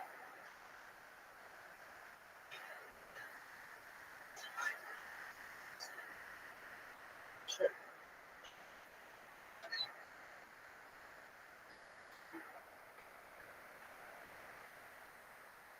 I have the program. I don't have the money to be able to pay for all of the additional servers that I would need to be able to do it right. So you need money for proxies, and I don't have a bunch of money for them. I have different IPs. It's just I don't have that many proxies, so I might be able to get somewhat 20 viewers, which is good. But when you really want to do this, just do like a headless browser. I know how to do it. I was looking at how to do it today, and you can get a lot of people. It's just how much do you want to pay? It's as simple as that. Okay, you wanted a tour? Okay, over here. Okay, well, let me explain first. I am sponsored by a cryptocurrency. It's called Harry Potter Obama Sonic 10 Years. It has a very funny name, but it's a very serious cryptocurrency. It is up like 70% in the last week. It went from 8 cents to around 17 cents now. So, or I guess it's more now. Okay, so we're at 110%. Anyway, it's doing really well. So the ticker's Bitcoin, and I've been live in a Telegram here with that cryptocurrency for more than a year. I also have 6 different cell phones here right now that are doing like bots and some other things. Okay, behind me, I'm watching this lecture on the history of China, and I watched this already, but it was so good that I wanted to watch it again. It's about 48 hours of video. But in the corner here, I've got another camera over here. I've got 3 different boxes that I've shown you guys. And then over here, I've got 3 different Chromebooks. I'm live on Clayton Ross's Discord here. And these 3 bots are at any given time. 3 different platforms. And then I'm live on the Twitter.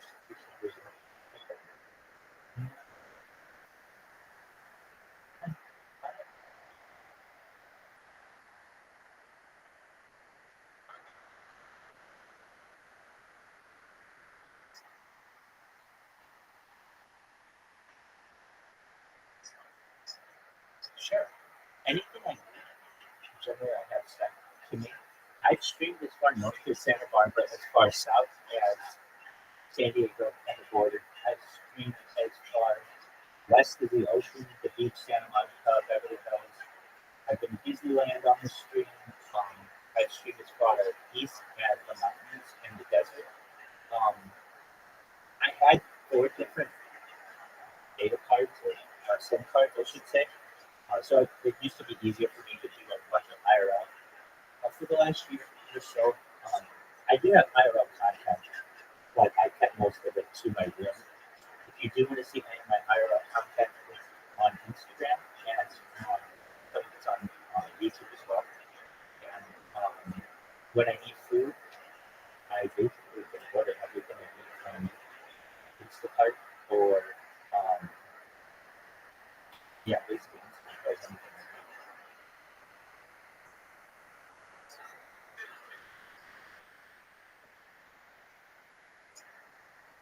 Absolutely, yeah. No, I did that for the first 2 years. It's expensive and it's a lot more difficult to do, but I've done that and nobody watched. Kind of sad, but even though I had accounts with like 10,000 people, very few people, and so it's hard to get.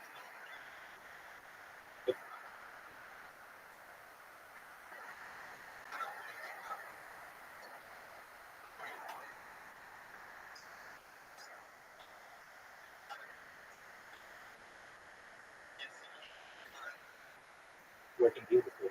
This goes exactly according to my plan.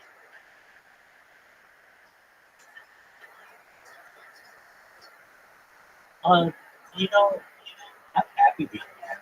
Sometimes I really like when no one is here and I just have time to work on my robots and tinker. But I do like it when we have people here as well. We've been doing a lot of gaming recently, so we've been playing a lot of chess, and we also play mini golf. Every night we have like a mini golf tournament, and we get a bunch of people in here. So it's been much more social. It's not usually just me alone. It's usually just at least somebody in here any time of the day. Um, I had some people almost basically living here too when they're not working. So we've got a lot going on. Pardon?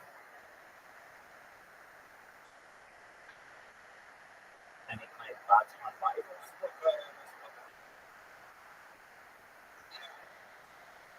Sure.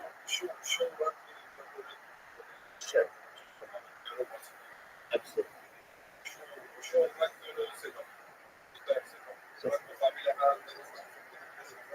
just one. Right, so we've got really and then this is creating an account. And I was just December today. Username is generally always the same, so we can check others.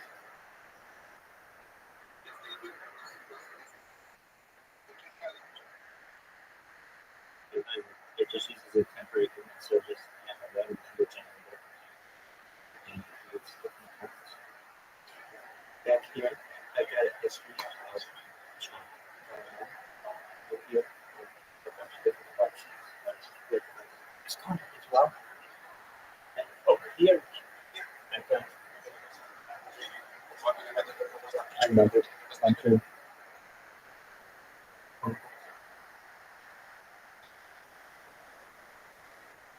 Yeah. Yep. I'm like about eight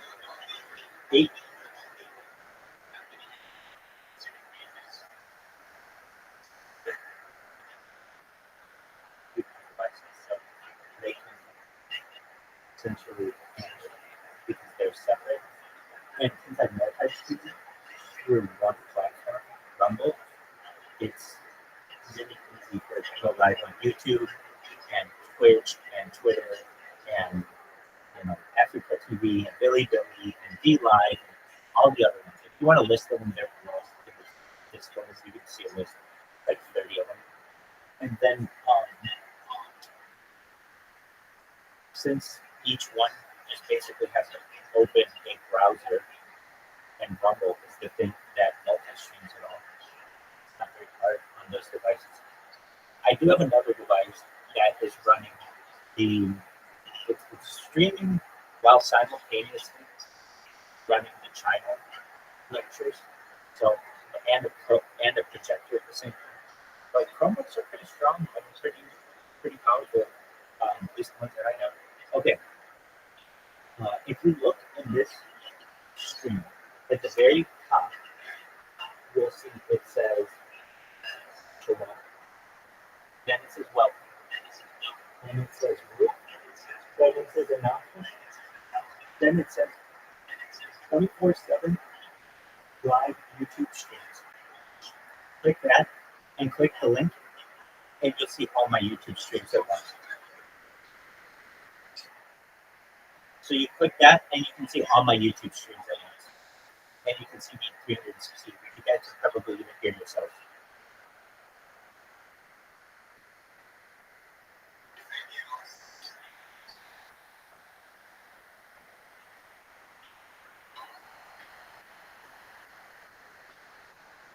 Absolutely. Yeah. Before so I could do this is I would do a little bit of a perhaps like a little bit of a fundraiser so I could get the money to be able to go to him and do what I need and be comfortable. But yeah, I would be there in like 24 hours if I needed.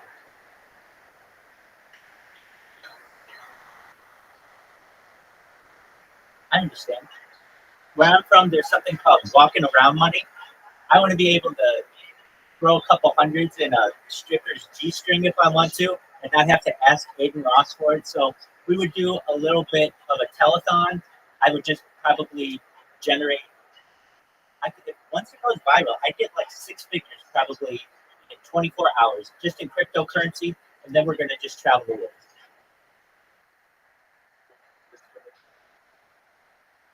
But yeah, but I mean, this is going to be great. I'm going to be able to travel the world.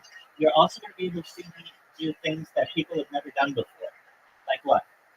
Well, I want to wear a camera all the time, basically, so you can always see me wherever I am, if I'm awake, asleep, and you get a first-person view, either on my hat or on my chest or something. Additionally, I want to wear. They make these air.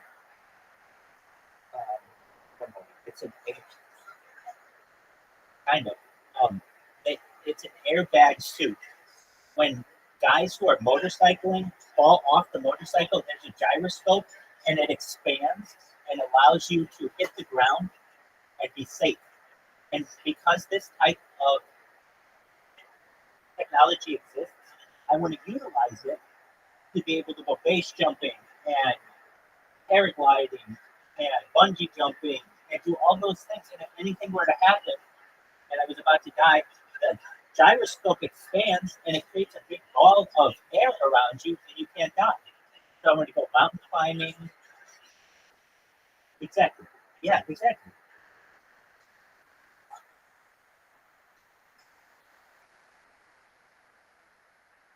It does. I've seen it done. It's done in professional racing today. You can watch it. Just type into YouTube, airbag best professional racer, and you see this thing. They have 2 kinds of them.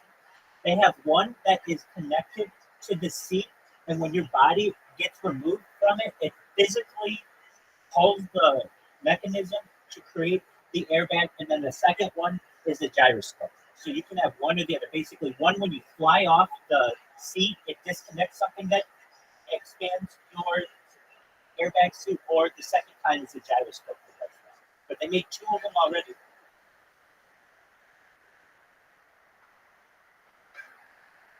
Well, that's a jetpack. And that exists. That exists.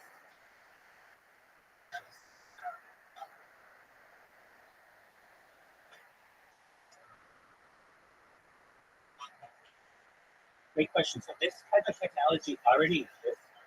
Essentially, post 9/11, there were a lot of thoughts, how could you have survived with the buildings being what they were? And so a company came out with a type of backpack that is a parachute and also expands in this huge, like almost like a kiddie's air bouncy castle. And so you just go to the ground like this and you float down very, very gently. So I think the same kind of technology could be used for mountain climbing, so that if you ever were falling and free fall, essentially a parachute is automatically deployed, but then also this air, you're like a big air pocket, so that you float to the ground.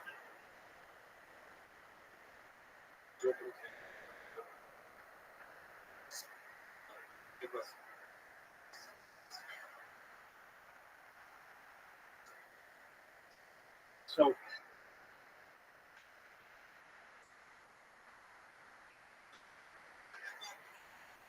sure.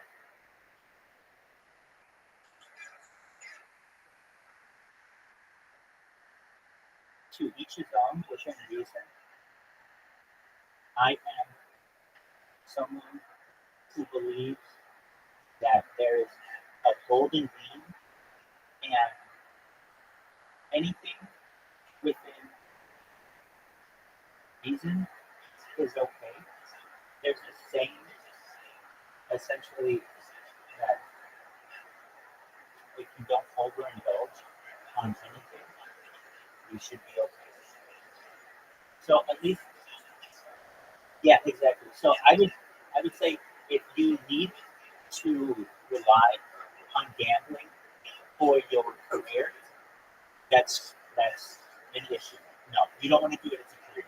But it's fun, small amount, a poker game, or going to Las Vegas and playing casinos, or playing the slots, or a raffle. Those are all fun things. So long as it isn't enough money that it is going to ruin you, then I think it's fine.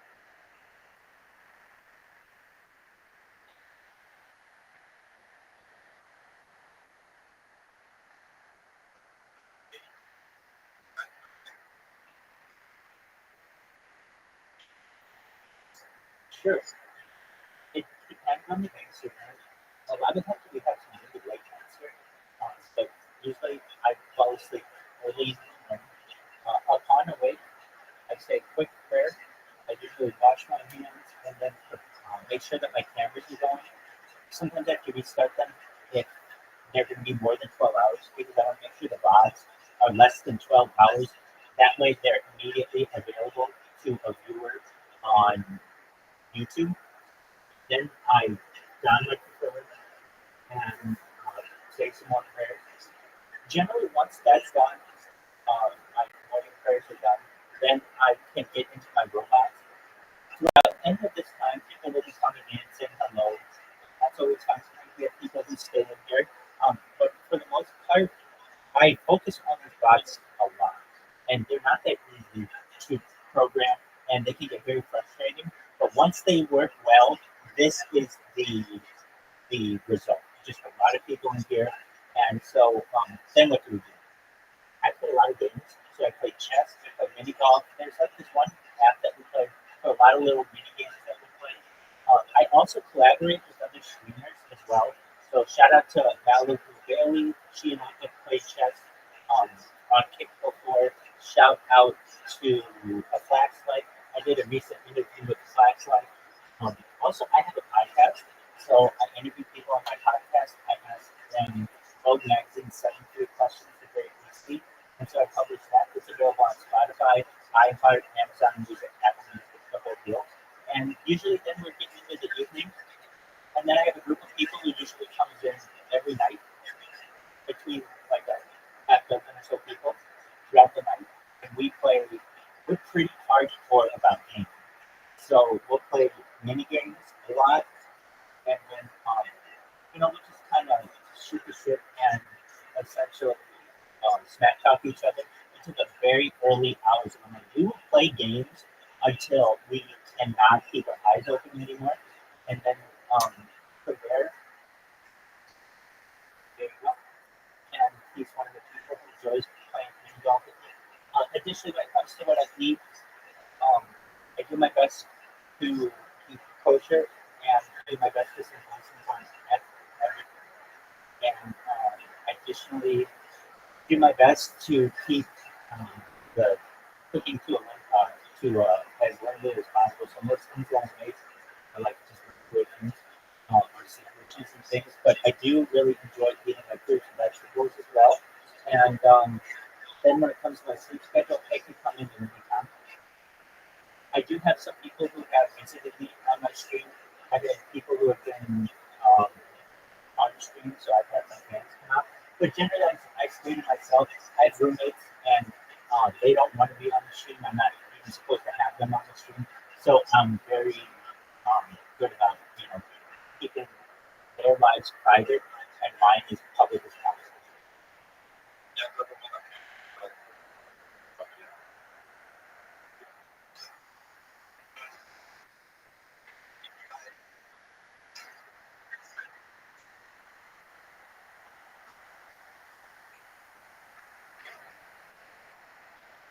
Sure, we're all related, and if you look into the history of their family, they changed their name 300 years ago.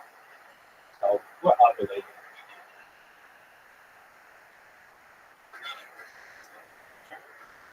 If you would like to know, yeah, I'm proud of this fact.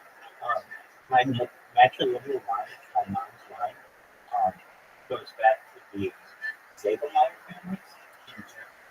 And Zagel is the head name of Betzazel, who was the first architect of the Mishkan, which was like the traveling temple, and then essentially like a tabernacle thousands of years ago. And then the second part of the name is Meyer, so Zagelmeyer, which means like enlightened Betzazel, essentially. So I can even trace my lineage back to the Bible. Not a lot of people can do that.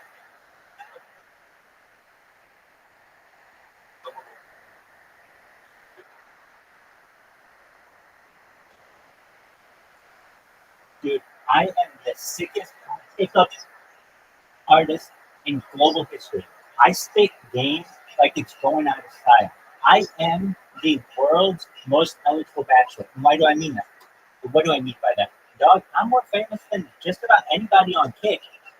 And when a woman can find out that she can be more famous than any of her other friends by banging this guy, it's going to be like shooting fish in a barrel.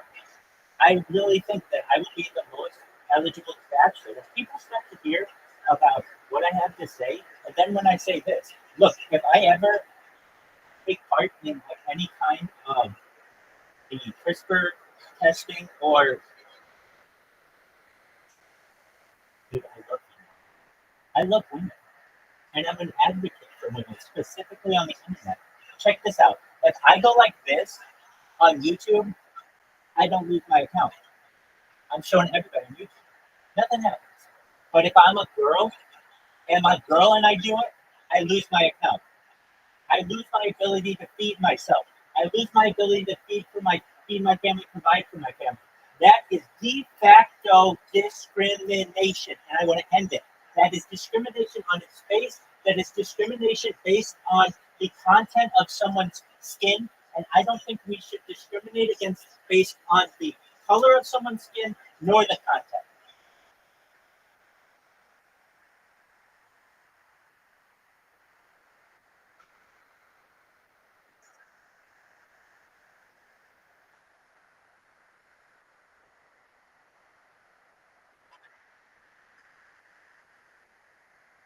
That's fine.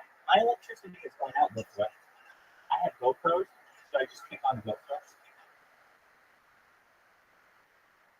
Yeah, but keep in mind, I don't have the world's longest stream. I don't want that. I have the most amount of data on YouTube. That's what's important. The world's longest stream is great, but that's only from one angle, and it's really hard to watch because it's in year-long pieces. Mine is a 12-hour increment, and AI in the future will be very easy for it to just analyze it and give you a summary of what I did and make it very easy to make you aware. Do I want to see this? It'll rate it for you. It'll tell you the highlights. So I don't expect anybody to watch this 24 hours. So there will be people who do that. Essentially, AI in the future will be able to do that for us. And if you didn't know, we are at a point where ChatGPT has just passed within the last week. I've seen it announced the Turing test, which essentially means that it is at artificial general intelligence. And now the next step is artificial superintelligence. And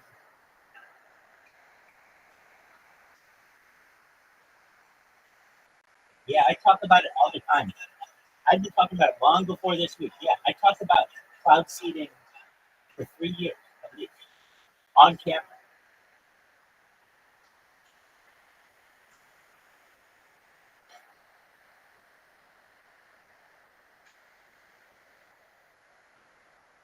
Right, and it's like a 1 in 10,000 year storm that happens 5 times a decade.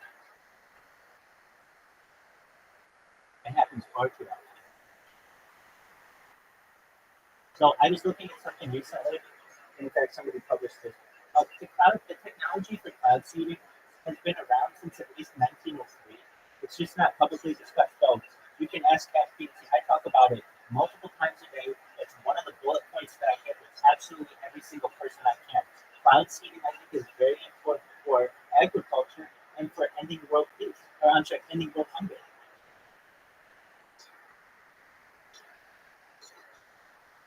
Absolutely. Let's talk about de-extinction for a second.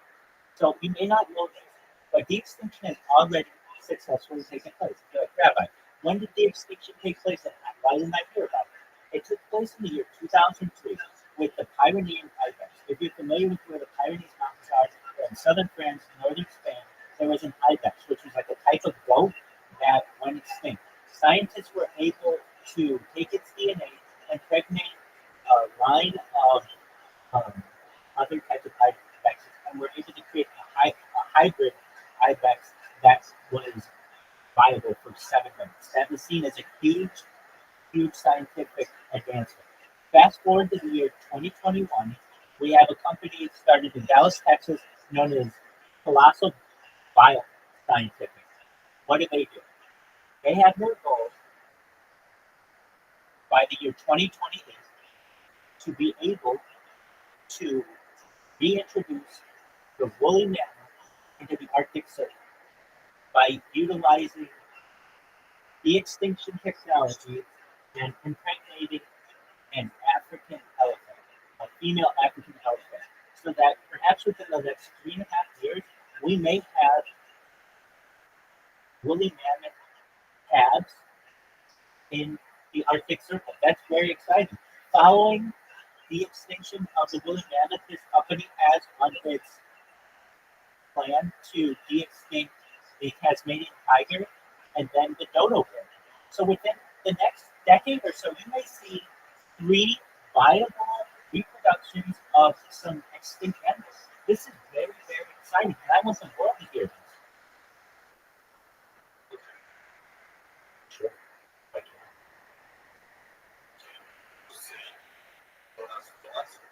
Donuts. You're welcome. Take care, my friend.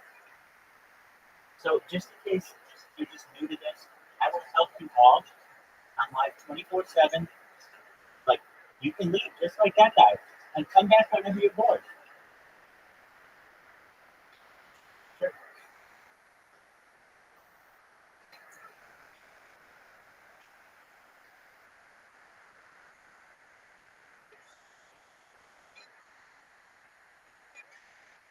Yeah, that's already been done.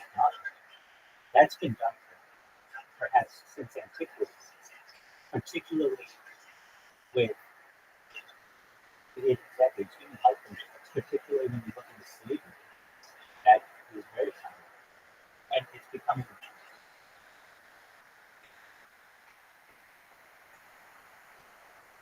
Certainly. Absolutely.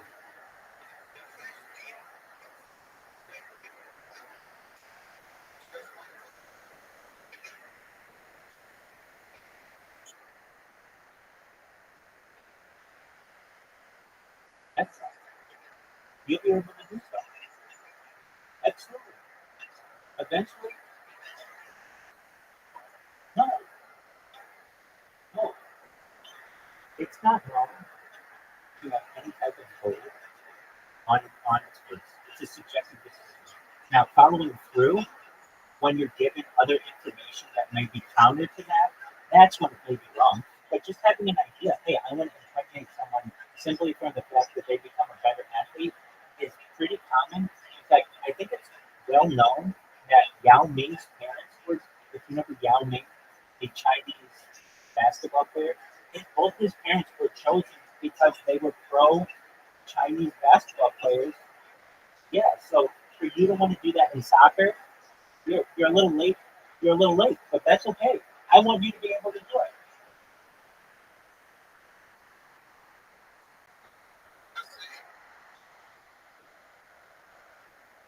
I understand. But if you want it to be, if you want it to, sure, no, absolutely. Here's the thing: anything is possible with enough time. And so, when I say to you, I don't think you're going to die. I want you to have outside the box thoughts. Like maybe I would want to be a mech warrior or an avatar or an android or something like that.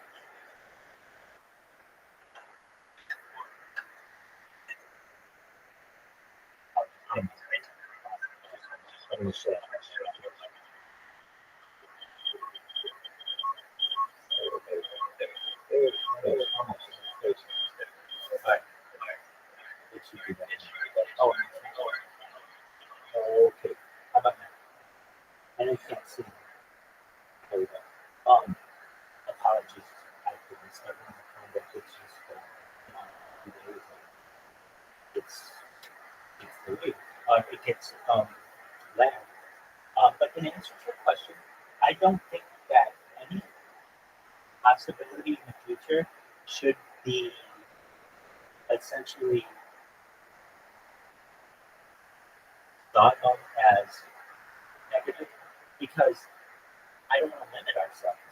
And so when we talk about something like time travel being a possibility, if time travel is a possibility, or we could create perhaps a simulation for you, pardon me?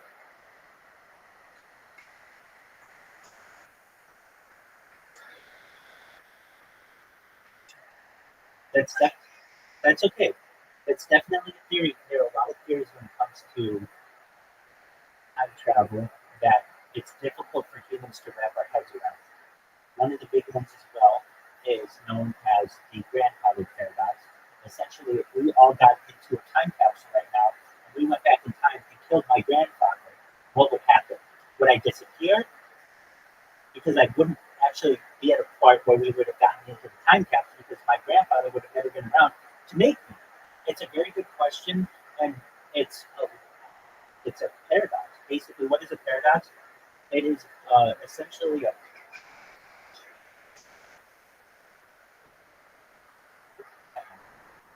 or is it even possible? Maybe there's like a force that's preventing me from materially altering this timeline. It's a great question. I don't know. But what I can tell you is that it will be questions that our future progeny will have to be able to solve, and they will use AI, and they will perhaps use advanced physics in order to do so. And if they are able to do it, well, perhaps one day get the real answer. But as of right now, I don't want to. I don't want to tell you one way or another because honestly, it would just be guessing. I'm going to fight that educator right now.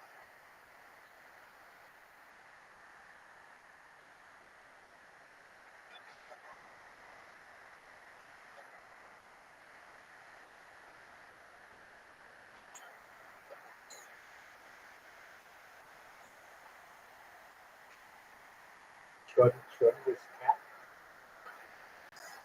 Yeah. So all of these questions can be paradoxical, and I would say that I don't know. I don't know. And that's an okay answer to have. I want to know, and I want to learn more. But as of right now, and if anyone tells you that they do want to,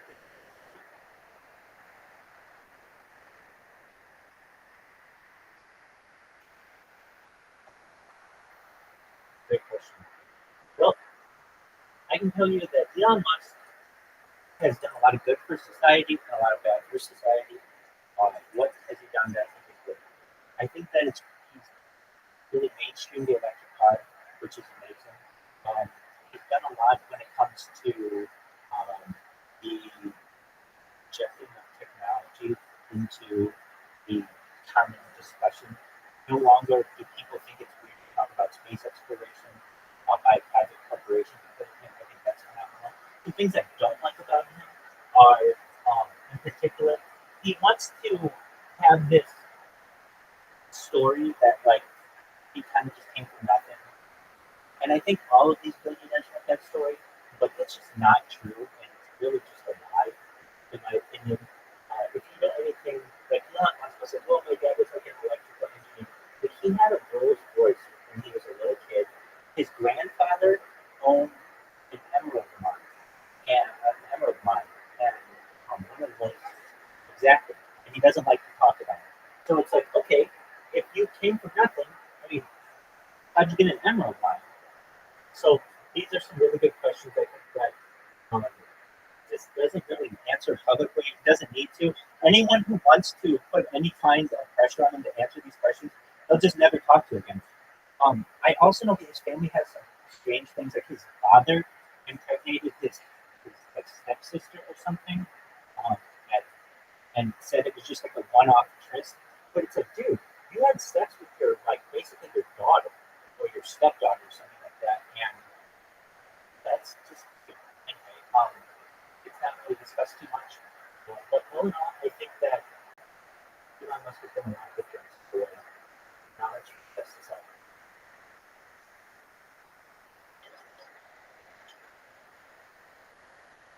Oh yeah, dude, huge fan of Neuralink. Yeah, so let's talk about it. Neuralink, if you're not familiar, is a brain computer interface. We've already seen the interview with. I'm like one of few people who tell you what this guy's name is. His name is Nolan Ashbrook, the first guy to ever get the brain computer interface known as Neuralink. If you've seen his interview with Joe Rogan, it's fascinating. He talks about how much better he is at video games than he used to be, and how like, it's just really exciting. Like this Neuralink, even though it's very primitive, is the future, and he's able to do things much faster. Like he can play a video game against anyone here, and he's better than they are because he has like an aimbot. It's really, really amazing.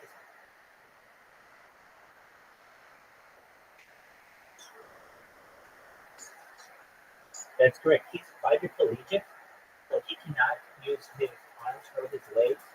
But the goal is someday that he or someone like him would be able to walk again. That's the goal. And I think that's very exciting.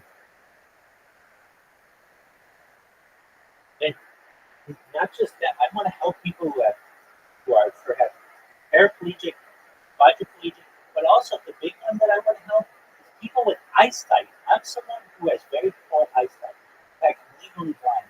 But fortunately, my eyesight is good enough that I can survive. But for those people who are completely blind, I want to help those people. I want to give them an opportunity to be able to see again. I yearn for a day where we don't have blind people. I want to give sight to the blind.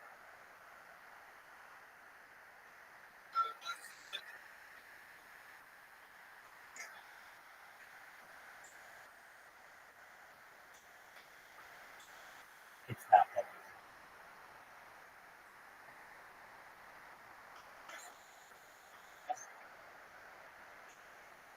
Yeah, so not that easy. And if I weren't doing this, if I weren't focused on this, I may investigate it more. As of right now, I know once I go viral, I'll be able to have LASIK. I'll be able to have 20/10 vision. I'll have the best vision ever. You know what I mean? Like, so I'm not too worried about it right now. Once I go viral, everyone will know about me. I'll be able to have the best vision ever, like robot vision.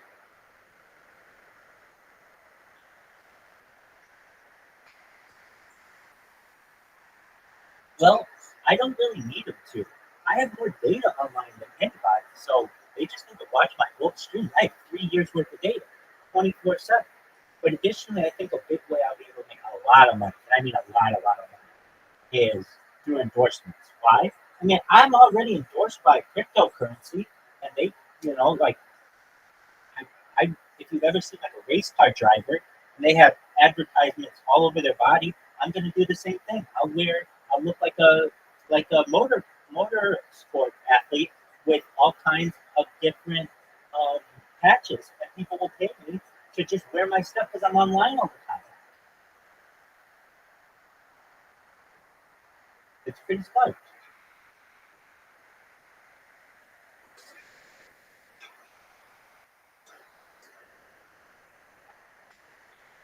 Oh yeah, definitely. Fake particularly, definitely. And what will I do? I will do the absolute best job gambling that I can, but I'll never gamble so much as to risk my fortune. No, and I'll explain that to people. I'll even have a calculator. Someone's like, Rabbi, I want to gamble, but I don't know how much I can gamble. It'll take your net worth. Do you have a positive net worth? No, then you shouldn't be gambling. Meaning, if you don't have any money, then don't gamble. You go to my calculator, you put it in your net worth. If you have enough money to gamble, then gamble all you want. But if you don't have enough money, then it shouldn't let you. I don't think it shouldn't let you gamble. But you need to make the decision personally that I shouldn't be gambling.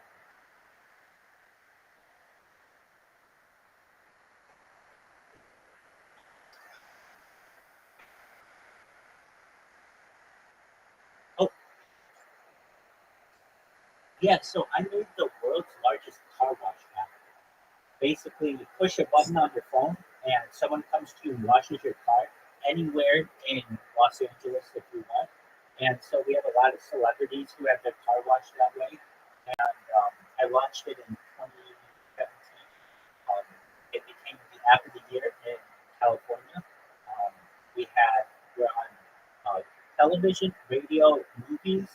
You can see us in Netflix. You can see us in digitally. I signed a spokesperson. We're on ESPN Radio. And so, yeah, if you want to look it up, it's Mobile Watch, MOBILEWASH. You're like, hey, does it still work? Unfortunately, no. The owner was murdered. So that's the issue. But even before then, in the year 2020, the state of California changed the law on how the app could operate. And so I left in 2020 and took another job. I had a six-figure contract with a different company because I wanted to be able to work legally. And when the laws of the state of California changed, I knew I couldn't do it.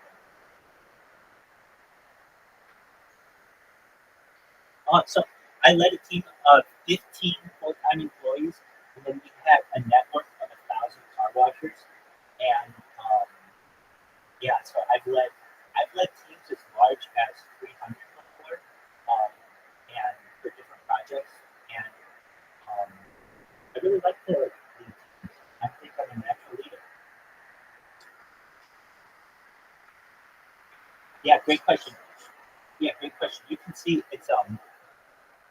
there's an article about it. That's how I found out about it. He died last year.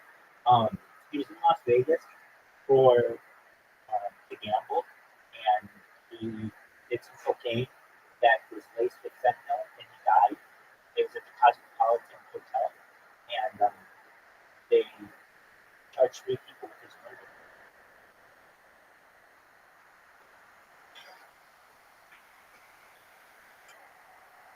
As much as I can, but no, not now. I'm not against it. I'm for the decriminalization of drugs, but I need to watch my budget. When I'm working my job, I can smoke pot all day long, no big deal.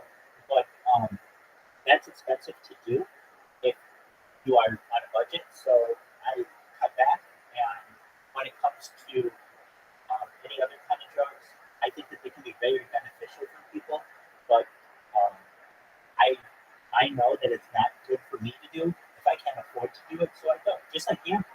I know my limits, and I just have to know your limit.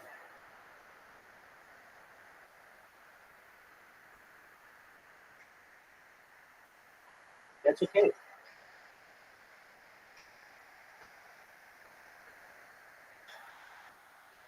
Yeah. Do you ever want to come to the United States?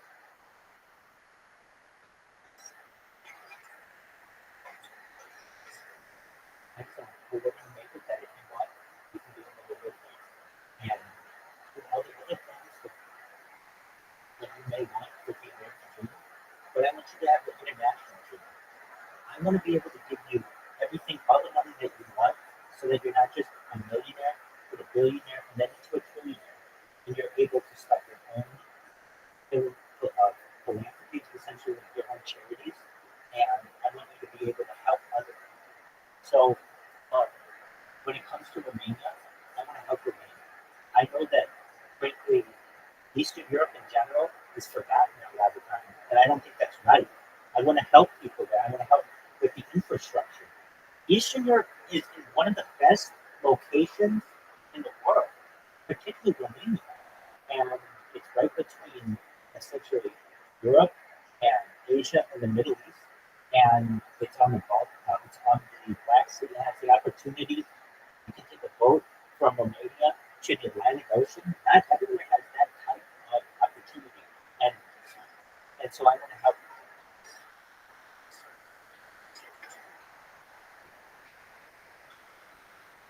Well, we're going to make sure in the future that there are jobs. And what jobs are there for Romanians? Particularly tech jobs. I want people to be able to do the same jobs that I've done anywhere in the world, working from home and being able to provide for your family and not having to be sick or not having to travel, and with fast internet, and people can do so in a safe manner. So you do. You absolutely do. And that's what came to mind. You have the best internet. Why don't, you have very good people in tech. Let's utilize them. So you do. You have the best internet. And I think that is pretty well known. It's just sometimes the infrastructure isn't there. Maybe you have some people who have better computers than others. Everybody needs a computer. Everybody needs the ability to do it. So my message to those in Romania is the same that I have to any. Help us out of way. We are going to do it, create a world where there's education and food and water and infrastructure and hope. I want to give people hope.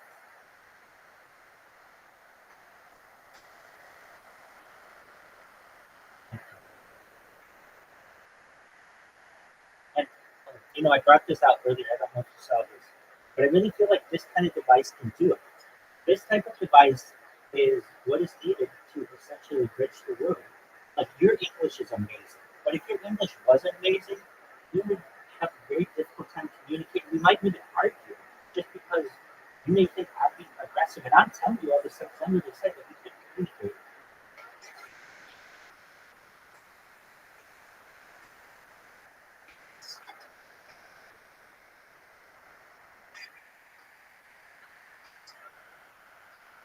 Yeah, it is.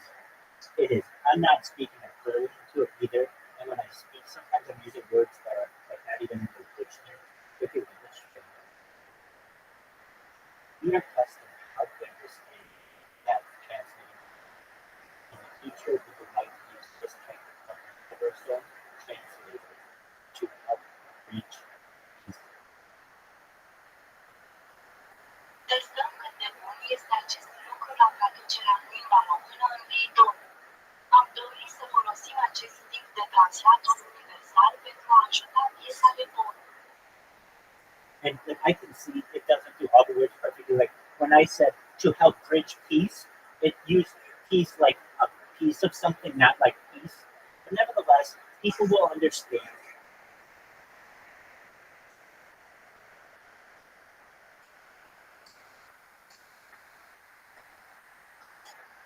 It could be.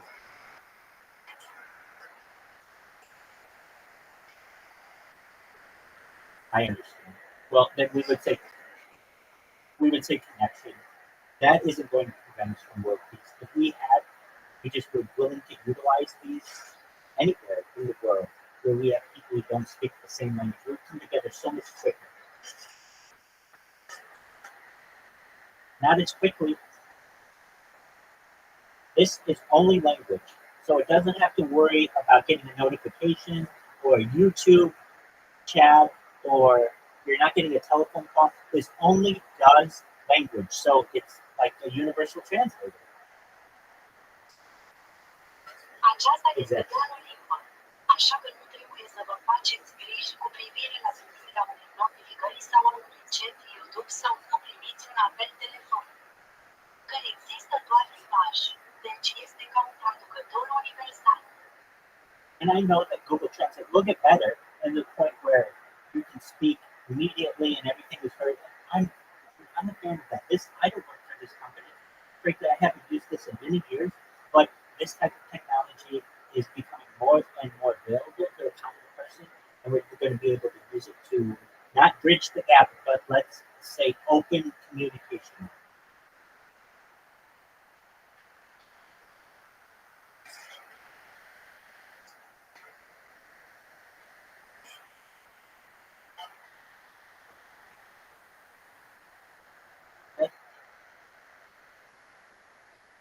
That's okay. I mean, you're able. If I took an 18-year-old Romanian person who knew no English, and I said to them, "Hello, I know you don't know any English, so I'm making you aware that this translator may have some mistakes, but I want to see, do you know some of what I'm telling you?" Bună ziua! Știu că nu știți nicio engleză, așa că mă fac conștient că acest traducător poate avea unele greșeli, dar vreau să vă știi ceva din ce-ți spun. Now, maybe the person wouldn't know 100%, but they would know maybe 85%, which is a lot better than the 0% that we currently have.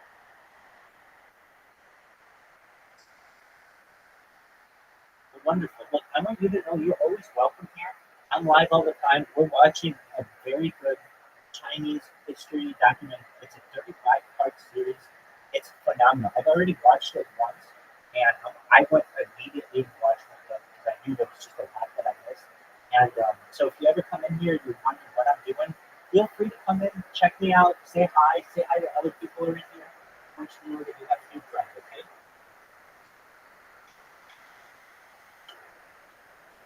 Absolutely. Absolutely. And Racket, if there's anything I can ever do for you, within reason, I'll help you, okay? Take care, my friend. Bye-bye. What's going on, Caspian Sea? Can you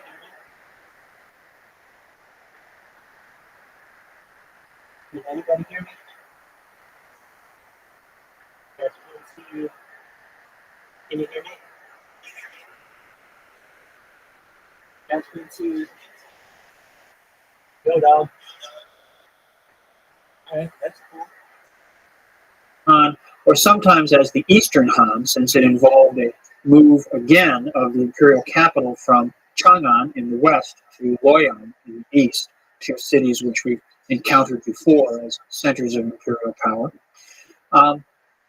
The second half of the Han Dynasty doesn't really have quite the drama, quite the intensity that the first half did, and particularly the first century of Han rule, when the new political order was being created, when the imperial political culture was coming together, when Wu Di presided over the Han synthesis and the great expansion of Chinese territory and administrative ambitions. The second half of the Han, though, does see a period where certain social and economic tendencies or trends that had been developing even in the former Han, the earlier Han, begin to really come to fruition. It's a period where the significant events are sort of under the surface. They're not as immediately apparent and dramatic as the first half of the dynasty, but in some ways are just as significant, just as important.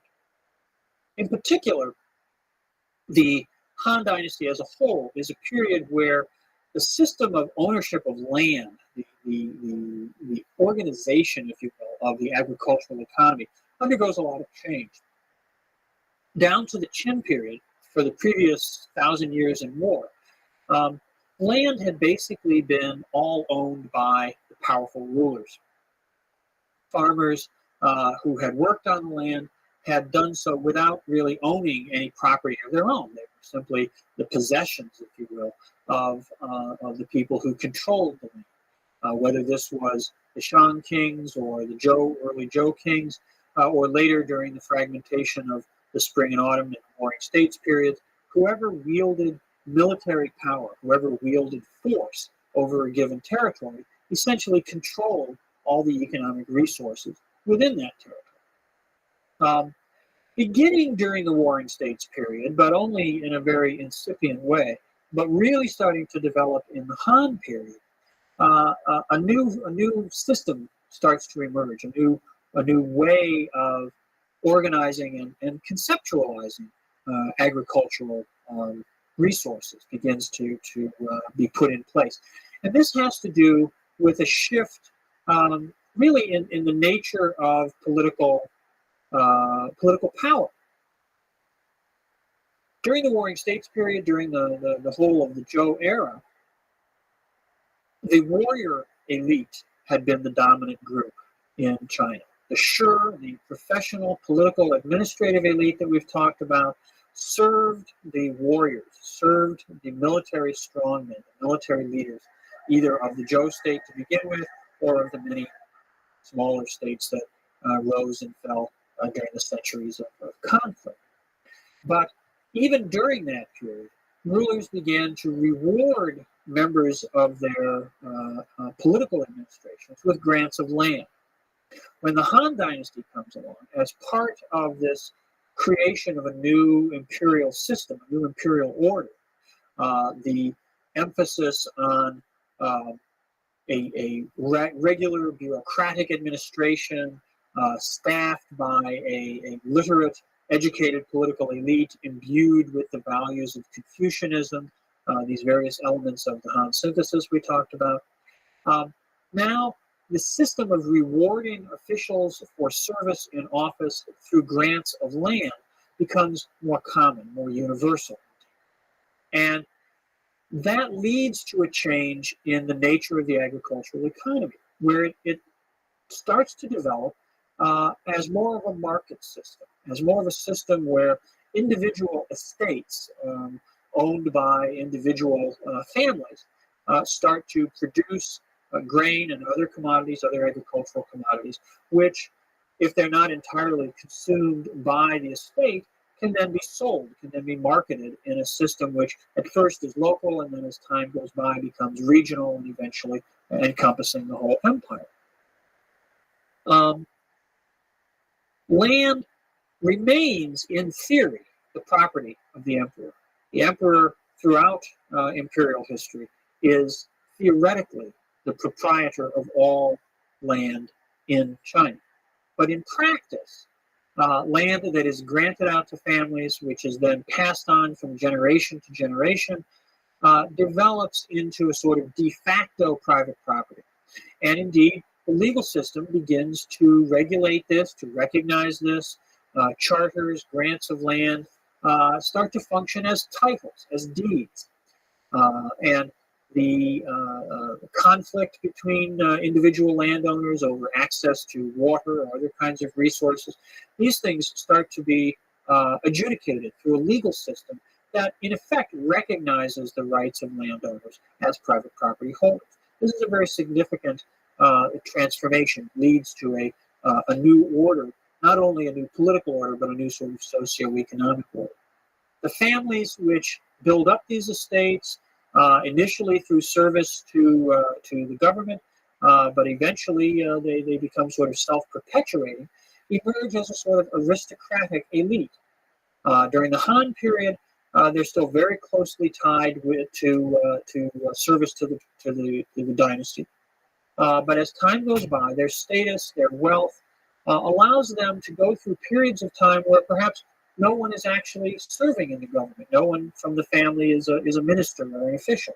And yet they still retain their elite status, they retain their aristocratic prestige because of their ownership of these estates. And so the Han is a period of transition, by the end of which an aristocratic system with people who have prestige and status in society based upon their ownership of land, their ownership of estates, their control of agricultural wealth, becomes characteristic of Chinese society and will remain so for much of the next 1,000 years.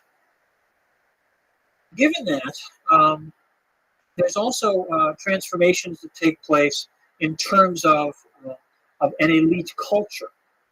Again, it's a shift away from a culture that was focused primarily on the glories of warfare, the tales of heroism and strategy that had been characteristic of the warring states in earlier periods, to now an era of cultural sophistication when attributes of learning, of sophistication, of knowledge, of poetry, the ability to compose poetry, to write good prose, essays, things like that, to conduct sophisticated conversation.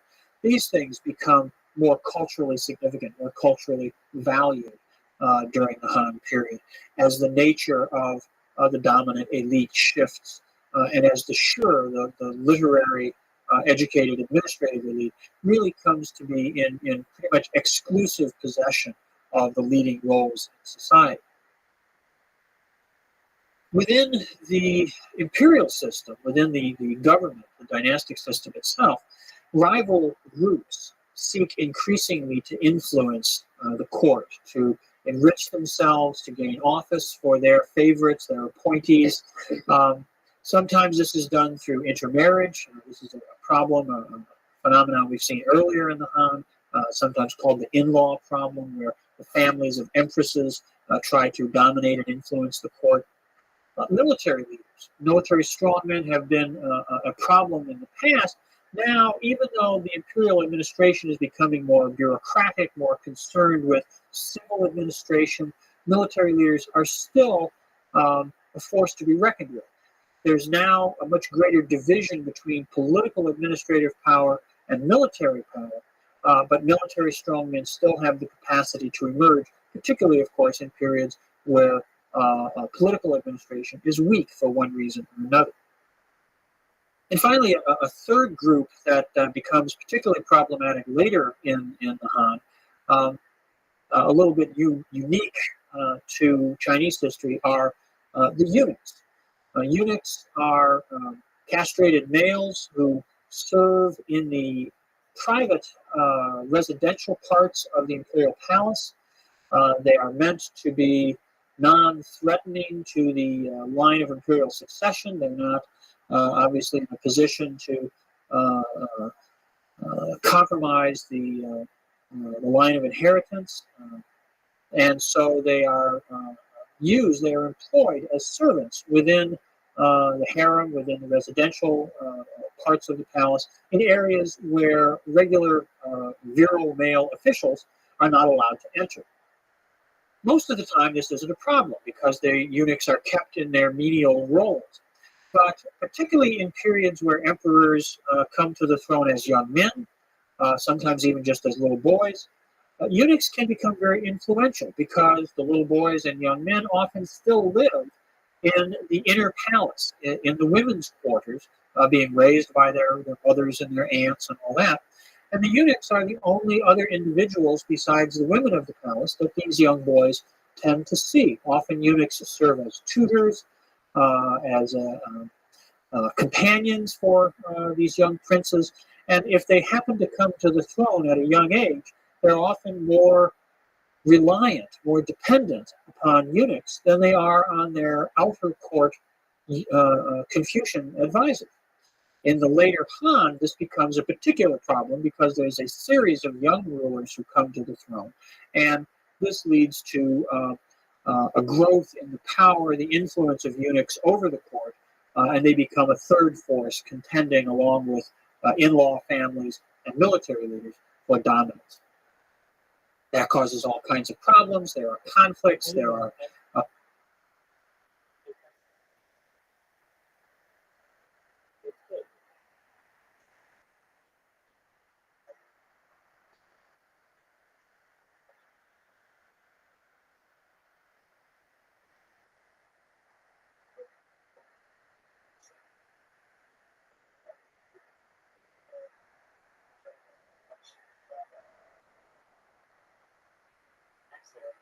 people are defending.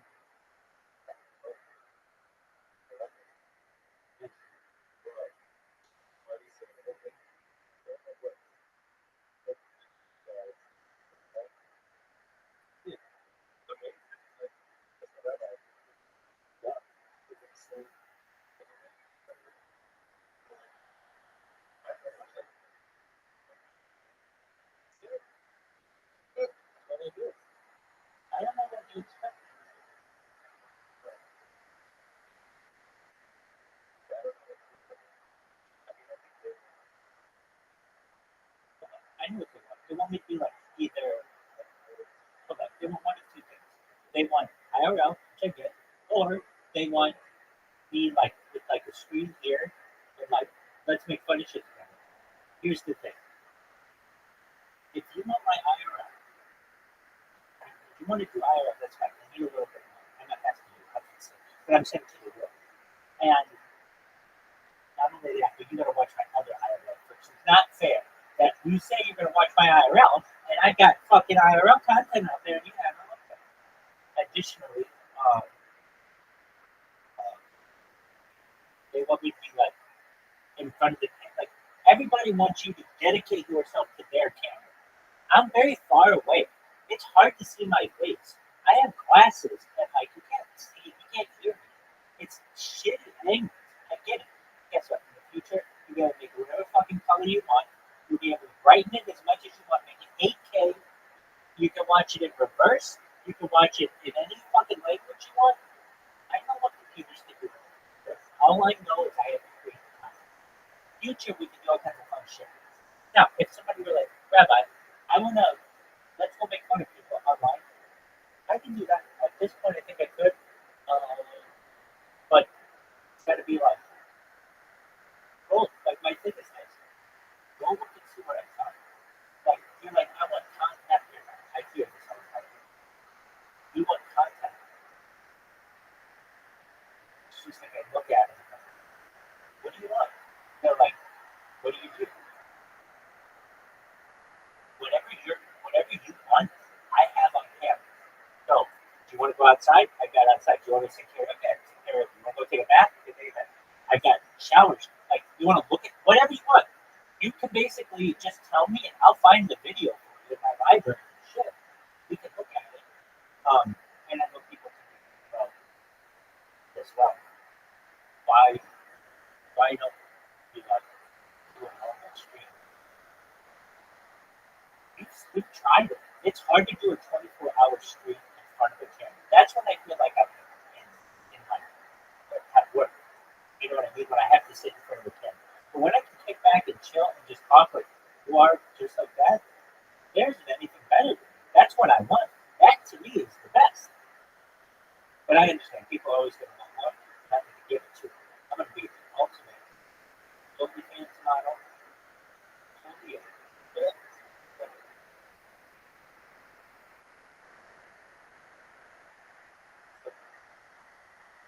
For sure.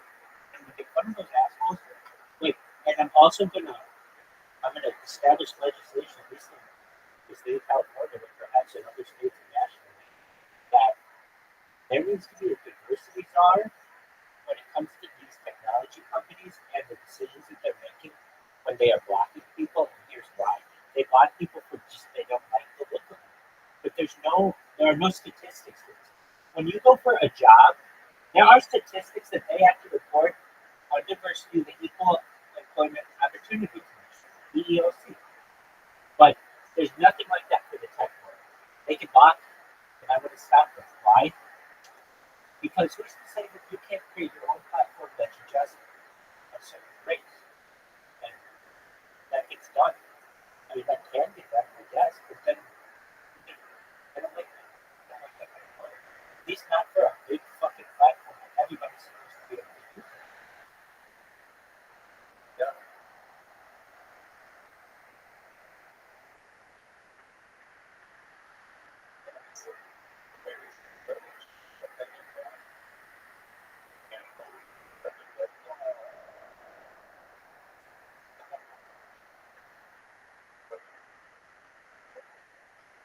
You're good, man. So if you're wondering, you're probably not, but I'm going to tell you this. Something happened. Oh yeah, something happened with. Are you on the phone? Okay, no, I'm fine. I was going to say something happened though when it came to these bots. And can you not hear me?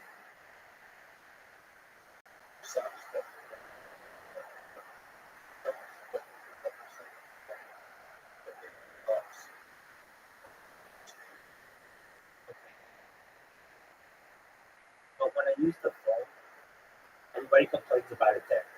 So I recognize that. Let me see what it sounds like from my end. If it's any different, if not, I'll use that. Is it recently differently?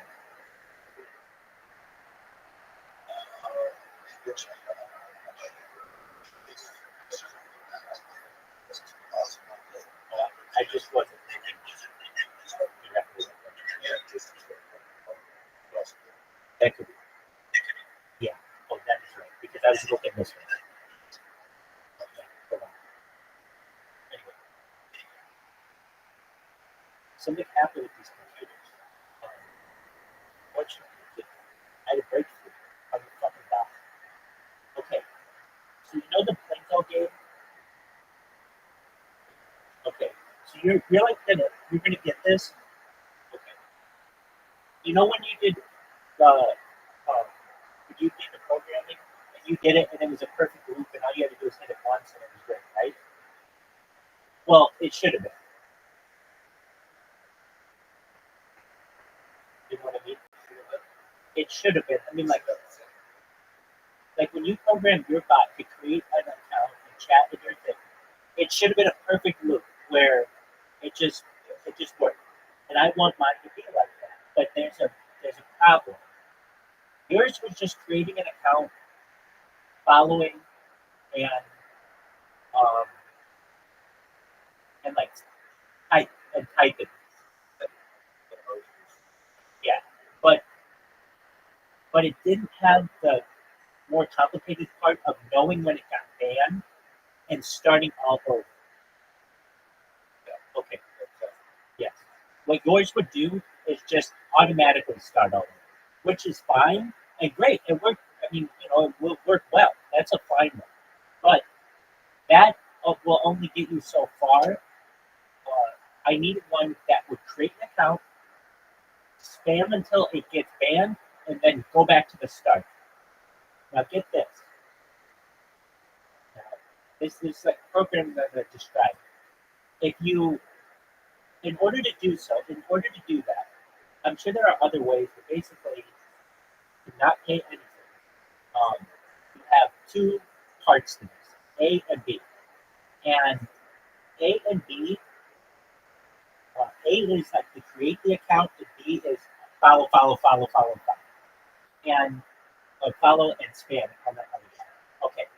And if you have it run program A and then run program B and go back to A in a perfect loop, for some reason, on 4 different computers, it doesn't crash the computer, but it crashes the software, and it says like error, perfect loop, or infinite loop, or something like that. So basically, there's something in the software that the reason why it doesn't happen with yours is you're only running one operation at once, but this other one, if it runs 2 at once, it can run into an issue. So here's what I did. I don't know if this will make sense, but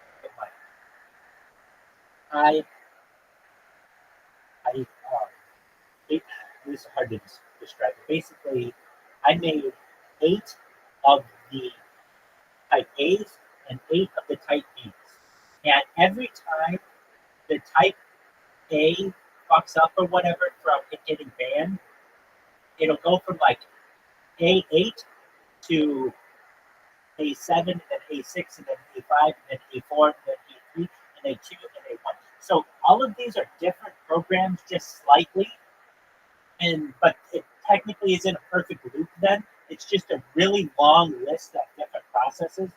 I know it's complicated to understand, but basically, why do I describe it like Plinko?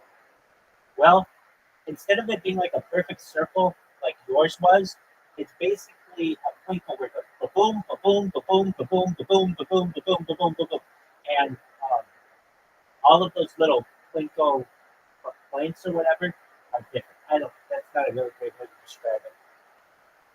Anyway, what does this mean? It means that it's pretty smart, I think. I think I got it down.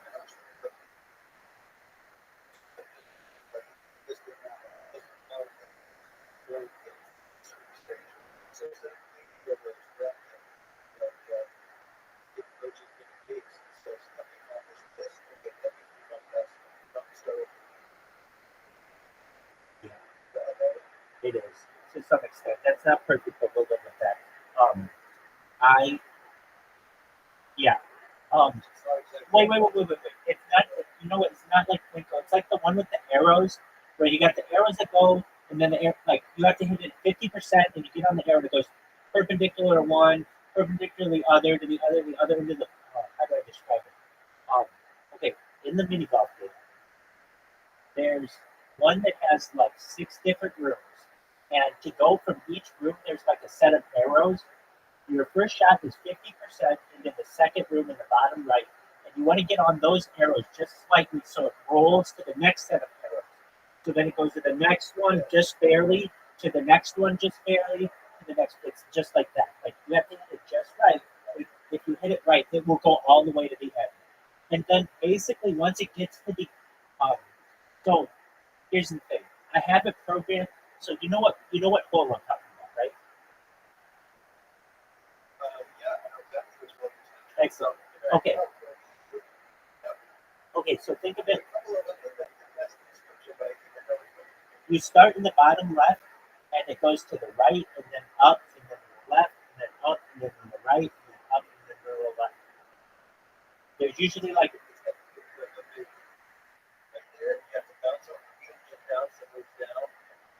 no wheels. No wheels. No, there are no wheels. Think arrows. Think arrows. You know the one that has like 10 arrows? Okay. Think of the hole that has the most amount of arrows out of any hole. Okay. You know what I'm talking about. You start in the lower left, and you hit the ball 50%, and then it hits an arrow that pushes you up, then it pushes you to the left. If you get on that set of arrows, then it pushes you up. And then it's really hard for us because like a lot of times we don't go down, but then it'll push you to the right, and then it'll push you up if you hit them all. You know what I mean? Okay.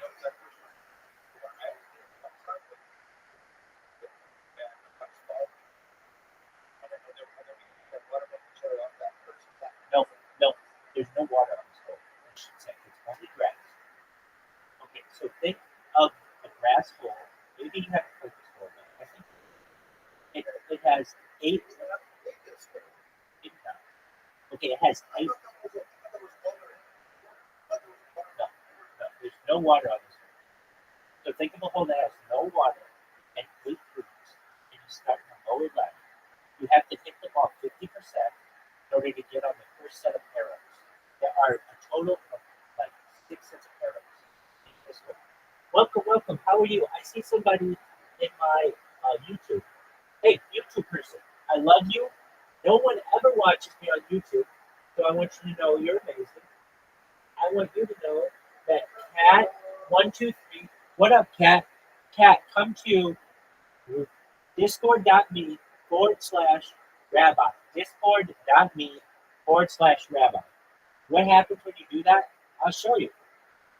Check it out. I got my phone. I'm going to go discord.me/rabbi.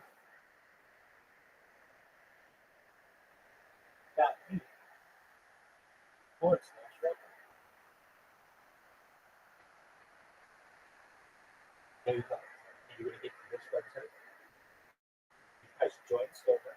Remember that stuff. Go ahead. And it takes you to this page, which is mine. Okay. Come on in. Water's fine. I hope you're doing well. Okay. So,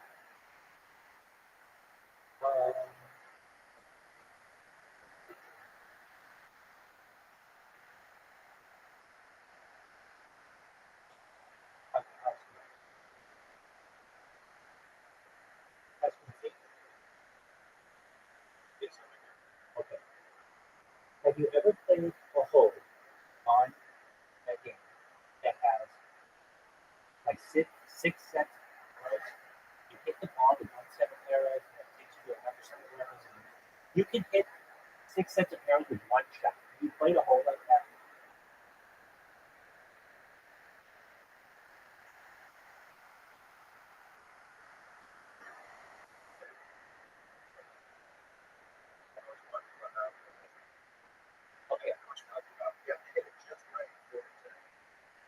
Yeah, but you would know right away. You would know right away. You'd be like, oh yeah, that's the one that has 6 sets of arrows. You have to hit it 50%, and if you do, you'll get it to go through all 6 rooms. But if you don't, it won't. So basically, doesn't matter. Just think of the arrows. Let me think of another one.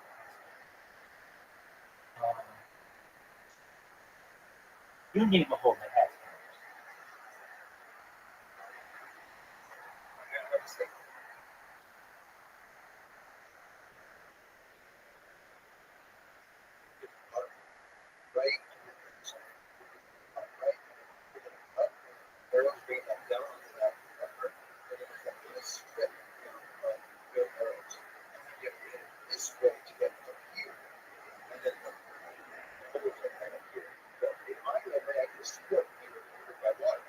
Wait, describe it again, please.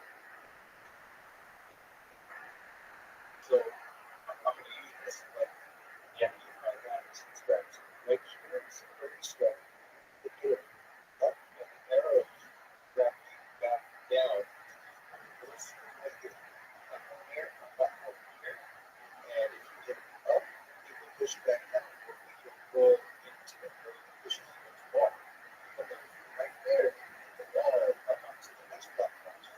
Oh, wait. Now, okay, hold on. Now I know that. Okay, that's the one that feels like it's vertical. Like everything, it's like you have to go up a wall, but it's not. I mean, that's how I am. Okay, yeah. Okay, let's use that one as our example. You have to hit the one. Um, yeah, okay. Is that a good example? Could we use that as an example? Um,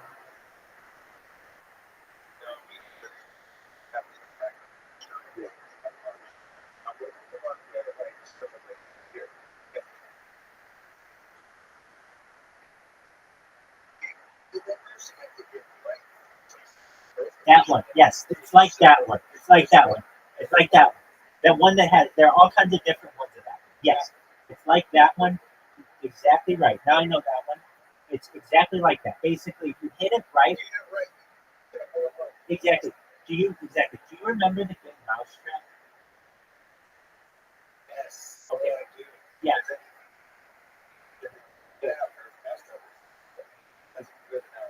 Exactly. So that's what it's like. And thing is, I know that they're still. Hey, they kicked me out of music biz Marty. Beware.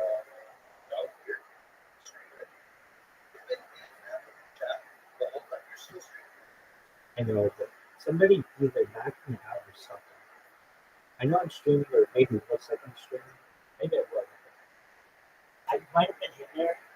I don't know. Somebody put a button there. I'm not seeing it. Welcome. How are you?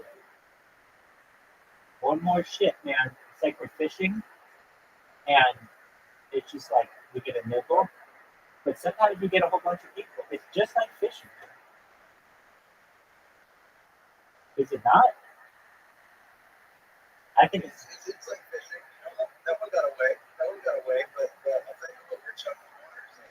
Well, exactly. I mean, I expect to get nibbles like that because we'll get a whole fucking hour or two fucking question session that is cool, and I'm glad I want those. But you know, it's like it takes.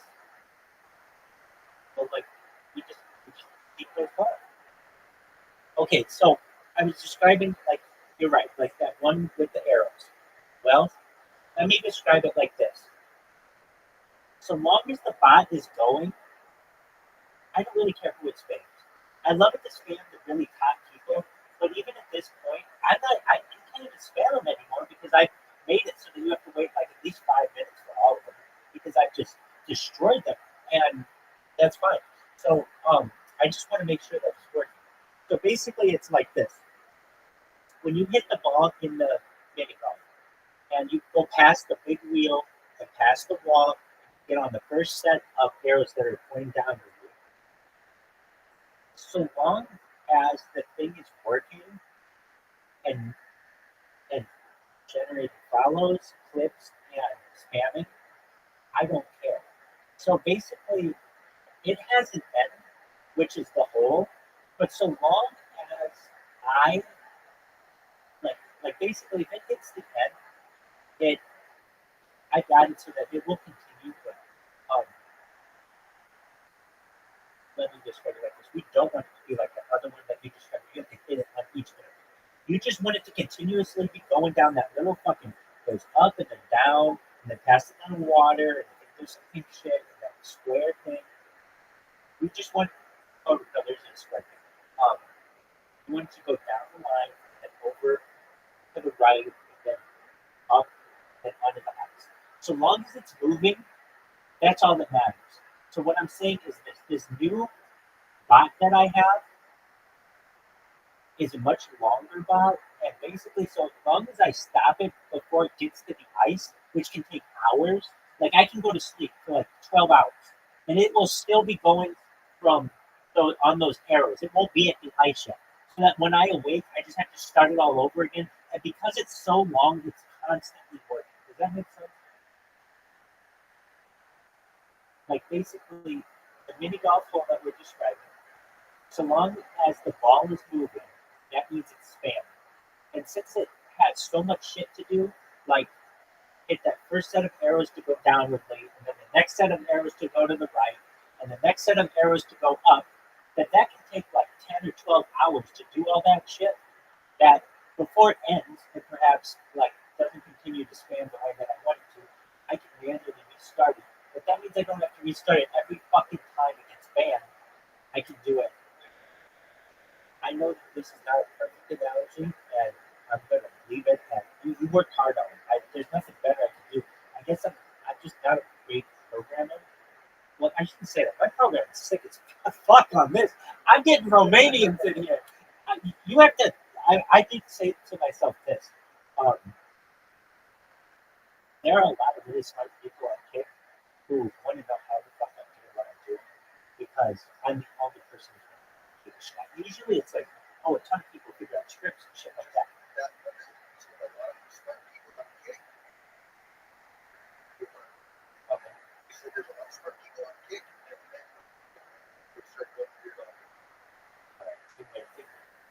Okay.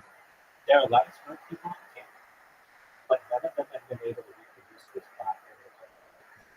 It would be one thing if like, oh, I figured it out and then a bunch of other people came in and did it, but they didn't, even though I showed people how to do it.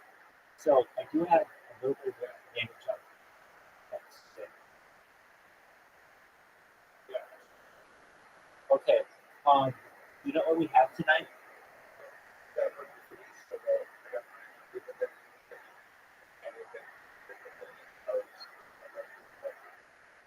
Yeah, dude, I figured out. Yeah, I figured out a way. I didn't, no one taught me how to use this block, and it's if somebody teaches you how to use it, it's so easy. You just have to figure it out on your own, especially when you're doing a free trial of it and all the other bullshit. So, but I did figure out something else with it. Oh, how to make it find pictures faster. Did I show you how to make it find the follow button?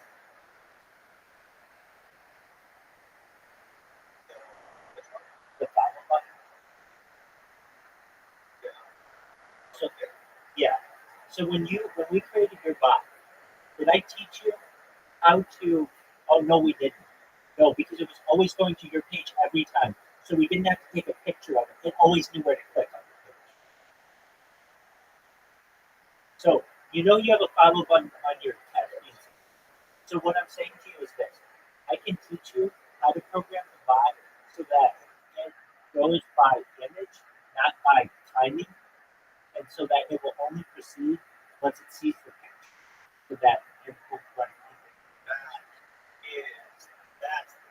That's the banger. Yeah. And so I figured out how to do that, and I figured out how to do it quickly.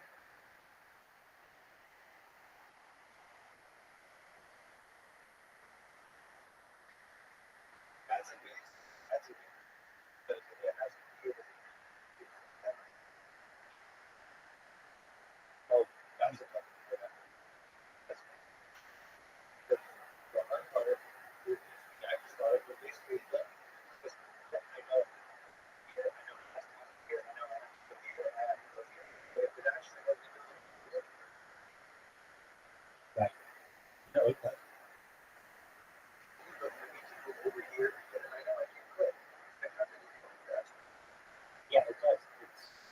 I eat, that's how I'm going to go. If it's, well, here's the thing. I had figured it out. We didn't need to use that on drawers because I didn't want to complicate it. Just because yours is not that complicated in the back. It only has to do a few things, and it was one page. Everything was always the same on there.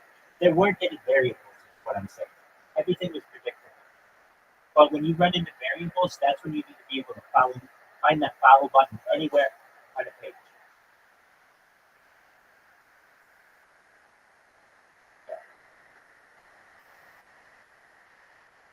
Okay, they just banned one of my accounts. Watch this. Watch how. Okay. Well, yeah, it'll still show. Okay, I'm gonna pull up my computer in a second. Or my phone. This thing is so smart. When you can even see. You see the sign up button, and it's got a pink. Excellent. I've got this thing. Like it's running a terminal right now. Like it already looks fucking like the net. And I get it to close everything automatically. The reason why I'm using a terminal is because I don't want to fuck around with it. Meaning close boxes and shit.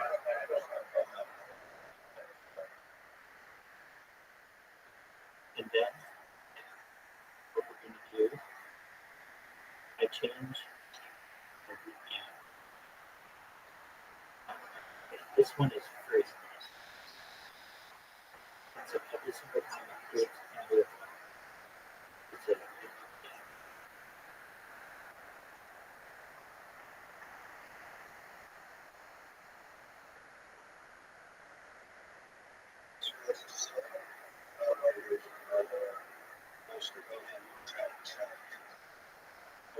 it makes me look like I'm in Texas. But look at all these countries right now, and they're free. So if you're like, okay, now what? I just have to run for 30 seconds because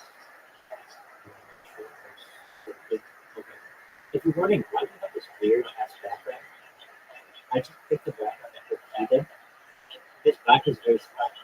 If it ever fucks up and gets to the desk, if it ever fucks up and gets to the desktop, it knows to restart when it sees that pattern. And this is really the important part of this is for when I'm sleeping. If I can get this bitch to be working when I'm sleeping, it's like having 33% more spamming. So then it's going to come over here. It's really fucking relaxing.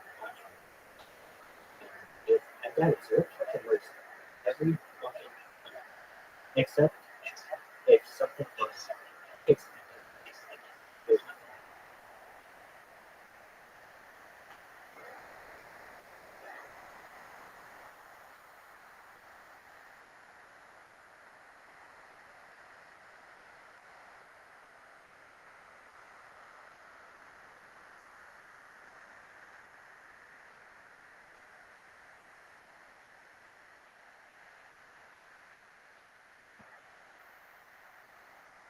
Just keep doing yourselves.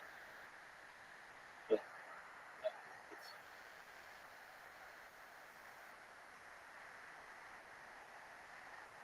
the thing that makes it a game is one, I have a free game. So it can't really get two,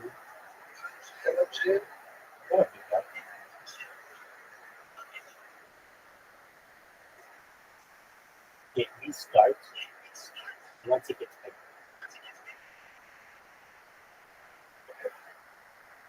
That's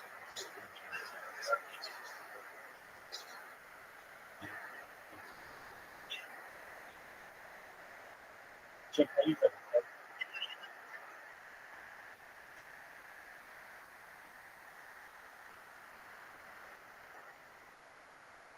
I'm live in Jen's Discord. Jen, send Cassie to an invite to your Discord.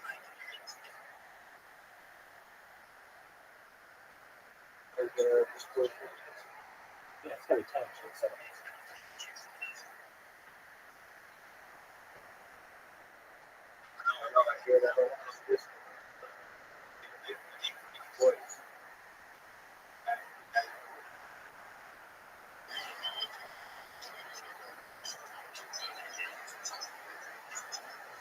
Bitches can't keep their pants on.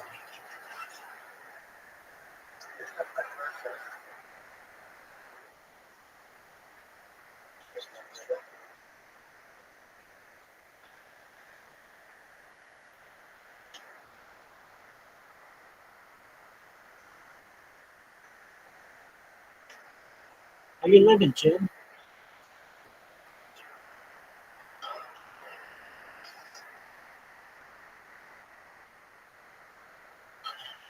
Living the dream. We're going viral. We had a bunch of people in here, like not 30 minutes ago. A ton of people saw my bot from Romania. They said they thought I was going to go viral soon. Weird dog. Just a matter of time. We're going to help a lot of people when that happens.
Jasmine, can you hear me?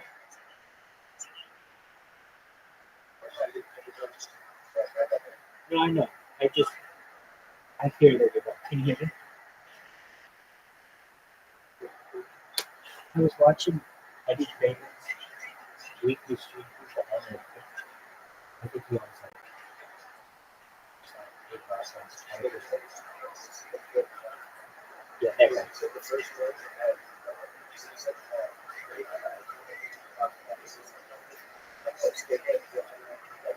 Yeah. So he does a weekly update, and they were asking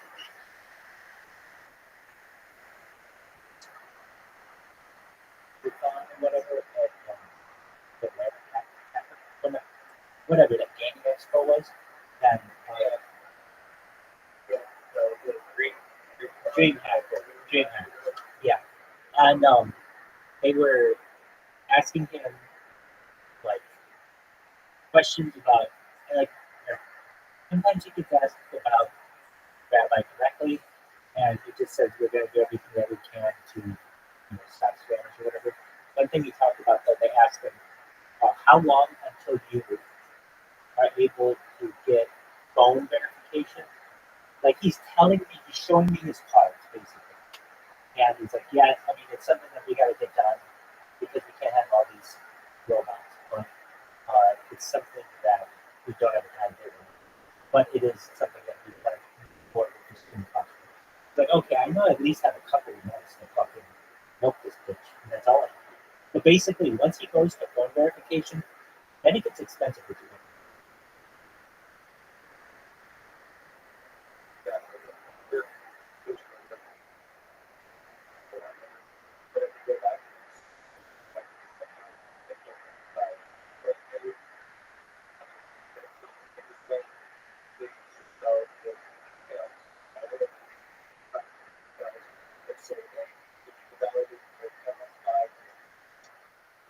Yeah, but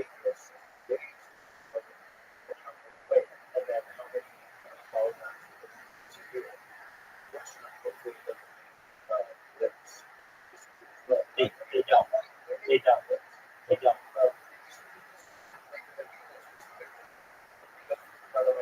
Exactly. No, they don't. They allow bands.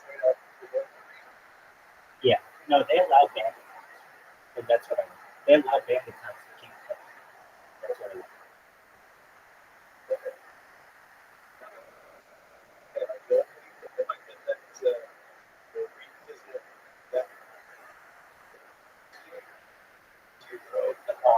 But definitely that.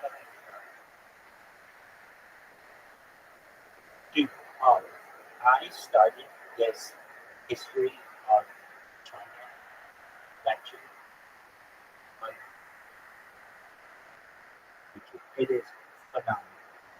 I've learned so much about China, and I knew just basically what any Westerner knows about it, but I didn't know the different dynasties.